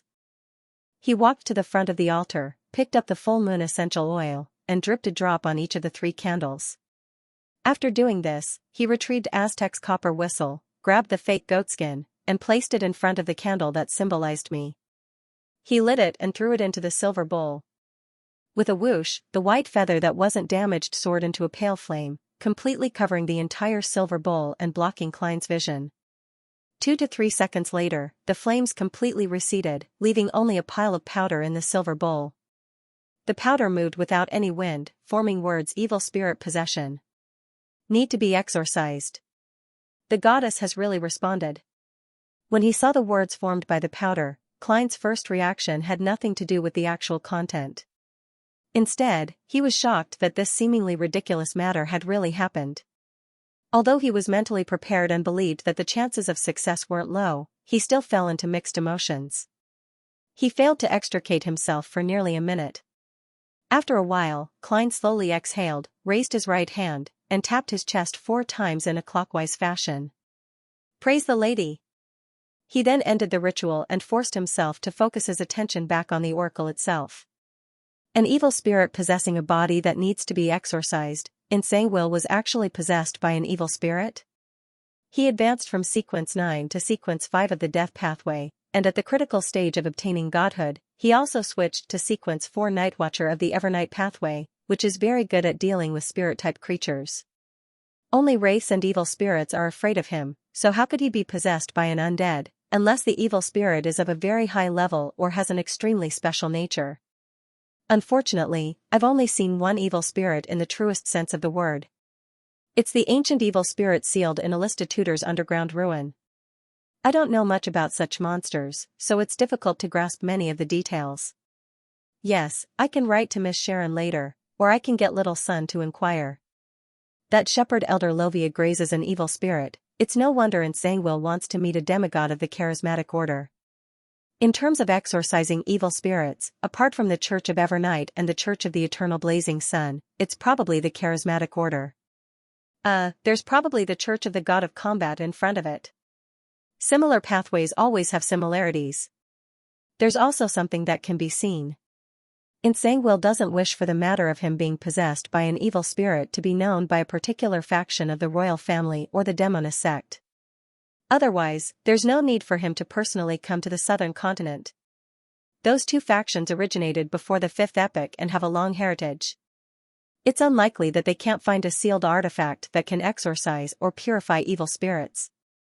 Even if they can't find it, contacting the charismatic order through the demonist sect is definitely safer and more covert than Xianxia making a trip himself. As his thoughts raced, Klein spread out a piece of paper on the table and wrote, "The information you provided allowed me to connect the clues I gathered previously. And thanks to the help of a certain great existence, this clearly pointed to a conclusion. Xianxia has been possessed by an evil spirit and is seeking help from the charismatic order. Just from this fact alone, we can draw a lot of useful conclusions. Xianxia will often show inconsistencies in his words and actions. He will occasionally deviate from the norm and do things that we don't think he would do, making mistakes that we can't understand. Before this problem is resolved, his contact with the charismatic order will not be interrupted. In fact, it will become more frequent, following up on these judgments, we might be able to catch Xianxia's tail, but I believe we still won't be able to lock onto him. The coincidences created by that grade 0 sealed artifact are usually difficult to surpass. Upon writing this, Klein couldn't help but recall his encounter with Xianxia. His own investigations didn't directly point to Xianxia, but it nearly exposed their plot. Hence, Xianxia took the initiative to strike, sending a meteor from the sky in an attempt to kill Sherlock Moriarty and wipe out all the clues. And in the end, he received Mr. Aztec's help and escaped from a despairing situation. This caused Xianxia to have no choice but to step out from behind the scenes and onto the stage, exposing himself under the spotlight. Under those circumstances, if Mr. Aztec were to return to his previous standards, Xianxia might have already died.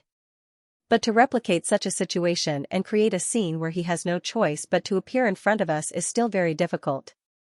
After all, not only did the Death Consul, Mr. Aztec, and me, who can use the grey fog to destroy the coincidences, also appeared, Trissy Cheek, and the ring on her hand that's suspected to be a grade 0 sealed artifact. Without this lady's sudden escape, Xianxia wouldn't have been forced to take action personally. Klein deliberated before writing, if we can figure out the origins and main goal of that evil spirit, there might be a turn for the better. After writing about Xianxia, Klein's heart stirred. He was about to mention something else in passing, but after outlining the first few letters, he stopped writing and raised his left hand. At the same time, he pinched his cheeks, appearing very hesitant and embarrassed. After silently mumbling a few words, Klein finally wrote the rest of the content smoothly. Even without the help of that grade 0 sealed artifact, Xianxia is still an enemy that you and I can't fight head-on. We need to make ample preparations. If you can provide some worms of time, I can make them into high-level charms that can deal with demigods. This is called Fate Siphon. It can switch the fates of myself and the target for a short period of time. Putting down the fountain pen, Klein didn't read any further. He quickly folded the letter and solemnly stuffed it into an envelope. He then took out the adventurer's harmonica and a gold coin, summoned Miss Messenger, and got her to retrieve the reply to Leonard Mitchell. However, this time it wasn't delivered to 7 Pinster Street, but directly to his current residence. It hadn't been long since Leonard wrote the letter, so Klein believed that he hadn't moved out of Rionette Tinker's perception range. After doing all of this, Klein heaved a sigh of relief as he shook his head slightly. It's really difficult to request a favor from others. It's even more so for thin-skinned people. He quickly reined in his attention and began modifying the 2 marionettes, Winner Enzo and Admiral Hell Ludwell. This was because they had been seen by the Angel of Fate Ouroboros while exploring Calderon City. During this process, Klein suddenly had an idea. He planned on sending them above the grey fog and using the Spirit World Plunderer's true soul as a disguise. The Spirit World Plunderer could make a soul avatar take on the appearance of a true soul, and it could also disguise them as other Spirit World creatures. The Beyonder ingredient it left behind definitely had similar powers. However, it was difficult to use, and the effects were rather poor. The negative effects were immense, however, this wasn't a problem for Klein, who had the mysterious space above the grey fog. After all, he didn't plan on using the Beyonder ingredient in actual combat. Usually, modifying marionettes didn't require smooth control or good effects. Furthermore, it could be slowly adjusted. As for the negative effects of having godhood mixed in, it wasn't even worth mentioning. Who wouldn't know their place in the junk pile? After some work, Klein sat on the high-back chair belonging to the Fool. He held the palm-sized Spirit World Plunderer's true soul body in his hand. Without looking down, he slowly extended his spirituality into it. What he saw in front of him hadn't changed much. It was still the illusory and dense black spirit body threads, but when he attempted to control it, he realized that not only could he control the marionette's spirit body threads, but he could also make his spirit body threads swim over and stab into the marionette's body. When the two of them established such a two-way connection, Klein suddenly felt that his marionette had become one with him. All his Beyonder powers could be exerted on the marionette through the spirit body threads, including the technique of a faceless to change his appearance and figure. Amidst the slow and arduous control, Klein felt dizzy as his emotions turned chaotic. He began to show signs of losing control. This was the inevitable effect of direct contact between his spirituality and godhood. He hurriedly diverted some of the powers of the mysterious space above the gray fog to calm himself down. After a bout of torment, Klein completed his attempt. Winner Enzo had become more like a native of the southern continent. It was obvious that he came from a plantation. As for Admiral Hal Ludwell, he looked like a mixed blood. Not only was his terrifying face no longer all skin and bones, it even looked a little plump. As for the silver mask that had the effect of calming the soul, there was no way to remove it for the time being. All Klein could do was let Ludwell tie it to his chest and stick it to his skin. This had a certain effect, but it wasn't as good as wearing it directly on his face. Unfortunately, there's no way to change this mask into other accessories. Otherwise, it would save me a lot of trouble. As Klein hurriedly threw the spirit world plunderer's true soul back into the junk pile, he rubbed his temples and allowed his thoughts to wander. By the way, I still have a soul assure beyonder characteristic here. It can be made into a mystical item to replace that mask. No, I've always been planning on returning it to the church. I'll send it to Leonard once he replies. After the discomfort gradually subsided, Klein took out his golden pocket watch and opened it to confirm the time. Following that, he summoned a paper figurine and used some of the powers of the mysterious space above the gray fog, throwing both into a specially marked point of light. It was the point of light that belonged to the fool's only believer, Donna's. From Klein's point of view, Admiral of Stars Katlia had the Moses ascetic order backing her. Vice Admiral Iceberg Edwina was a member of the Church of the God of Knowledge and Wisdom. Anderson didn't know much about German Sparrow, and he was very good at recognizing the situation. He wouldn't flaunt his superiority, so when faced with the Aurora Order's investigations, they probably wouldn't be in too much danger. Only Donna's was in West Balam, unable to return to the Golden Dream anytime soon. His strength wasn't much, and he would occasionally wear boxing gloves that made him act before thinking. It was truly worrying. Due to these facts, Mr. Fool had no choice but to work a little harder. He would give Donna's a paper angel hug at a fixed time every day to interfere with his divination and prophecy. Leonard never expected Klein Moretti to reply so quickly. He tore open the envelope in disbelief and read the corresponding content. Benefiting from the help of a particular mighty existence. Is it referring to the Fool? Indeed, Klein's investigation of Nsangwil has gone deep to a certain extent. Just as I mentioned the charismatic order, he learned the truth, possessed by an evil spirit? Why would he be possessed by an evil spirit? How should I use this? Worm of Time. This? Leonard quickly skimmed to the end of the letter as his expression suddenly turned a little complicated. In his mind, Pallas Zoroast remained silent without a word. After a while, Leonard cleared his throat and subconsciously put on a smile. He suppressed his voice and said, I'm not sure. Old man, Klein's suggestion seems to be not bad. It's very, very feasible. The effect should be okay. Do you want to consider it? Didn't you say that you would do your best to help me with my revenge? Haha, I thought that a worm of time could only be used as an avatar to do some auxiliary tasks. He subconsciously rambled on, but Pallas Zoroast remained silent. After a long while, he sighed. I can only give you 2 worms of time at most. Without waiting for Leonard to speak, he added, to seek revenge on a demigod who wields a grade 0 sealed artifact, the most important thing is your own level and strength. Otherwise, you won't have the chance to use a high-level charm. Leonard stopped smiling and nodded solemnly. I've been trying to digest it. If I don't have enough contribution points by the time I finish digesting it, I'll search for the beyonder ingredients needed for Spirit Warlock myself. As for the fact that there were only 2 worms of time, he wasn't disappointed at all. From his point of view, this was an additional gain to begin with. Having 1 was already a gain, and 2 was perfect for him to split it with Klein. Each of them would have 1 Fate Siphon charm. After expressing his stance, he asked curiously, Old man, do you think it's possible that Klein has already turned that worm of time from before into a charm?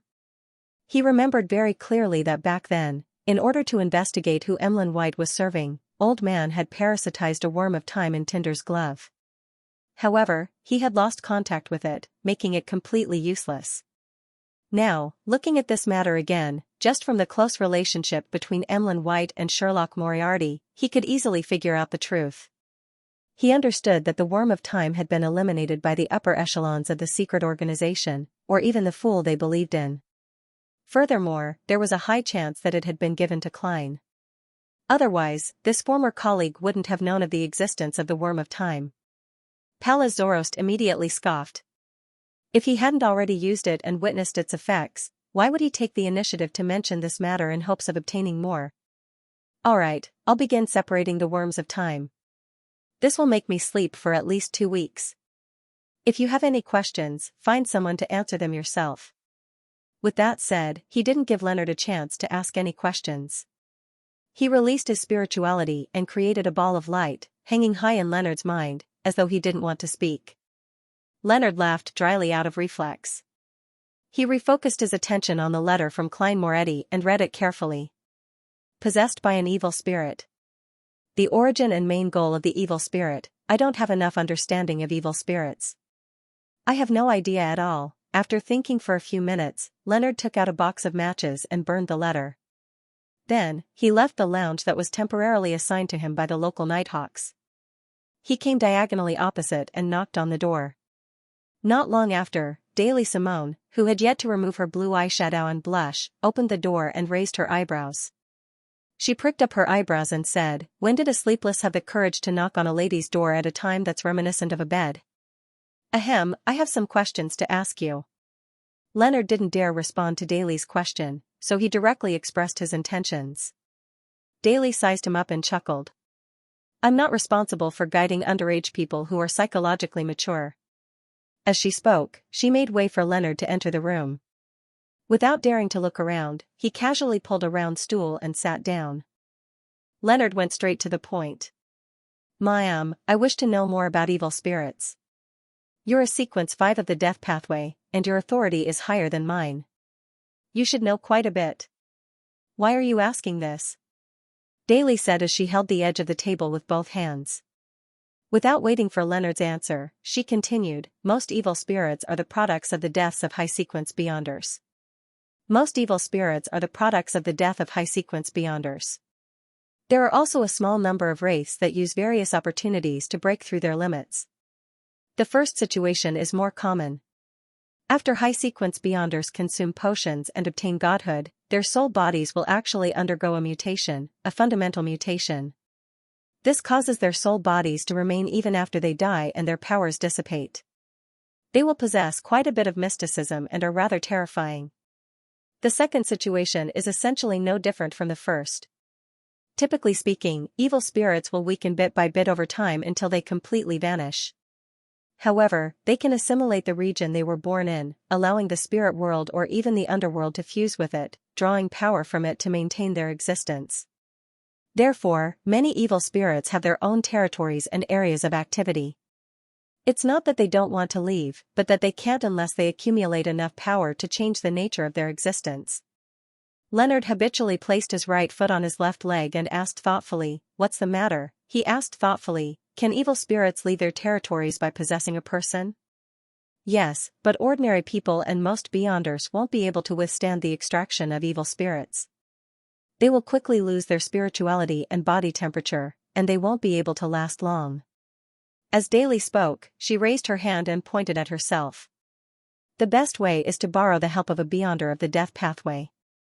Of course, they have to be at least sequence 5. This is because starting from Gatekeeper, we will have an undead prison that belongs to us. It can also be called a miniature underworld. It can provide a good environment for evil spirits to exist. When you become a spirit warlock, you will also have similar powers. However, it will be closer to a seal, a place of rest, and not an underworld. Haha, it's really troublesome for those natural spirits and wraiths to enter and leave. In Sangwil sequence 5 is Gatekeeper. It's no wonder the evil spirit has been possessing him for a long period of time. Or is this the result of his failed attempt to enslave the evil spirit? Leonard's thoughts suddenly cleared up, and he felt that he had connected the dots. He deliberated for a few seconds before asking again, what goals does an evil spirit have? Goals? Singing? Dancing? Poetry? Men? Women? The sea of stars? Daly asked in amusement. Only then did Leonard realize that there was a problem with his choice of words. He rubbed his hair awkwardly. He rubbed his hair in embarrassment and said, I mean, what does an evil spirit desire to do? It mainly depends on what they desire to do when they were alive. Typically, the remnant psyche will inherit the original stubbornness, and it won't be rationally balanced. If it's you, the evil spirit might keep trying to write poems, imprison a group of people to watch, seek approval, or do things in a very high-profile manner, like the protagonist of a play. Daly casually joked. However, regardless of what it was like when it was alive, as long as it becomes an evil spirit, it will desire two things. What two things? Leonard's mind jolted. Daly glanced at him and said, the first is to consume the souls of living creatures. This can make them feel happy, a joy that stems from the instinctive joy of maintaining their own existence. Furthermore, a large number of souls can allow them to escape the limitations of their territory and range of activity to a certain extent.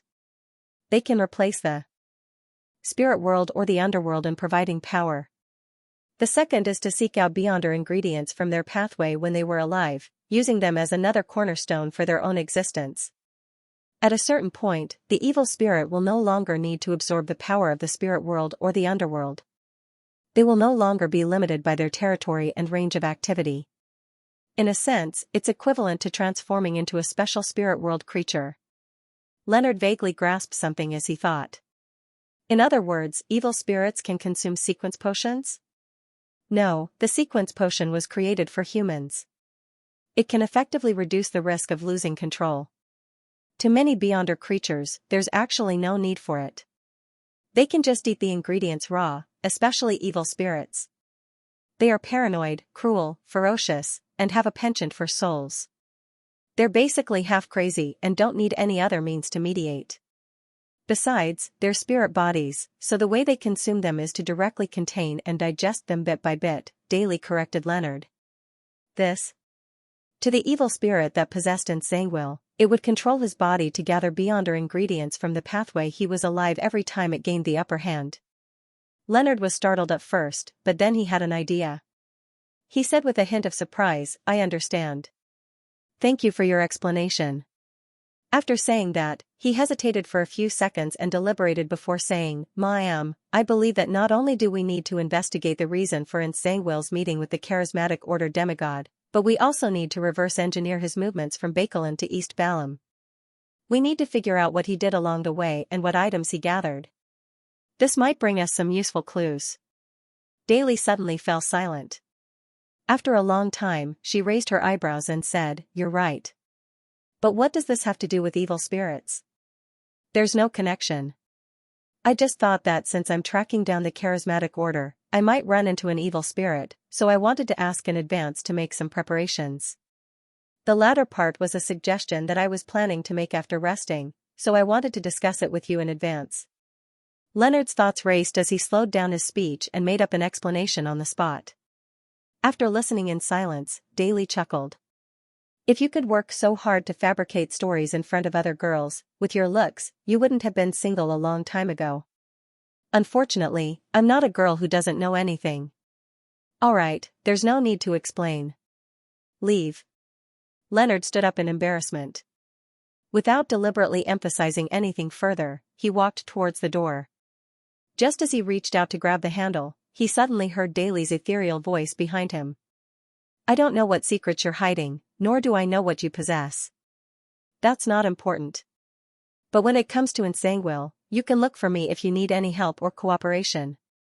Leonard paused for 2 seconds as his mouth quivered a few times. He suddenly opened the door and walked out. City of Silver. Derek Berg had received an order to join an exploration team. The leader was Chief Colin Iliad, and their destination was Noise City, the northern city ruin where terrifying monsters like shapeshifters lived. P.S. 2 updates as usual tomorrow. First update for June. Seeking monthly votes ever since he handed the information regarding the suspected Bizarro-Bane shapeshifter to Mr. World, Derek had always imagined that the other party might give him a commission to obtain the corresponding materials. However, he wasn't strong enough. Even with his friends, he wasn't able to complete the hunt. Furthermore, such explorations were definitely organized by the 6-member council.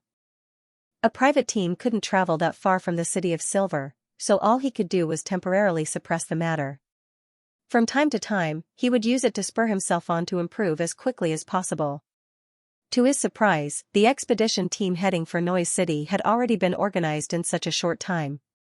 The leader of the team was even Chief Colin Iliad. Based on the conversation he had with Mr. the Hanging Man and Miss Justice on the tarot, Derek quickly came up with a guess. In the process of exploring the former chief's mausoleum, Mr. Fool had provided the current chief with some help, allowing him to foil the fallen creator's scheme and successfully resolve the matter. Hence, this demon hunter set off from the information he had gathered, hoping to hunt a shapeshifter to please the deities. This is an unavoidable attempt to curry favor, and it's also a form of balance.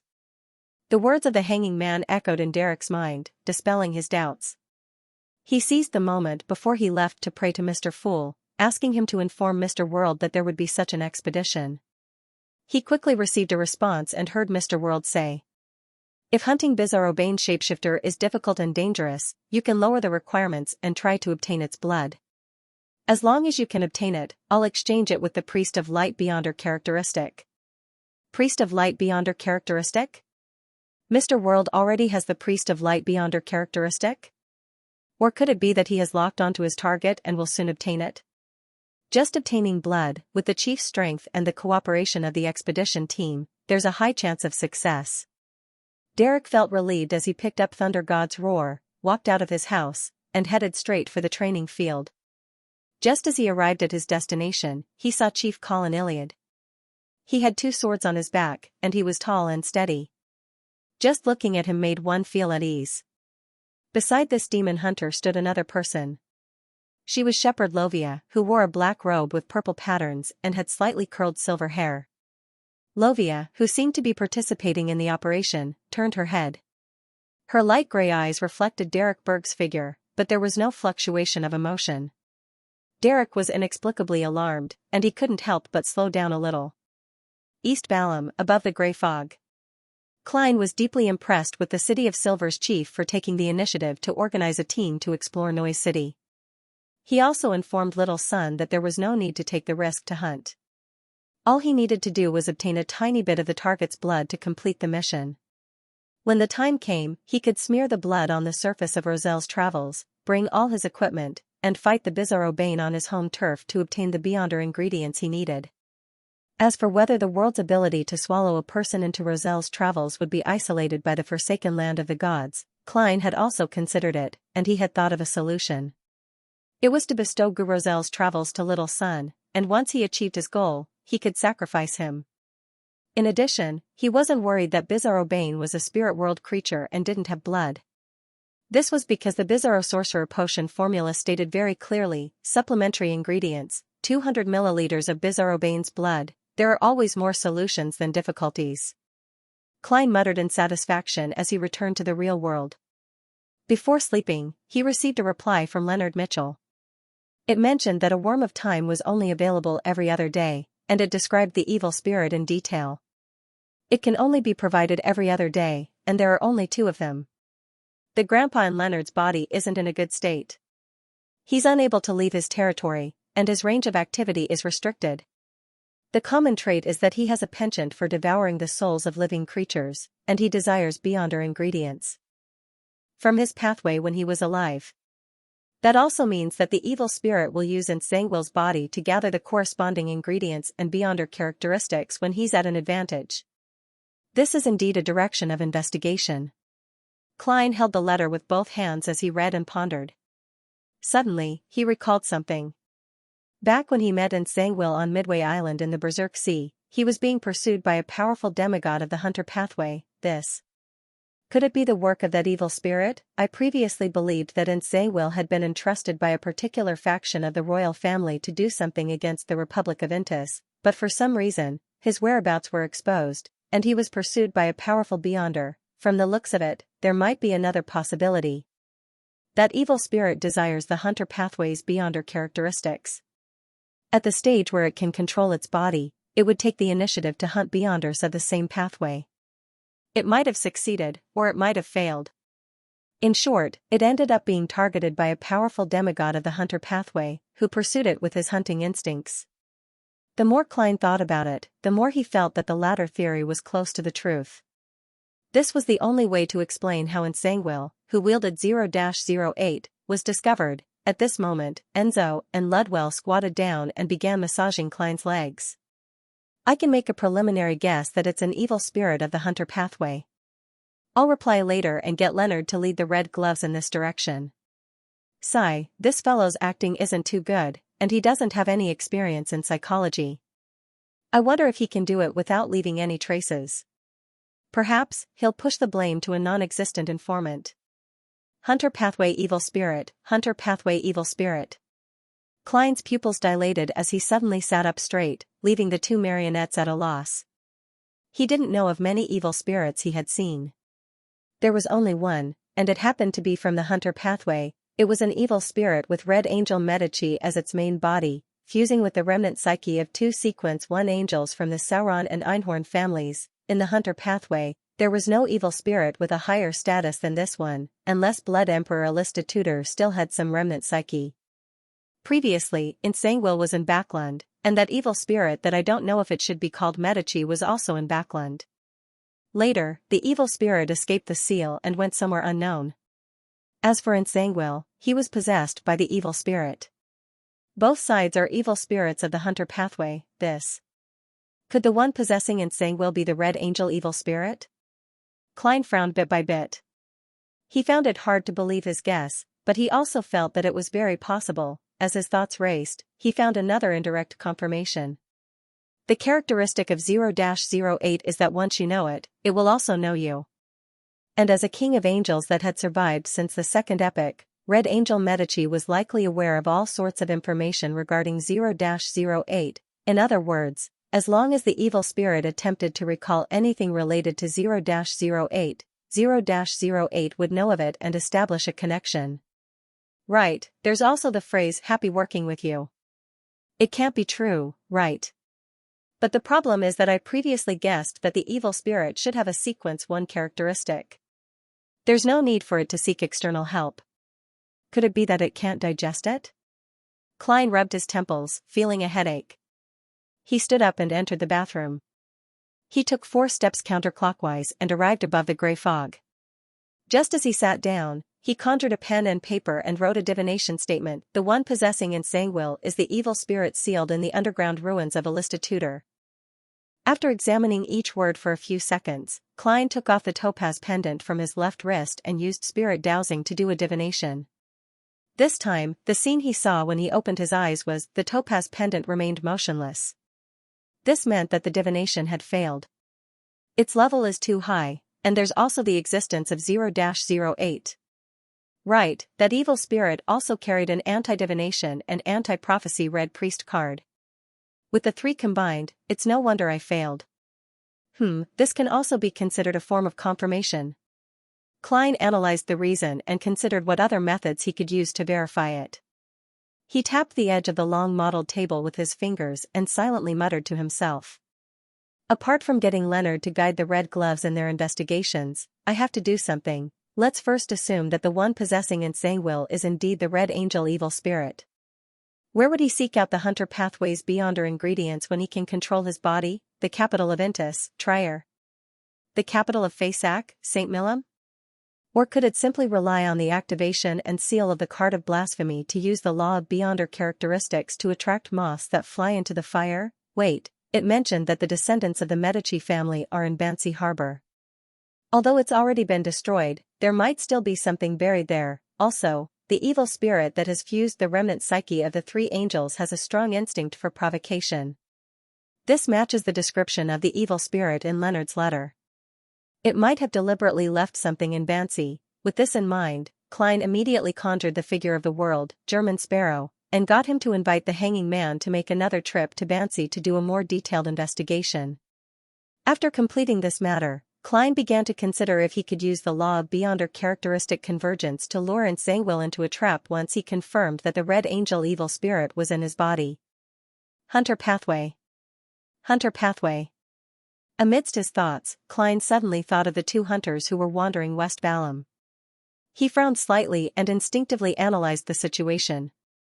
Although East Balam and West Balam were vast, The distance from the city wherein Zhangwil last appeared to the northern state of West Balam was very far. Without the ability to teleport, even a demigod would probably take 10 days to half a month.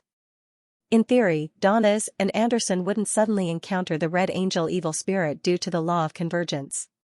In addition, with their sequences, it's still too low, but it's not certain. West Balam, Northern State, Kukawa City. Donnez glanced at Anderson beside him and blurted out, "I'm doing an investigation." "I'm going to do an investigation. Why are you still following me? Normally speaking, shouldn't you return to the Fog Sea directly from Barron's Harbor?" Anderson, who was enjoying the cheese and cassava bread, looked up at Donnez and nodded thoughtfully. "I don't know why, but I don't wish to leave West Balam. Haha, since I'm here, as a treasure hunter, how can I return empty-handed? In the vast forest, in the abandoned temples, there are gold, jewels, antiques, and perhaps magical items waiting for us to save them." Donnez pursed his lips and gulped down the rest of the guater in his cup.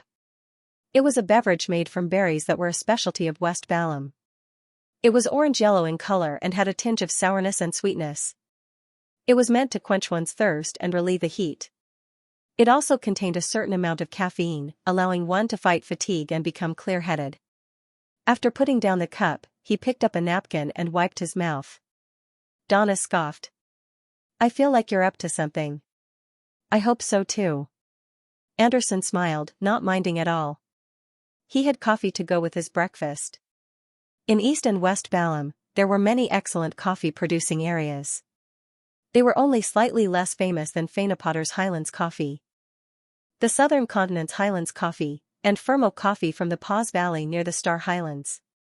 Without waiting for Donnez to speak again, Anderson smiled and said, "Isn't that great? I'll provide protection for free, and you'll be my translator. Everyone will benefit." Thinking of how he was only a Sequence 7 and was wanted by one faction after another, Donnez somehow felt that Anderson's words made sense. He coughed lightly and said, "But at some point, I will ask you to avoid it." "If you say please, I'm fine with it," Anderson said in a relaxed manner. Donnez put on his cloak and walked towards the entrance of the hotel, ready to start today's investigation. On the way, he suddenly blurted out, "Have you ever had such an experience?" He often dreamed of an angel descending and wrapping himself in layers of wings. "No, it's not just dreams. When I'm awake, I'll occasionally have the same hallucinations." Anderson glanced at the boxing glove Donnez was wearing and pondered for a few seconds before revealing a smile. "Do you believe in some secret existence? Or did you come into contact with any ancient objects?" Donnez's expression stiffened. He forced a smile and said, "If it was as simple as you said, I would have guessed the reason long ago." As he spoke, he brushed past the three men who had just entered the hotel and walked out. Anderson habitually sized up the passers-by to confirm the environment. Therefore, he casually glanced at the three men and discovered that they were a master and two servants. The master was tall and had brown skin. His facial features were soft, and he seemed to be of mixed blood from Balam and Rouen. His attire was more in the style of the northern continent, a silk top hat, black suit, and a gold-inlaid cane. Of the two servants, one was a standard local who seemed to have come from the plantation. He helped his master carry the spare cane and leather suitcase. The other was also a mixed race, with a meaty face and loose clothes. He had a sword on his waist, and he seemed to be a bodyguard. Anderson retracted his gaze indifferently and followed Donnez to the street. With great interest, he pointed at the coffins that were either pulled by horses or carried by humans. "Do you want to try this? It's very interesting. After getting used to it, you will feel that death isn't something to be afraid of. Who knows, you might be able to open the lid and stand up again at any time." Donnez glanced at the strange means of transportation and shook his head without any hesitation. "As a pirate, I more or less believe in the Lord of Storms and avoid certain things. One of them is to stay away from coffins. I'm different. I don't have any taboos." Anderson casually took out a few trace coins and bought a few copies of newspapers from a newsboy who was hawking his wares on the street. It had to be said that the various cities in the southern continent weren't any worse than the northern continent when it came to the paperboy system. After all, labor was cheaper, and there were more children who needed to be subsidized. As Donnez walked down the street in search of carriages that were targeted at foreigners, he took a newspaper from Anderson and quickly flipped through it. Suddenly, he noticed a piece of news. Famous pirate who calls himself Admiral Hell, Ludwell, was killed by the crazy adventurer, German Sparrow. His Black Tulip and his entire fleet were taken over by Morella, who calls himself Death's envoy. This. Donna's mouth turned agape bit by bit as he failed to close it. He finally understood why German Sparrow had warned him to be careful of people from the charismatic order. This madman had actually killed the leader of the 7 pirate admirals, Ludwell. After about 10 seconds, Donnez handed the newspaper to Anderson with a blank expression. "Look at this." With a smile on his face, Anderson took the newspaper and quickly skimmed through it. After a brief silence, he whistled and chuckled. That fellow should have a new nickname. The Bane of Pirate Admirals. Donnez didn't dare nod as he sighed wistfully. When I first met him, although I already found him terrifying, I never expected him to be this terrifying. At this moment, he recalled his attempt to recruit German Sparrow to be a sailor on the Golden Dream. And in the hotel they had just left, Klein had already checked into a luxurious room. He stood by the window and looked down at the 2 hunters who weren't walking seriously. Stroking the nail on his sleeve, he unfolded the letter and wrote. I suspect that the one possessing insane will is an evil spirit of the hunter pathway. You can investigate in this direction. Attached is a soul assure beyonder characteristic. It originates from a pitiful person who was grazed. I freed him and promised to return his characteristic to the Church of Evernight. East Balham. Just as Leonard was about to attend the morning meeting, he suddenly saw the angel-level messenger holding the 4 blonde, red-eyed heads appear in front of him. He, who was already numb to this, received the letter and opened it. He was somewhat surprised to see an item that resembled a resplendent night sky. This is.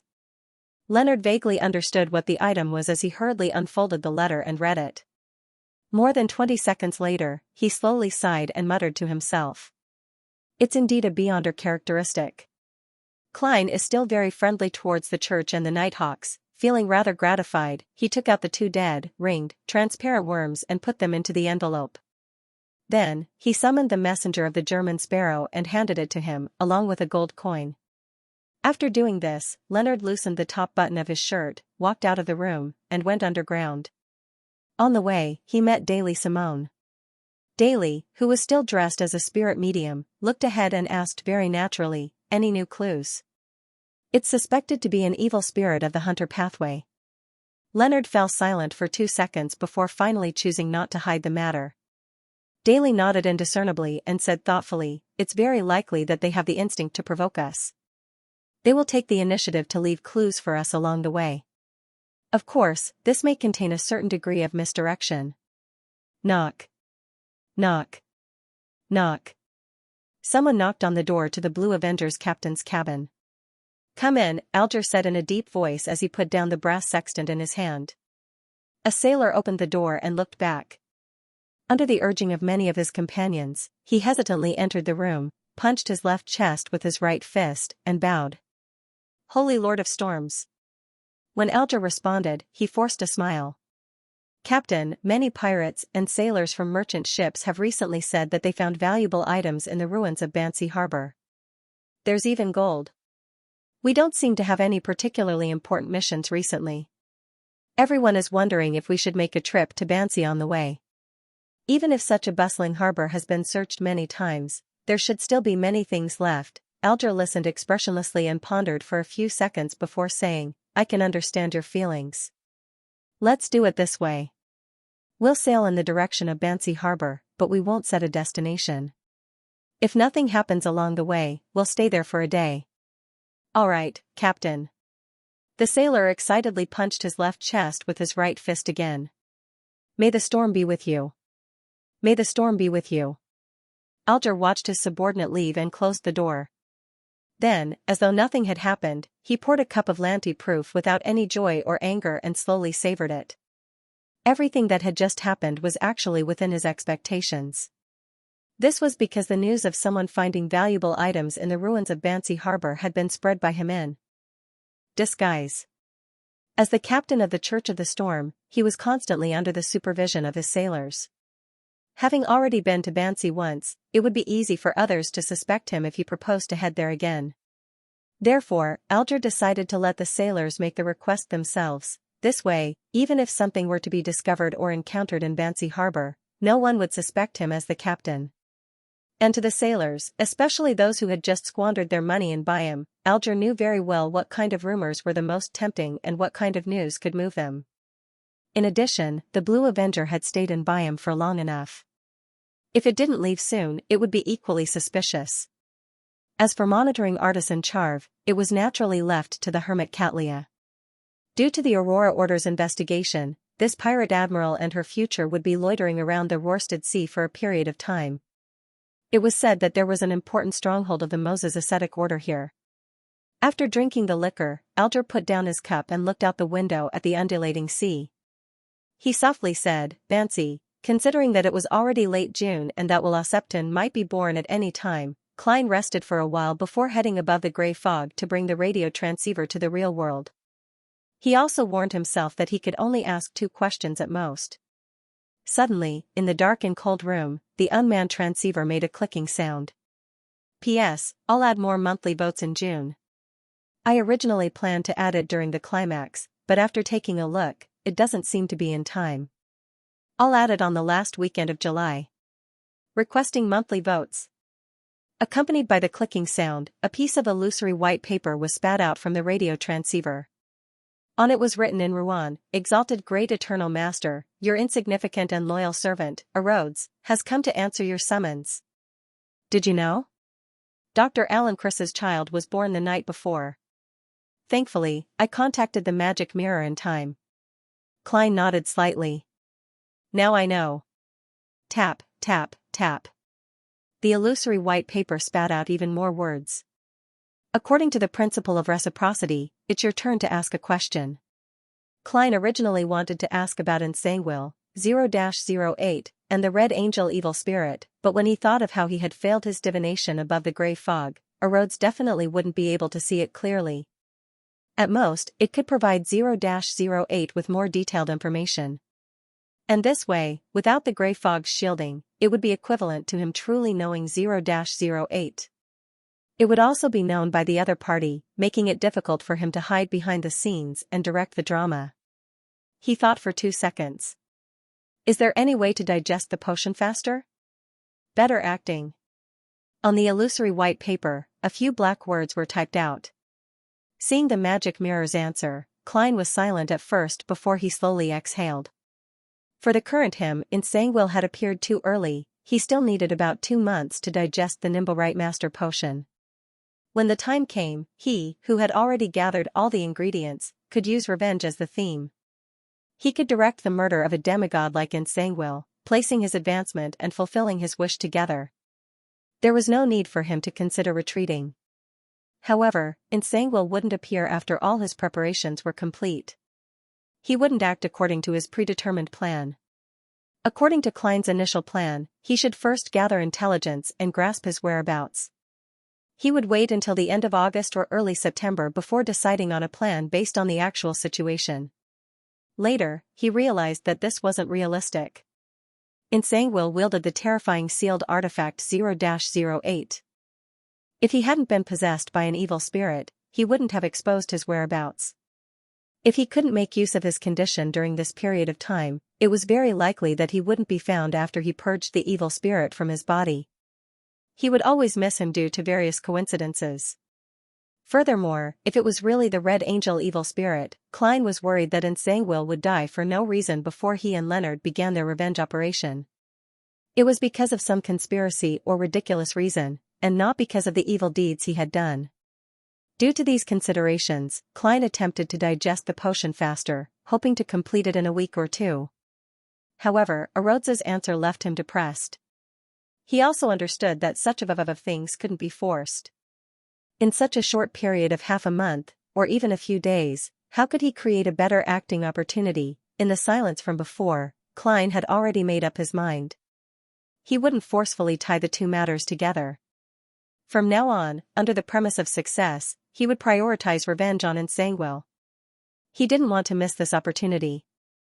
Although it had only been about 10 months since the incident at the Blackthorn Security Company in Tianjin City, less than a year, Klein felt that a long, long time had passed. It was so long that he didn't wish to wait any longer. Glancing at the sinister radio transceiver, Klein thought for a moment. His expression suddenly turned serious as he asked with a deep voice, "What's going on?" With a deep voice, he asked, "I previously used a winner marionette to look at myself and understood why Beyonders of the Fate pathway would have such a reaction when facing me. Now, I want to ask you, what did you see from me?" This sentence was like a clap of thunder that reverberated in the room. The radio transceiver suddenly fell silent. After a while, it produced the clicking sounds again. A black illusory piece of paper was spat out, and on it were white words, I see a pillar in you, dominance. Are you satisfied with this answer? Pillar of support. What does that mean? Klein originally wanted to press on, but he felt that Rhodes wouldn't explain it clearly because he lacked the corresponding knowledge. Seeing that he would be found by the mother tree of desire if he continued, he nodded. Not bad. That's all for today. You can go back now. The tapping sounds of the radio transceiver became lighter, and even the paper it spat out turned back to white. All right, great master. Goodbye. Your loyal servant, Rhodes, is always at your service. This time, the magic mirror seemed to have forgotten to add a simple drawing of a hand waving. He sure runs fast. Klein mumbled as he immediately took 4 steps counterclockwise and went above the gray fog. He conjured the world's German sparrow and informed the hermit Xianxia that the mythical creature blood she needed was ready. She also requested that she be given the method to temporarily recover some of her strength during her period of weakness. Before long, Admiral of Stars Xianxia set up a ritual and sacrificed an item to the fool. She also requested this mighty existence to pass the item to the world and informed him that the method was to activate the item and temporarily borrow a portion of his strength from history and his past self. This sounds familiar. It's very similar to the powers of a Sequence 3 scholar of Year of the Seer pathway. The fool Klein was taken aback when he heard that. He casually picked up the item that Ma'am Hermit had sacrificed. It was shaped like a cane, and there were long, transparent gems embedded on it. They were engraved with complicated, mysterious, 3-dimensional symbols and magic labels. Klein recognized 2 of them. One was an incomplete pupil-less eye, and the other was an incomplete contorted lines. Could it really be an item that points to the fool? But isn't that a little too complicated? This cane gives me a very familiar feeling. It's very, very much like the crystal ball that little son once prayed to. Does it also correspond to a crimson star? Klein looked out of the ancient palace with an odd expression. In the endless gray fog, the illusory stars hung silently without any abnormalities. Realizing that such items were disposable, like charms, he gave up on the idea of experimenting. All he did was grab a piece of paper from the junk pile and carefully copy the complicated symbols and magic labels on the cane. Ruan Kingdom, Bakeland, Dr. Allen's house. A maidservant was guarding the master bedroom, taking care of the sleeping infant. In the hall downstairs, a banquet with many guests had reached its midpoint. Suddenly, 3 figures quickly outlined themselves in a corner. The leader was wearing a silk top hat and a black formal suit. He was none other than Klein Moretti, who wasn't wearing any disguise. He then took out a charm and softly chanted a word in ancient Hermes, crimson. A dark red flame flashed, and with a light explosion, a gentle and tranquil power rippled out. The maidservant couldn't help but feel sleepy as she sprawled by the bed and fell into a deep sleep. Klein made the 2 marionettes stand in their spots as he walked to the side of the infant's crib and cast his gaze inside. It was a child wrapped in silver silk. His skin was very white, and his hands were meaty. He looked like he had chunks of flesh. The baby wasn't afraid of the stranger at all. He sucked on his fingers and stared at Klein with widened eyes. Ahem. Klein couldn't help but smile as he took off his hat and bowed. Congratulations on your birth. You should say that to my parents. The baby pulled out his fingers and said with a clear voice that didn't match his age. Klein chuckled and didn't harp on this meaningless topic with the snake of fate. He went straight to the point. He directly said, I brought a method to temporarily recover a certain amount of strength during a weak period. You can give me a drop of umbilical cord blood. Will Septon spread out his meaty palm. Let me take a look first. How do you know that the method is an item? Klein wasn't surprised as he asked out of curiosity. Will Septon snorted. The intuition of fate. It's as though I didn't say anything. Klein took the cane from his back and handed it over. The baby held it with great difficulty, glanced at it, and raised his voice. This can only be used once. Yes, only once. Is there a problem? Klein deliberated and said, with your level and abilities, you can completely replicate the symbols and magic labels on it, prepare the corresponding materials, and hold the correct ritual. Wouldn't that allow you to use it multiple times? Will Septon suddenly interrupted him. All right, I accept. Remember, you were the one who said those words. Klein was momentarily taken aback before he seemed to understand something. He had a vague feeling that he was the one who came over to take advantage of the baby, but he was the one being taken advantage of. Yes, I said it. He finally took a deep breath and nodded sincerely. The baby's meaty face revealed a smile as he spread out his other hand. I prepared it for you. There are 2 drops in total. 1 drop is for the item used for the transaction, and the other is the reward for facilitating the transaction. There's a reward? Klein was pleasantly surprised as he hurriedly looked at Will Septon's palm. There were 2 drops of silver blood, and each drop seemed to have countless tiny, transcendent, illusory wheels spinning. They formed a long belt, the head and the tail almost touching each other.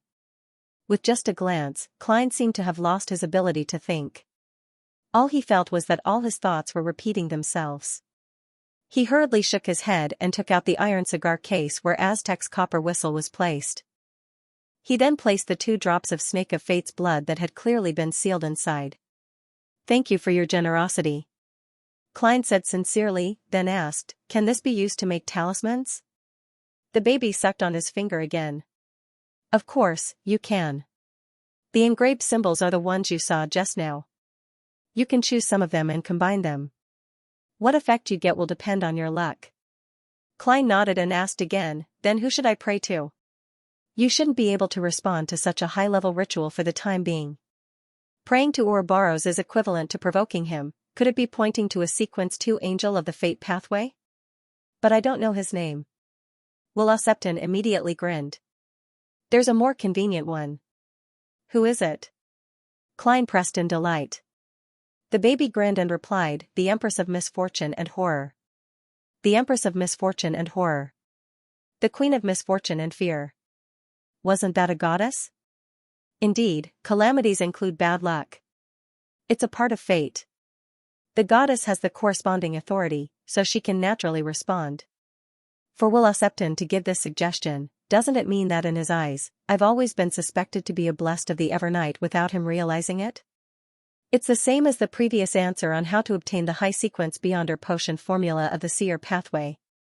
After what happened at St. Samuel Cathedral, he should be even more certain. Klein was first taken aback before he came to a realization. He seemed to be talking to himself.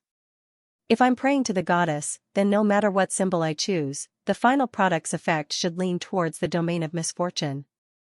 This is common sense. The baby wrapped in silver silk shouted. After receiving confirmation, Klein felt a little more assured. He smiled and said, Are you still called Will Septon? He was curious as to whether the child would change its name after it was born. You can continue to think that way if you like, but my full name has become Will Chris, the baby replied nonchalantly.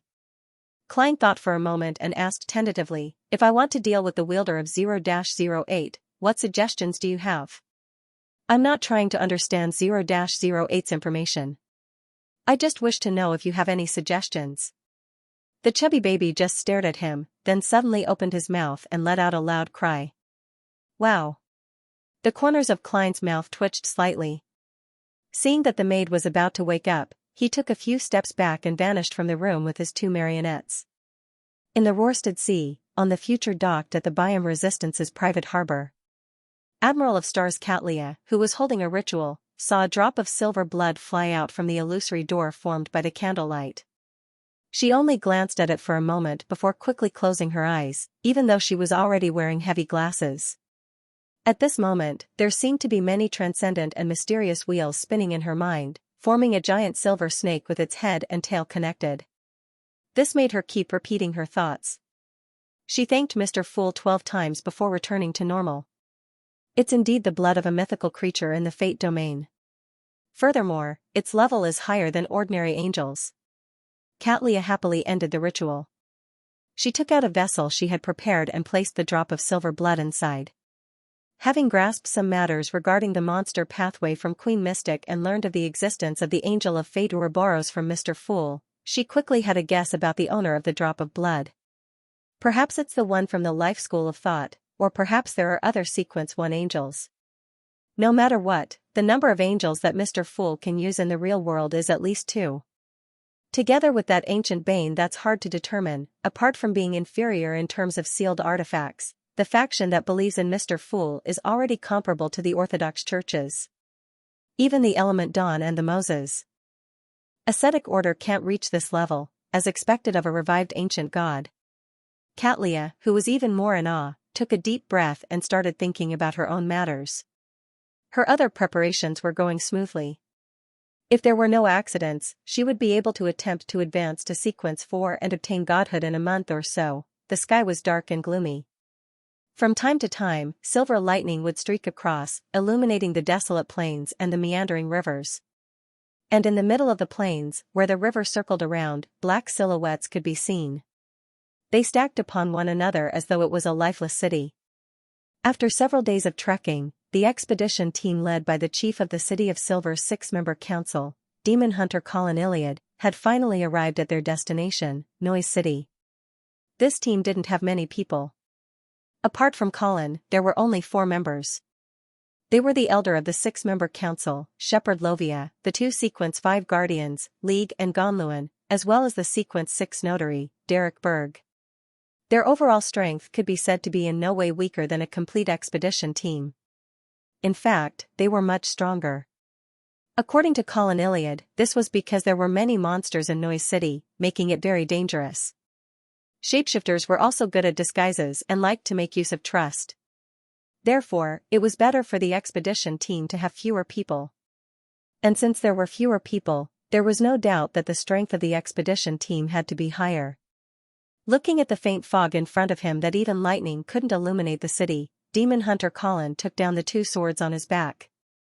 Unhurriedly, he smeared a silver-gray ointment on one of them and a golden liquid on the other.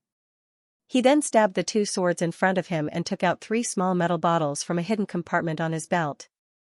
He pulled out the stopper and gulped down the medicine inside. At the same time, Lieg and Gonluan began their preparations for battle. Derek Berg held a hammer in one hand and spread open the other. He solemnly said in Jotun in a deep voice, "God says it's effective." Silently, Colin Iliad and company felt that the medicine they had drunk, the light of dawn they had created, and the ointment they had smeared had suddenly become stronger. Right on the heels of that, a warm halo spread out, bringing courage and strength to the entire expedition team. After Derek used the holy oath to increase his agility, Colin glanced at Lovia, who was holding an animal hide lantern and watching silently.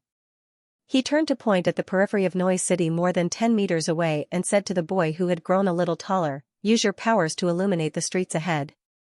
After saying that, he surveyed the area and added, "Use your powers to illuminate the streets ahead." After saying that, he surveyed the area and added, "Once we enter Noise City, we must not split up." With that said, he surveyed the area and added, "Once we enter Noise City, we must not split up. A few days ago, I've already introduced you to the more active monsters that come from the depths of the darkness. You should know very well that splitting up will definitely be used by the shapeshifters." Gunluan was a female warrior with a delicate appearance and a height of 2.45 meters. She pondered and said upon hearing that, she said in thought, "Then, can we also use this to hunt the shapeshifters? It's best not to do so. It's just too dangerous. Furthermore, it's very easy to accidentally kill a teammate or get lost in Noise City forever," the white-haired Colin Iliad warned solemnly. Derek looked at the silent city that was shrouded in a faint fog and subconsciously asked, "What's going on?" He subconsciously asked, "Your Excellency, did this city once belong to the giant king's court?" "Yes, but it's very close to the kingdom ruled by another ancient god, Demon Hunter Colin answered patiently. Holding 2 iron black rods, Leg, who was 240 meters tall, pressed curiously.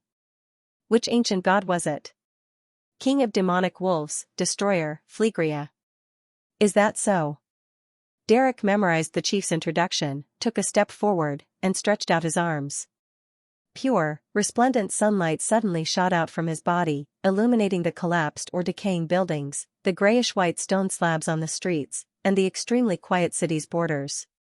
On the street, many figures appeared in front of Derek and the rest.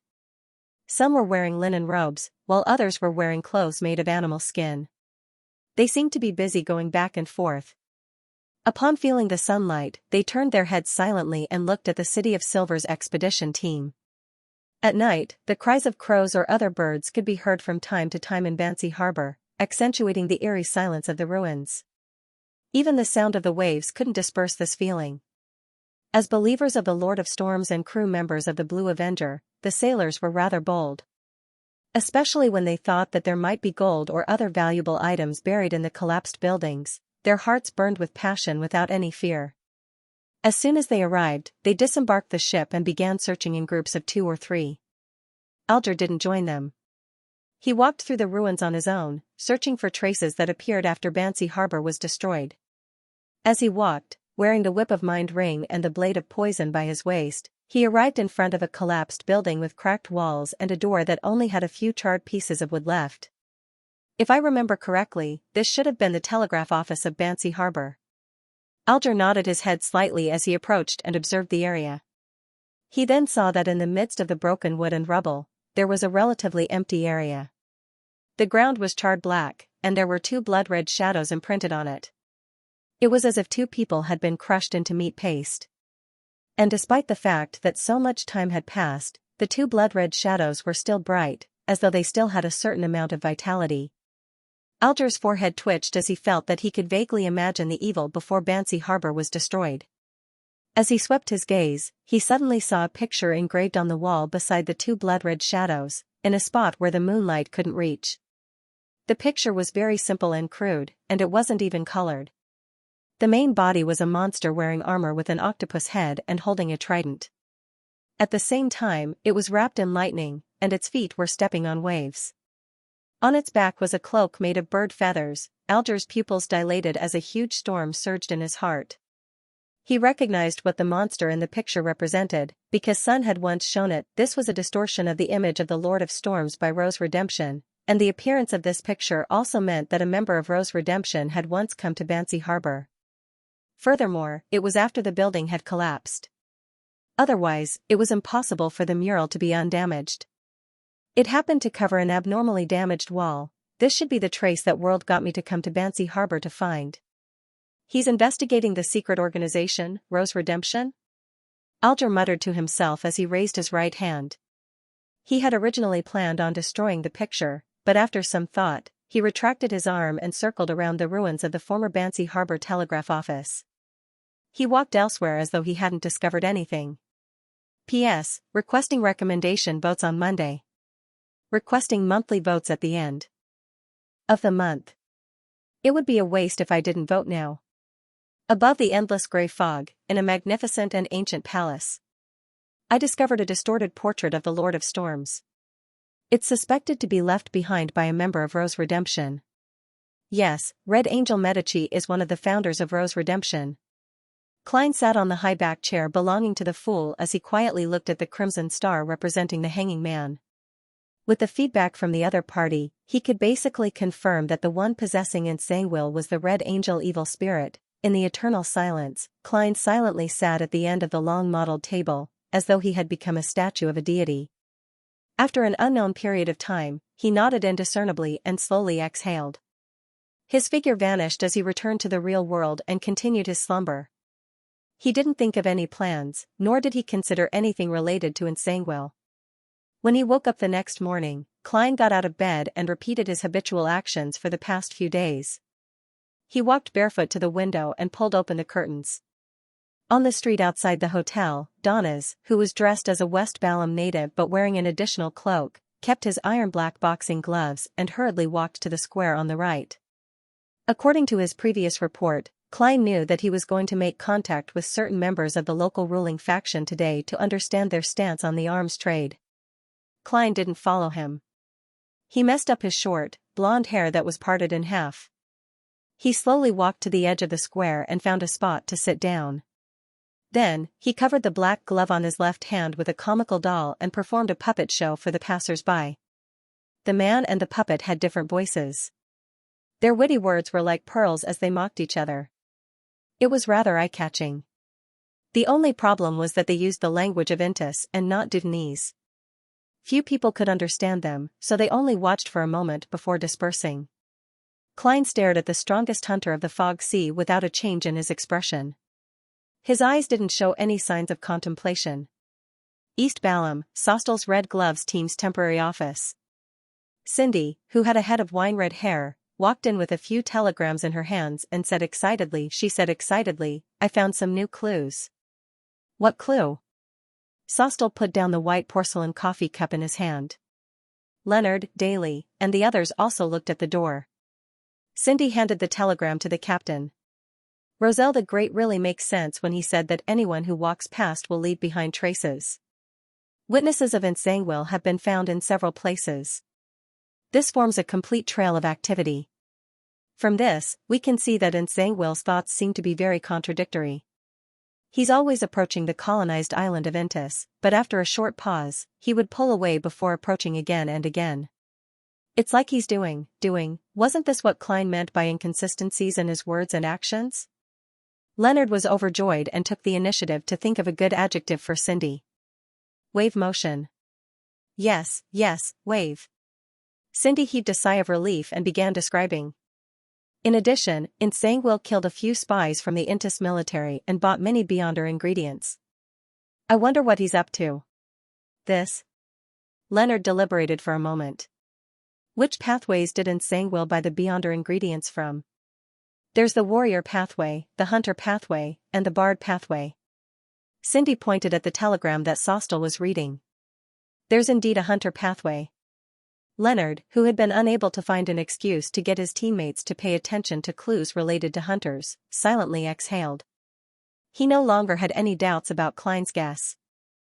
He believed that it was the truth. How should I guide everyone to figure out the fact that Ince is possessed by an evil spirit of the hunter pathway?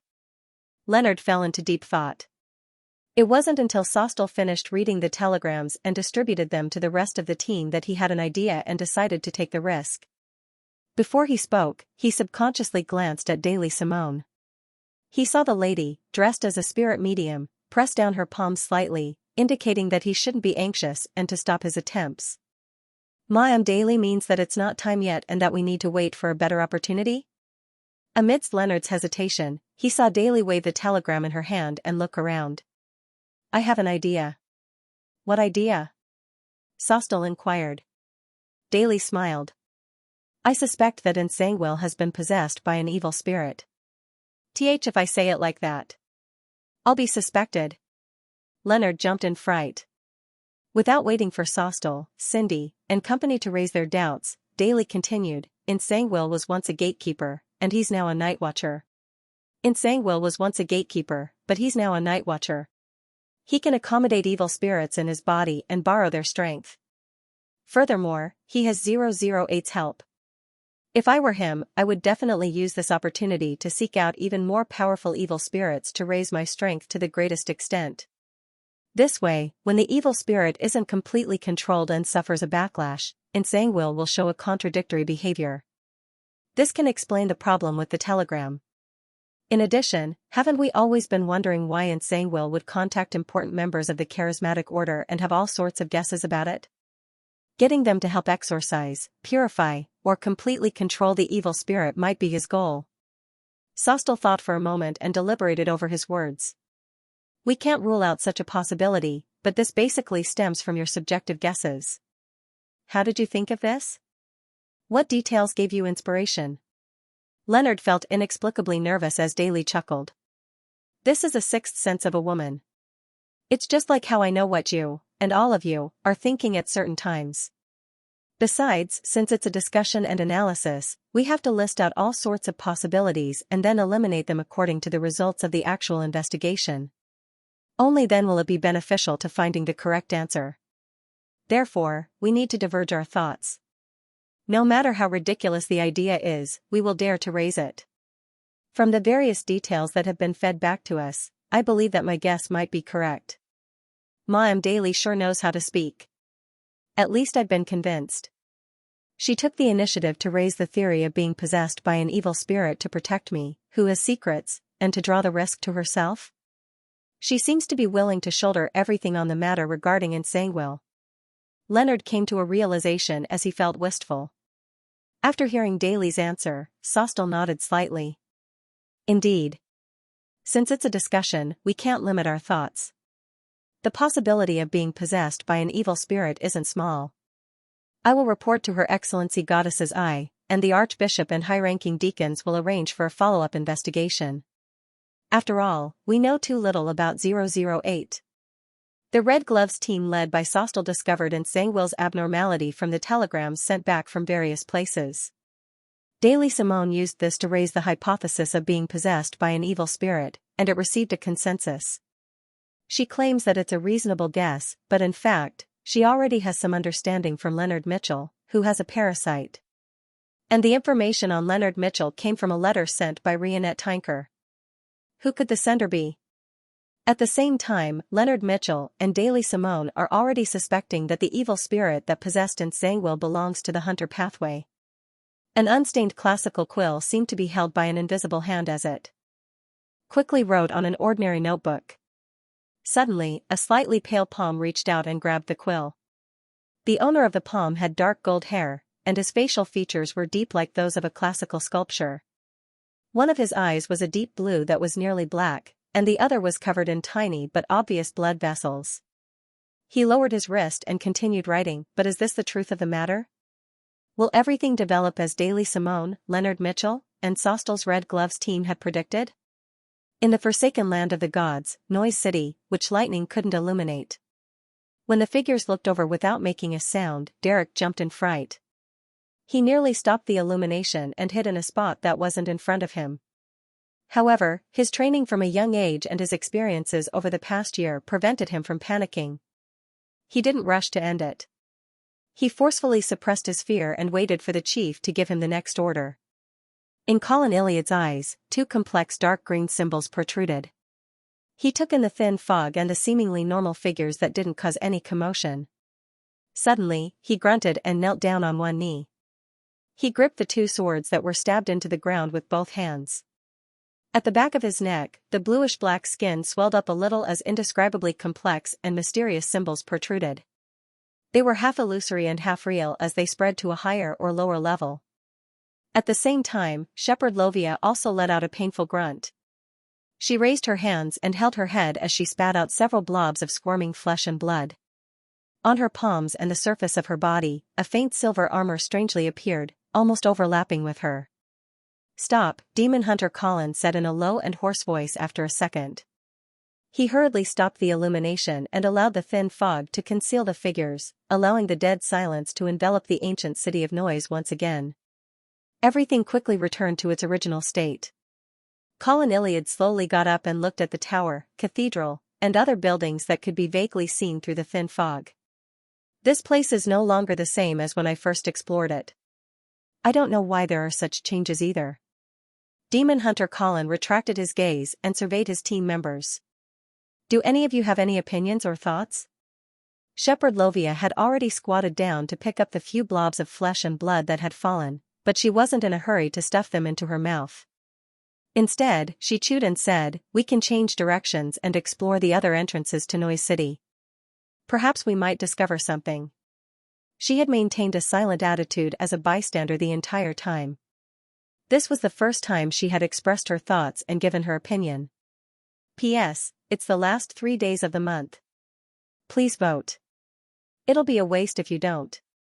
Colin Iliad glanced at Lovia and didn't respond directly. Only when he pulled out the two swords from the ground did he nod. All right. The quintet circled the periphery of Noise City. They attempted to enter a few times, but they were scared off by the seemingly normal but silent daily life in the city.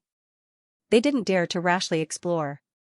With the frequency of the lightning in the sky decreasing, and the darkness gradually ruling over the world, Colin stared deeply at Noise City for a few seconds.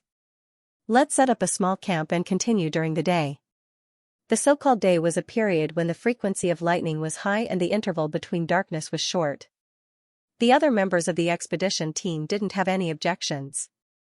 Soon, they used a pile of rocks by the riverbed to set up a simple camp.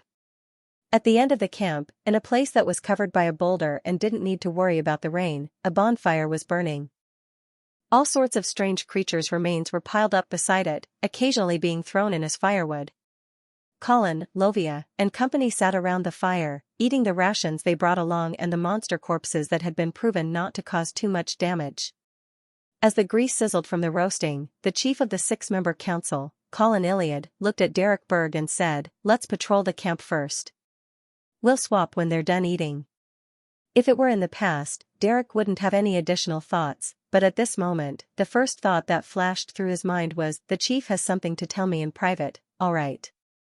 Derek stuffed the remaining piece of meat in his hand into his mouth and picked up Thunder God's roar beside him. The piece of meat was clearly cooked, but it was still a ghastly green color.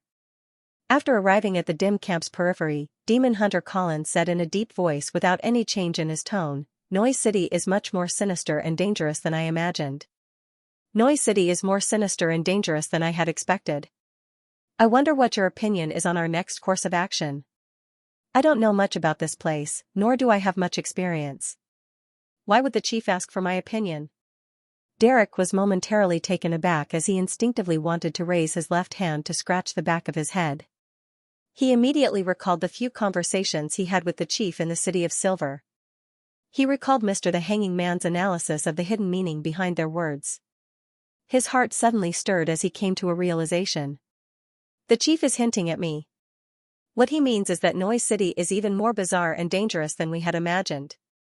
It will be more difficult for the shapeshifters to hunt there. I wonder if it's possible to change the target. He wishes for me to pray to Mr. Fool to obtain a revelation and give advice. Is that so? Mr. World is truly a wise man. Along the way, he told me how to hunt Bizarro Bane in a relatively simple manner and obtain its blood. In this situation, it seems like it can be used. As these thoughts flashed through his mind, Derek sincerely replied, "Yes, Sir Chief, I have some suggestions." Colin Iliad heaved a silent sigh of relief. He swallowed his more straightforward words and nodded slightly. "Speak." "Since Noise City has changed, it will be very risky for us to enter. Perhaps we can consider luring the shapeshifters out." Derek didn't copy the World German Sparrow's method. Instead, he made some modifications based on the current situation. Demon Hunter Colin didn't directly deny it. "Then how do we lure the shapeshifter out?" Without hesitation, Derek said, "That's right. I have an item that is extremely tempting to shapeshifters. As long as you place it at the edge of Noise City or somewhere further away, you will be able to lure shapeshifters out." Colin, whose hair was white and messy, was not surprised by his words at all. What item? He had long known that Derek Berg had secretly held a bestowment ritual while he was on night watch. Moreover, if it wasn't for his help, Lovia, League, and Gonluan would have known about it. Derek didn't know how to address or describe it. He directly took out an iron-black box that was completely different from the City of Silver's style and removed the wall of spirituality on its surface. Then, he didn't lower his head. Instead, he turned his head and opened the box purely by feeling it with his hands. Inside the box was a palm-sized humanoid object. At a cursory glance, one could see that it was filled with a transparent liquid that bubbled from time to time and emitted a faint black glow. Upon closer inspection, one could see that it was made up of wriggling things that looked like worms, and the fine parts were filled with indescribable patterns that represented various abstract concepts. This was the true soul body of the spirit world plunderer that Klein had previously obtained. He believed that this Beyonder ingredient was incomparably attractive to the Bizarro Bane. This wasn't only because of the law of Beyonder characteristic convergence, but also because once the Bizarro Bane obtained it, they would become a complete Bizarro sorcerer. They would be freed from their current limitations and obtain a qualitative upgrade in life's natural order, truly becoming a demigod. Therefore, In order to make the hunt for the Bizarro Bane simpler and clearer without wasting any time, Klein took the risk of losing it and lent the spirit world plunderer's true soul body to little Sunday. Colin Iliad looked at it carefully for a few seconds before retracting his gaze. It should be effective. Close the lid. Don't add any more walls of spirituality. Just wear it and see if you can attract them to the camp. Them? Derek subconsciously asked. Colin's face, which had several old scars, revealed a smile. Do you think there's only one shapeshifter in Noise City? If it wasn't for the fact that this item's rank isn't high enough, I'm worried that it would attract even more terrifying monsters. Derek felt ashamed. He scratched the back of his head and followed the chief's instructions to close the black box and stuff it back into the hidden pocket inside his clothes. For the rest of the patrol, he was always on high alert, but there was no attack from the shapeshifters. After a while, Lovia, League, and Gunlun took over, and he sat back down by the warm fire. At this time a cawing sound rang out, and 7 or 8 black-feathered, red-eyed crows flew over, circling in the air. This brought about an indescribable sense of terror. Colin Iliad pulled out his sword and looked up. Suddenly, his heart skipped a beat, and he quickly turned his gaze to where Derek Berg was. On the opposite side of the fire, 2 yellow-haired youths, who were nearly 1.9 meters tall and had childish faces, stared at each other in astonishment. Colin narrowed his eyes and immediately shouted, "Shine!" One of the youths was stunned at first, but then came to a realization. He let pure and warm sunlight emit from his body. With a swoosh, an afterimage flashed past. Colin's sword had slashed through the fake Derek. It was a shadow, a blurry and transparent shadow. At the same time, a red-eyed crow suddenly descended from the sky. Its body swelled up, turning into a pitch-black shadow. On this shadow, there was a single transparent eye that shone with a faint blue light. Around the eye were eyes that had the same characteristics but were smaller. A shapeshifter that could disguise as a crow. The moment the pitch-black shadow landed, Derek's head went numb. His body was petrified, unable to move. All he could do was watch as the other party pounced at him. The shapeshifter slammed into an invisible wall and was unable to advance any further. At the edge of the fire, Colin Iliad stabbed the sword in his hand into the ground and pulled out the other one he carried on his back. The surroundings lit up, as though the legendary dawn had descended on this abandoned land. Endless rays of dawn erupted, forming an illusory ocean that swallowed the pitch-black shadow and all the crows from the bottom up. At the entrance of the camp, an illusory knight that was more than 5 meters tall and dressed in silver armor appeared behind Shepherd Lovia. A dark red flame burned in each of the knight's eyes, and he instantly locked onto a position. He suddenly took a step forward and appeared a few hundred meters away in a flash. Streaks of sharp silver light shot out, slicing everything in the surroundings into neat pieces, including the various monsters that were hiding there, as well as the shapeshifters that had escaped the demon hunter's fatal blow with some ability and moved here. The monster still wasn't dead. It had once again moved its true body, but the pure and clear dawn descended once again, completely drowning a large area. When the dawn faded, Colin Iliad, wearing a brown coat and holding 2 swords, appeared there. He calmly looked at the cracked ground in front of him as light gathered bit by bit. He watched as blackish red blood that had mostly evaporated slowly seeped out. Success! Amidst his joy, he hurriedly used a wall of spirituality to seal the iron-black square box again. Demon Hunter Colin then stabbed his 2 swords into the ground, took out 3 empty metal bottles, and filled them with the blood on the ground. While waiting for the materials to take shape, he said to Lovia and company with his usual expression, "The materials left behind by the shapeshifter are useful to me. The materials left behind by the shapeshifter are useful to me. I want to exchange them directly." In the City of Silver, there were typically 2 ways to deal with the spoils from such explorations. One was to bring it back and return it to the city, exchange it for the corresponding contribution points, and distribute it according to the degree of contribution. The second way was if it wasn't particularly important, and a particular member had taken a fancy to it, they could use items or contribution points to exchange for it on the spot. "I have no objections," League and Gonlin said at the same time. Lovia didn't say a word, indicating her tacit agreement. After the illusory silver-armored knight returned, she turned her head and indifferently glanced at Derek Berg beside the fire. East Balam, in the temporary office of the Red Gloves team.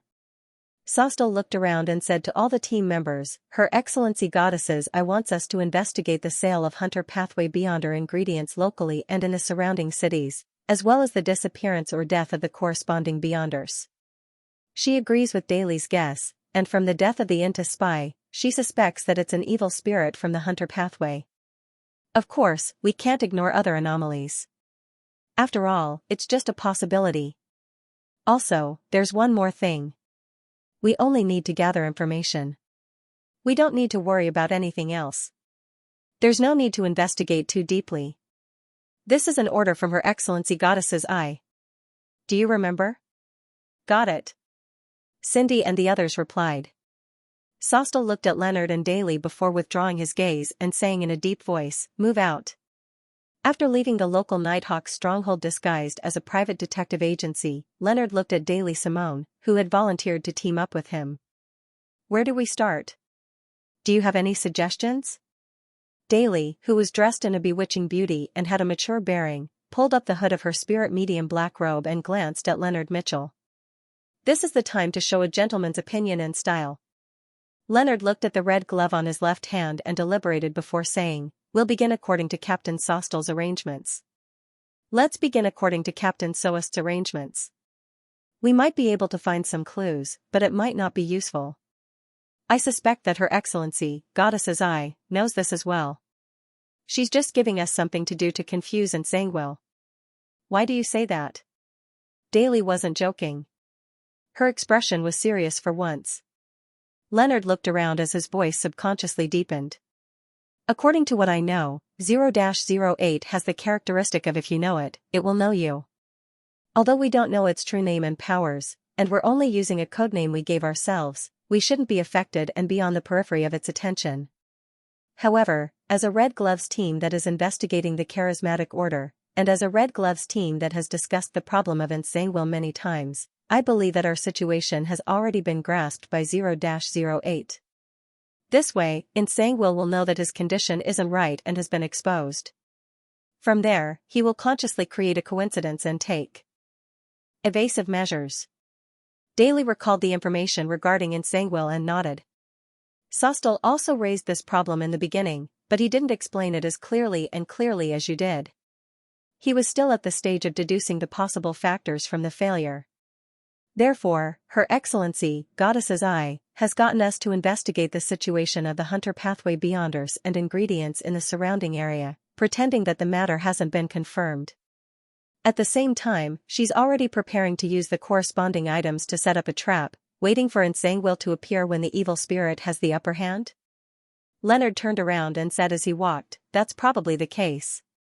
That's probably the case, but I suspect that this might not be able to fool 0-08. Daly followed diagonally behind and said thoughtfully, That's right. I think there's still hope. Don't forget, one of the honorific names of the goddess is the Mother of Secrets. This can restrain 0-08. The church has a high-ranking member or sealed artifact that can restrain 0-08. No wonder 0-08 was once obtained by the church and sealed at the bottom of the Holy Cathedral. Leonard's green eyes lit up as he suddenly perked up. Daly nodded slightly, and her expression softened. A few seconds later, her pupils constricted and she blurted out, Will 0-08 know about our discussion just now? Leonard's expression froze. He wasn't sure, but he didn't dare to shake his head either. He and Daly looked at each other, and no one said anything for a while. In a particular room, a slightly pale hand flipped a notebook on a desk to the front and browsed through it page by page. After leaving Bansi Harbor, Sauron Einhorn Medici, who had obtained a certain item, was no longer stubborn.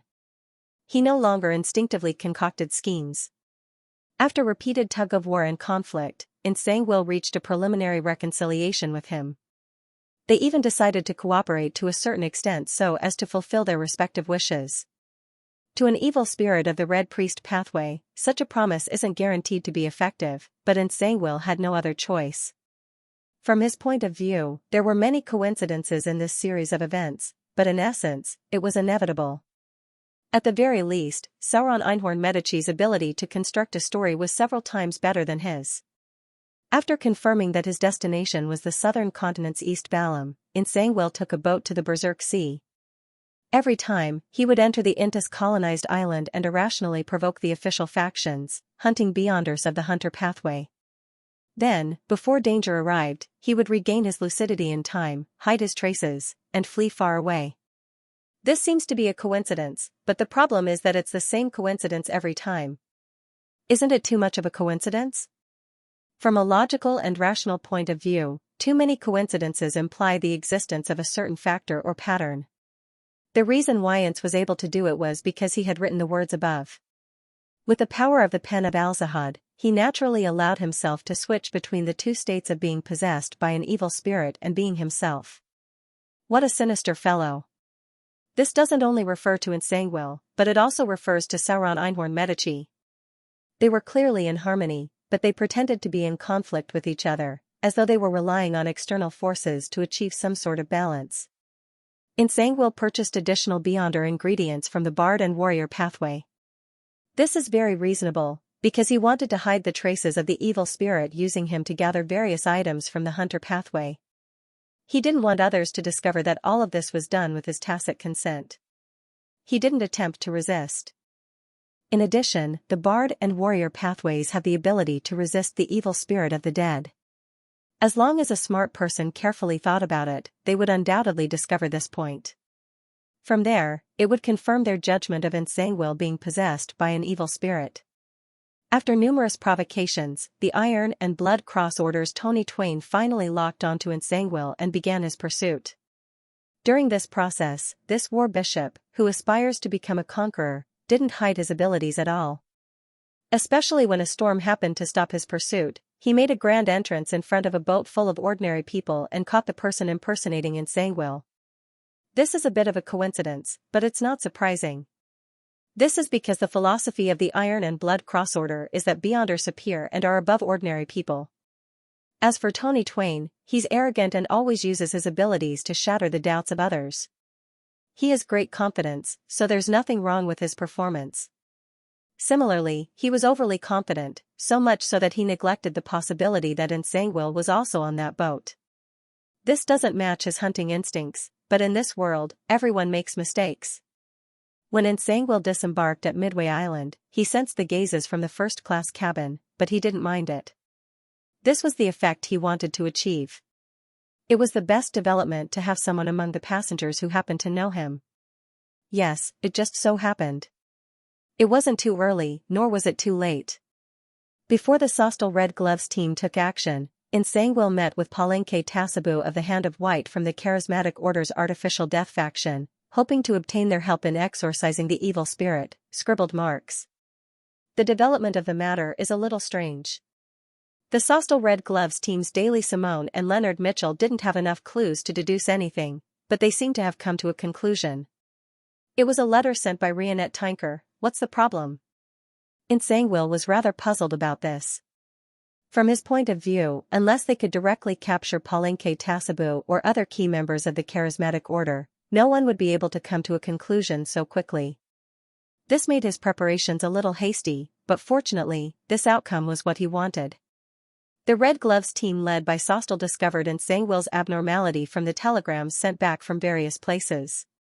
Daily Simone used this to suggest the hypothesis that he was possessed by an evil spirit, and it received a consensus.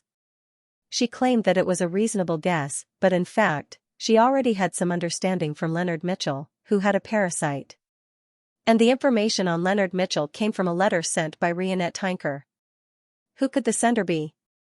At the same time, Leonard Mitchell and Daily Simone are already suspecting that the evil spirit that possessed Xianxia belongs to the Hunter pathway, but is that the truth of the matter?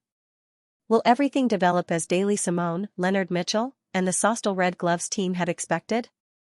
After a discussion with the person from the Cathedral of Serenity, the high-ranking deacon of the Church of Evernight, Ilya, believed in Daly's guess. She decided to use a Grade 1 sealed artifact of the Hunter pathway as bait to make Xianxia, who was possessed by the evil spirit, take the initiative to step into the trap. In order to conceal this goal, she got the Sostal Red Gloves team to continue investigating the corresponding clues. Unfortunately, they were wrong about one premise. Although Xianxia was indeed possessed by an evil spirit, his actions weren't affected by it. Everything he had done before was an act that was done according to Sauron Einhorn Medici's suggestion. It was to confuse the people from the Church of Evernight and to make Ilya attack blindly. And a red angel evil spirit that was willing to help and cooperate was enough to change the situation. Xianxia's true goal in coming to the southern continent was actually to hunt the high-ranking deacon of the Church of Evernight, Ilya, and obtain her Beyonder characteristic to prepare for his advancement. He wanted to prove to everyone how foolish the Church of Evernight's decision to abandon him was. Of course, before carrying out this operation, Xianxia had to first satisfy Sauron Einhorn Medici's desire for the mid and high sequence Beyonder characteristic of the hunter pathway. In order to keep it a secret, he didn't plan on hunting locally and planned on heading to a distant place. When the evil spirit's undead essence, the level of a red angel, and the special combination of a gatekeeper, Xianxia would possess the relatively high sequence Beyonder ability of the death pathway, spirit world traversal. It was enough for him to travel far away and return in a short period of time. This was something he had deliberately concealed previously. After satisfying Sauron Einhorn Medici, Xianxia decided to start by killing Daly Simone and Leonard Mitchell. He would pretend to have vaguely sensed the Church of Evernight's setup and forcefully counterattack. Then, he would lose his reason and head for the trap. He didn't plan on leaving behind any unstable factors. All the Avengers who walked out of Tingen had to die. The notebook flipped to an empty space as his pale hand grabbed a quill and added a sentence at the end. Everything will go smoothly today. West Balam, Northern State, Kukawa City. Your investigation isn't over yet? Anderson asked Donnas, who was walking beside him, in boredom. Soon. Donnas replied, a little distracted. What's the matter? At this moment, Anderson took out a map and a stack of information. He chuckled. And said, I've already figured out the approximate location of an ancient mausoleum. According to the customs of East and West Balam, there's definitely a large amount of treasure inside. Here, death isn't the end, but a new beginning. Therefore, there are many funerary items. Donnas was taken aback as he asked in surprise, I've already figured out the approximate location of an ancient mausoleum. Didn't you not understand Dudenese? How did I gather the information? Anderson chuckled, raised his black-gloved left hand, and stretched his fingers. He stretched his fingers and said, I don't understand, but I can temporarily steal their language until I'm done gathering the information. I knew you wouldn't be without a solution. Donnas said through gritted teeth. Then, he pointed to the street beside the square. Goodbye. Anderson didn't stop him as he watched him take large strides to the side with a smile. At this moment, the two of them noticed a figure walking towards them from another direction. The figure held a classical quill and was dressed in a black clergyman's robe. His hair was dark gold, and he didn't have any wrinkles. His facial features were like a classical sculpture. One of his eyes was a deep blue that was nearly black, while the other was covered in tiny blood vessels. He was approaching Anderson and Donnas. Anderson didn't know the middle-aged man, but his body trembled for no reason, as though he was facing a natural enemy. In his mind, a premonition of danger exploded as his pupils rapidly dilated. Suddenly, a gentle voice rang in his ears. There's no need to be nervous. Who? Anderson turned his head in a daze and saw a figure strangely appear beside him in an empty spot. This figure seemed to be there all the time, but he was always ignored. He wore an abnormally simple white robe and had a pale golden beard that covered the lower half of his face. His eyes were clear and innocent like a child's, and his expression was genial and reserved. Looking at the quill in Xianxia's hand, the middle-aged man dressed like an ordinary priest half closed his eyes, raised his right hand, and tapped 4 times in front of him. There was a silver cross pendant hanging there. P.S. There's a paragraph that uses content previously written, so I decided to write a little more. It's nearly 4,000 words long. Seeking monthly votes. Seeking monthly votes on the last day and a half. Lord of the Mysteries. Upon seeing the middle-aged man dressed like a priest, Anderson was taken aback for a second before he felt a particular shackle in his mind shatter. Countless memory fragments broke through an invisible barrier and surged out, as though the emotions that had been repressed for a long time had finally erupted. He remembered what had happened in the past 2 months, and he remembered the mission that the demigod had given him. Back in Byam, he had followed his thoughts and met up with the demigod. Then, he had followed him and left the Rorstad archipelago, taking a boat to a secret location. There, he saw the priest beside him. He had been arranged to enter an ancient coffin and lay in a liquid made of beyonder ingredients and strange blood, allowing them to seep into him bit by bit. After more than a month of corrosion, a crimson chrysalis had formed in his body. Then, his memories of this period of time had been locked and sent to West Balam. He had been planted with a psychological cue that he couldn't leave before he recovered his memories. In other words, the mission that the demigod had given him hadn't been completed and was still in progress. Everything that had happened before was just preparation. Scenes flashed by. Anderson found himself playing the harmonica on the streets, checking into a hotel with Donnas, seeking the Church of Knowledge as missionary to obtain a language proficiency charm, as well as coming to the northern state. Throughout the entire process, this seemingly genial and simple-looking priest had been by his side. When eating, he was sitting at the neighboring table. When checking into the hotel, he was sleeping in the neighboring room. When walking down the street, he was walking beside him. When playing the harmonica and performing a puppet show, he was looking at him warmly, and Anderson didn't notice any of this. Donnas, who was beside him, and the people around him didn't notice anything. It was as though they had never seen the priest before. A chill that came from the depths of his heart rose up from his tailbone and shot straight into Anderson's mind. It made him feel as though his recent experiences were enough to drive him mad and out of control. Danitz, who had already distanced himself from Anderson, looked at Nsangwil, who was dressed in a black clergyman's robe, and then at the simple priest who was praying with his eyes closed. He hurriedly lowered his head and chanted softly in ancient Hermes, "That's right. The fool that doesn't belong to this era, the mysterious ruler above the grey fog, the king of yellow and black who wields good luck. Many days ago, he had received a revelation from Mr. Fool. He was to pretend to be working, but he was actually hiding around Anderson. He was to immediately pray if anything abnormal happened. Although he didn't know what would happen or who he would encounter, Donnas, who had always cherished his life, decided to do as he was told without any hesitation, even if the abnormalities that occurred were just him overthinking things. For this, he deliberately wore a boxing glove made from the beyonder characteristic left behind by Roselle. This was to ensure that he wouldn't waste any time in similar situations. At that moment, Nsangwil's footsteps came to a halt. His eyes that were either dark blue or filled with blood vessels simultaneously reflected the priest in a simple white robe and silver cross pendant. In his mind, an angry voice came out of his mouth. Adam. The son of the Creator, the King of Angels, Adam. Before Nsangwil could finish his sentence, the priest opposite him opened his eyes. His light-colored pupils were dyed pure gold. All of a sudden, pitch-black stone pillars rose up from the ground, forming a magnificent cathedral. In this cathedral, every pillar, every arch, and every dome surface was embedded with the bones of different races. They were densely packed as they stared at Nsangwil with different eye sockets. They were clustered around a cross that was more than 100 meters long. In front of the cross, a blurry figure stood there, as though it was watching everything with pity. This was a corpse cathedral, one that didn't appear sinister at all. Instead, it was filled with holiness. On the walls, windows, and doors of the cathedral, transparent and distorted faces protruded. It was as if countless souls were sealed inside, preventing the beyonders from sensing the existence of the spirit world and the astral world. As for the square and the passers-by from before, they were all gone. They had been ostracized outside the corpse cathedral that had suddenly appeared.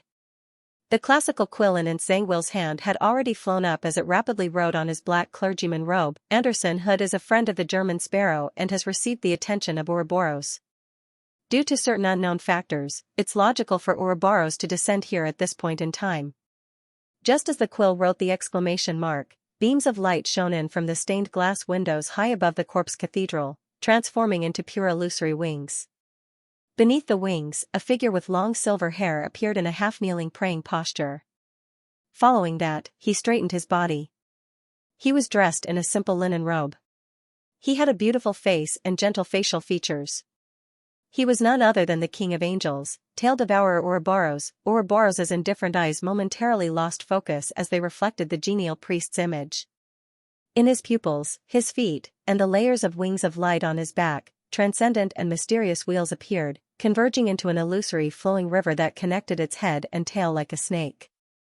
The corpse cathedral instantly returned to its pitch-black stone pillar that had just been erected. The surrounding square was faintly discernible. Seizing this opportunity, Ouroboros was about to fly out. Xianxia didn't hesitate to thicken the surrounding colors, stacking them together. Just as this night watcher was about to enter the spirit world, he suddenly saw a cross that was more than 100 meters tall fall from above. The cross was inserted heavily into the center of the incomplete corpse church, and the blurry figure carrying it raised its head closely after. Endless light burst out, engulfing Ouroboros and Xianxia, who was holding a quill in his hand. The corpse cathedral filled with the bones of different races and countless distorted souls took form once again. When he heard the stacked illusory pleas, Klein was in his hotel room, thinking about the trivial matters of daily life as he lampooned out of boredom. He suddenly stood up, ran to the window, and looked at the square not far away. In the square, coffins were coming and going, fountains were surging, and music was reverberating. Everything was normal, even a little leisurely. What was out of place was that Anderson was kneeling on one knee with a stiff expression. As for Donnes, he was trembling with his eyes closed as he prayed. Klein didn't think too much about it. According to the plan he had made above the gray fog, he controlled Winner Enzo, who was more than 100 meters away, to enter the telegraph office. He had ordered Donnes to stay near the telegraph office. At the same time, he took out the adventurer's harmonica, brought it to his mouth, and blew into it. Rionette Tinker, who was holding the 4 blonde, red-eyed heads, walked out of the void as her 8 eyes turned towards the square. This is for Leonard Mitchell. He shouldn't have left the range of his previous senses. Klein took out a letter and a gold coin he had long prepared and handed them to Miss Messenger. The way he spoke and did things was like a marionette. He only followed the predetermined orders. If he couldn't help but think of something, he would immediately cogitate or divert his attention. This was the method he had learned from Will Septon's sobbing to deal with 0-08, place his thoughts above the gray fog, and in the real world, he would only act according to predetermined orders, and during one of Donna's prayers, Klein had used the scene to pay attention to Anderson, who was in the same region. He discovered that there was always a priest beside him that seemed both familiar and unfamiliar. Connecting the psychological alchemy and the secret relationship between the Twilight Hermit Order, as well as the contents of Roselle the Great's diary, Klein immediately came to a realization.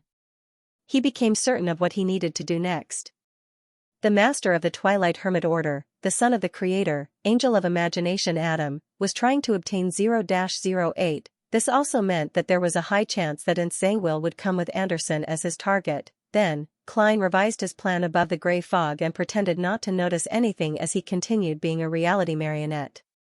One of Rionette Tinker's heads bit down on the letter as her 8 eyes looked deeply at Klein for 2 seconds. Klein nodded indiscernibly and didn't say a word as he watched Miss Messenger return to the spirit world. Inside the Kukua telegraph office, Winner Enzo handed the telegram, address, and firkin that he had long written to the staff and urged them to immediately send the report. West Balam, Northern State, Kukua City. Xianxia has appeared. As the radio waves flew, the news was sent to the various strongholds of the Church of Evernight in West and East Balam. East Balam. Why are you always active around the cathedral? Why don't you investigate further? Daly casually asked Leonard. Leonard thought for a moment and said frankly and solemnly, "Wait for the news." Wait for the news. Daly nodded thoughtfully and didn't ask further. She became silent and no longer made fun of Leonard. She seemed to be waiting as well. Suddenly, Leonard's spiritual perception was triggered, and he looked to the left. As the gatekeeper, Daly had long since set her sights on that place. A letter appeared out of nowhere and floated to the bottom of the gas lamp. Leonard couldn't be bothered to avoid Daly. He quickly bent down to pick up the letter and quickly opened it. The content of the letter was very simple.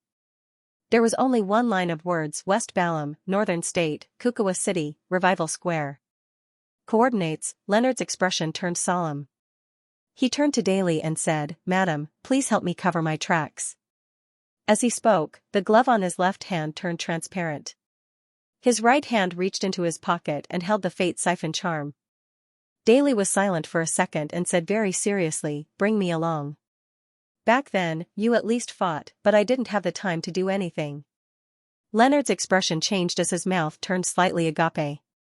In the end, he didn't say a word as he grabbed Daly's shoulder. The two of them then disappeared from the side of the street where few people passed by. After watching Miss Messenger leave and confirming that at least one telegram had been sent, Klein immediately took 4 steps counterclockwise and went above the gray fog. He directly sat on the fool's high-back chair and beckoned for the tyrant card, See God's scepter, and a silver-gray charm to fly over. In an instant, he wore the papal tiara, donned the papal robe, and wielded the white-bone scepter. Amidst the silver bolts of lightning, Klein extended his spirituality towards the point of light corresponding to Donna's. P.S. It's the last day of July. Seeking monthly votes. With Klein's spirituality touching it, the dot of light suddenly expanded into a scene in front of him. Donna's, who was wearing a shadow cloak, was praying at the edge of the square with his head lowered. He was chanting the honorific name of the fool in ancient Hermes. With this location, Klein expanded the scene outwards in search of Xianxia. What he saw through the gray fog was clearly different from what he had seen previously. In the middle of the square, there was a pitch-black cathedral inlaid with bones. Light would flicker from time to time, but there was no movement. Seizing this opportunity, Klein responded to Donna's prayer. "Leave this place and find a place to hide." As he spoke softly, Klein, who was wearing a papal tiara and dark blue robe, raised his left hand, causing the blue gem at the tip of the white-bone scepter to emit light. A sharp, ear-piercing sound reverberated throughout the resurrection square in the real world. A sudden gust of wind swept through the area, causing the passers-by to leave in a hurry and seek shelter from the wind. Even Anderson, who had a stiff expression on his face, returned to his nonchalant state. With one hand on his stomach, he quickly dashed out of the danger zone. In just a few seconds, the resurrection square became extremely deserted. Even though some passers-by weren't fast and didn't run, they experienced the feeling of flying due to the strong wind. The empty area had a brief moment of silence before a spark lit up from the window of the corpse cathedral. It grew larger and more blinding. Silently, the stained glass window shattered as a blazing white light that was close to blue shot out like a meteor. The flames immediately disintegrated, condensing into Xianxia, who was wearing a black clergyman's robe and had dark blue eyes and veins. The moment this night watcher appeared, he couldn't help but open his mouth. He scoffed at the classic quill in his hand. "If it wasn't for a fool like you who didn't listen to my advice, we wouldn't have ended up in this state. I don't even know what you're afraid of. Let me pray to the Lord earlier and secretly return to Rose Redemption. Join forces with the serpent, make preparations, and set up a trap. Today is our hunt for Adam, not the other way around." The slightly dim and tattered quill immediately flew up and wrote on the empty space of Xianxia's clothes, "Out of shame and anger, Sauron Einhorn Medici pushed all the blame for this matter to the pen of Alzahad, but in fact, he was the one who stopped he from praying to the true creator. Neither Sauron nor Einhorn wished to believe in that evil god. Today's encounter has made this evil spirit's schizophrenia even worse. This is very reasonable. This is the diagnosis of the most professional and top-notch psychiatrist." Xianxia's brows twitched as he instinctively raised his left hand and pressed it against his head. His dark blue eyes quickly regained their luster, and his classical sculpture-like face became extremely serious. At this moment, he, who had broken through the corpse church, was not in front of a square, but layers of ancient stairs made of stone. They led to the top of a towering mountain, where a huge cross was erected, surrounded by countless angels. At this moment, an exaggerated bolt of silver lightning tore through the deep sky and came crashing down, striking Xianxia. The entire sealed and strange space began to crack, and the fountain and flowers in the square were reflected in the dark blue, almost black eye. Xianxia's figure suddenly vanished, leaving behind a transparent and blurry spirit. The latter was struck by the lightning and instantly obliterated. This night watcher didn't have the time to consider what other dangers were lurking outside. He seized the opportunity to transform into a beam of light, tore through the crack, and charged out.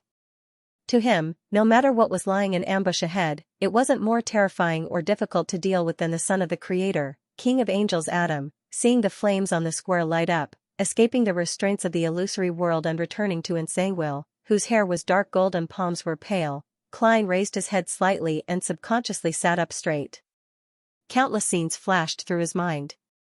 There was him having his heart pierced, the pair of bright leather boots he saw before his death, Dunsmith smiling and winking at him with his left eye, and the Blackthorn Security Company that had been reduced to ruins. The corners of Klein's mouth quickly curled up, revealing a comical smile. He then said in a deep voice in ancient Hermes, "Calamity." In his right palm, the silver-gray charm suddenly ignited with a dark glow. This was a Calamity domain charm that Klein had directly prayed to the Evernight goddess, using Snake of Mercury Will-Septon's blood and precious metals to create. This was a gift he had prepared for Xianxia. This was an arrow of vengeance. This was a curse from God. Klein suddenly stood up, pulled his shoulder, and swung his right arm, mixing the dark light with some of the powers above the stirred gray fog. He then threw it into the scene that had expanded from the prayer scene, throwing it at Xianxia. Just as Xianxia returned to Revival Square, he saw a dark beam of light appear out of nowhere. It blanketed the entire sky, causing the environment he was in to turn extremely dark. This change was fleeting as everything around him instantly returned to normal. Nothing seemed out of the ordinary, but as a night watcher who could bestow a certain degree of misfortune upon others, Xianxia acutely smelled the scent of danger. Without any hesitation, he extended his left palm forward, hoping to use the combination of the evil spirit in his body and the gatekeeper's powers to enter the spirit world and escape. However, none of the bright red flowers, the pure white fountain, or the dark black tiles around him turned colorful, much less stacked on top of each other. Xianxia's spirit world traversal had failed. His gaze froze as he understood the reason. It was because the evil spirit in his body had begun arguing with itself and didn't lend him its powers. "Look, everything would have been fine if you had listened to me earlier. Pooey, I might as well die if you want me to believe in the true creator.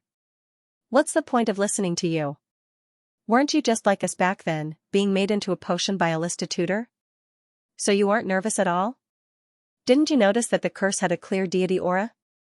That power's intrinsic quality is also very high. In our present state, there's no way we can avoid it. Haha, continue arguing. I'm waiting to die with you." The blood vessels on Xianxia's forehead throbbed when he heard that. He was infuriated that the evil spirit, Sauron Einhorn Medici, was actually fighting amongst itself at a critical moment. It didn't have any awareness that it was in danger. As a former archbishop and a beyonder who had once wielded a holy artifact of the Church of Evernight, Xianxia didn't let his anger affect his judgment. He intuitively believed that the dark beam had something to do with the Evernight goddess's calamity authority. He believed that Sauron Einhorn Medici's sudden state of dissociation was clearly due to this influence. Otherwise, just the writing of the pen of Alzahad wouldn't have caused the Red Angel evil spirit to quarrel on the spot and ignore the situation. He immediately turned around and ran towards one of the exits of Revival Square at high speed. He also attempted to communicate with the other spirits, hoping to use their powers to escape as quickly as possible. However, there wasn't a single spirit there. At this moment, a figure stood out from a hidden spot at the edge of the empty square. He was a mixed blood of Ruan and Balam. His face was fleshy, and his clothes were loose. By his waist was a thin rapier.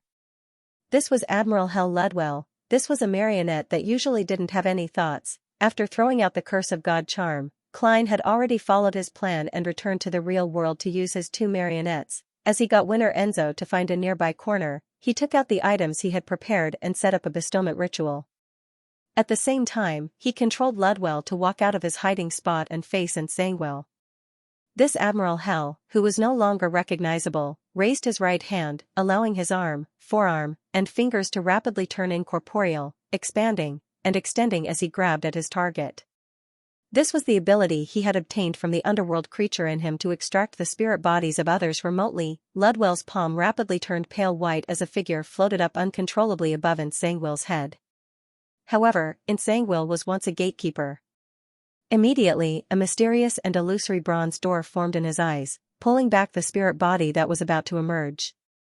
With his level and strength, it should have been easy for him to succeed, but for some reason, he made a few consecutive mistakes, nearly allowing Admiral Hel to succeed. All he could do was engage in a tug-of-war. At this moment, two figures quickly outlined themselves beside Ludwell. One of them was the black-haired, green-eyed Leonard Mitchell, who wore a transparent glove. The other was Daily Simone, who wore blue eyeshadow and the same blush. They had come just in time. The enemy's misfortune often meant that their side was sufficiently lucky. The first thing Daily saw was the figure she would never forget. Her eyes burned with hatred. She didn't attack blindly. After some observation, she came behind Ludwell and spread out her arms. A bronze door with countless strange patterns immediately descended as it creaked open a crack. This was the door that led to the underworld, a door that was filled with allure to all undead creatures, an indescribably terrifying suction force emitted as the figure above Xianxia's head completely left him. It was a translucent man dressed in blood-stained black armor. He was young and handsome with red hair. His face was covered in terrifying scars that revealed his bones, and there was a mark that resembled a flag at his glabella. The young man wasn't too surprised that he had been pulled away from Xianxia. Instead, he let out an exclamation. Instead, he exclaimed, "My luck is terrible today. Both of you, we have already died together. Is there a need to do it again? Especially when it's being controlled by a weakling like this." On the left side of his cheek, a bloody wound protruded. He opened his mouth and said, "I'm sorry." He opened his mouth and said, "All right, let's clear the surrounding trash first." Before he finished his sentence, the man in the blood-stained armor had already reached out his palm and pulled out an illusory sword with dark red rust stains. A terrifying pressure suddenly appeared as the evil spirit easily escaped Ludwell's and Daily Simone's section. It plummeted down in an attempt to return to Xianxia's body. At this moment, a deep and hoarse voice sounded. Admiral Hell. Ludwell solemnly chanted in ancient Hermes, "That's right, Admiral Hell. Fate. P.S. Requesting monthly votes for the last half of the day. There will be an early update at midnight. Fate." Amidst the inarticulate voice, the spot where Ludwell and Xianxia stood darkened, as though they were hidden by two dark clouds. The Fate Siphon Charm. Klein had used the Worm of Time provided by Pallas Zoros to create one of the Fate Siphon Charms. In order to prevent 0-08 from seeing through his plans, he had hidden behind the scenes from the very beginning.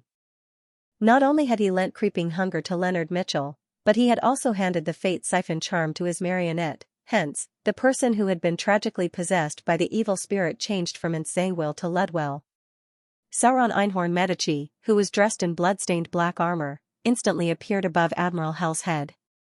His two eyeballs were instantly filled with tiny blood vessels. In the hotel room, Klein calmly controlled his marionette. He didn't waver or slow down due to the impact brought about by the evil spirit. Ludwell then tore his clothes and took out the Requiem mask to cover his face. At the same time, after hearing the Red Angel evil spirit's words and witnessing his exact state, Daily Simone, who felt the immense pressure, seemed to understand something. Not only did she not close the door to the underworld, but she gritted her teeth and used all her strength to widen the gap. Bloody arms without skin, slippery tentacles with teeth, and bluish-black vines with a baby's face extended out from behind the door to the underworld at the same time, grabbing at Ludwell. This made Admiral Hell, who had planned on completing this step himself, no longer need to do the complicated operations. Taking advantage of the fact that the underworld in his body had yet to be destroyed by Sauron Einhorn Medici, and the fact that his flesh had yet to rot, he suddenly turned around and charged towards the mysterious and illusory bronze door. His body and legs were immediately grabbed by the arms, tentacles, vines, and souls that reached out from behind the door. Together with the hair-raising pulling force, he jumped through the gap in the door and entered the netherworld. Upon seeing this, Daly immediately retracted her palm and stopped maintaining the bronze door covered in mysterious symbols. Clang, the indescribable illusory door closed heavily as Admiral Hell. Ludwell, along with Sauron Einhorn Medici and the underworld creature, were isolated from the world of the real world. This was a crucial step in Klein's plan. Separate the Red Angel evil spirit from Xianxia. Although he believed that the Red Angel evil spirit was an unstable factor for Xianxia, he still didn't wish to face an evil spirit formed from the death of a king of angels and two sequence 1 angels while seeking revenge on a demigod. No one could predict what a conspirer would do in such a situation. Therefore, based on the magical powers of the Fate Siphon Charm and the characteristics of Ludwell's pathway, Klein came up with a concrete plan. Daly's addition made the entire process smoother and smoother. She didn't leave any gaps that could be easily interrupted, allowing him to successfully send the Red Angel evil spirit into the underworld. This way, even if the other party could occupy Admiral Hell's body and use spirit world traversal to return to the real world, it would take a long time. This was because to leave the underworld, he needed to find an exit. As the Evernight goddess had already partially grasped artificial death, she had a certain level of authority in the underworld. She definitely wouldn't let the Red Angel evil spirit leave so easily. Sacrificing a marionette, a high-level charm, and 2 mystical items in exchange for the Red Angel evil spirit's retreat from the battlefield was definitely worth it to Klein, although it pained him. As for the misfortune on Xianxia, on the one hand, it was a continuous state and not a short-term fate. On the other hand, due to the curse of God, the Fate Siphon charm could only replace a small portion of it. It was unable to make it blank, allowing it to quickly recover. As for Ludwell, he had Winter Enzo's luck, so it wouldn't affect his actions during that period of time. Such a change was something Leonard hadn't expected, but he had been a Red Glove for nearly a year. He had experience in many Beyonder cases, so he didn't have any doubts or delay. He cast his gaze at the still dazed Xianxia. When the figure in the black clergyman's robe with one dim eye reflected in his eyes, his expression suddenly warped as though he was facing a shadow in his heart. It was the shadow of not being able to do anything despite using all his strength. It was the shadow of seeing his captain and Klein dead after waking up. As Leonard raised his left palm and pressed the human-skinned glove to his forehead, he clenched the Fate Siphon charm with his right hand and said in a deep voice, "Fate." As the ancient supernatural language resounded, a transparent book condensed in front of Leonard's left glove. It was accompanied by the ethereal chanting of "I came, I saw, I recorded." Bright and blinding silver lightning leaped out one after another, instantly engulfing Leonard. Lightning storm. It was as though Leonard was holding a revolver, aiming it at his son and pulling the trigger. He was committing suicide, but at the same time, he was using the Fate Siphon charm to transfer such a fate to Xianxia. This was the best way he could think of to use the Fate Siphon charm in creeping hunger. It was filled with courage. Countless bolts of silver lightning swept out, shattering the surrounding darkness. Leonard jolted awake and realized that he was still standing in his original spot. His left palm had yet to be raised, and his right hand had just grasped the Fate Siphon charm. What he had just done was just a dream. At that moment, in Xianxia's dark blue eyes that were nearly black, a gloomy darkness was slowly rippling. It was as though it was saying, "When did you have the illusion that you weren't dreaming?" In fact, back when Sauron Einhorn Medici was extracted from his body, he had already created a large-scale dream in an attempt to pull all his enemies into it. Unfortunately, the man with the rapier by his waist wasn't affected at all. He easily broke free and even destroyed the entire dream, preventing it from having any effects. As the danger of spiritual feedback was so obvious, and with the battle between the 2 kings of angels behind him, Xianxia didn't hesitate to create a large-scale slumber once again. At the same time, he pulled Daily Simone and Leonard Mitchell into a dream. Right on the heels of that, he picked up the quill of Alzahad and quickly wrote on the clothes on his arm, "Xianxia is in a very good state today. He can effectively control his mythical creature form, so he has decided to not hold back and use all his strength to escape this place." With the final stroke of the classical quill, Xianxia's body underwent a change. His eyes instantly turned deep black as though they were dyed with ink. The dense patterns around him extended out bit by bit, forming strange and distorted mysterious symbols. At his waist and ribs, his clothes swelled up as his flesh squirmed. 4 skinless arms covered in blood vessels grew out. The arms were quickly covered in white feathers as a deathly stillness emanated outwards. At the same time, Xianxia's teeth grew longer and sharper. Their surfaces were embedded with many blurry, tiny faces. In the blink of an eye, this Nightwatcher was already sprawled on the ground, becoming a strange monster with 8 legs and white feathers. The entire square fell into an inexplicable night. The insects in the soil and the bacteria on the floor tiles died one after another, entering an eternal slumber. This was the combination of the powers of Evernight and Death. Seeing that Daily Simone and Leonard Mitchell were about to lose their lives in their slumber, a thunderous boom boomed in midair. Silver-white lightning bolts descended, transforming into a lightning forest that enveloped the incomplete mythical creature that Xianxia had turned into. After sending away the Red Angel evil spirit, Klein didn't stop. Like a marionette who had a preset order, he mechanically took 4 steps counterclockwise and entered the world above the gray fog. He wore the papal tiara again, wore the papal robe, and picked up the sea god's scepter. This was the third act of the drama. Xianxia, who had had 0-08 expended by Adam and had been separated from the red angel evil spirit by the fate siphon charm, would face the wrath of the sea god as a sequence 4 saint. Klein knew that he didn't have the strength to fight a demigod head-on. Therefore, his plan all this while was to deliver divine punishment above the grey fog after depriving Xianxia of his helper. It was the same as when he fought the Black Emperor Pathway's demigod, Kona's Kilgore, at sea. Even if the demigod was too powerful and he couldn't complete the kill, he still wanted to delay until the archbishop or high-ranking deacon of the Church of Evernight arrived with a sealed artifact. In this plan, there were 2 points that couldn't be controlled. First, it was difficult to determine how much use 0-08 would have in the end. Klein's backup plan was to get Winter Enzo to set up a bestowment ritual and be prepared to send Roselle's travels to the real world at any time. By sending it to the edge of the battlefield, he wanted to see if he could lure the pen away from Xianxia. After all, he guessed that the other party was a grade 0 sealed artifact of the spectator pathway. It was likely very interested in the special book left behind by the Dragon of Imagination. Second, Klein didn't have any reference on how powerful the son of the creator, Adam, was. He believed that it wasn't impossible for this king of angels to subdue 0-08, imprison the red angel evil spirit, and kill Xianxia by himself. With regards to such a development, Klein had no way of stopping it. All he could do was pray for the goddess's blessings and fate's love as he patiently waited for the outcome. Rumble, the forest of lightning descended, bringing with it an intense aura of destruction. At this moment, pure darkness surged out from the gaps in the lightning, devouring all the silver. Right on the heels of that, Xianxia's 8 legs moved rapidly as he ran out of the area.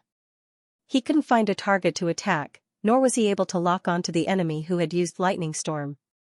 All he could do was hold back his anger and run towards the houses at the edge of the square at high speeds, leaving afterimages behind him. However, amidst the rumbling thunder, terrifying bolts of lightning descended one after another, firmly trapping Xianxia in the square.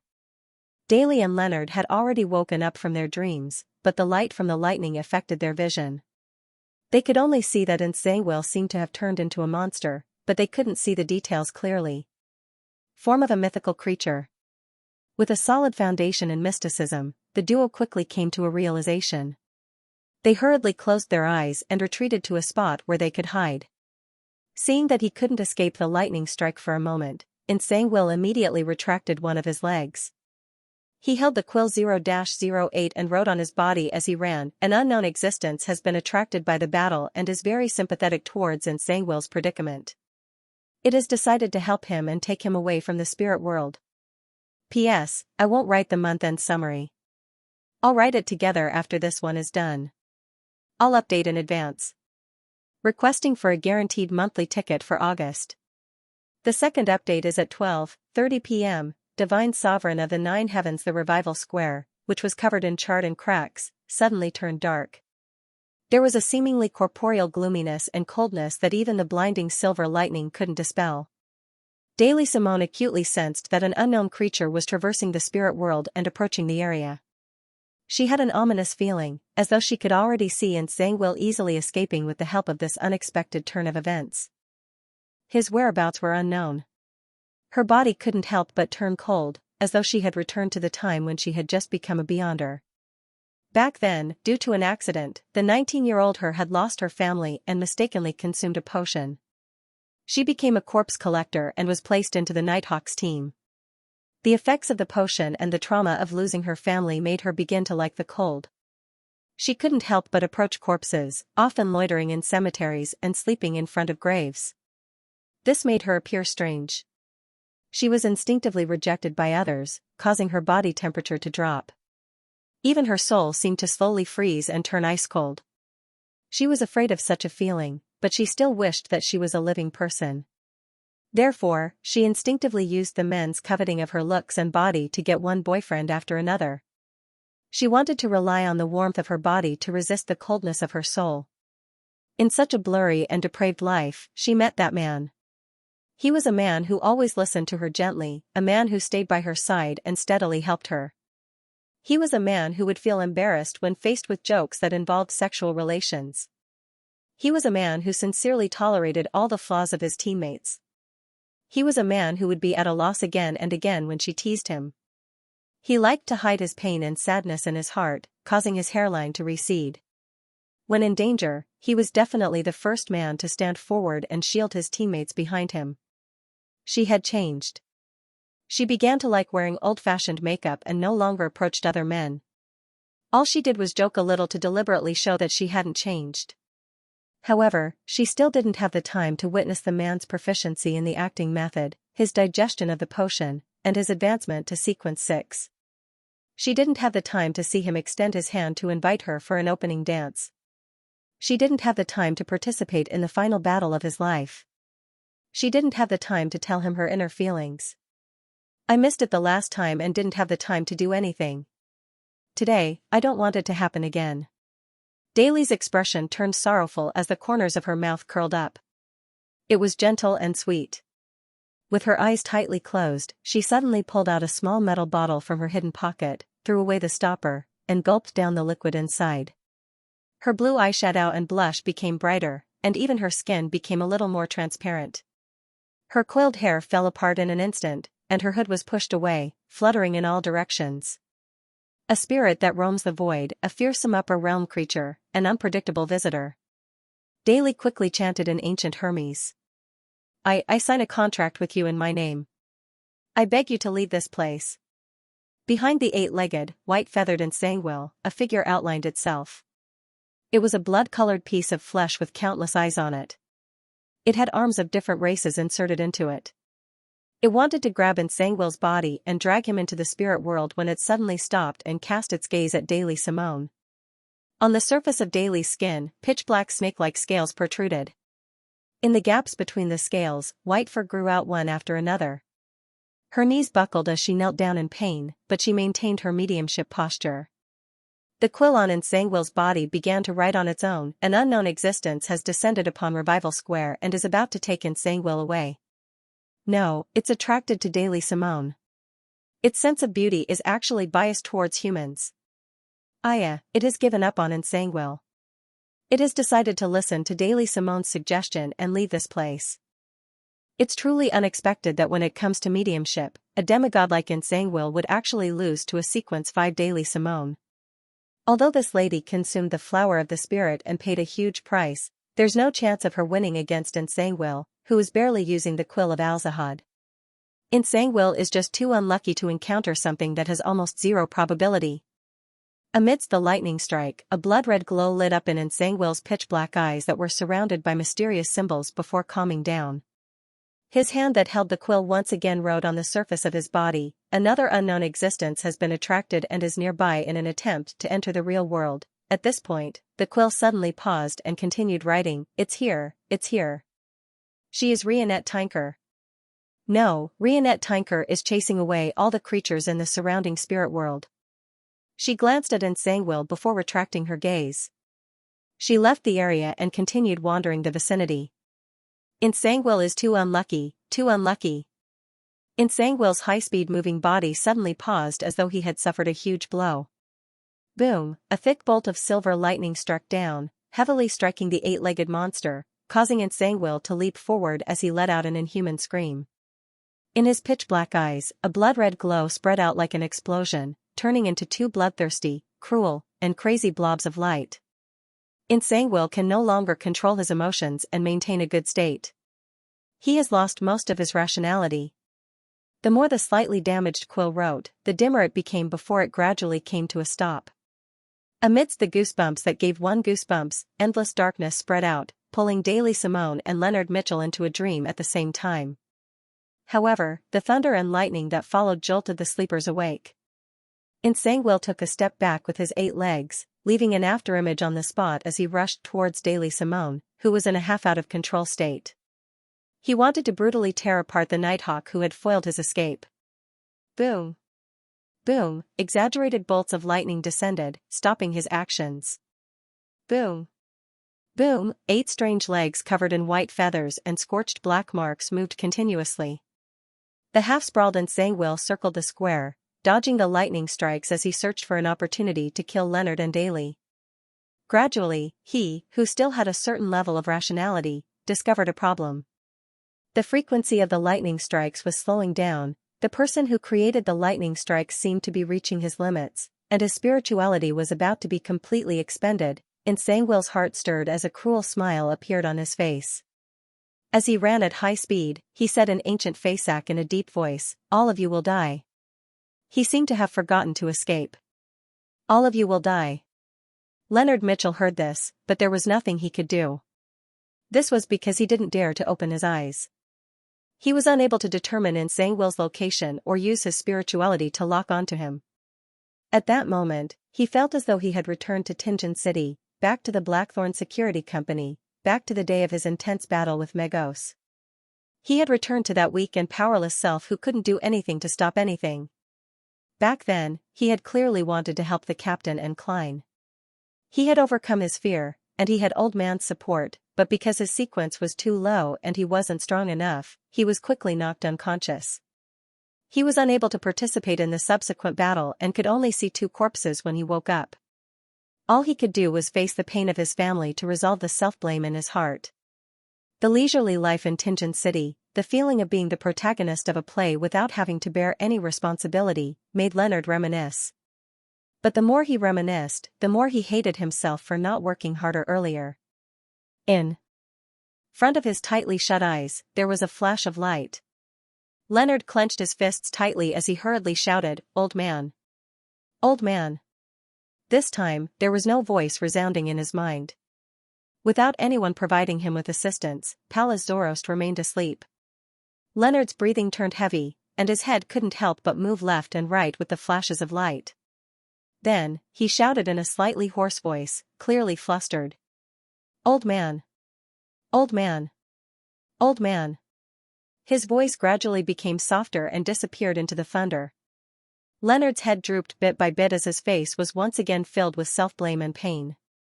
His lips quivered as he loosened and clenched his fists. He froze for a few seconds. Suddenly, his expression turned resolute. His face contorted as he opened his mouth and chanted in ancient Hermes. "The fool that doesn't belong to this era, the mysterious ruler above the gray fog, the king of yellow and black who wields good luck." As soon as he finished praying, a strange image appeared in his mind. Xianxia, who seemed to have transformed into a spider or a deformed wolf, was running quickly, dodging the lightning strikes. From time to time, he would attack himself or Daily Simone. And unlike normal, in this scene, Xianxia's figure was rather blurry. It was almost replaced by a red light, and it could only be used to confirm his location. Leonard was first taken aback before he laughed. He laughed until tears rolled down his cheeks. Without any hesitation, he raised his left palm and pressed the glove against his forehead. Then, he used his right hand to tightly grip the fate siphon charm. Fate. As the obscure and mysterious ancient Hermes words reverberated, Leonard condensed a transparent book in front of him. He flipped to a page amidst the ethereal chanting of "I came, I saw, I recorded," as he locked onto the 8-legged monster with white feathers. Silver-white lightning suddenly burst out. Leonard Mitchell threw the charm with a ferocious expression and shouted, "I'm going to kill you," he shouted, "die." Xianxia. He had been waiting for this shout for a very, very long time.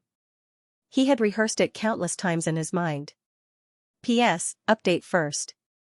There's another chapter tonight. Seeking monthly votes.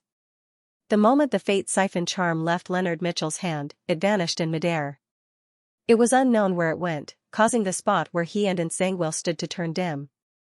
Even the expanding silver storm was unable to illuminate it.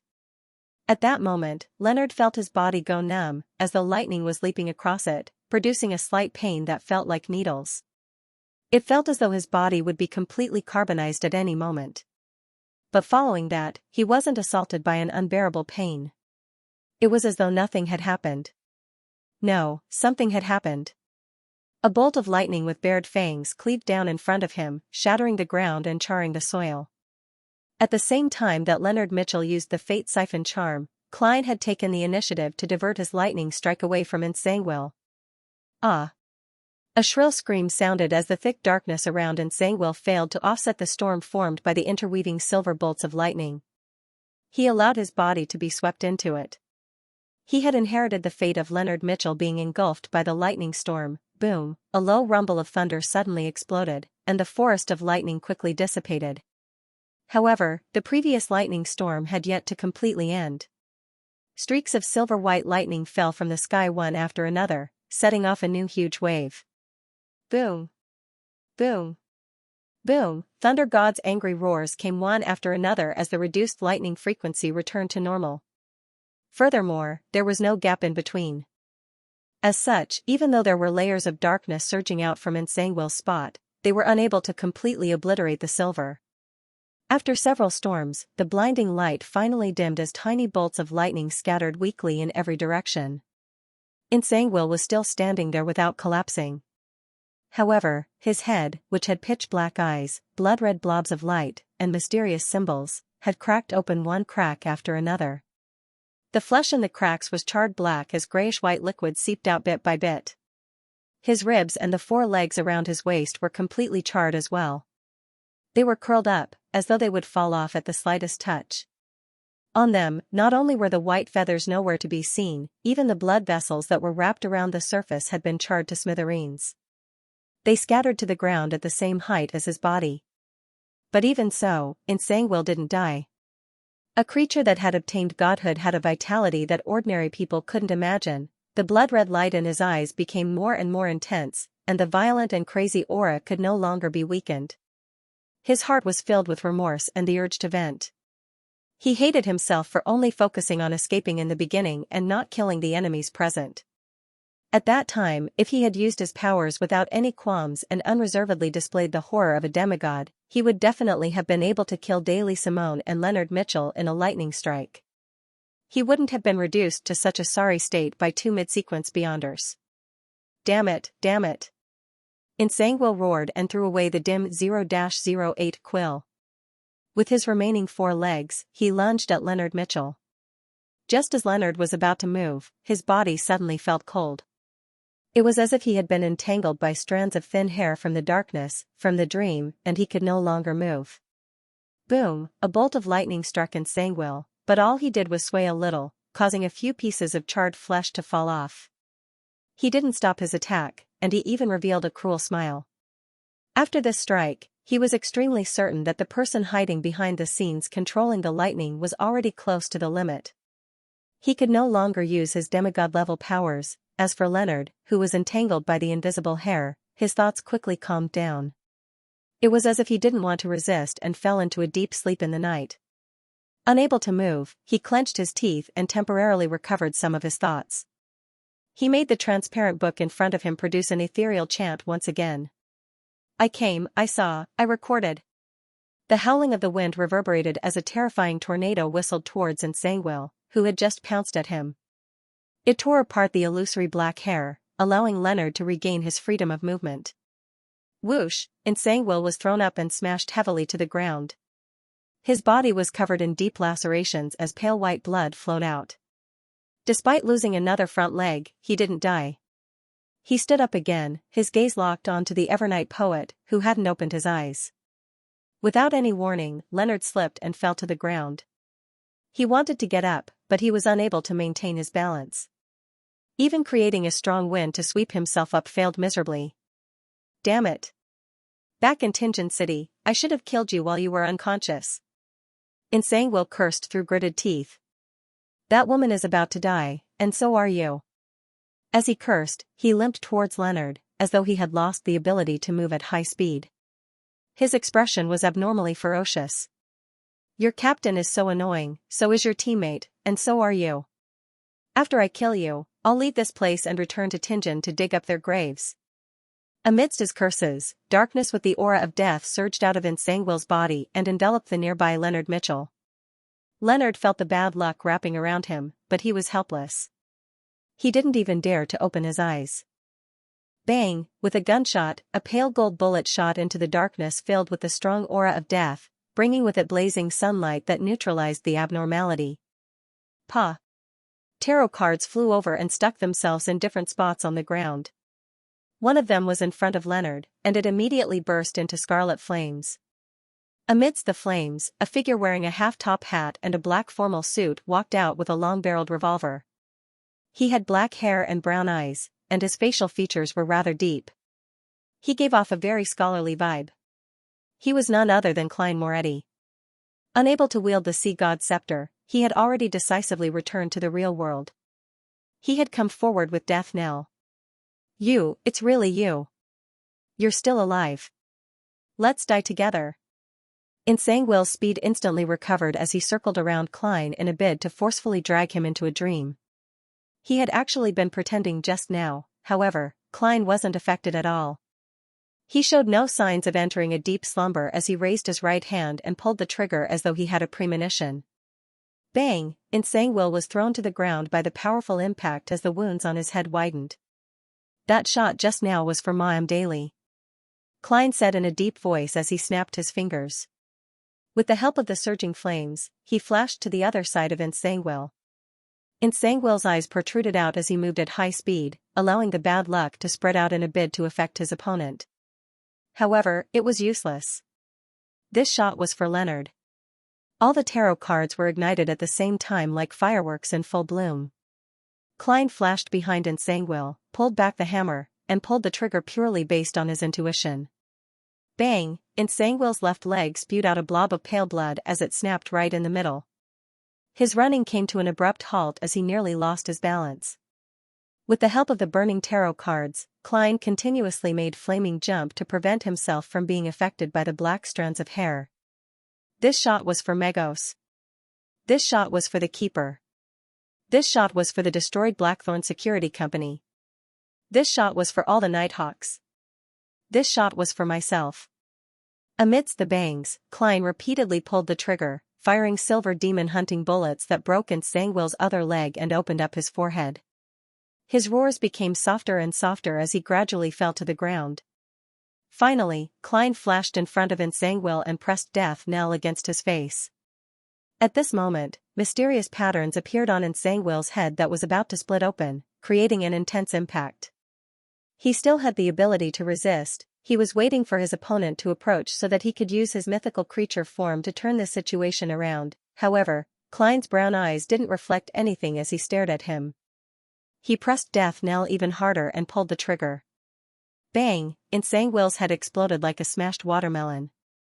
Fragments and juices splattered everywhere. Death knell had told for him.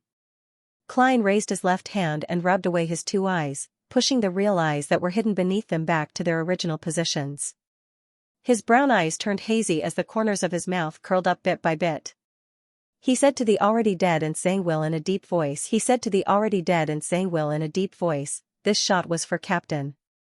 He didn't give him a chance to say his last words. He didn't wish to know about Insangwill's bitter past. He then took out the remaining tarot card from his pocket and threw it at Insangwill's corpse. It was a reversed star card. At this moment, a figure appeared not far away. He bent down to pick up the dimmed quill. The figure wore a simple white robe and had a pale golden beard that covered the lower half of his face. There was a silver cross pendant hanging in front of his chest, making him look like an ordinary priest. He was none other than the King of Angels, Adam. Adam looked at Klein and smiled warmly. It's a pity that I wasn't able to hold back that snake. He looked at the quill in his hand, then at the tarot card, and added with a smile, that's right. All the gifts of fate have already been marked with a price, haven't they? Note 1, after saying that, he turned around and disappeared from the dilapidated square step by step, leaving behind a sentence that sounded like he was chanting. Under the witness of a spectator, Klein Moretti completed a gorgeous play and directed a magical murder. He used this opportunity to digest the potion and had the excess strength to attempt an advancement when the play came to an end. Klein didn't experience the digestion and corresponding feedback of the nimble right master potion. With a flaming jump, he appeared in front of Daily Simone. The lady was on the verge of losing control. She said in a daze, I don't want to become a monster, all right. Klein looked at her with a sorrowful gaze as he quickly thought of a way to save a rampager. He had considered getting her to chant the fool's honorific name and pull her spirit body above the gray fog, but with her body already mutated, it didn't seem to be of much use. Unless Daly chose to stay there forever, and the flower of blood ring was similarly unable to resolve the corresponding problem.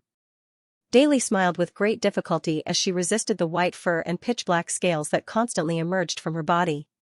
"So it's you. Didn't you previously ask me why I didn't take the initiative to confess to Dunn and push him onto the bed?" She drew a breath and smiled bitterly. "In the past, I indulged myself too much. He's a conservative person. I feel very inferior." She was about to lose control and turn into a monster. At this moment, she heard Klein Moretti reply, "Captain actually likes you a lot, but you're too outstanding and too young. He also feels very inferior." At this moment, she heard Klein Moretti reply, "Captain actually likes you a lot, but you're too outstanding and too young. He also feels very inferior." Daly smiled. Following that, in her hazy vision, she saw the black-cloaked man with a receding hairline and deep gray eyes. She saw him press his hand to his chest, bend down, and extend his palm, inviting her to dance. She reached out her hand as her thoughts turned sluggish. The gray-eyed man in the black trench coat pulled up Daly, whose mutation was gradually fading. Under Leonard's gaze, they danced briskly in the dilapidated square filled with fountains. Materials flew out one after another. There were golden grapevines and rather ugly rubber masks. Under the guidance of their spirituality, they gradually mixed together and poured into a small metal bottle. Amidst the beautiful dance, Daly gently leaned forward and leaned into Dunn's embrace. Klein held the bottle of potion, brought it to his mouth, and poured it in. Note 1, a famous line from the Austrian writer Stefan Zweig. "P.S. I wrote too many words, so it's a little late. I'll update first before I make any changes. Seeking monthly votes." The ice-cold potion slid down his throat, causing Klein to feel a little numb, a numbness that reached deep into his soul. He had already stopped dancing as his psyche rose for some baffling reason. He seemed to be high in the sky as he looked down at the dilapidated Revival Square, as well as Kukawa City, which was in chaos due to the repeated lightning strikes. At that moment, his emotions stirred for some baffling reason. He felt as though every pedestrian beneath him had an invisible thread connected to his hand. They were following his commands, performing all sorts of actions, be it joy or anger, sorrow or joy. Such a feeling was something Klein often had during this period of time. He knew that this was the point of view of a director. He treated all the participants as marionettes or actors, attempting to control or guide them to put on a grand show. Grasping that sense of familiarity, Klein hurriedly adjusted his state of mind and completely removed his emotions. He watched everything with a cold and indifferent attitude, not being affected by the emotions in the show. As a director, he had to follow the script, refer to reality, and make a rational analysis. He had to make choices, allowing the accumulation of emotions, the advancement of events, and the use of clues to be within his control. With his state of mind settled, Klein's psyche immediately settled down. Following that, he felt the powers of the potion spread out in his body like a net of sharp threads. Suddenly, Klein felt that his soul body, along with his flesh and blood, had been split into countless tiny pieces. Unable to hold it in any longer, he let out a tragic cry that came from deep within his soul. No. His thoughts were no longer separated as they turned into fragments that fused with different pieces of flesh and blood, forming his own consciousness. There was the painful Klein, the arrogant Klein, the cold Klein, the gentle Klein, the self-entertaining Klein, Zhou Mingrue, Sherlock Moriarty, German Sparrow, and Don Dantes. His entire spirit body seemed to have been put into a blender by someone. Not far away, tears streamed down Leonard's cheeks. He first saw Captain Dunn, who was hugging Daly Simone, turn back into Klein Moretti. He then noticed light-colored granules protruding from Captain Dunn's face, neck, and the back of his hands, as though they had a life of their own. They kept growing outwards, turning into transparent maggots. And under his clothes, there were also signs of squirming. This gave Leonard the feeling that the other party would disintegrate into a mass of transparent worms in the next second and run off in different directions. Just as he was about to do something, he suddenly felt dizzy and instinctively closed his eyes, not daring to look again. Under the sunlight, the transparent maggots that grew out from Klein's body shimmered with three-dimensional layers of mysterious symbols. They connected to a higher level and connected to the laws at the bottom. They directly displayed abstract concepts such as bizarreness, madness, change, strength, and knowledge. Amidst the howling cold wind, illusory black threads appeared around Klein. They mixed together, forming strange tentacles. As the tentacles spread out, his soul body, astral projection, body of heart and mind, and ether body were all shattered. They fused with different maggots, causing Klein's thoughts to be noisy, chaotic, and contradictory. As they floated, they seemed to fly to an infinite height. There, countless phantoms were clustered around a huge, distorted building. They were either playing music, giving speeches, roaring, or raving. In Klein's countless messy senses, everything around him stacked up, as though he was in the spirit world. However, there were living people coming and going, and there were stars shining.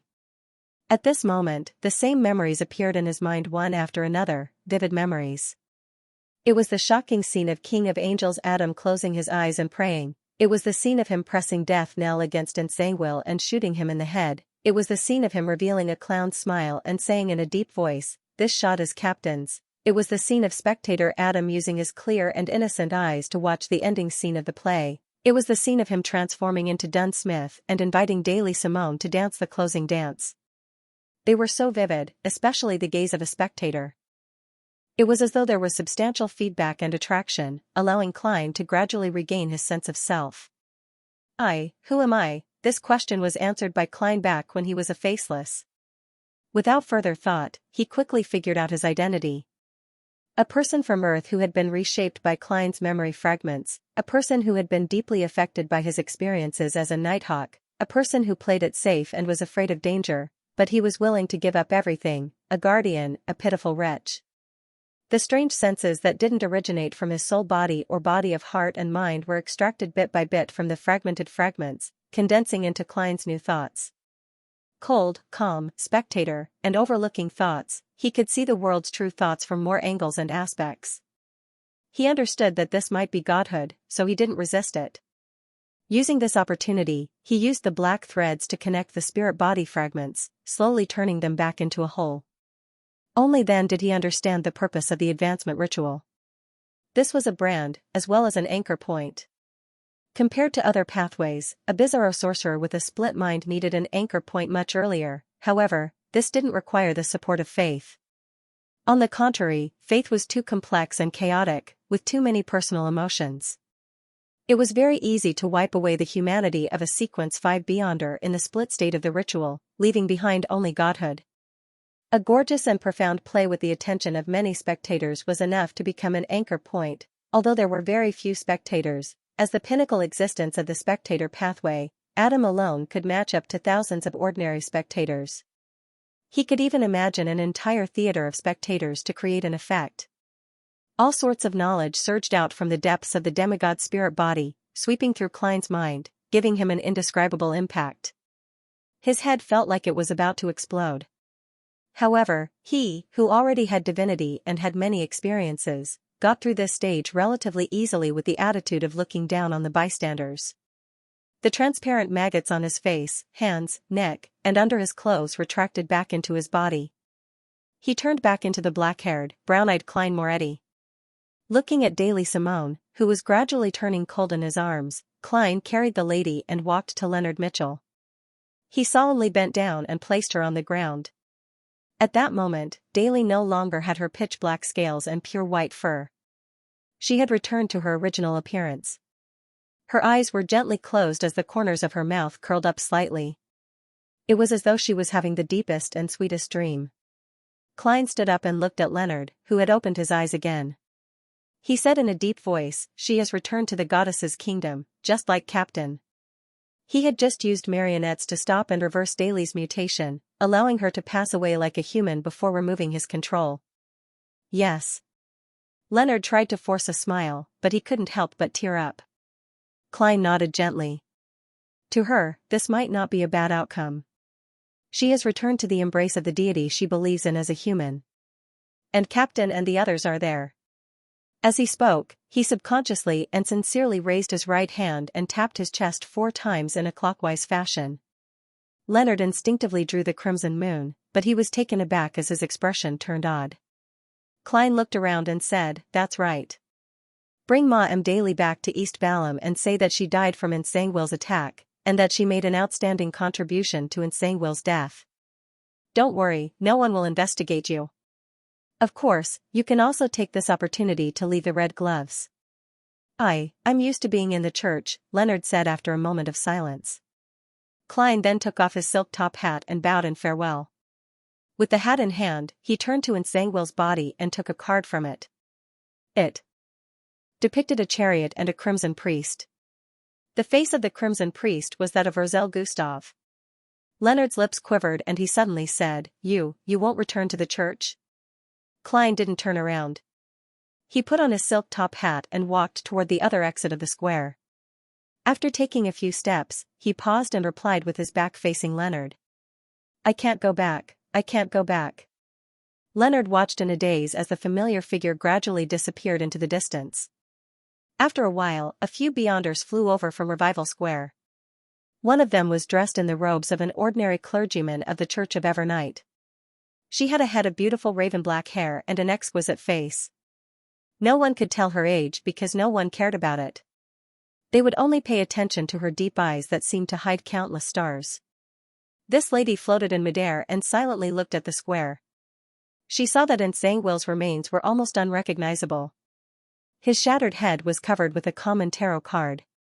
It was a star card. Above the gray fog, Klein placed the red priest card to his left and closed his eyes to rest for a while.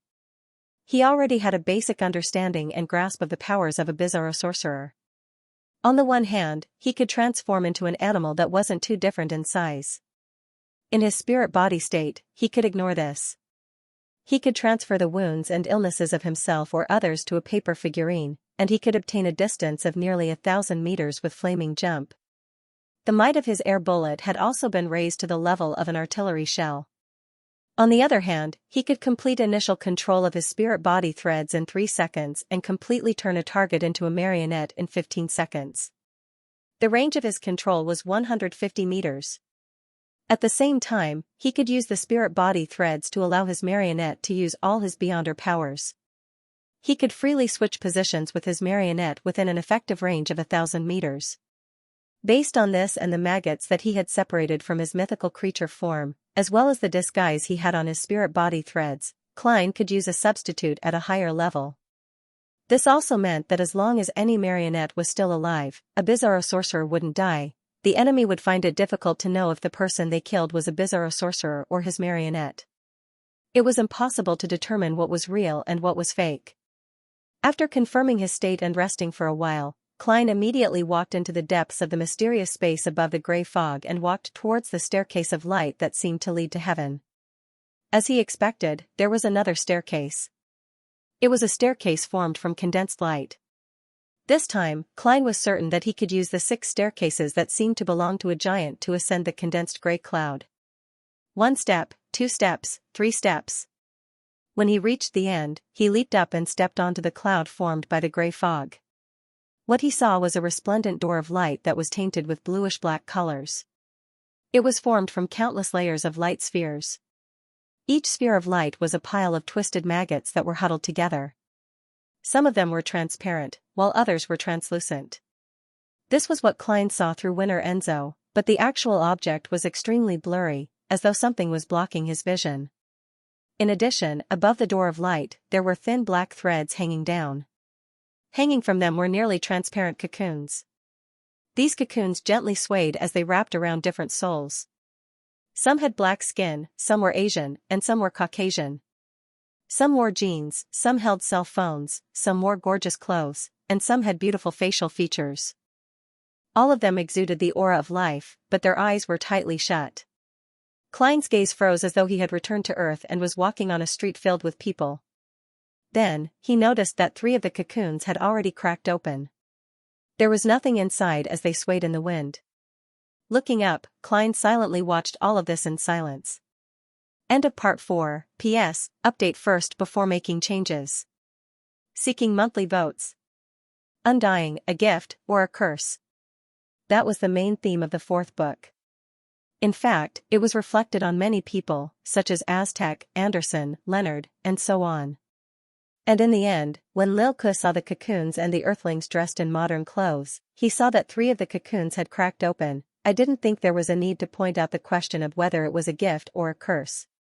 The entire world's terrifying, suspenseful, crazy, and dark tone appeared once again. This was one of the most impactful scenes I had in mind before I opened the book. From the looks of it, the effects were not bad. Smile. The entire fourth book progressed layer by layer and retracted foreshadowing, including Anderson's storyline that was buried in the middle of the third book. Finally, there was an intense explosion and reverberation. I was rather satisfied with it. The remaining storylines would also be retracted in the fifth book. However, the fourth book still had some flaws. Firstly, the tycoon's daily life lacked conflict. Once it was drawn out, I didn't know how to build up the tension. And there were many points that I had to explain or mention. This caused me to be a little anxious before I went to Cheney's Gate. I didn't turn the plot gently enough and lacked the final cushion. I've mentioned it before, so I won't elaborate on it. Secondly, the plot was rather long, and there was a problem with the rhythm in the middle and latter parts. From late June to mid-July, I was in a terrible state of writing.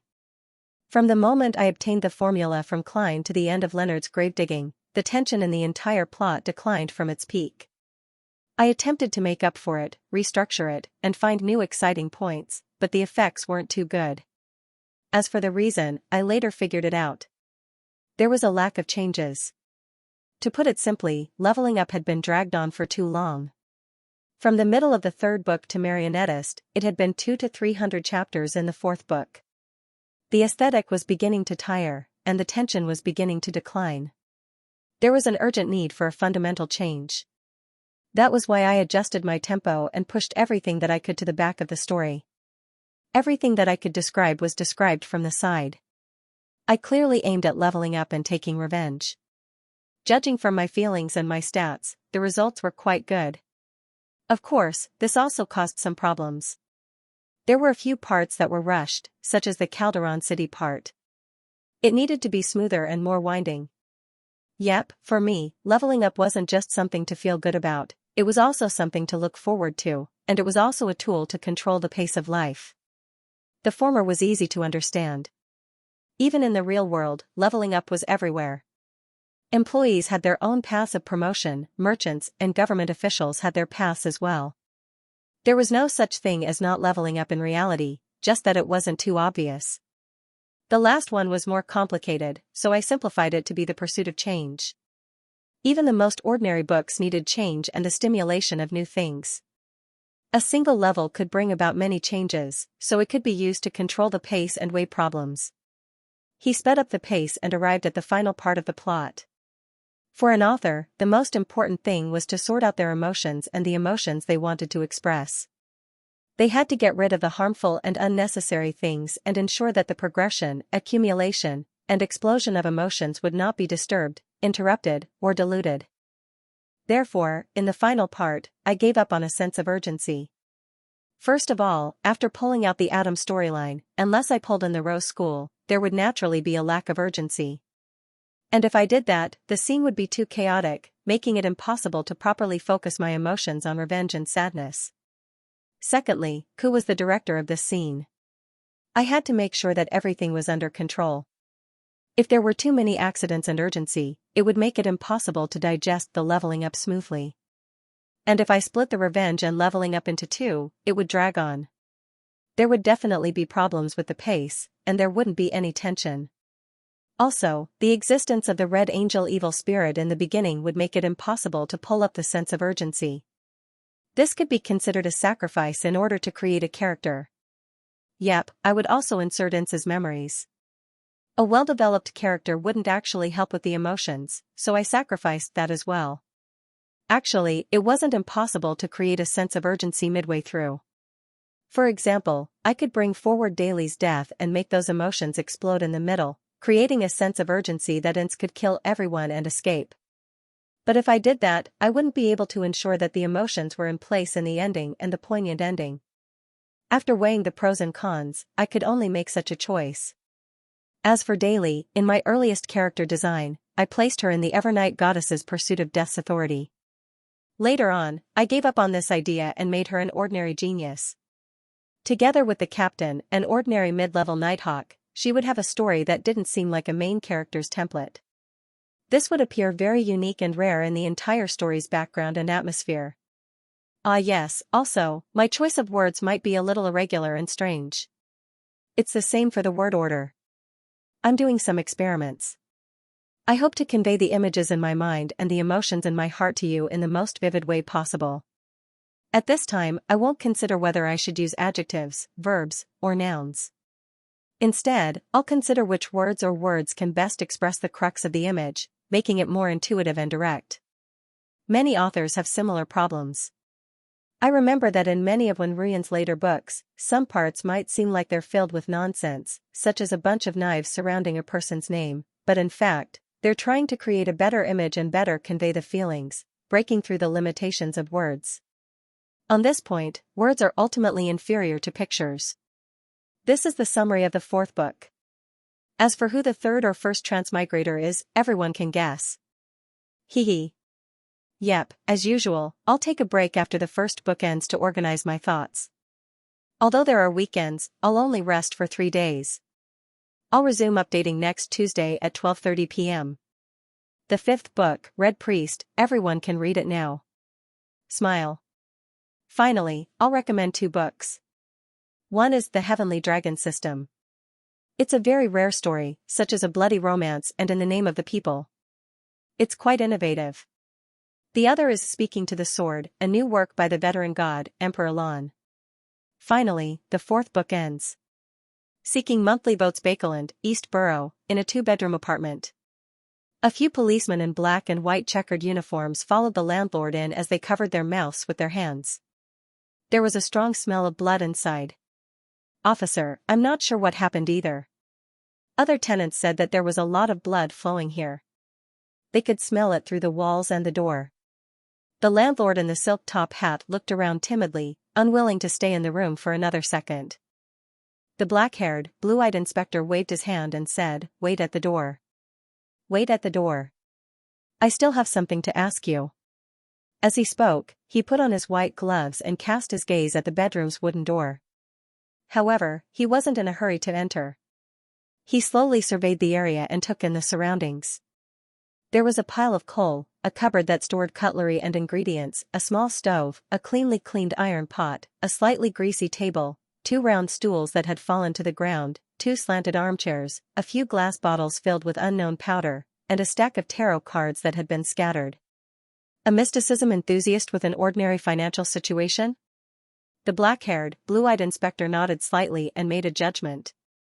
Then, he signaled for one of his subordinates to open the bedroom door.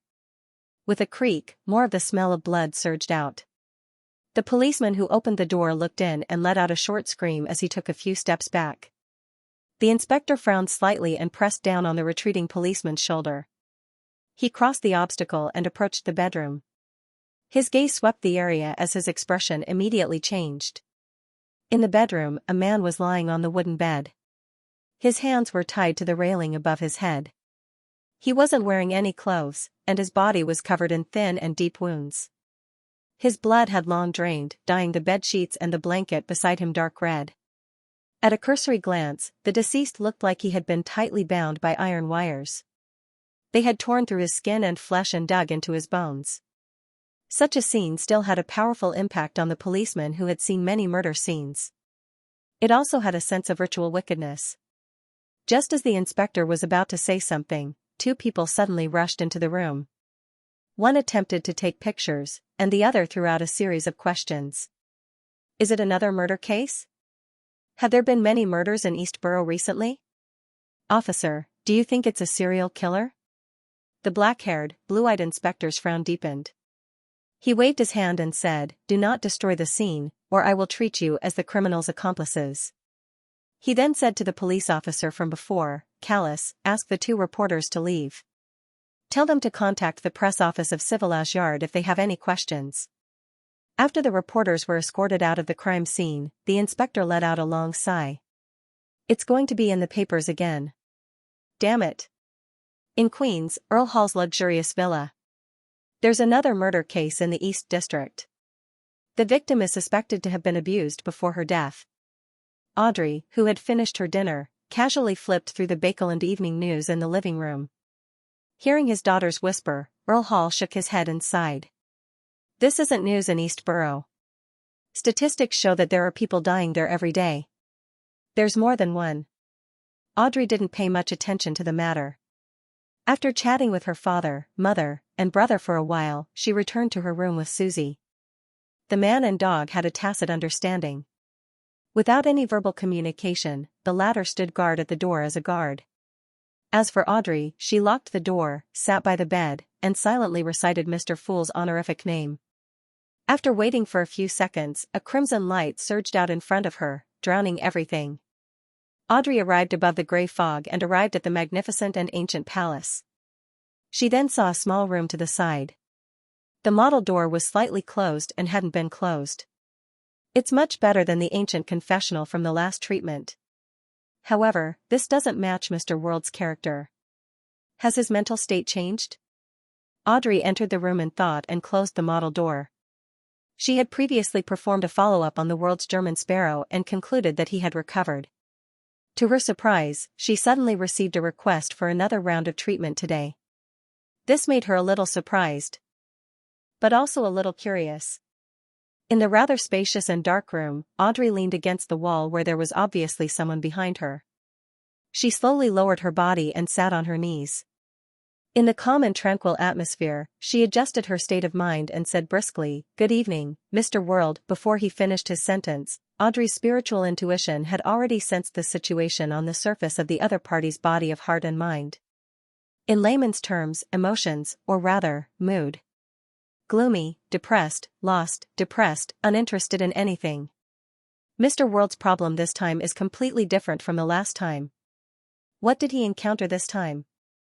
Audrey bit her lip and calmly made a judgment. She used placate at the right time.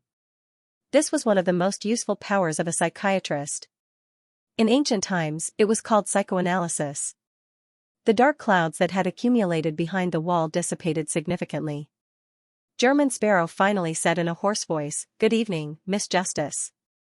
"Good evening, Miss Justice." Audrey, who was leaning against the wall, thought for a moment and cancelled her original plan. She maintained her brisk tone from before. She maintained her brisk tone and said, "I'm very curious about what you've been through recently. Don't think about anything else. Let's have a chat first, like friends. If you're interested in my life, I'm also willing to share some interesting things." On the other side of the wall, German Sparrow fell silent. Instead of answering, he asked, "What are your hopes for the future?" Audrey's eyes darted around slightly as she replied seriously, "That's right. Improve myself and work hard to become a demigod so that I can better protect Papa, Mama, and brothers. I've been following the staff of the foundation to visit a few applicants for the Bursary Foundation. Their living conditions are really beyond my imagination. Although I've read some reports and was mentally prepared for this, I was still greatly shocked when I saw it for myself. There was a girl who was only a few years younger than me, but she was very skinny and short. She didn't have enough to eat every day and only had 2 very tattered dresses. When she said that she wanted to study, her eyes were very pure and full of pleading. I can't forget it until today." As she spoke, Audrey keenly sensed that German Sparrow's mental state had changed a little. It was no longer like a completely still lake, with some ripples and undulations. After some deliberation, this psychiatrist acted as though he didn't notice anything as he continued, "I once looked forward to a beautiful marriage. I used to look forward to a beautiful marriage, hoping that my prince would come as described in those popular novels. However, after becoming a spectator, I realized that it would be difficult for me to fulfill this dream. I can always read the true thoughts of those men and see through their lies one after another, confirming that many people are not as perfect as I thought they were. This makes me a little disappointed. Maybe in a few more years, I will learn to appreciate other people's flaws, but it's really difficult for me to do so now." Seeing that German Sparrow, who was only separated by a wall and had his back to her, was finally in the mood to laugh, Audrey released another placate in a timely manner. Then, she heard him ask, "What's the matter?" Then, she heard him ask, "You once obtained information about the dragons from Sun, so you should have a certain understanding of the dragon of imagination. If, and I'm saying if, you discover that your father, mother, and brothers were all imagined by kings of angels of the spectator pathway and don't actually exist, how would you react?" He'll definitely break down on the spot or even lose control. Mr. World has discovered that his main expectations or ultimate goal can never be realized, so he has a psychological problem? Audrey was first frightened by the German sparrow's question, and then she realized where the essence of the problem lay. She didn't answer. Instead, she asked, "You seem to have witnessed the destruction of a hope." Heh. A self-deprecating laugh came from the wall behind Audrey. "Indeed, I once thought that I still had a family, but later I found out that it was just an extravagant hope." "Why do you say that?" Audrey asked casually. German Sparrow was silent for a few seconds. "Have you heard of the fairy tales that Roselle the Great used as a home tutor?" "This is my childhood memory," Audrey replied with an N. At the same time, she discovered that Mr. World's emotions were clearly fluctuating on the other side of the wall. The repressed pain was surging out. This time, Audrey didn't use placate. Her spiritual intuition and professional knowledge told her that he needed to vent. "Then you should know the story of Sleeping Beauty and the Prince," German Sparrow said in a hoarse voice. "There was such a person who also fell into a deep slumber until he suddenly woke up one day. He believed that his family was still around. He worked hard to improve himself, hoping to find them one day. This became the main meaning of his life. In the end, he realized that he had been sleeping for at least 300 years, or even more than 1,000 years. Everything he had could no longer be found. The intense pain and confusion was so clear in Audrey's senses that she instantly came to a realization. The gloomy, repressed, experienced, and ruthless Mr. World also has his own goals and the meaning of his existence. This is in line with his gentle heart. How pitiful. Although he was just using a fairy tale as an example, the emotional reaction he had when he said certain words was real. When he mentioned slumber, family, 300 years, 1,000 years, even longer, and can no longer be found, his pain was clearly greater. This means that he's an ancient person who has survived to this day because of a particular encounter? This matches with Mr. Fool being an awakened ancient god. It's no wonder he was able to become a blessed. Audrey quickly grasped the crux of the matter. She pursed her lips and pondered for a moment. Did his family leave any messages? Did they say what they wanted him to do after he woke up? P.S. Thank you, loyal servant Wang Kai, for tipping another Silver Alliance member. From Audrey's point of view, Mr. World's present state couldn't be considered to be mentally ill. It wasn't something that would cause him to lose control. It was just that his life goals and meaning of existence had been destroyed, resulting in a certain psychological barrier. As long as she could guide him and help him establish a short-term or mid-term goal, allowing him to find the meaning of life step by step, the problem would gradually be resolved. Amidst the peaceful and dark silence, Audrey heard the German Sparrow on the other side of the wall reply in a deep voice, "No." As expected. Audrey wasn't surprised. She took the opportunity to ask, then, did he search for his family's last words? Did he search for his family's last words? Did he search for their graves? Did he attempt to figure out the reason for his slumber? Behind the wall, the spirit body seemed to vanish for a few seconds without a sound. After a while, the hoarse voice slowly said, "No, not for the time being. Not for the time being." Does that mean there will be in the future? Not for the time being? Does that mean there will be in the future? Audrey felt her heart lighten up. This was because she could clearly sense that World German Sparrow's emotions were no longer as gloomy. It was as though he lacked interest in anything. He already had a certain level of motivation and a little urgency, but he still appeared a little lost. Seizing the opportunity, Audrey used placate again. The effects were much better than before. At the very least, she believed that Mr. World had used this to escape from the abyss of depression and return to a normal person's depressed state. Following that, Audrey didn't probe into how to search for traces or investigate the reason, as it was very likely to bring about conflict. She nodded in the dark confessional and said, "Yes. There are still many things that can be done. There are still many problems that need to be fixed. Perhaps there's a chance to meet someone of the same bloodline? Perhaps his family didn't die of old age, and for some reason, they had lived to this day? The reason why life is meaningful is because of the infinite possibilities. In the process of searching, you can't ignore the surrounding scenery. Life isn't just a single path. There are also many side roads and alleys. If there's only the former, how monotonous would it be? You have to learn to interact, experience, and discover. Audrey, who was trying hard to recall the appropriate words from various books, suddenly thought of something. Her voice softened a little. Also, don't wear that thick mask. It doesn't matter if it's more frivolous and transparent. This is because no one doesn't wear a mask when interacting with others. No one likes to directly reveal their private parts. This is a form of self-protection, as well as respect for others. When Mr. World has a certain number of friends, life will naturally have a new meaning. Audrey silently added a few more words in her heart, but she ultimately didn't say them out loud. This was because she believed that it was too straightforward, and it might even produce a negative effect. As she expected, the German sparrow fell silent again. He was still confused. After a few seconds, a voice that was no longer as hoarse came over. "Thank you for your explanation and treatment." "No, it's all because of your inner strength," Audrey replied seriously. She used placate one last time to ensure that Mr. World's mental state was close to normal and that there wouldn't be any relapses. She then heard German Sparrow say, "Let's call it a day, shall we?" Audrey adjusted her tone again and replied briskly, "Of course.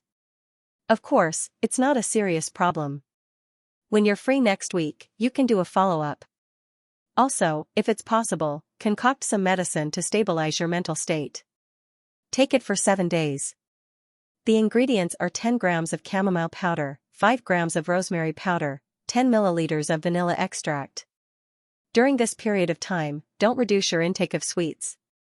Relax yourself appropriately." In the dark and quiet confessional, she held the wall with her hand and slowly stood up.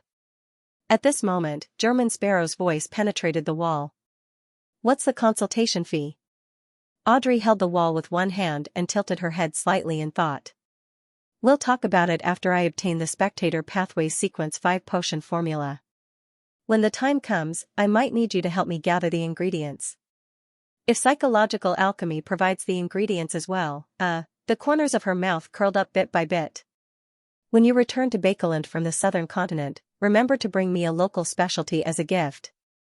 A super luxurious coffin that can be carried by 8 people? On the other side of the wall, Klein had the baffling urge to lampoon. Then, he stood up along the wall and sent Miss Justice back to the real world.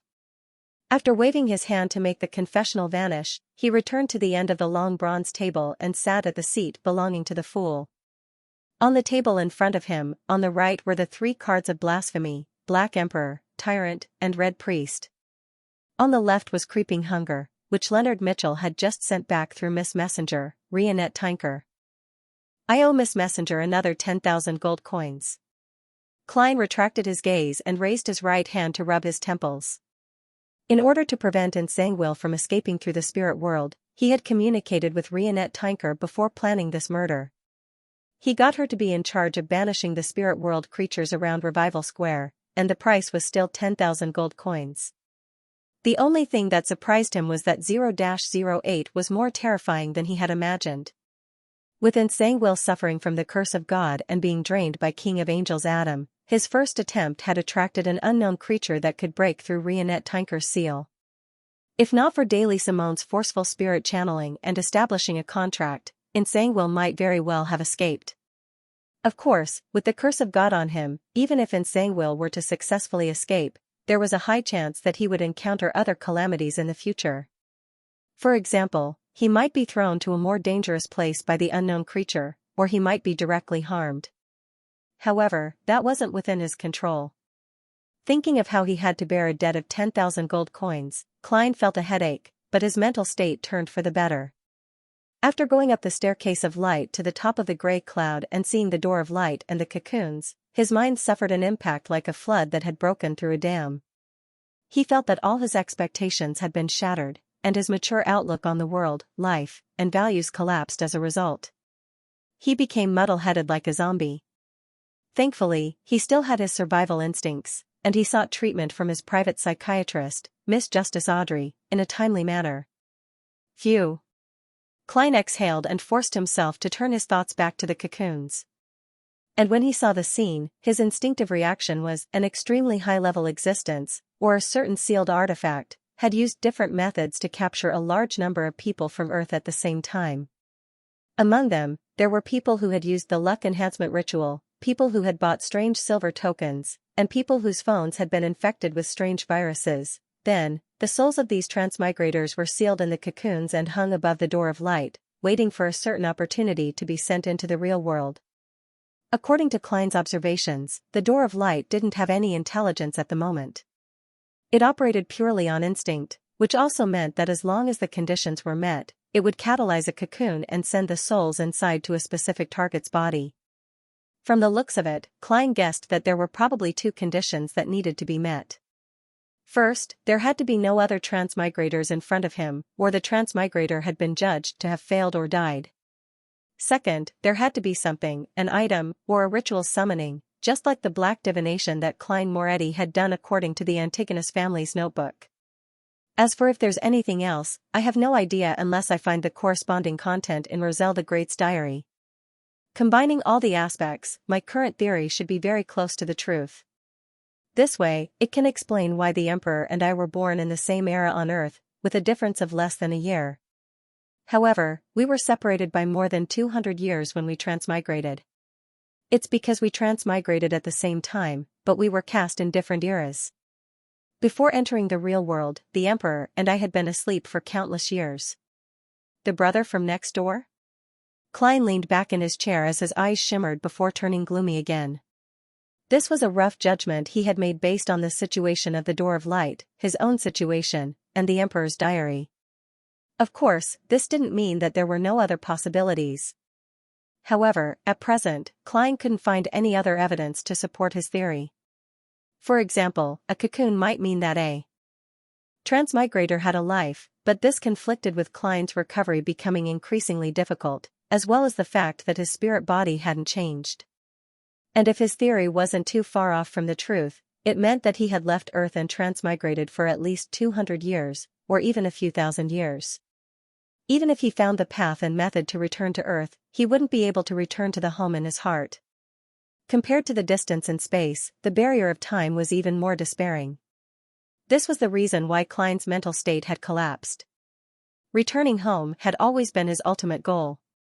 Miss Justice is right. There are still many problems that need to be resolved and explored. What's the meaning of hanging so many transmigrators at the Door of Light? What's the goal? Back then, who set up everything and pulled so many people over? Where have they gone now? The celestial worthy of heaven and earth for blessings? Klein tried his best to immerse himself into a state of thought so that he could find his future goal again. Unfortunately, he could only approach the Door of Light. He couldn't touch it, grasp it, or even see it clearly. He temporarily didn't have the ability to do any research, making it difficult for him to obtain the most direct information. I should consider seeking clues from the real world. Also, since I'm at sequence 4, I can ascend that gray cloud and see the Door of Light. Then, when I reach sequence 2, there will be another qualitative change. Does that mean that I'll be able to control the Door of Light to a certain extent and figure out the reason? Haha, I was infected by the 7 lights, the goddess, and Rhodes's attitude. I nearly believed that I was really the owner of the gray fog, the great ruler above the spirit world. Now, from the looks of it, I'm just an experimental product that was randomly chosen. Once I fail, the next transmigrator will appear. Klein muttered to himself as he tapped the edge of the long bronze table. He was curious about something else. 3 shattered cocoons. One represented himself, one represented the Emperor, and the last represented someone else. The first person Klein suspected was undoubtedly Elf King Siniathrim. This ancient god had invented chopsticks, made blood curd, enjoyed eating animal innards, and was very good at using spices. The main contours, hair, and eyes of his descendants were similar to the Asians on Earth. Not only did Klein suspect that he was a transmigrator, Roselle the Great had the same feeling. Of course, after further investigations, Roselle eliminated such guesses from the aspects of linguistics, symbolic heritage, and folklore. Klein believed that cutlery like chopsticks, the hobby of eating offal, and the introduction of spices weren't exclusive traits. To a race that was close to nature, these were very likely to gradually appear in their daily lives. As for why the elves who grasped the sailor pathway were a race that was close to nature, Klein wasn't sure. All he could say was that it was described in the murals and texts they left behind. I once felt that it was unlikely for the elf king to be a transmigrator, but after seeing the 3 broken cocoons, I wasn't so sure. Perhaps he's really from the same hometown. I can't eliminate the possibility that this ancient god isn't a transmigrator. It's possible that one of the surrounding high elves is. This can also allow the custom to be passed down in the name of the elf king. Klein's fingers moved as he silently muttered to himself. Almost at the same time, he confirmed the direction of his investigations. In Rozel's travels, there was an elvish songster who served Queen Xianxia, Queen of Calamity Kohainum, Xiadas. As long as I can enter her sea of collective subconscious, I should be able to see or come into contact with the elves and the ancient gods' memories. I can also use hypnosis to directly make her subconscious speak. The problem now is that I'm not good at such matters. The last time I tried to enter Rozel's subconscious, I ended up feeling restless and unable to calm down. Now, although I'm already a demigod, the craziness and the tendency to lose control that I need to resist are even more serious. Furthermore, my mental state won't be able to completely adjust for a long period of time. Forcefully channeling the spirit isn't suitable for such a situation. Such a target. Klein frowned slightly, feeling that he might need a mystical item at a relatively high level of the spectator pathway, or an assistant that was at least a hypnotist. He began to seriously consider the feasibility of getting Miss Justice's help. There's no problem with the operation. Entering as a spirit body above the gray fog won't prevent me from leaving. There's no need to worry about Miss Justice prying into the secret of a transmigrator. As long as Xiadas doesn't have any knowledge in this aspect, her subconscious and collective subconscious won't point to such a conclusion. As for me, I can find clues from the details they don't care about. The biggest problem is that Miss Justice doesn't have any adventuring experience. She lacks sufficient experience, and it's extremely dangerous for her to explore the sea of subconscious of ancient figures. She might encounter an ancient god's afterimage at any time. Once I lose the help of a psychiatrist, it'll be the same for me. Even if I want to get Miss Justice's help, I'll have to wait until she's a sequence 5. I'll use the increase in level to make up for the lack of experience. When the time comes, I'll first attempt to hypnotize Xiadas and see what I can obtain from her. If I don't obtain any valuable information, I'll consider entering a dream and delving deep into one's consciousness to step into that sea. By the way, the dream charm I'm creating isn't effective enough. I'm afraid I won't be able to sustain such a long exploration. Sigh, the goddess won't directly respond to such trivial matters. She'll give me a fixed feedback according to a fixed ritual. The corresponding Beyonder characteristics have all been returned to the church. Do I have to get Leonard to join me? I wonder if polling someone at the spirit body level can avoid the attention of the grandpa in his body. I'll do some research over the next few days. Klein reined in his thoughts and considered his second suspect. This person didn't seem special, and he had never thought of him as a transmigrator. However, after calming his mind and calming down, Klein realized that many things that he viewed as common sense in the past weren't that simple after careful consideration. They contained indescribable horror. What he suspected was the ancient sun god, the city of silver's creator. The 7 churches' respective holy scriptures have the shadows of Earth's Western religions. Their mass rituals are the same, according to Little Sun's description, what Rozel the Great saw in Adam's chapel, and the contents of the murals in the ruins of the forsaken land of the gods. I can clearly tell that the main symbol of the ancient sun god is the cross. He named his children Adam and Ammon. The angels under him all have wings of light. At the very least, I haven't seen any from other pathways. It's unknown where he rose to prominence. He suddenly appeared in the late Second Epoch and killed many ancient gods, taking back many authorities. I didn't think much of these details in the past, but now that I think about it carefully, it's horrifying. Klein hissed, actually believing that the ancient sun god was more suspicious than the elf king, Xianxia. His experiences were just too legendary. He was more like a protagonist of an era than Rozel the Great. Of course, his outcome was rather tragic. He was treated as a feast by the kings of angels around the divine throne and was eaten. No matter how tragic Roselle the Great was in the end, it wasn't to such an extent. Does this explain Amon and Adam's attitude from another angle? They believe that the gray fog is related to their father, but due to their different pathways, they have different choices? Yes, there's a certain chance that Adam can't see the gray fog. He isn't a high-sequence beyonder of the fate, marauder, seer, or apprentice pathways. Klein nodded slightly. Based on these clues, he also had an investigation direction that didn't require him to make contact with important figures at the angel level. In Roselle's travels, there was an ascetic, snowman, who survived from the third epoch and served the ancient sun god. The problem returns to the previous point. There's nothing else worth suspecting for the time being. Klein slowly exhaled, reached out his right hand, and picked up the newly obtained card of blasphemy. Red Priest card. As spirituality was infused into it, the card emitted a scarlet glow, forming an illusory book the size of a palm.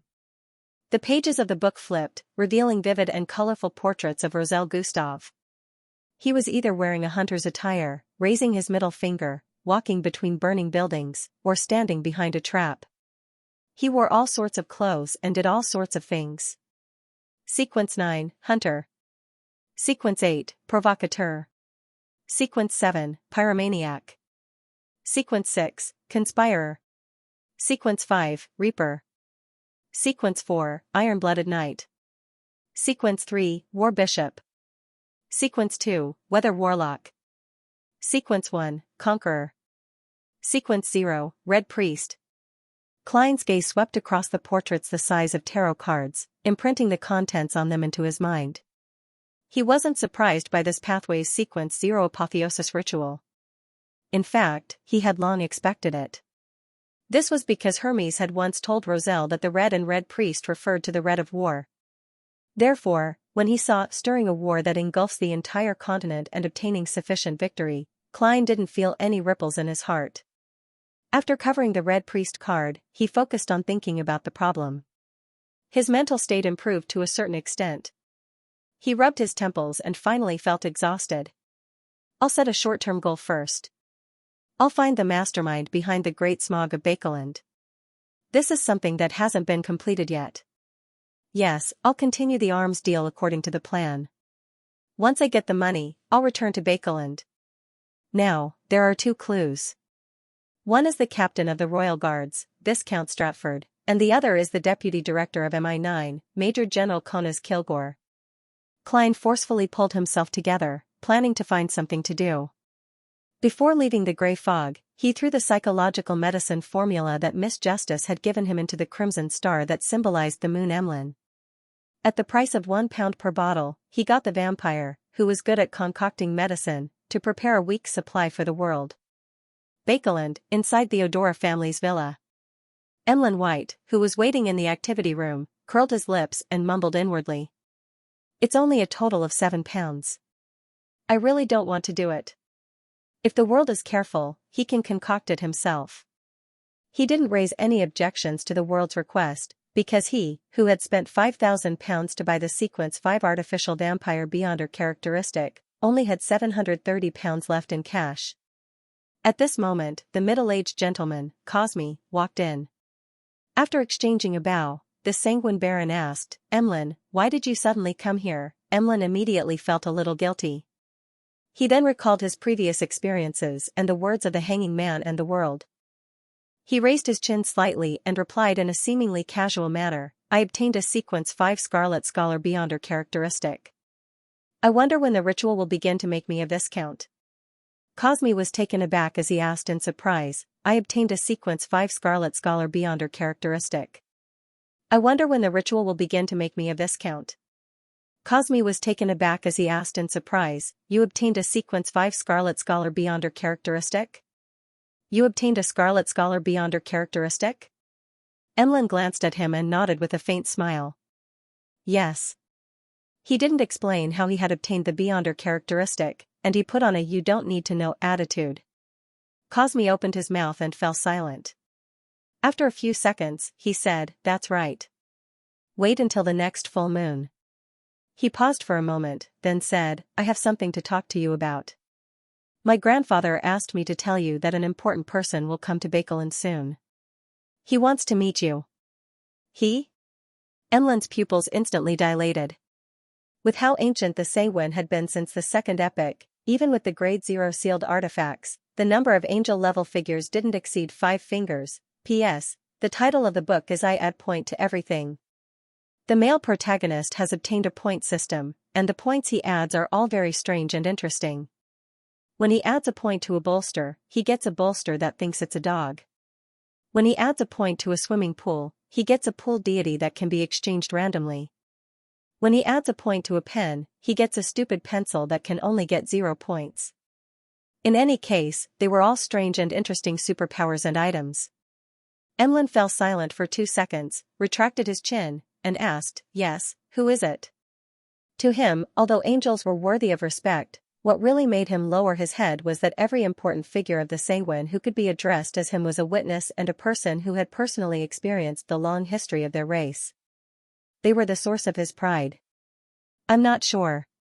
In short, I'll inform you when the time comes." Cosmiodora shook his head. Came for the ancestor's revelation? There are follow-up instructions? Why didn't the ancestor directly give me a revelation? It's more discreet this way. I'm the sanguine she chose. Is this to avoid agitating Mr. Fool? Questions flashed through Emlyn's mind as he answered them himself.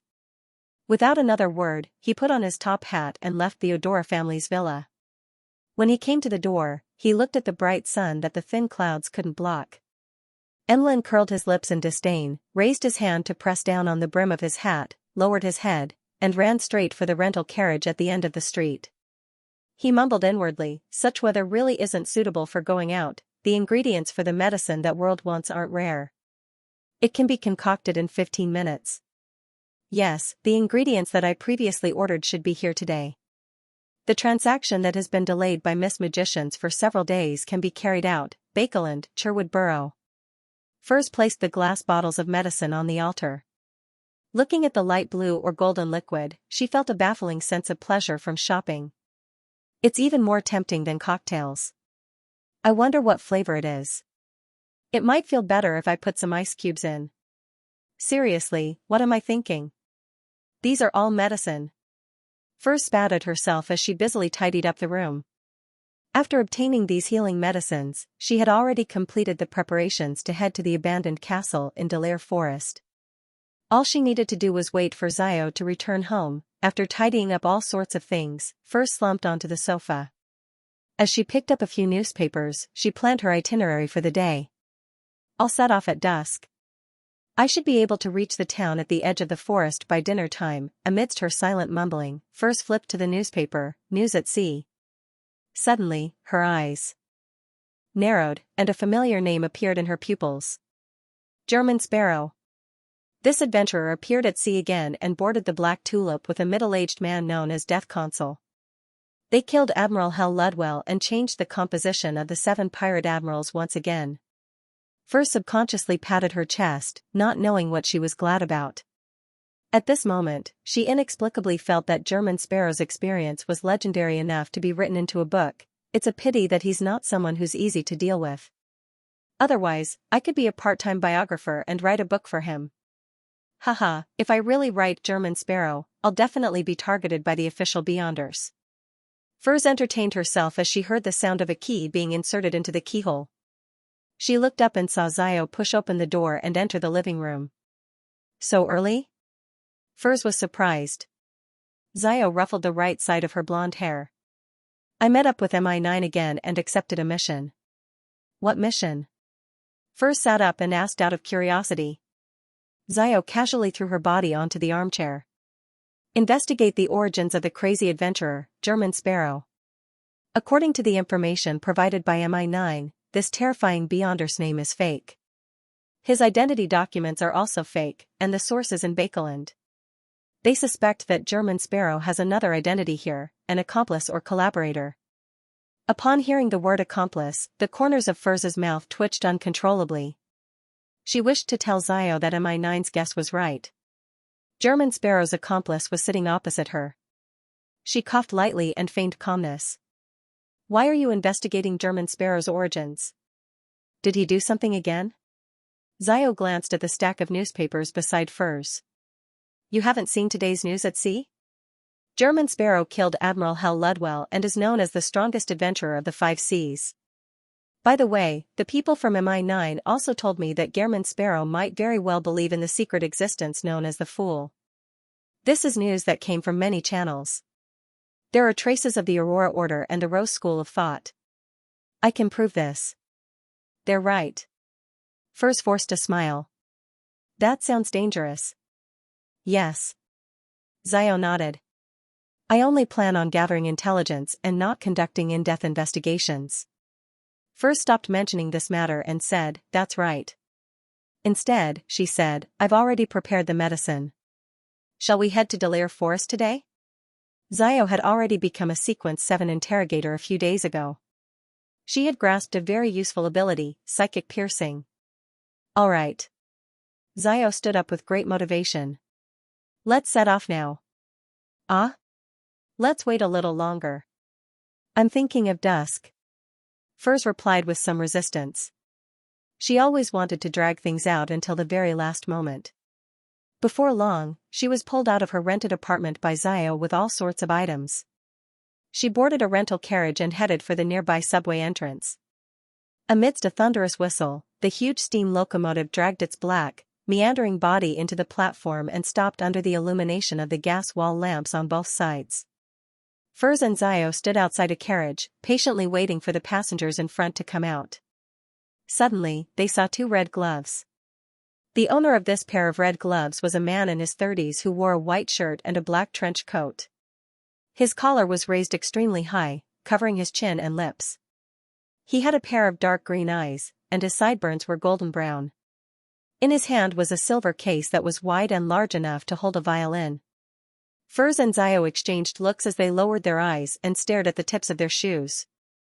As a high-ranking deacon of the Church of Evernights Nighthawks, one of the 22 powerful figures in the upper echelons of the church, and a member of the Red Gloves Triumvirate, Crestet Casimir wasn't a person who cared about ostentation. He liked to travel alone and take the transportation of commoners, acting like an ordinary member of the church. After changing to another subway line and arriving in Northborough, he boarded a rental carriage and went all the way to St. Samuel Cathedral to meet the Archbishop of the Bacolod Diocese, St. Anthony Stevenson. After exchanging greetings and praising the goddess, Casimir found a seat and sat down before saying, I'll be troubling you for the next period of time. The clean-faced Archbishop Anthony, who was dressed in a black and red robe, also sat down. He deliberated and said, It has something to do with Nsangwil's matter? Yes. Casimir nodded slightly. The Holy See wants me to inform you that another servant of the goddess, the matron of the Evernight Cloister, Maya Mariana, will be coming to Bacolod soon. This ascetic was ranked first among the 13 archbishops. Without waiting for St. Anthony to ask, he explained in detail. Ma'am Ilya learned a lot of important information from Nsangwil's remnant spirit, including the fact that he was used by 0-08 to escape due to mental problems, as well as the details of his cooperation with the royal family and the Demonist sect. After plotting the Great Smog, Nsangwil suffered a backlash from 0-08 and was possessed by the Red Angel evil spirit that survived from the 4th epoch. He headed to the southern continent alone and attempted to set up a trap to hunt Ma'am Ilya. The most important point is that Nsangwil has a very important underground ruin in his memories. It's in the northwestern suburbs of Bacolod, at a certain point before the Tussock River flows into this region. My mission is to find that ruin. St. Anthony listened quietly and asked thoughtfully, What's the matter? Nsangwil doesn't know the exact location? He hasn't been there? Casimir shook his head. He has entered before, but it was always under the guidance of others. He doesn't have any key information. St. Anthony grunted and asked, What's the matter? Have you figured out which group of royal family members are working with Nsangwil? No. Crestet Casimir paused for a moment and said, According to normal logic, regardless of whether the collaborator is disguised or not, since they have met before, there will definitely be the corresponding memory fragments. However, there are no traces of this in Nsangwil's spirit body. It's as though it never existed. Perhaps it's the influence of the contract. And for a sequence 4 demigod to be completely helpless against it, the source of the contract's power is worth paying attention to. Saint Anthony nodded slightly. He thought for a moment and said, the telegram from before didn't describe much. The telegram from before didn't describe much. I don't know the exact details. Who killed Xianxia? Crestet Casimir slowly exhaled. A name you will never believe, Klein Moretti. The Nighthawk member who died in the line of duty during the Tingen incident? The wrinkles on Anthony's forehead deepened. Yes, that's what Ilya reported. No one knows why Klein Moretti, who was only a sequence 8 back then, came back to life, or why he was able to kill Xianxia, who was a demigod and wielded 0-08, in less than a year. At this point, Casimir's expression turned a little odd. The Holy See has instructed us to keep this information strictly confidential. We are not to divulge it to anyone other than the Archbishop and high-ranking deacons. Furthermore, we are not to investigate Klein Moretti. Just treat it as though he has always been lying in his grave. Saint Anthony was silent for a few seconds. He seemed to recall something and nodded indiscernibly. He nodded indiscernibly and said, perhaps, this is a blessed of the goddess. Casimir suddenly looked up at Saint Anthony as though he was a lunatic. His lips quivered a few times, but he ultimately didn't say a word. Anthony didn't continue the topic. He glanced at the door and said solemnly, your mission might require a lot of investigations. This requires sufficient manpower. Yes, Sostel's team has already completed their mission in the southern continent. I'll get them to rush back as soon as possible and listen to your arrangements. All right. Crestet Casimir had no objections. Rest for a day before returning to Bakeland? Leonard looked up at his captain, Sostel. Sostel looked at him, who had been silent for quite some time, with pity. He nodded and said, yes. After watching the spirit warlock leave his room, Leonard sighed silently and leaned back against the wall. At this moment, a dark red beam of light surged out from his eyes, completely drowning him out. By the time Leonard reacted, towering stone pillars had already appeared in front of him. They stood above the endless grayish-white fog, propping up a magnificent palace that looked like a giant's residence. His green eyes were in a daze. After being stunned for a second, Leonard realized that he had unknowingly sat at the side of a long, mottled bronze table. Beside him and opposite him were high-backed chairs that exuded a dignified feeling. And at the very end of the long mottled table, a figure was shrouded in thick gray fog. He leisurely leaned back in his chair, as though he was looking down at everything in the world. The moment this figure entered Leonard's eyes, he felt as though he had boarded a liner and was facing an abyss with no end or bottom. Or perhaps he had walked out of the city and arrived in the suburbs, looking up at the towering mountains that pierced through the clouds. In the blink of an eye, thoughts flashed through Leonard's mind. He had a rough guess of his situation, and as a beyonder of the church, a believer who believed in the true existence of deities, he couldn't resist the feelings in his heart. He subconsciously wanted to leave his seat and worship the existence in front of him. The might of a deity was like a mountain or a sea. Just as Leonard stood up, he was pressed back down by an invisible force. Following that, a low and calm voice echoed in his ears. There's no need to go through so much trouble. You can address me as Mr. Fool. The Fool. Indeed. Leonard's heart, which was originally filled with fear of the unknown, immediately calmed down. Although he was still worried about what would happen next, he was no longer as perturbed, restless, and thirsty. He got up halfway, pressed his hand to his chest, and bowed. Honorable Mr. Fool, why did you summon me here?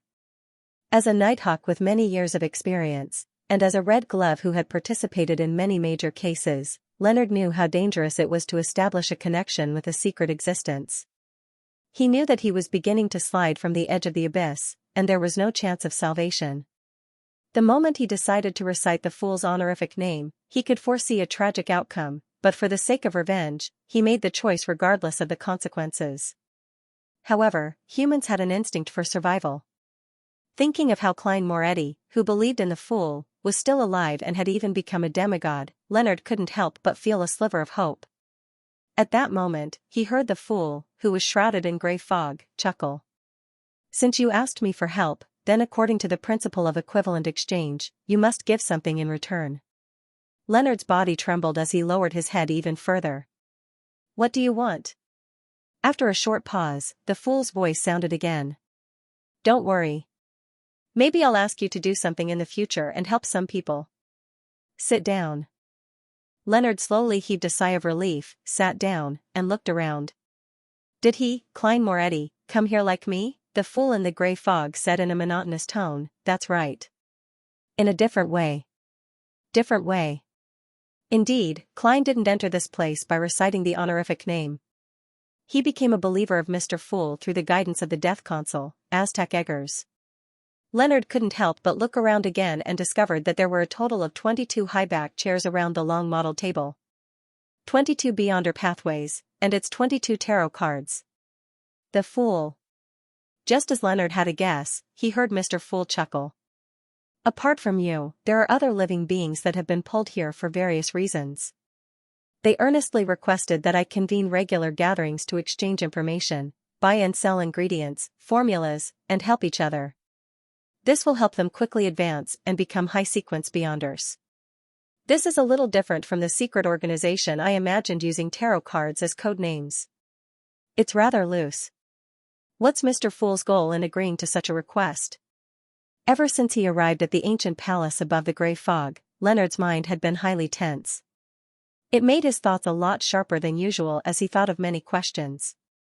After successfully exacting his revenge, he had actually felt depressed and empty for a while, as though he had lost his goal in life. However, he quickly pulled himself together.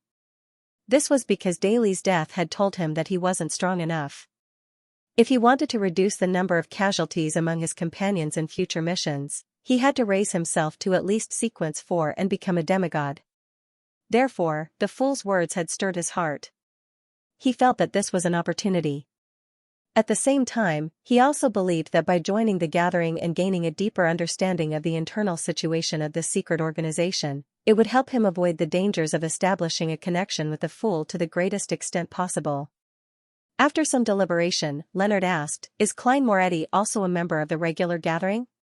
Is Klein Moretti also a member of that regular gathering? The fool casually answered, Is Klein Moretti also a member of the regular gathering? The fool casually answered, Yes. Yes. Leonard fell silent for a second. Honorable Mr. Fool, can I join that regular gathering? The fool, who was shrouded in the grey fog, said with a smile, Sure. But when you return, remember to mention this matter to Pallas Zoroast. Don't attempt to hide it from him. Old man is really an angel. It's no wonder the fate siphon charm is so magical. Although Leonard had some knowledge of it, he couldn't help but be astonished after receiving Mr. Fool's confirmation. He hesitated for a moment. Why must I tell Pallas Zoroast? Although he had a good relationship with Pallas Zoroast and had established a certain level of trust, he was still rather wary. The reason why he had taken the initiative to make the request was because he hoped that by joining Mr. Fool's secret gathering, he could balance out the potential danger brought about by the ancient parasite. He then heard Mr. Fool laugh. Many a time, deterrence is more useful than combat. Deterrence is more useful than combat. That's right. Forcing a balance might agitate old man regardless, the final battlefield will definitely be within my body. It's extremely disadvantageous to me, and deterrence can make him understand the situation. Even if he has ill intentions, he will think of another solution and another way out. Leonard lowered his head in enlightenment. Honorable Mr. Fool, I have no more questions. At the end of the long bronze table, the fool conjured a deck of tarot cards and raised his hand to point. They each chose a tarot card as their code name. You can also draw one. The cards with owners have already been eliminated from this list. As expected, tarot cards are used as code names. Leonard exhaled and couldn't help but ask another question. Which card did Klein Moretti draw? World, the fool said casually, That's him, but also not him. What does that mean? Leonard didn't dare to ask further. He stretched out his right hand and drew a card from the deck. After flipping it open, he saw a sky filled with stars and the goddess pouring holy water. The star card, this didn't match Leonard's taste, but since he had completed the ritual under Mr. Fool's witness, he had no choice but to accept it. Go back. There's a gathering every Monday at 3 in the afternoon, Bakelin time. The fool, who was shrouded in the grey fog, raised his hand and made the hurriedly bowing Leonard disappear from the ancient palace. The fool Klein chuckled and flipped all the tarot cards to face up. They had the same image, the same sky filled with stars. Every single one of them was a star card. After laughing for a while, Klein cast his gaze back at the crimson star representing Leonard. Back when he attempted to pull the poet above the grey fog, he had made careful observations ahead of time and discovered that there was a blob of light hidden in Leonard Mitchell's body. The blob of light seemed to be formed from countless ringed worms, and it was hidden deep within his soul body. This made Klein confirm that Pallas Zoroast was only at the initial stages of parasitizing. He didn't control Leonard's body of heart and mind, astral projection, ether body, and body of flesh and blood. And after advancing to a demigod, he had a deeper grasp of the mysterious space above the grey fog. He could no longer target the soul as a whole when pulling someone. He could effectively divide and choose them. Therefore, Klein decided not to touch Leonard's soul body and only pulled his astral projection above the grey fog. This could prevent him from agitating Pallas Zoroast or bringing him into the mysterious space. Of course, this sequence one angel of the Marauder pathway would definitely be able to sense what was happening. And the ability of Beyonders of the Evernight pathway to enter the dreams of others stemmed from the astral projection, so it didn't affect Leonard's ability to do what he was good at in this mysterious space. I hope he can slowly extricate himself from Pallas Zoroast's parasitism. Klein suddenly sighed. The reason why he allowed Leonard to enter the tarot was to help this teammate gradually become stronger, allowing him to escape the shadow that Pallas Zoroast left behind. If the Marauder pathway angel didn't have any ill intentions, he could get Leonard to help him hide from Amon and help him recover. Otherwise, he could force him to find another parasitizing target. Retracting his gaze, Klein thought for a moment before throwing the Hunter Pathway's Sequence 6 Conspirer potion formula into the dot of light representing Donna's. Then, he instructed him in the tone of a German sparrow to leave the southern continent and return to the Golden Dream. Hunting black spiders, compound eyes, lion-bodied brain. Donna's recalled what he had seen in a daze as he stood up in delight. He decided to immediately bid farewell to Anderson Hood and flee the dangerous southern continent. When he arrived outside the Fog Sea's strongest hunter's room, he knocked gently and saw the wooden door open. Anderson hadn't closed the door. Donna's was surprised as he hurriedly cast his gaze over, only to see Anderson holding a dagger and gesturing at his stomach. P.S. I went to celebrate Chinese Valentine's Day yesterday. Ahem, I'll update later. Donna's jumped in fright as he blurted out, sorry about that. Sorry to disturb. Before he finished his sentence, he had already extended his hand to grab the handle and dragged the door towards him. Bang, the wooden door closed in front of him, producing a sound that echoed through the corridor. At this moment, Donna's finally reacted. What was I doing just now? What is Anderson doing? He reflexively took off the black boxing glove, frowned, and thought hard for a moment. Finally, he decided to return to his room, pack his luggage, and prepare to leave. As for what Anderson was up to, although he was curious, he had a nagging feeling that something was amiss. He planned on not getting involved to prevent himself from falling into a trap. Captain said that I have to be respectful towards the unknown, so I have to stay a little further away. Just as Donna's was about to turn around, he suddenly heard the sound of a lock being twisted. He saw the wooden door open. Anderson, whose shirt was unbuttoned, walked out with the pitch-black dagger in hand. He looked at Donna's with a complicated expression. Aren't you going to try to stop me? Donna's acutely sensed an opportunity to mock him as he immediately chuckled. That's your freedom. If you didn't make a will, I'd be rich. Anderson raised his hand to rub his cheeks. Aren't you curious about what happened to me? Donna's looked at him suspiciously. I have a nagging feeling that you're up to something. Anderson laughed and said, It's like this. It's like this. I was previously captured and placed in strange blood that was soaked in various materials. After a long period of corrosion, they formed a strange cocoon in my body. This will attract high-sequence Beyonders of the Hunter pathway to a certain extent. As he spoke, he pointed to his abdomen. Donna's was taken aback when he heard that. I've never heard of such a thing. If you were a different gender, I might think that you're pregnant. He paused for a moment. That strange fellow from Revival Square was attracted by the baby in your stomach, no, the cocoon? Seeing Anderson nod in affirmation, Donis gestured with his hands. Did you want to cut open your abdomen and take out the cocoon? Anderson replied sincerely, yes, I'm worried that it will affect my body or attract more demigods. I plan to quickly get rid of this hidden danger. Donis thought for a moment and asked doubtfully, then why don't you try again? You forgot to make a will and want me to be your witness? Anderson's cheeks twitched as he chuckled. Not bad. Your provoker potion should have been completely digested. He sighed and said, that's right. After careful analysis, I believe that it was impossible to take it out directly. Otherwise, they wouldn't have needed to soak me in the plasma and let the materials corrode me bit by bit. They could have cut open my abdomen, put the cocoon inside, and sew it up. Without waiting for Donis to respond, he said while thinking, don't you have German Sparrow's contact information? He's experienced a lot and has a lot of knowledge. I wish to seek his advice on how to resolve similar problems. In the past few months, Danitz had been very afraid of being told that he was related to German Sparrow. He subconsciously retorted, that's right. He subconsciously retorted, no. Ever since he left the Golden Dream, I've never seen him again. The corners of Anderson's mouth curled up. Back when you were writing to German Sparrow, I was beside him and saw his messenger. Donna's expression froze. After a few seconds, he forced a smile. Then why didn't you directly summon his messenger? Anderson raised his hand once again and touched his throat. He chuckled and said, that's right. He chuckled and said, I don't know the ritual to summon his messenger. Donna still felt that Anderson was up to no good. He wasn't willing to let Anderson confirm that he was in frequent contact with German Sparrow. Instead, he suggested, actually, you can seek help from our captain on such matters. She's knowledgeable and good at research. She has grasped many mystic arts, and she can also seek help from the Church of the God of Wisdom. She should be able to provide a solution to the cocoon in your abdomen.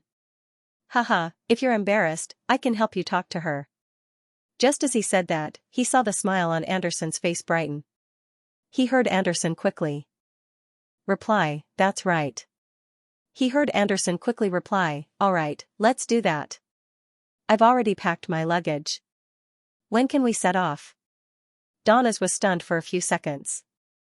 He had a nagging feeling that he had been scammed by Anderson again. He returned to his room and finished the rest of his beer. He quickly threw the miscellaneous items into his luggage, leaving behind a dried leaf with golden patterns. This was a keepsake that Donna's had used to establish contact with the Northern States leader, General Xianxia's subordinates. According to German Sparrow's instructions, he had left the leaf in his room for the person in charge to handle. Inside the room that Donna's had retreated from, a candle was suddenly lit as a scarlet flame rose more than 2 meters tall. Amidst the flames, a figure walked out. He was wearing a silk top hat and a black suit. His sideburns were white, and his blue eyes were deep. He had a mature bearing and outstanding looks. He was none other than Klein, who had transformed into Don Dantes. After picking up the dried leaf with golden patterns, Klein left the hotel and circled around the sealed Revival Square. He arrived at the core of Kukua City, White Feather Square. General Xianxia's residence was located here, beside a death cathedral that led downwards. As a standard Rouen gentleman, he felt a sense of incongruity when he walked through the city. There were very few foreigners here, and they could only be seen around Celebration Square where the embassies were located. The rest of the places were basically filled with locals from Balam. Their skin was brown, their hair was black and curly, and their facial features were soft. In the eyes of many people from the northern continent, people of the same gender only differed in height and weight. These locals, be it men or women, liked to smoke East Balam cigarettes that were made from dried tobacco leaves wrapped in herbs. Along the way, Klein would occasionally see residents puffing out smoke by the roadside. In addition, a large number of them would hang a fruit known as dalawa by their waists. This fruit was the size of 2 fists, and its skin was extremely thick. After digging out a tiny hole and eating the flesh, it could be used to store water, alcohol, and all sorts of beverages. According to Klein's observations, most of what they drank was orange-yellow water. It was sour with a hint of sweetness that quenched thirst and was extremely refreshing. I didn't even have the chance to try it before. Klein mumbled and found the guard on duty at the general's residence. He requested to meet a man named Haggis. Due to his Rouen appearance and gentlemanly attire, the guard didn't reject him or make things difficult for him. One of them went in and called out a man who wasn't in his 30s. The man's facial features and skin color were standard Balam, but his slightly curly black hair was pulled straight and neatly combed back, as though he was imitating the upper echelons of the various countries in the northern continent. He was wearing a white shirt, a black vest, and a very formal bow tie. The moment he saw Don Dantes, he said in standard Rouen, "Good afternoon. I'm Haggis. It's an honor to meet you." His accent was a little fast, and it was different from any language spoken in Rouen. Klein had lived in high society for some time after all, so he wasn't surprised when he heard that. He smiled and said, "Good afternoon. I'm Don Dantes. I never expected to meet a gentleman who's adept at using Rouen's aristocratic accent here." Haggis couldn't hide his smile. Many children of Rouen's aristocratic families have come to East and West Balam in search of opportunities. I was fortunate enough to learn the language from a few of them. Oh, I might know some of them. Klein wasn't in a rush to discuss business as he exchanged pleasantries with him in a gentlemanly manner. Haggis smiled. "My friend, Colonel Alfred Hall. He's the second son of an earl." "Hall?" Klein chuckled. "I once met Earl Hall at a charity gala. He's a true aristocrat. This world sure is small." Haggis nodded in agreement. "Perhaps it's fate. Unfortunately, Alfred was transferred to East Balam last year." He didn't say anything else as he immediately invited Don Dantes into the general's residence. When he passed through the side door, Klein suddenly looked up and saw the colorful glass pieces embedded in the doorframe. The glass pieces shimmered with different glows under the sunlight, as though they were moving lines of sight. "P.S. The number of words is a little short. It'll be normal tomorrow." Klein naturally retracted his gaze. With his golden-laid cane in hand, he followed closely behind Haggis and entered the general's residence. The architectural style didn't have any of the southern continent's characteristics. It didn't control the lighting, making the interior appear gloomy, nor did it boldly use a small number of human bones as decorations. It gave off a strong sense of impact. Instead, it looked more like a transplant from a mansion in the northern continent. Furthermore, it had an indelible tint of Intis. Every pillar was covered in gold leaf, and the murals on the walls were painted in warm colors. They were surrounded by golden sculptures, and a magnificent spiral staircase descended from above. It connected all 4 floors and landed in the middle of the hall, facing the door. It was extremely imposing. I have to say that a country led by the Church of the Eternal Blazing Sun is truly at the forefront of the world when it comes to the art of gold. It doesn't feel like a nouveau riche at all. Klein's gaze swept across the staircase's handrails and the middle of the pillar. He resisted the urge to reach out and touch it. Looking at the guards standing on both sides, he casually found a topic and said to Haggis, "Colonel Alfred Hall seems to be at the forefront of the world when it comes to the art of gold. Colonel Alfred Hall seems to have made contributions in West Balam as well?" Haggis nodded sincerely and said in a Rouen aristocratic tone, "He's a determined and brave man. He's a determined and brave man. He once led a special combat team of more than 30 people to launch a surprise attack on Ince's 1,000-man army, completely defeating them. I heard that he had made numerous meritorious contributions in East Balam, becoming a colonel in his 20s. Sounds impressive. Miss Justice's brother might have already become a beyonder, and not a low one at that. In a large aristocratic family, there should be a number of members in every generation who take the path of a beyonder. Heh. After this, Mr. Alfred experiences all sorts of hardships and finally achieves his goal, becoming a beyonder of a relatively high sequence, obtaining the rank of brigadier general or major general. When he returns to Bakeland, he might sadly realize that he can't even beat his sister's dog. Klein, who had drunk some medicine before heading out, silently lampooned to adjust his mental state. He didn't ask about Alfred and instead said in a puzzled tone, "I discovered that there are certain differences between West Balam and East Balam's customs. I noticed that there's a certain difference between West Balam and East Balam's customs. Here, many houses have human bone decorations, but East Balam doesn't. I've been here many times. I've had this question for a long time, but I was too embarrassed to ask it." Haggis stopped and pointed at the grandiose staircase opposite him. Mr. Dantes, please wait a few minutes. The general will be here soon. After settling the important matters, he chuckled. The custom of using human bones isn't common. Only the territories under the royal family during the Balam Empire retain this custom. To us, the death of a loved one doesn't mean that our interactions with them have ended. Before burial, we will take out a piece of bone from their corpse and place it at home as a decoration to show that the dead are with the living. The specific bone to choose will be decided by the priest who presides over the funeral through the ceremony. The best and most symbolic bone is the skull. Some families will even make a wine cup out of the skull and only use it when entertaining the most distinguished guests. Mr. Dantes, if we can reach a deal this time, I'd like to invite you to my house as a guest. I'd like to use my grandfather's skull to fill it with finest wine to show my respect. Klein's expression nearly froze. He felt that he really didn't know how to do as the Romans do in this aspect. He chuckled and was just about to brush off haggis when he saw a figure slowly walk down the golden staircase. The figure wasn't wearing a hat. He was dressed in a black military uniform with shimmering golden buttons. His sash was as red as blood. His skin was light brown, and his facial contours were soft. His facial features didn't give off the impression that they were tightly squeezed in the middle of his face, making his protruding face appear larger than a normal person's. Having obtained information from various sources, Klein instantly recognized him as the actual ruler of West Balam's northern state, the self-proclaimed general, Xianxia. On the surface, he was swinging between Rouen, Intis, Faisac, Fainapotter, and the resistance, maintaining a balance. However, he had secretly obtained the support of the charismatic order's royal family.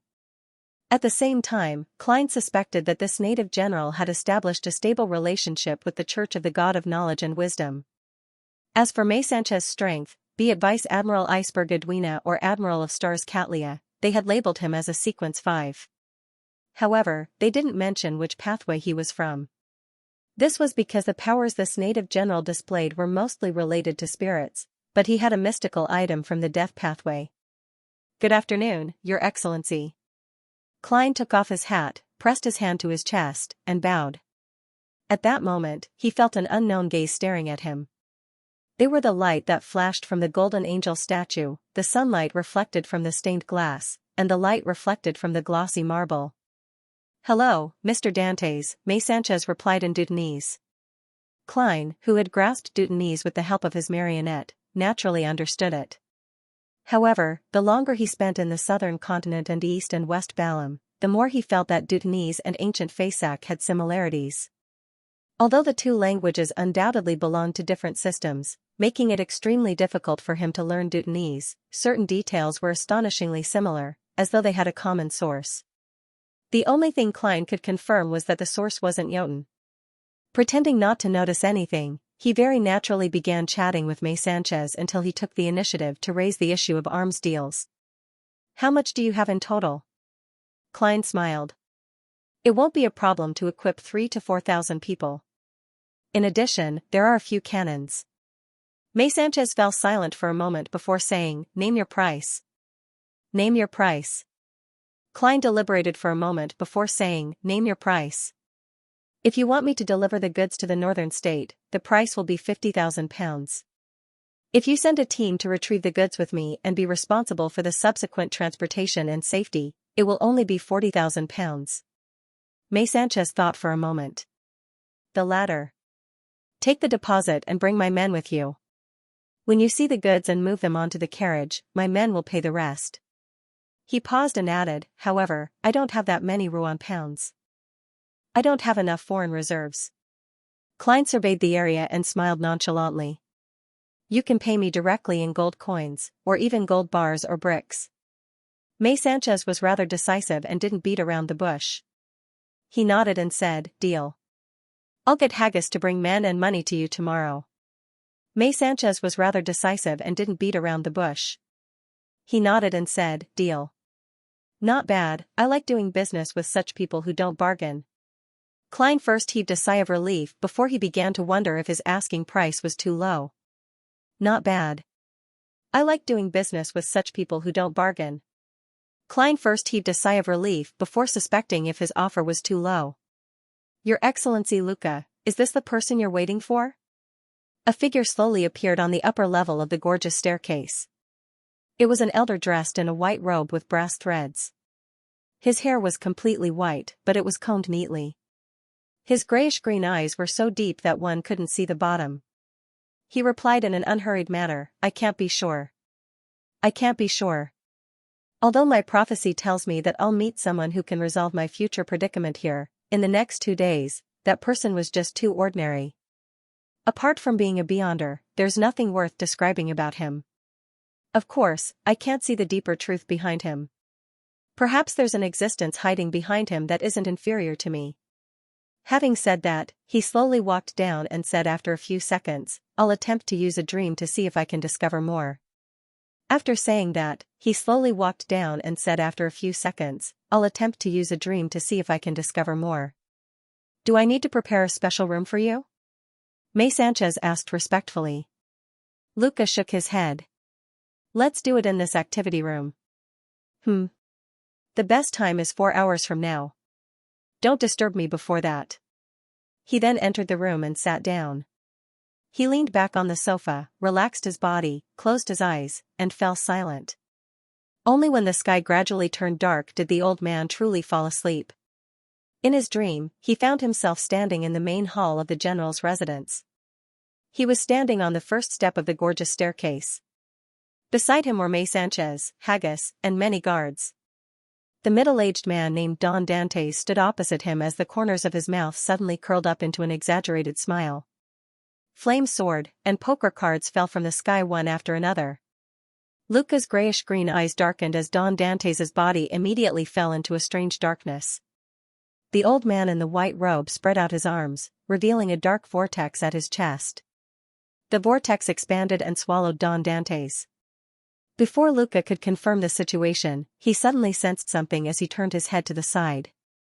He saw Xianxia's face squirm as his body elongated, instantly turning into another Don Dantes. Almost at the same time, Haggis and all the guards present grew Don Dantes's face as they cast their gazes at Luca. Luca jolted awake. Under the gaze of Xianxia, who had entered at some point in time, he was stunned for 2 seconds before he said in a deep voice, "I have to meet that gentleman personally. I have to personally meet that Mr. and the demigod behind him." Before he could finish his sentence, he subconsciously turned his head and looked out the window. At that moment, the street lamps were already lit. The sky was dark, and the crimson moon was strangely dyed with the color of blood. Another blood moon, thankfully. There's Mr. Fool. Aren't there too many blood moons this year? It's only been 2 months since the last one. I wasn't prepared at all. Furs, who was sitting up, wiped her cold sweat and silently muttered to herself. She had already arrived at the town at the edge of Delaire Forest and checked into an inn. She shared a room with Xiao and planned on doing a preliminary investigation of the abandoned castle the next morning. To her surprise, she encountered a blood moon just as she was about to rest. At that moment, she seemed to recall something as she stiffly turned her head to the side. Xiao, who claimed to be sleeping early, had already woken up at some point in time. She opened her eyes and looked at her. Furz's gaze met Xiao's in midair, but no one said a word. After a while, Furz laughed dryly. "Haha, you weren't asleep?" Xiao frowned bit by bit. "What happened to you just now?" "Nothing. Didn't I tell you before? Every full moon, my condition isn't too good. It's even worse during the blood moon," Furz replied, feigning normality. Xiao sized her up and pulled the blanket over her. "I remember you brought medicine for sleeping? I don't need it for now. I've already adjusted." Seeing that Xiao didn't press further, Furz secretly heaved a sigh of relief. "Sleep. Sleep. We still have to wake up early tomorrow to enter the forest." Xiao didn't say a word as she flipped over, hugged the blanket, and closed her eyes. Not long after, her breathing became heavier, long and even. Furz stared at the ceiling in a daze as her thoughts ran wild. At some point in time, she fell asleep as well. At noon the next day, in the core region of Delaire Forest, in front of an ancient castle that had mostly collapsed and was covered in green vines. Furz wiped the sweat from her forehead and heaved a long sigh of relief. "We're finally here," Xiao shot a glance at her. The hotel's boss told me that it would only take 2 hours to reach here. They had set off before 6 in the morning and had spent nearly 7 hours on the journey. The corners of Furz's mouth twitched. The theoretical situation is different from the actual situation. We don't even have a path towards the end. We need to figure it out and open it up ourselves. Xiao took out her trident and nodded. You should have foreseen such a situation from the very beginning, but you still rejected the hotel's boss's suggestion to recommend a guide. As an astrologer, I don't believe such trivial matters will cause any trouble. Look, aren't we already here? Besides, the time is perfect. The wraiths and ghosts are definitely in their weakest states. Furz, who forced a smile, held Lamino's travels in one hand and pointed ahead with the other. I didn't realize it before, but the more I think about it, the more puzzled I become. Puzzled about what? Xiao cast her gaze at the abandoned castle that was nearly covered in vines. Furz casually found an excuse. Tell me, who would build a castle in the middle of a forest? Furthermore, they haven't opened a direct path to this place yet. Before she could finish her sentence, she really felt that this was a little strange. Xiao thought for a moment. Perhaps there was originally a road, but as the castle was abandoned, the long passage of time washed away all traces of the road. Furz tucked her hair behind her ear and shook her head. Then why give up? If safety considerations had been taken into account when it was first built, it would have been even more dangerous to be in the middle of the uninhabited forest far away from the cities. If it was a vacation, with the style of the nobles, no matter how difficult the repairs and maintenance would be, they wouldn't give up. Xiao blurted out. Because of the haunting? Furz pondered for a few seconds. How can a person who can afford to build a large castle not hire beyonders to deal with the haunting? I suspect that the 3 churches and the kingdom's government don't know about this ancient castle. Otherwise, there's no reason for them to let go of the beyonder ingredients inside. At this point, she raised a possibility. An ancient castle of the vampires? Such beyonder creatures like to live in deserted places. Furthermore, they were often associated with buildings like eerie ancient castles. In addition, the information on this ancient castle was provided by the Sanguine. It's possible. Xiao first agreed before raising a different opinion. Would the Sanguine be afraid of ghosts? They definitely have the ability to deal with the ancient race here. Makes sense. Don't the Sanguine like money and don't mind the search for beyonder ingredients? Thinking about Mr. Moon's performance, she denied her own guess and deliberated before saying, that's right. She deliberated and said, unless there's some other trouble that's not easy to resolve here, making high-level beyonders choose to circle around it. If that was the case, her actions would be more dangerous than she had expected. Xiao tersely acknowledged. Let's immediately do some preliminary explorations while the sunlight is strong. All right. With Lamino's travels in hand, Furz approached the half-collapsed ancient castle. The two of them quickly arrived at the entrance that was 2/3 blocked by rocks. They discovered that under the green vines, the stone walls were mottled and heavily weathered. It was as though they had existed for a very, very long time. Xiao wasn't in a rush to enter. Instead, she called out to Furz and circled the ancient castle slowly. When she returned to the entrance, she asked in puzzlement, this castle's style is purely defensive. It doesn't seem to consider the problem of living in it. Furthermore, there are many architectural features that I've never heard of. It likely existed before the late 4th epoch, or even earlier. What's there to defend here? Orcs? Treants? They were nearly extinct after the cataclysm. Haha, could this be a 2nd epoch or 3rd epoch building? Furz replied in passing. She observed the terrain and left the entrance with Xiao. She came in front of a relatively intact wall, extended her palm, and pressed it down. Although she lacked combat experience, she was rather proficient in the various matters before a battle. The illusory scene in front of them changed as Furz and Xiao entered the abandoned ancient castle. The first thing they saw was a collapsed staircase with layers of superstructure wreckage. Pure sunlight that shone in from above, as well as the ground that only had bricks and rotten wood. There wasn't any beast or bird feces, or any green weeds. A howling wind blew past. Even though it was noon, it emitted a bone-chilling coldness. Furz activated her spirit vision and slowly surveyed the area, but she didn't see any spirit body creatures. However, she noticed that on the right side of the rubble, there was a rather intact stone staircase. The staircase was modeled and extended all the way down. It was unknown where it led to. "Let's go take a look?" Furs glanced at Xiao and raised her suggestion. From her point of view, the other parts of the ancient castle could either be seen clearly at a glance, or there were layers of collapsed objects.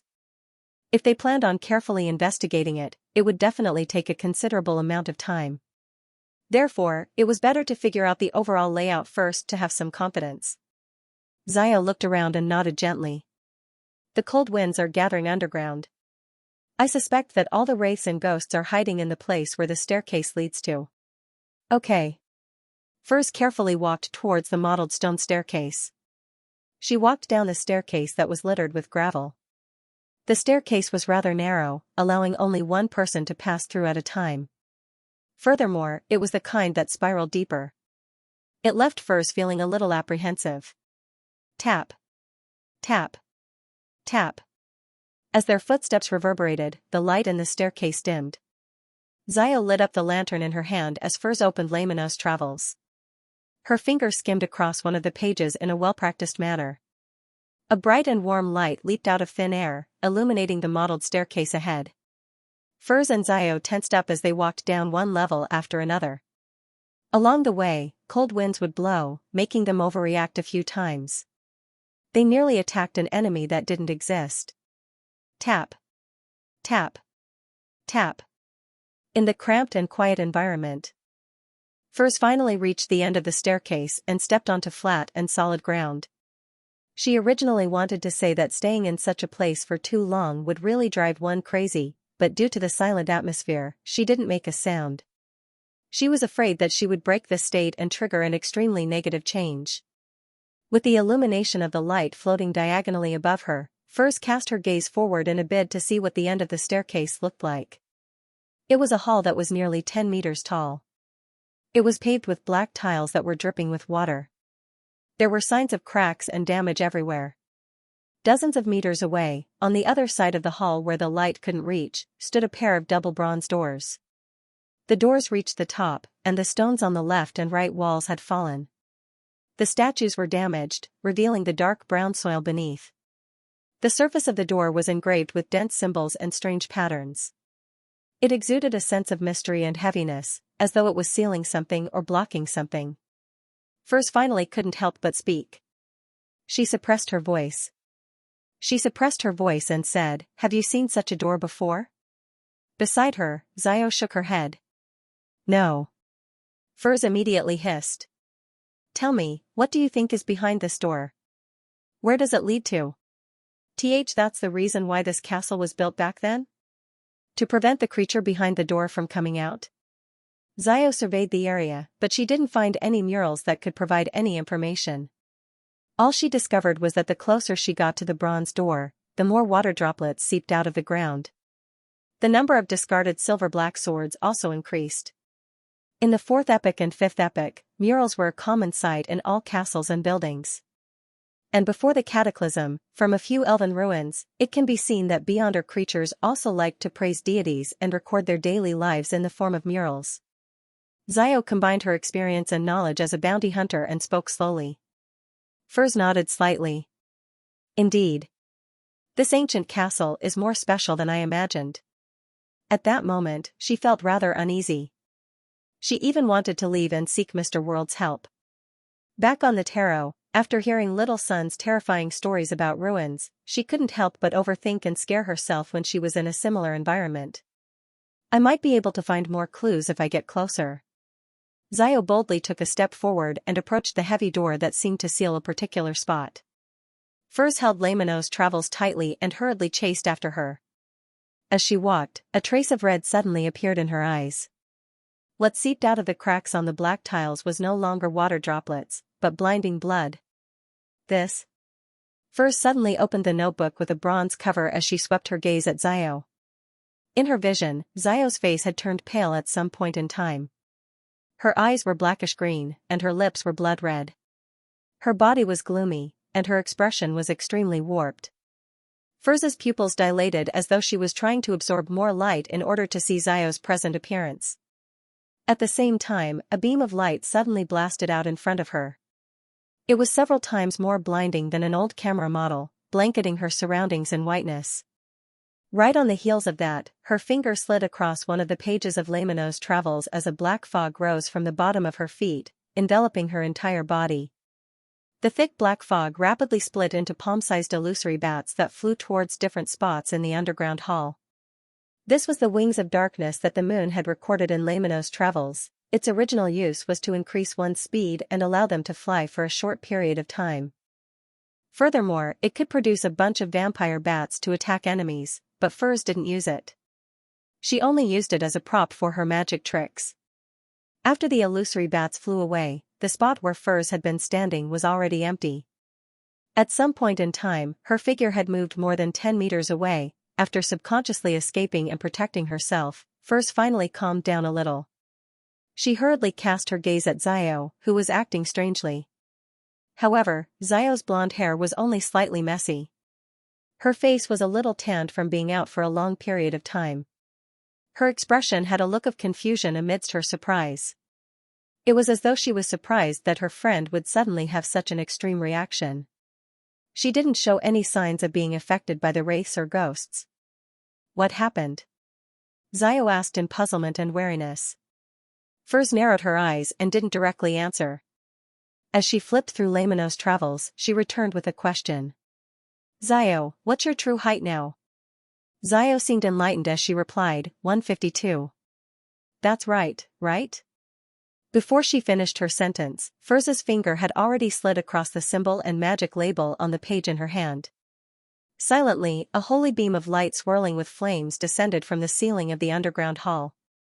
It was bright and resplendent, instantly enveloping Xiao as it released ripples of sunlight. The blazing light stabbed into Furz's eyes, making her see the entire hall collapse. The surrounding space shattered like glass. This feeling vanished in a flash as Furz realized in a daze that she was still standing at her original spot. She hadn't fled. Was that just an illusion? She hurriedly turned her head to the side and saw Xiao looking at the damaged area near the heavy door. Furz deliberated for a moment before opening her mouth. Xiao, what's your real height now? Xiao glanced at her and said unhappily, don't worry.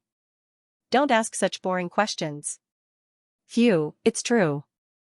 Furz heaved a sigh of relief and quickly described the main points of her encounter to Xiao.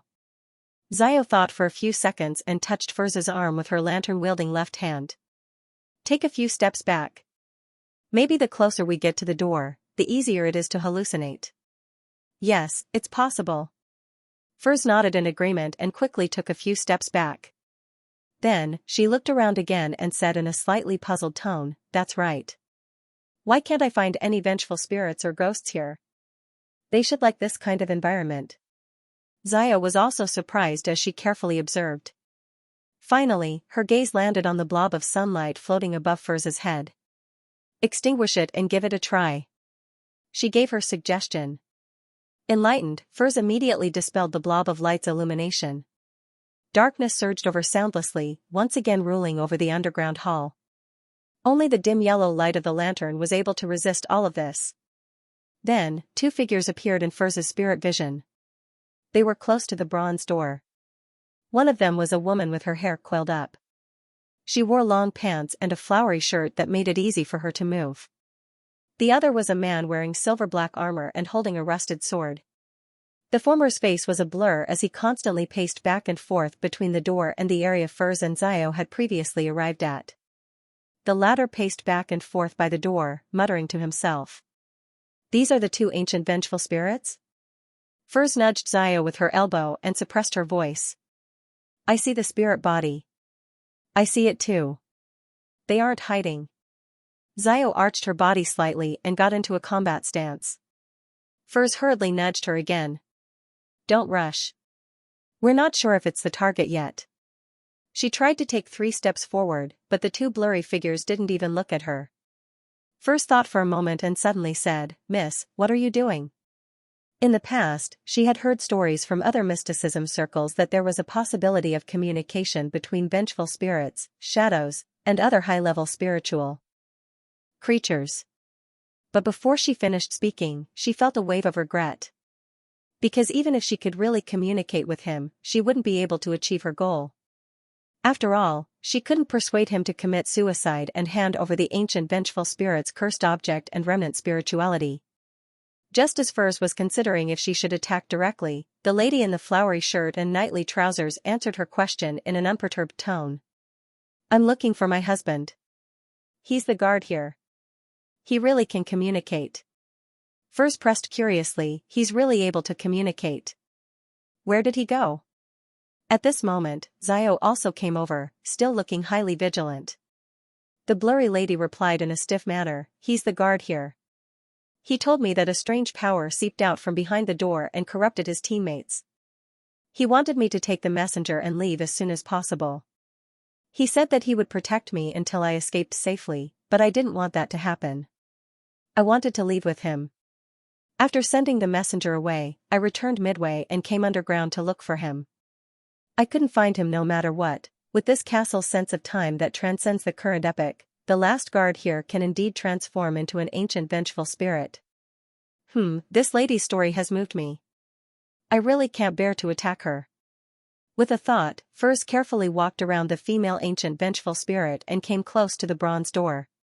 Along the way, she and Xiao didn't experience any hallucinations. This seemed to imply that her previous encounter was unconsciously caused by the lady.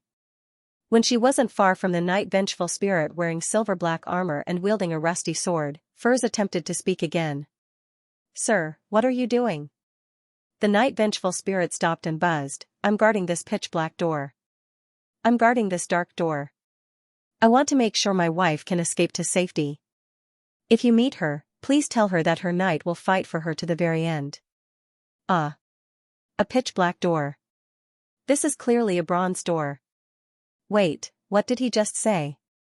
He said that he's guarding the door to ensure that his wife escapes safely? Isn't this the other half of the archetype described by the lady from before? Is this her husband? Furs was taken aback as she shifted her gaze back and forth between the two ancient vengeful spirits. The lady in a flowery shirt and trousers approached the bronze door before turning to return to the center of the hall. This cycle continued without end. The man in silver-black armor wielded a rusty sword as he paced around the door. They would pass by each other from time to time, but they never looked at each other. This scene has been maintained for at least 1,500 years, or even longer. Furs sighed silently as she turned her head to glance at Xiao. She realized that her friend's eyes were already covered in a thin layer of mist. What an easily moved person. Furs couldn't help but shout at the female vengeful spirit, look by the door. Look by the door, your husband is there all the time. The woman in the flowery shirt and trousers slowed down. She first swept a glance at Furs before casting her gaze to the side of the heavy door. Her dull gaze passed through the knight in the silver-black armor and fell on the back of the knight. Why can't I find him? The vengeful spirit repeated the words and actions from before. Furs felt an inexplicable sense of sorrow. Just as she was about to shout again, she saw the knight in silver-black armor turn his head to look at her and Xiao. Who are you? Just as he said that, the female vengeful spirit cast her gaze at Xiao and Furs once again. Furs immediately felt her thoughts slow down as a gloomy coldness rapidly formed in her body. It rippled out, freezing her flesh and joints. And in her eyes, Xiao seemed to be experiencing a similar encounter as the surroundings of the lantern dimmed significantly. At this moment, Xiao's eyes suddenly lit up like two bolts of lightning. The male vengeful spirit let out a painful grunt as his figure turned blurry. Xiao instantly escaped the frozen feeling as she threw the trident in her hand at the female vengeful spirit. At the tip of the trident, illusory bolts of lightning constantly leaped as they struck the woman in the flowery shirt and trousers. Mental lashing, the female vengeful spirit screamed as her figure turned blurry. Furz's mind instantly cleared as her fingers slid across Lamino's travels, which she had flipped open previously. The surrounding shadows immediately gathered together as though they had a life of their own, transforming into a pitch-black chain that bound the night vengeful spirit to its spot, sealing its mouth. Abyssal shackles. At the same time, Xiao charged forward as the female vengeful spirit's figure reflected in her eyes. She held an illusory hot branding iron in her hand as she pressed it at her target. With her holding back the female vengeful spirit, Furz's actions turned even more relaxed. She flipped through the pages of Lamino's travels as her fingers slid across them. Silver bolts of lightning that spread out their branches descended out of thin air, striking the night vengeful spirit one after another, turning the area into a purgatory of lightning. Finally, a bright pillar of light that swirled with holy flames flashed, enveloping the night vengeful spirit and purifying it completely. Seeing that one enemy had been finished, Furz immediately turned around and dealt with the female vengeful spirit with Xiao. She wasn't stingy with the powers of Lamino's travels. She ingeniously combined the suitable parts and, with Xiao's help, she would restrain and attack at times. It didn't take long for her to finish off her target. Everything turned silent as Furz caught her breath and watched the battlefield in disbelief. It ended just like that. She originally believed that the two ancient vengeful spirits had special powers and were of a higher level. It would be rather difficult for anyone below Sequence 5 to deal with them, but she realized that things had progressed abnormally smoothly. This made her truly realize that Lamino's travels was indeed a divine artifact. It also made her yearn for the next sequence, Scribe. Xiao was rather astonished as she thought for a few seconds. It's no wonder someone told me that beneath a demigod, the number of Beyonders, their teamwork, and ability to use their powers are more important than the rank of a sequence. Just as she finished speaking, she suddenly heard the sound of knocking echoing in her ears. This broke the silence of the underground hall. It came from behind the bronze door. Bam! Bam! Bam! Behind the bronze door, the sounds of slamming rang out incessantly, echoing in the vast underground as though it came from an abnormally distant ancient era. Furz's body tensed up as she couldn't help but tremble. She couldn't help but lower her voice. What's behind the door? I don't know. Xiao shook her head honestly as she subconsciously gulped. Her right hand, which had just picked up the trident, protruded her joints as her blood vessels surfaced. Clearly, she had used a lot of strength. Bam! Bam! Bam! The sounds of the door being slammed came one after another. It didn't speed up or slow down as it maintained the same rhythm. Every sound seemed to strike Furz and Xiao's hearts, causing their hair to stand on end and their scalps to tingle. It probably won't come out. If it's that easy to come out, it wouldn't have waited until now. Furz consoled herself, feeling a little parched. Xiao nodded vigorously. Once the material takes form, we'll immediately leave. In such an environment and atmosphere, her curiosity was completely unable to overcome her instinctive fear. All right. As Furz cast her gaze at the spot where the two ancient wraiths had been purified, she grumbled inwardly about the lack of detail provided by the moon. It didn't even mention that there was such a strange door beneath the ancient castle. At that moment, specks of dark, glowing dust constantly fell to the ground like shattered gems. They split into two piles and gathered together. Around them, the nearly invisible remnant spirituality condensed into a seemingly illusory crystal. Accompanying the crystals and dust were two different items. One was ring-shaped and completely transparent, as though it was an eroded ring. The other looked like an eye carved from crystal, with a faint black gas flowing inside. Upon seeing this scene, Furz suddenly came to a realization. Ancient wraiths were ghost-like creatures with Beyonder characteristics. Among them, the cursed item was related to a certain part of their body when they were alive. This, combined with the characteristic, became the foundation of their existence. And because of this, the corresponding cursed item of different ancient wraiths would have different manifestations, but the essence was the same. As for the dust, it was another characteristic. It was the source of most of their powers. As for the remnant spirituality, it was equivalent to materials like the blood of monsters. Bam! Bam! Bam! The person behind the bronze door was very persistent. He didn't stop, constantly testing Furz and Xiao's nerves. They were so scared and cautious that their bodies trembled slightly. In a trance, they actually had the illusion that the door had slightly swayed. Their hearts were still hanging high and beating wildly. Furz finally waited for the ancient vengeful spirit's dust and cursed item to take form as she was about to jump down the stairs at any moment. As she gestured for Xiao to be on guard, she squatted down and took out the 3 square metal boxes she had prepared. After some hesitation, Furz looked up at Xiao. These two ancient wraiths have been waiting for each other for too long. I want to separate a part of what they left behind and bury them together. In this case, I'll take a cursed item, you take a pile of dust, and we'll split the remaining spirituality equally. Is that okay? Xiao didn't hesitate as she nodded slightly. All right. Fur silently heaved a sigh of relief. Pursing her lips, she flipped through Lamino's travels and slid her finger across one of the pages. The 5 fingernails on her right hand immediately grew longer. They were sharp and covered in black patterns and symbols. This was the claw of corrosion that originated from the sanguine. Upon seeing the changes in her palm, Furs grabbed at the ground and easily dug a hole, leaving behind traces of corrosion. Right on the heels of that, she placed the crystal eyeball-like cursed item and a pile of dust into the hole. She then filled it with the bricks and soil she had just grabbed. Whoosh! Whoosh! Whoosh! She scratched with her fingernails and wrote an epitaph on the ground, returning for you, protecting you, never to be apart. After doing all of this, Furs was just about to sigh when she heard the slamming behind the bronze door suddenly turn louder. Bang! She nearly jumped in fright as she hurriedly placed the remaining dust, the ring-shaped cursed item, and the remnant spirituality into different square metal boxes. Then, she packed the boxes and straightened her body.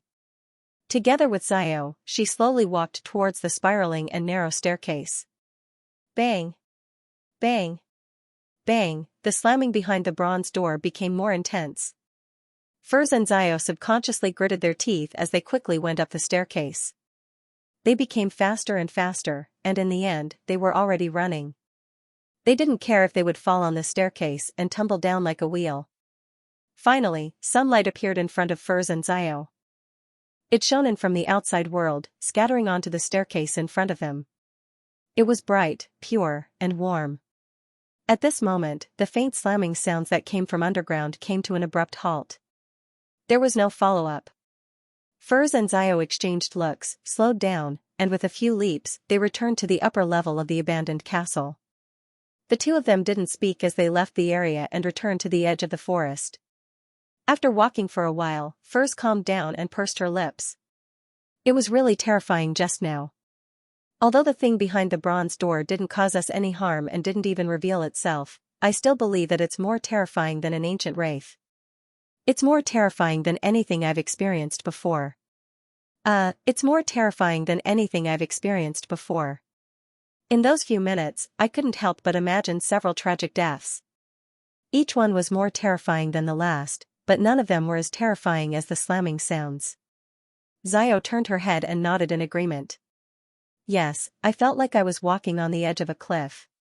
Furs was just about to say something when she suddenly saw 2 streams of bright red blood flowing down from Xiao's nose. Xiao, you're having a nosebleed. Furs hurriedly reminded her friend. Xiao was taken aback as her pupils dilated slightly. You're having a nosebleed too. Ah? Furs reached out her hand in a daze and wiped the tip of her nose. She felt that it was warm and the liquid was slightly thick. She was stunned as she hurriedly brought her right hand to her eyes. She saw that it was dyed red, bright and eye-catching. Was it because I was too nervous? Furs muttered to herself in puzzlement. At this moment, she realized that a faint black spot was growing on her wrist at a discernible speed under the sunlight that penetrated the forest shade. The black spot rapidly spread, covering her forearm and the back of her hand. Ah! Furs subconsciously cried out as she hurriedly looked up at Xiao. Her eyes immediately reflected the black spots on Xiao's cheeks and neck. This isn't normal. Furs blurted out. Xiao also noticed the abnormality between her and her friend. She thought for a moment and said, "Do you still remember what that female wraith said?" She said that the guards from before had been corroded by the power that seeped out from behind the bronze door. Could we have been corroded as well? Furs was taken aback for a second before she nodded solemnly. It's possible. She hurriedly took out the medicine she had prepared and gave a portion to Xiao. Then, she twisted the lid and gulped down 2 bottles. However, the two of them didn't get any better. The black spots grew in number, causing their vision to turn blurry. Badump. Badump. Before long, Furs, who couldn't even save herself, heard her heartbeat. She felt her body begin to lose its strength. Unable to think of a solution, her lips quivered a few times. Gritting her teeth, she suddenly turned around and took a few steps to the side to open up a distance. Following that, she lowered her head and recited Mr. Fool's honorific name. In less than 10 seconds, the crimson light surged before her eyes and drowned her like a tide. Some roars and murmurs flashed by, and Furs saw the familiar long-modeled table and the 10 high-backed chairs across from it. She immediately discovered that the dizziness in her head and the blur in her vision had completely disappeared. There were no strange black spots on her spirit body. "Thank you for your help." Furs quickly stood up and bowed to the figure shrouded in thick fog at the end of the long bronze table. Then, she heard Mr. Fool say calmly, "That's right. Your soul has been corrupted by some kind of power. There's no problem now. It has already been purified by Mr. Fool?" Furs's heart stirred. Just as she was about to ask if there was a way to save Xiao, the scene in front of her suddenly turned red as light soared. After a short interval, she found herself back in the real world. She had returned to Delaire Forest. The black spots on the back of her hand and wrist were rapidly fading and receding. The blood that kept flowing from her nose had already stopped. Turning around, she saw Xiao weakly holding onto a tree beside her. Her face was covered in black spots, making her look extremely terrifying. The muscles on both sides of Furs's neck tightened as her thoughts raced. A few seconds later, she quickly approached and pressed down on Xiao's shoulder. She said quickly, "I have a way to save you, but you need to do as I say. Use ancient Hermes to say, the fool that doesn't belong to this era." Xiao rolled her swollen eyelids with great difficulty and looked at Furs for 2 seconds before chanting in a deep voice, "The fool that doesn't belong to this era, the mysterious ruler above the gray fog, the king of yellow and black who wields good luck." Before she could finish her sentence, Xiao was surprised to see a dark red starlight surge out of the void and engulf her. The indescribable roar lasted for a second before vanishing from Xiao's ears. She then saw that she was in an ancient and majestic palace, sitting beside a mottled green table. Beneath her feet was an endless grayish-white fog, and in front of her was a figure that looked down at her, giving off a lofty feeling. This scene was both unfamiliar and familiar to her. She had seen it once in a dream, but she hadn't recalled it after the exorcism ritual. That purification actually didn't work. Xiao suddenly had this thought as she stood up after some deliberation and bowed to the figure shrouded in gray fog. "Are you the great king of yellow and black?" She didn't appear too surprised or alarmed, as though she had expected it. "You can directly address me as Mr. Fool." "Have a seat," the figure with a mountainous aura replied calmly. Xiao bowed again and sat down, confirming that she had escaped from her undesirable state. She looked around, thought for a moment, and said, "Yes. Honorable Mr. Fool, does Furs Wall have a seat here?" The fool, who was shrouded in gray fog, nodded gently. "Yes." Xiao fell silent for a second before saying, "Can I join like her? Can I join like her? This is a gathering organized by them, convened by me. There are still seats available at the moment. You can join. Draw a card." They use one of the main tarot cards as their code names. "Let's draw a card." They all use one of the main tarot cards here as their code name. She immediately nodded and said, "Yes, Mr. Fool. Yes, Mr. Fool."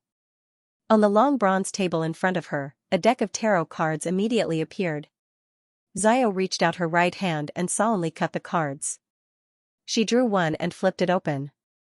Her card depicted an angel with a horn and the departed waiting for salvation. The Judgment card.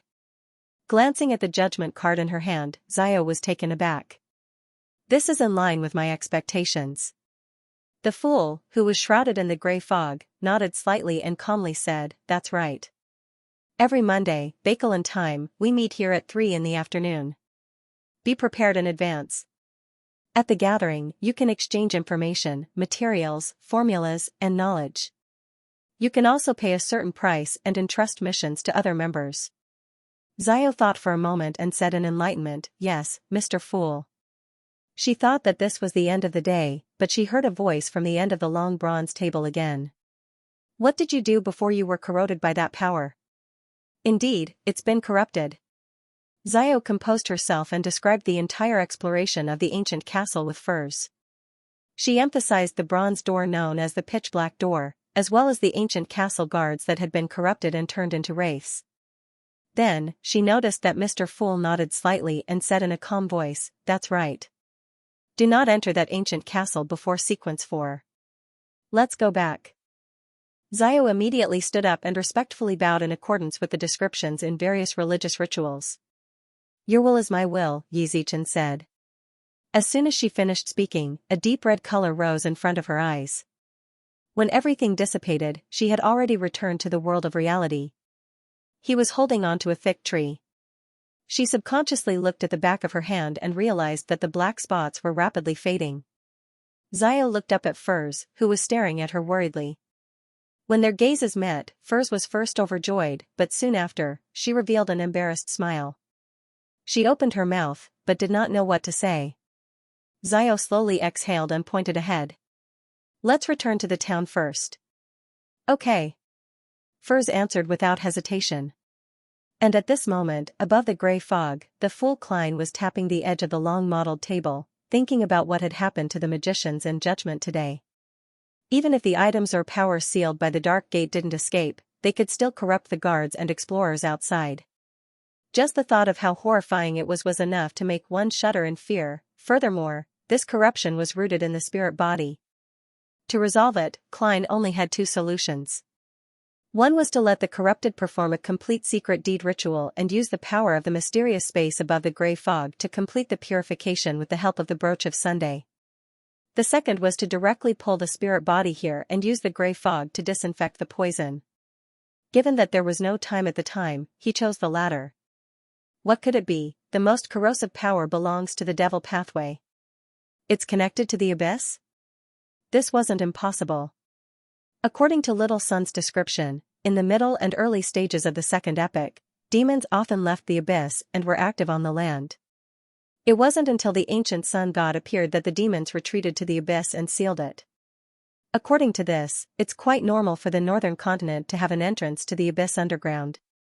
It's understandable that they would need to build a castle and send people to guard it, but the problem is, several thousand years have passed, so how can there still be the sound of the beating? Do the demons wish to return to the land? Klein made a preliminary guess. He temporarily didn't explore the abandoned castle to verify his theory. This was because it didn't seem like there would be any major changes in the near future. In his heart, since the information on the castle came from the Sanguine, he could get Emlyn to do further research and figure out the castle's history. Reining in his thoughts, Klein took off the topaz pendant and divined if the matter of the abandoned castle was urgent. He received a negative answer.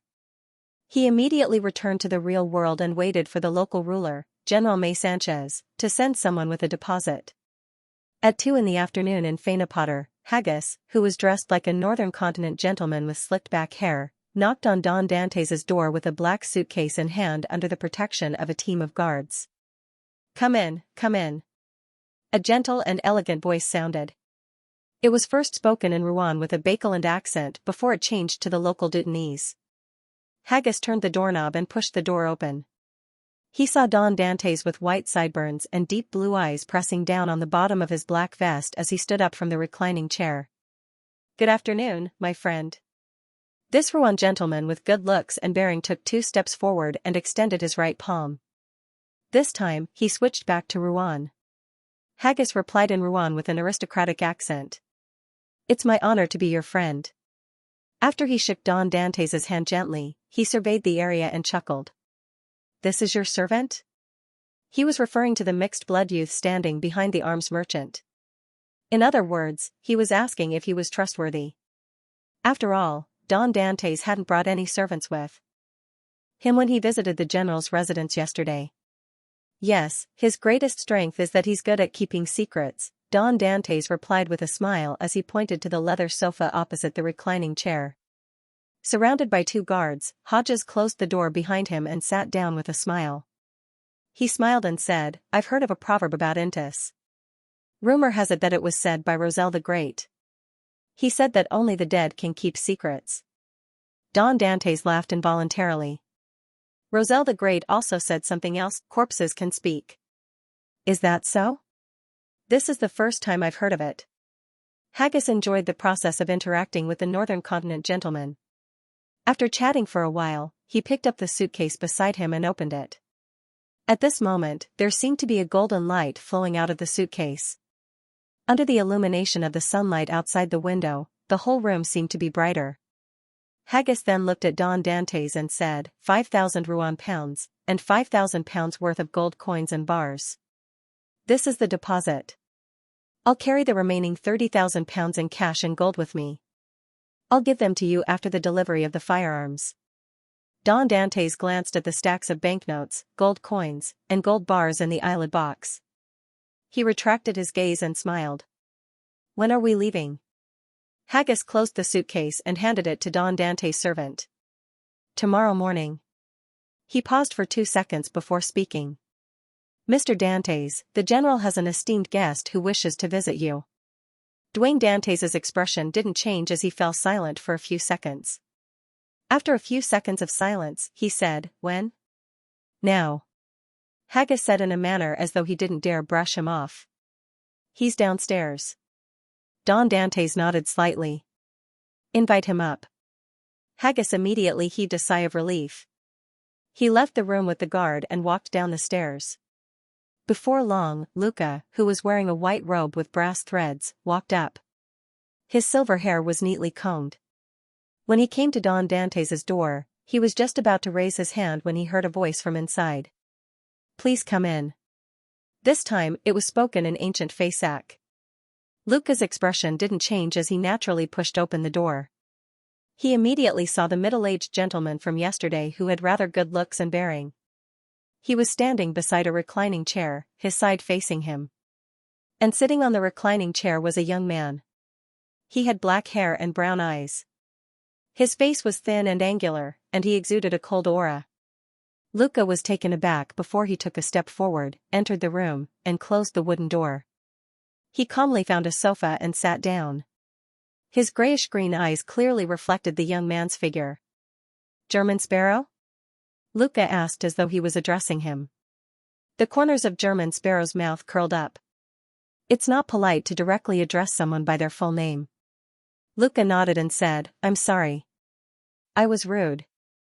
I remember that it hasn't been more than half a year since you advanced to sequence 5, maybe even 3 months. Yes, it should have been completed in the ruins of the Battle of Gods. I never expected you to have already become a demigod. This made me lose my composure. German Sparrow smiled without giving any explanation. After a brief silence, he asked unhurriedly, Why did you visit me? After a brief silence, he calmly asked, Why did you visit me? Luca calmly replied, I don't know. I don't know. The atmosphere in the room suddenly turned a little strange.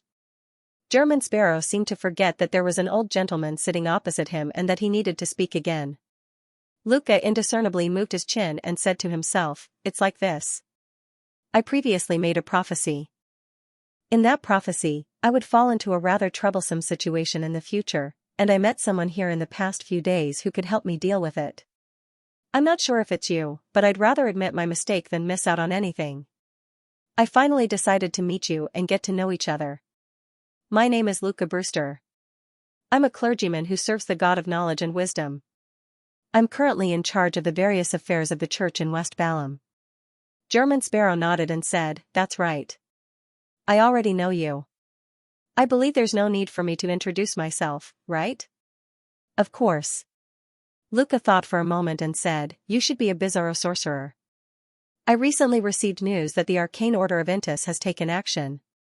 He didn't notice the look of shock on German Sparrow's face as the powerful adventurer famous in the 5 Seas fell silent for a moment.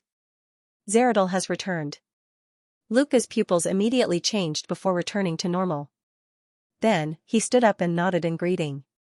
Since we've gotten to know each other, it's time for me to leave. After saying that, he walked to the door, turned the knob, and left the room. The German Sparrow, who was sitting in the reclining chair, watched as his back was covered by the wooden door inch by inch until he completely disappeared.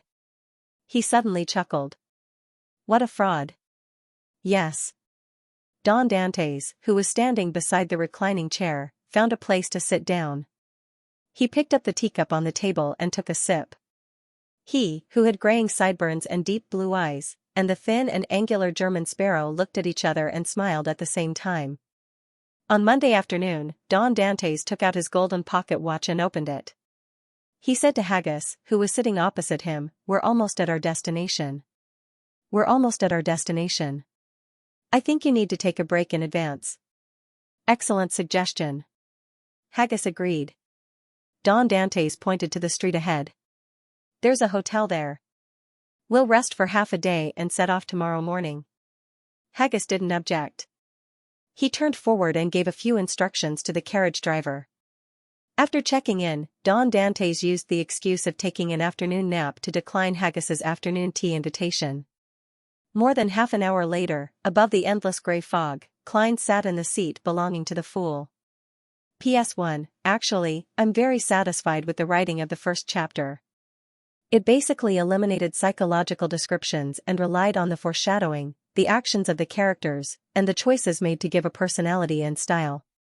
It avoids situations where it's too conventional and leaves a lingering aftertaste. One can ponder over it carefully and understand what kind of person Zio is. However, it seems like many friends don't like it. They find it too sudden and too fast.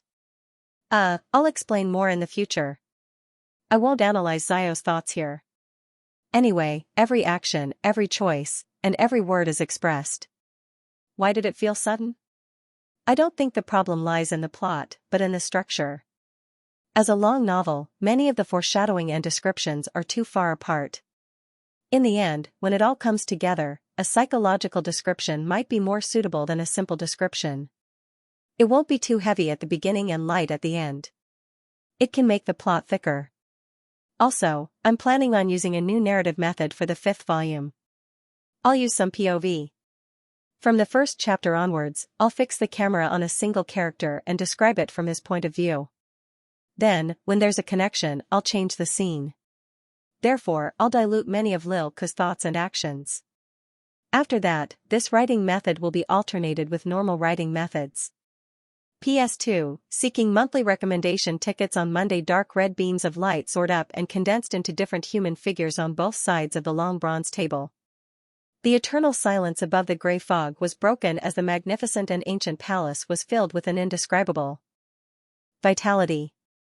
Just as Audrey regained her perception of her surroundings, she prepared to stand up and greet the person at the end of the long bronze table. At this moment, as a senior spectator, she acutely sensed that there was something different about this gathering. There were 2 more members than last week. One of them was a man sitting to the right of Mr. Moon. The other was a lady sitting to the left of the hermit. Audrey first subconsciously felt happy for Taro's development before following her professional instincts and quickly made an observation. Due to her own position, it was easier for her to size up the gentleman diagonally opposite her than the lady who was 2 people away from her. Therefore, she focused most of her attention on him. Black hair. Green eyes. No coat. Vest and shirt. His sitting posture is a little awkward. He doesn't seem to like sitting properly usually. His height is estimated to be about 180 centimeters. His bearing is a little lackadaisical. He's rather tense. With just a glance, Audrey read quite a bit of information from the rather blurry figure. Then, she noticed something different. The gentleman was quickly surveying his surroundings. There was nothing wrong with such behavior. Anyone who came to such an unfamiliar and secretive place would definitely subconsciously size up the other members, attempting to grasp their characteristics and the general situation to calm themselves down. But the problem was that the gentleman's gaze was moving too quickly. His gaze swept past the moon, the hanging man, and the other members without stopping. To Audrey, this was a very clear phenomenon. It meant that the gentleman wasn't observing the environment or scrutinizing the members, but was looking for someone. He was looking for someone with a clear target. Audrey instantly felt a little excited. She believed that the newcomer knew one of the members present. Who could it be? She observed for another second and realized that the man diagonally opposite her had his gaze fixed on the world's German sparrow. Audrey was secretly delighted, as if she had discovered some secret. She thought to herself in sudden realization, the newcomer is friends with Mr. World. At the very least, the world knows him in real life and knows that he's a member of the Tarot, or rather, it was Mr. World who invited him to the gathering. No, that's unlikely. If that's the case, the newcomer would be more confident and wouldn't be in such a hurry to find someone he knows. His gaze would definitely linger on the other members. Furthermore, this performance also proves that he isn't Mr. Fool's blessed. What's his relationship with Mr. World? Audrey stood up with the thought of continuing to observe. She turned to the end of the long bronze table. During this process, she took the opportunity to naturally glance at the new member beside Ma'am Hermit. She's looking at Miss Magicians. Her height. Xiao has finally passed the inspection and joined the gathering? Audrey recognized the other party's identity as she happily lifted her skirt and bowed at the figure shrouded in gray fog. Good afternoon, Mr. Fool. Just as she finished her brisk greeting, she discovered another problem. Mr. Fool had undergone a subtle change compared to before. This mighty existence seemed to be more harmonious with the entire palace, the entire space, and the entire gray fog. He was more unified, and his aura became more profound and lofty, like the sea or the sky. This feeling can't be described with words. Mr. Fool has recovered further and has taken back more authority in the divine kingdom? Audrey's eyes darted around slightly, filled with curiosity and joy. There was also a hint of pride and arrogance. At this moment, the hanging man Elger and Catlia also saw the two new members. They also noticed that the lady was relatively short and had a covert interaction with Miss Magicians. She was both inexperienced and familiar with the tarot gathering. At the very least, she wasn't like the man in the white shirt and black vest. Only when everyone began bowing did he hurriedly stand up. In addition, they also sensed that the new male member seemed to pay special attention to the world, German Sparrow. They had many guesses out of nowhere. These thoughts only echoed in their minds without expressing themselves. The hanging man and the hermit followed Miss Justice to complete the first part of the gathering without revealing any abnormalities. As for Derek, he was purely happy because the number of members of the tarot club had increased again. On the one hand, he was filled with a sense of superiority as a veteran to the new members. On the other hand, he felt that there were too many saviors of the apocalypse. After searching for a while, Leonard determined that the person at the bottom of the long bronze table was Klein Moretti. This was because his figure was similar to the German Sparrow in the information. He's hiding his true identity. He didn't even relax at such a secret gathering. He's put on 2 layers of disguise. I have to be careful too. Just as this thought flashed through Leonard's mind, he saw the girl sitting at the first seat on Mr. Fool's left stand up, leading everyone to bow. He was taken aback for a moment and didn't immediately react. It was especially eye-catching in an environment where everyone had already stood up. After a second, Leonard snapped to his senses and hurriedly stood up to greet her. Opposite him, Xiao glanced at him, equating him and Furs to a certain extent. Furs had the same thoughts as well. However, she had equated the gentleman opposite her to Xiao to a certain extent. This was because he didn't appear too reliable when they first met. This is the star, and this is judgment. Have a seat and introduce yourselves. The Fool Klein raised his right hand and casually pointed. The star always makes me feel like a lady's code name. As Leonard thought helplessly, he focused and followed the order of introduction to label each member. Miss Justice seems to be a girl, but perhaps like Klein, she's put on 2 layers of disguise. She's the more optimistic and cheerful type. Although I can't see the details of her attire, she looks very tasteful, Mr. the Hanging Man boorish and reserved. He should be a rather straightforward but rash person, Miss Magicians. The way she looks at me is a little odd. From time to time, she would glance at Klein. It's a mystery what she's thinking. Overall, she's rather ordinary without any special characteristics, Mr. Sunday very tall. The way he speaks sounds like his voice is still changing. Although he's silent, he seems very friendly, Miss Hermit. Ma'am. She has a mature and steady bearing. She's likely an experienced beyonder, Mr. Moon. Relatively young and a little reserved. For some baffling reason, he makes me feel like I've seen him somewhere before, but I can't recall. I'll observe him later, Miss Judgment. Very short. Her characteristics are obvious, but I'm not sure if she's also put on a second layer of disguise, world. Very, very gloomy. This should be his disguise. Yes, it might also be a manifestation of the truth in his heart. He wasn't a demigod in the past, which means that there's no lack of mid-sequence beyonders in this gathering. I wonder if I'm the weakest. As Leonard scrutinized the other members, Xiao Cha also used her share of powers to extract the characteristics of the different members and memorized them. Noble lady. Sailor or crew member. Relatively young, a little antisocial, but nothing serious. Powerful, at least the leader of a medium-sized team. Arrogant, from a good background. Undisciplined, not steady enough. Gloomy, terrifying. Amidst their thoughts, the other members finished their self-introductions. Catlia turned to the end of the long bronze table and bowed. Honorable Mr. Fool, I didn't receive Roselle's diary this time. I didn't receive it. Does that mean that Queen Mystic didn't reply? I wonder what Bernadette is busy with. The Fool Klein nodded slightly and replied calmly, let's begin the transaction. Let's begin the transaction. As he spoke, Audrey paid attention to the hermit and the hanging man's reactions. She realized that they hadn't noticed that Mr. Fool had become even more towering and lofty. Am I the only one who noticed it? Audrey's eyes darted around in thought. She sighed a little, but she was also a little happy. Of course, she also knew that Ma'am Hermit and Mr. the Hanging Man didn't dare to look at Mr. Fool too much, especially the former. Most of the time, she only dared to stare at the edge of the table in front of Mr. Fool. Table edge. There's an additional card of blasphemy. Audrey's gaze froze as she retracted it in pleasant surprise. With her intuition as a spectator, she inexplicably believed that the obtaining of a new card of blasphemy and the world's German sparrow's psychological problems were likely the same thing. She deliberated for a moment and looked around. I don't have anything I want. Catlia, Sun Derek, Moon Emlyn, and Magician's Furs were already prepared and were about to advance. At that moment, there was no need for them. It was the same for the hanging man, Alger, who was still digesting the news.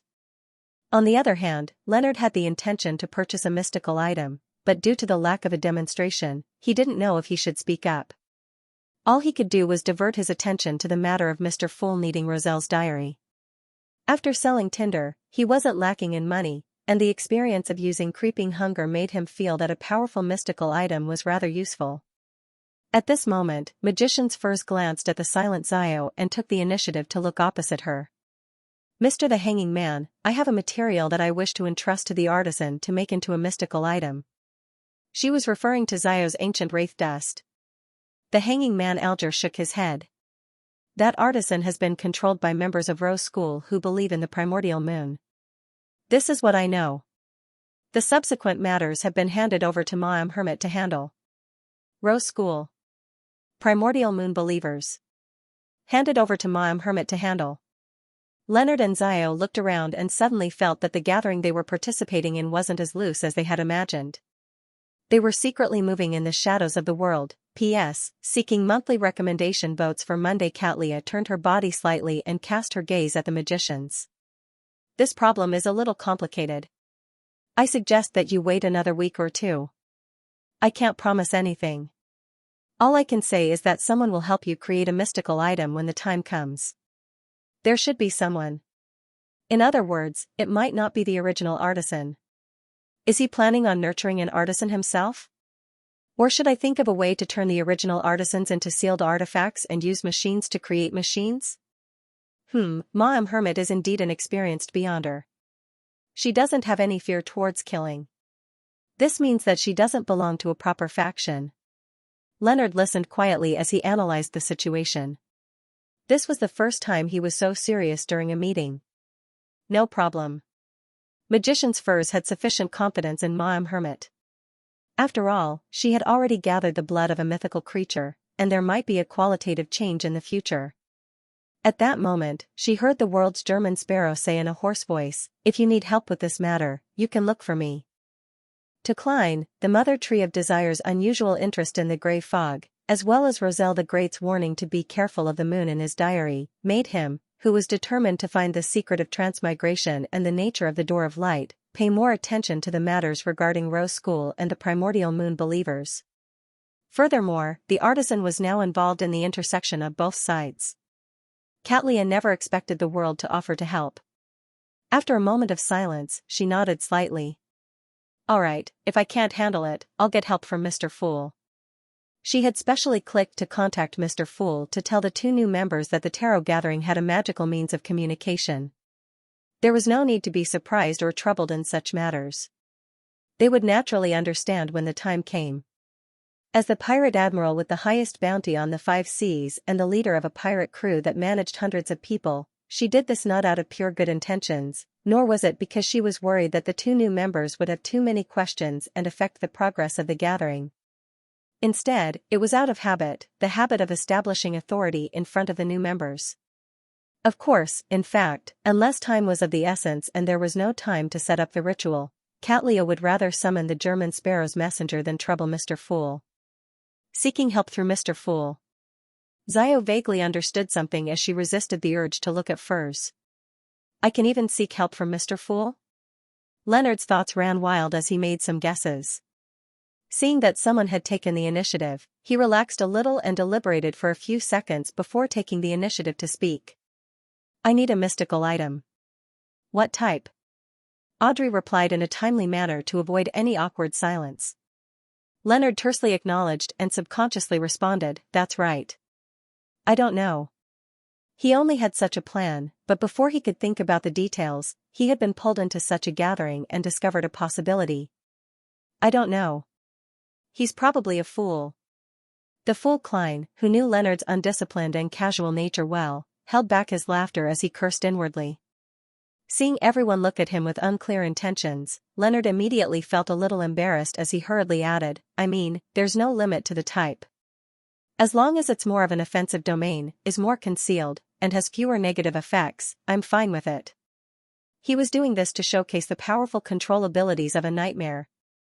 When the time came, he could completely control the target himself while Pallas Zoroast controlled the mystical item to deliver a fatal blow to the dazed opponent. When he became a spirit warlock, with the help of the natural spirit or wraith shadow sealed in his teeth, he could also accomplish such a multitasking, or even triple tasking. After Mr. Starr finished his explanation, the hanging man Alger didn't harp on the details. He asked, roughly what level do you need? A relatively powerful grade 2 sealed artifact. It corresponds to a sequence 6 or 5 sealed artifact. Leonard first described it in the tone of an official beyonder out of habit before using a more layman's expression. At that moment, a thought flashed across the minds of Justice Audrey, the hermit Xianxia, the hanging man Alger, and Xiao. Mr. Starr is an official beyonder, or at least he used to be, from their point of view, although beyonders who didn't belong to formal organizations would often use the concept of sealed artifacts, they wouldn't consider such a vague description when they needed to accurately express their intentions and needs. They would definitely prefer a more direct and easy to understand type. Therefore, it was very easy to come to a conclusion. And this way, there was something that was even more interesting. Mr. World is actually very familiar with an official beyonder. How did they get to know each other? And how did he pull an official beyonder into the gathering? Audrey didn't say a word as she maintained her position as a spectator, enjoying herself. At this moment, the hanging man Alger tersely acknowledged and said, a sequence 5 mystical item costs at least £9,000. A mystical item at sequence 5 costs at least £9,000. If it meets your requirements, it might normally exceed £12,000. Very straightforward. Leonard nodded. I understand. Upon hearing his answer, the fool Klein nearly face-bombed. Then, he sighed inwardly. Isn't this showing Mr. the Hanging Man his trump card? I bet that if he had a suitable item, the price would definitely be more than £12,000, apart from the £7,000 from Tinder. This fellow, Leonard, still has money. With the guidance of a grandpa from the Marauder pathway, he must have saved up quite a bit. Otherwise, he wouldn't have been able to buy Tinder back then. I understand now. He's not afraid of being scammed because he can still buy from the Hermit of Fate, and he can compare the quality and price of both sides. But the problem is that the gathering only happens once every half a year. It can't keep up with Tarot's pace at all. At this moment, Klein couldn't help but consider whether or not he should sell an item that had repetitive functions and would rarely be useful to a semi-god. He then heard Mr. Hanged Man reply calmly, that's right. Alright, I'll keep an eye out for you. Okay. The hermit Xianxia and the other members also expressed their stance. After that, there were no other transactions, and the gathering entered the free exchange phase. Without waiting for Mr. Hanged Man to ask, Derek raised his hand and said, "You're right. I've already returned to the City of Silver. The chief told me that in a while, we'll begin the preliminary exploration of the Giant King's court." Does he mean that I should make the best use of my time to advance to Priest of Light, Giant King's court? Exploration of the Giant King's court? Leonard cast his gaze at the youth whose voice was changing in shock. From what he knew, the Giant King's court had long been destroyed in the Second Epoch. The angel, Pallas Zoroast, had also said that it had already disappeared in the long river of history. Who knew that the tarot-gathering sun would actually explore that area? None of the other members were surprised. Yes, none of them were surprised. Leonard subconsciously looked at Miss Judgment, who was also a new member, and realized that she seemed to know about it. She was rather calm. This? Miss Magicians had privately tutored Miss Judgment. Only Leonard doesn't know anything. The fool Klein leaned back in his chair and seriously did a self-reflection. After pulling Leonard above the gray fog and giving him the star card, he ignored him and didn't write a letter to introduce the general situation of the tarot. Compared to women, men are much more careless when it comes to such details. Just as Klein was about to control the world Gehrman to explain to Leonard, he saw Emlyn glance at the poet beside him and hear him say with a faint smile, "Don't worry, I can't help you." He heard him say with a faint smile, "The Giant King's court is in the forsaken land of the gods." With that said, he ignored Leonard's reaction and turned to the sun on the other side. "You've already obtained the ingredients for the Priest of Light?" He knew that a particular sun had only obtained the formula a week or two ago.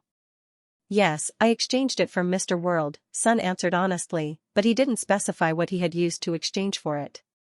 And at this moment, Leonard's mind was filled with the terms Forsaken Land of the Gods and Giant King's Court. He had the feeling that a fantasy or myth had entered reality. He instinctively adjusted his understanding of the tarot and truly understood the weight of the ordinary words. Members come from different places. Even the Church of the Seven Deities is unable to find the Forsaken Land of the Gods, but tarot can, and it has even developed members.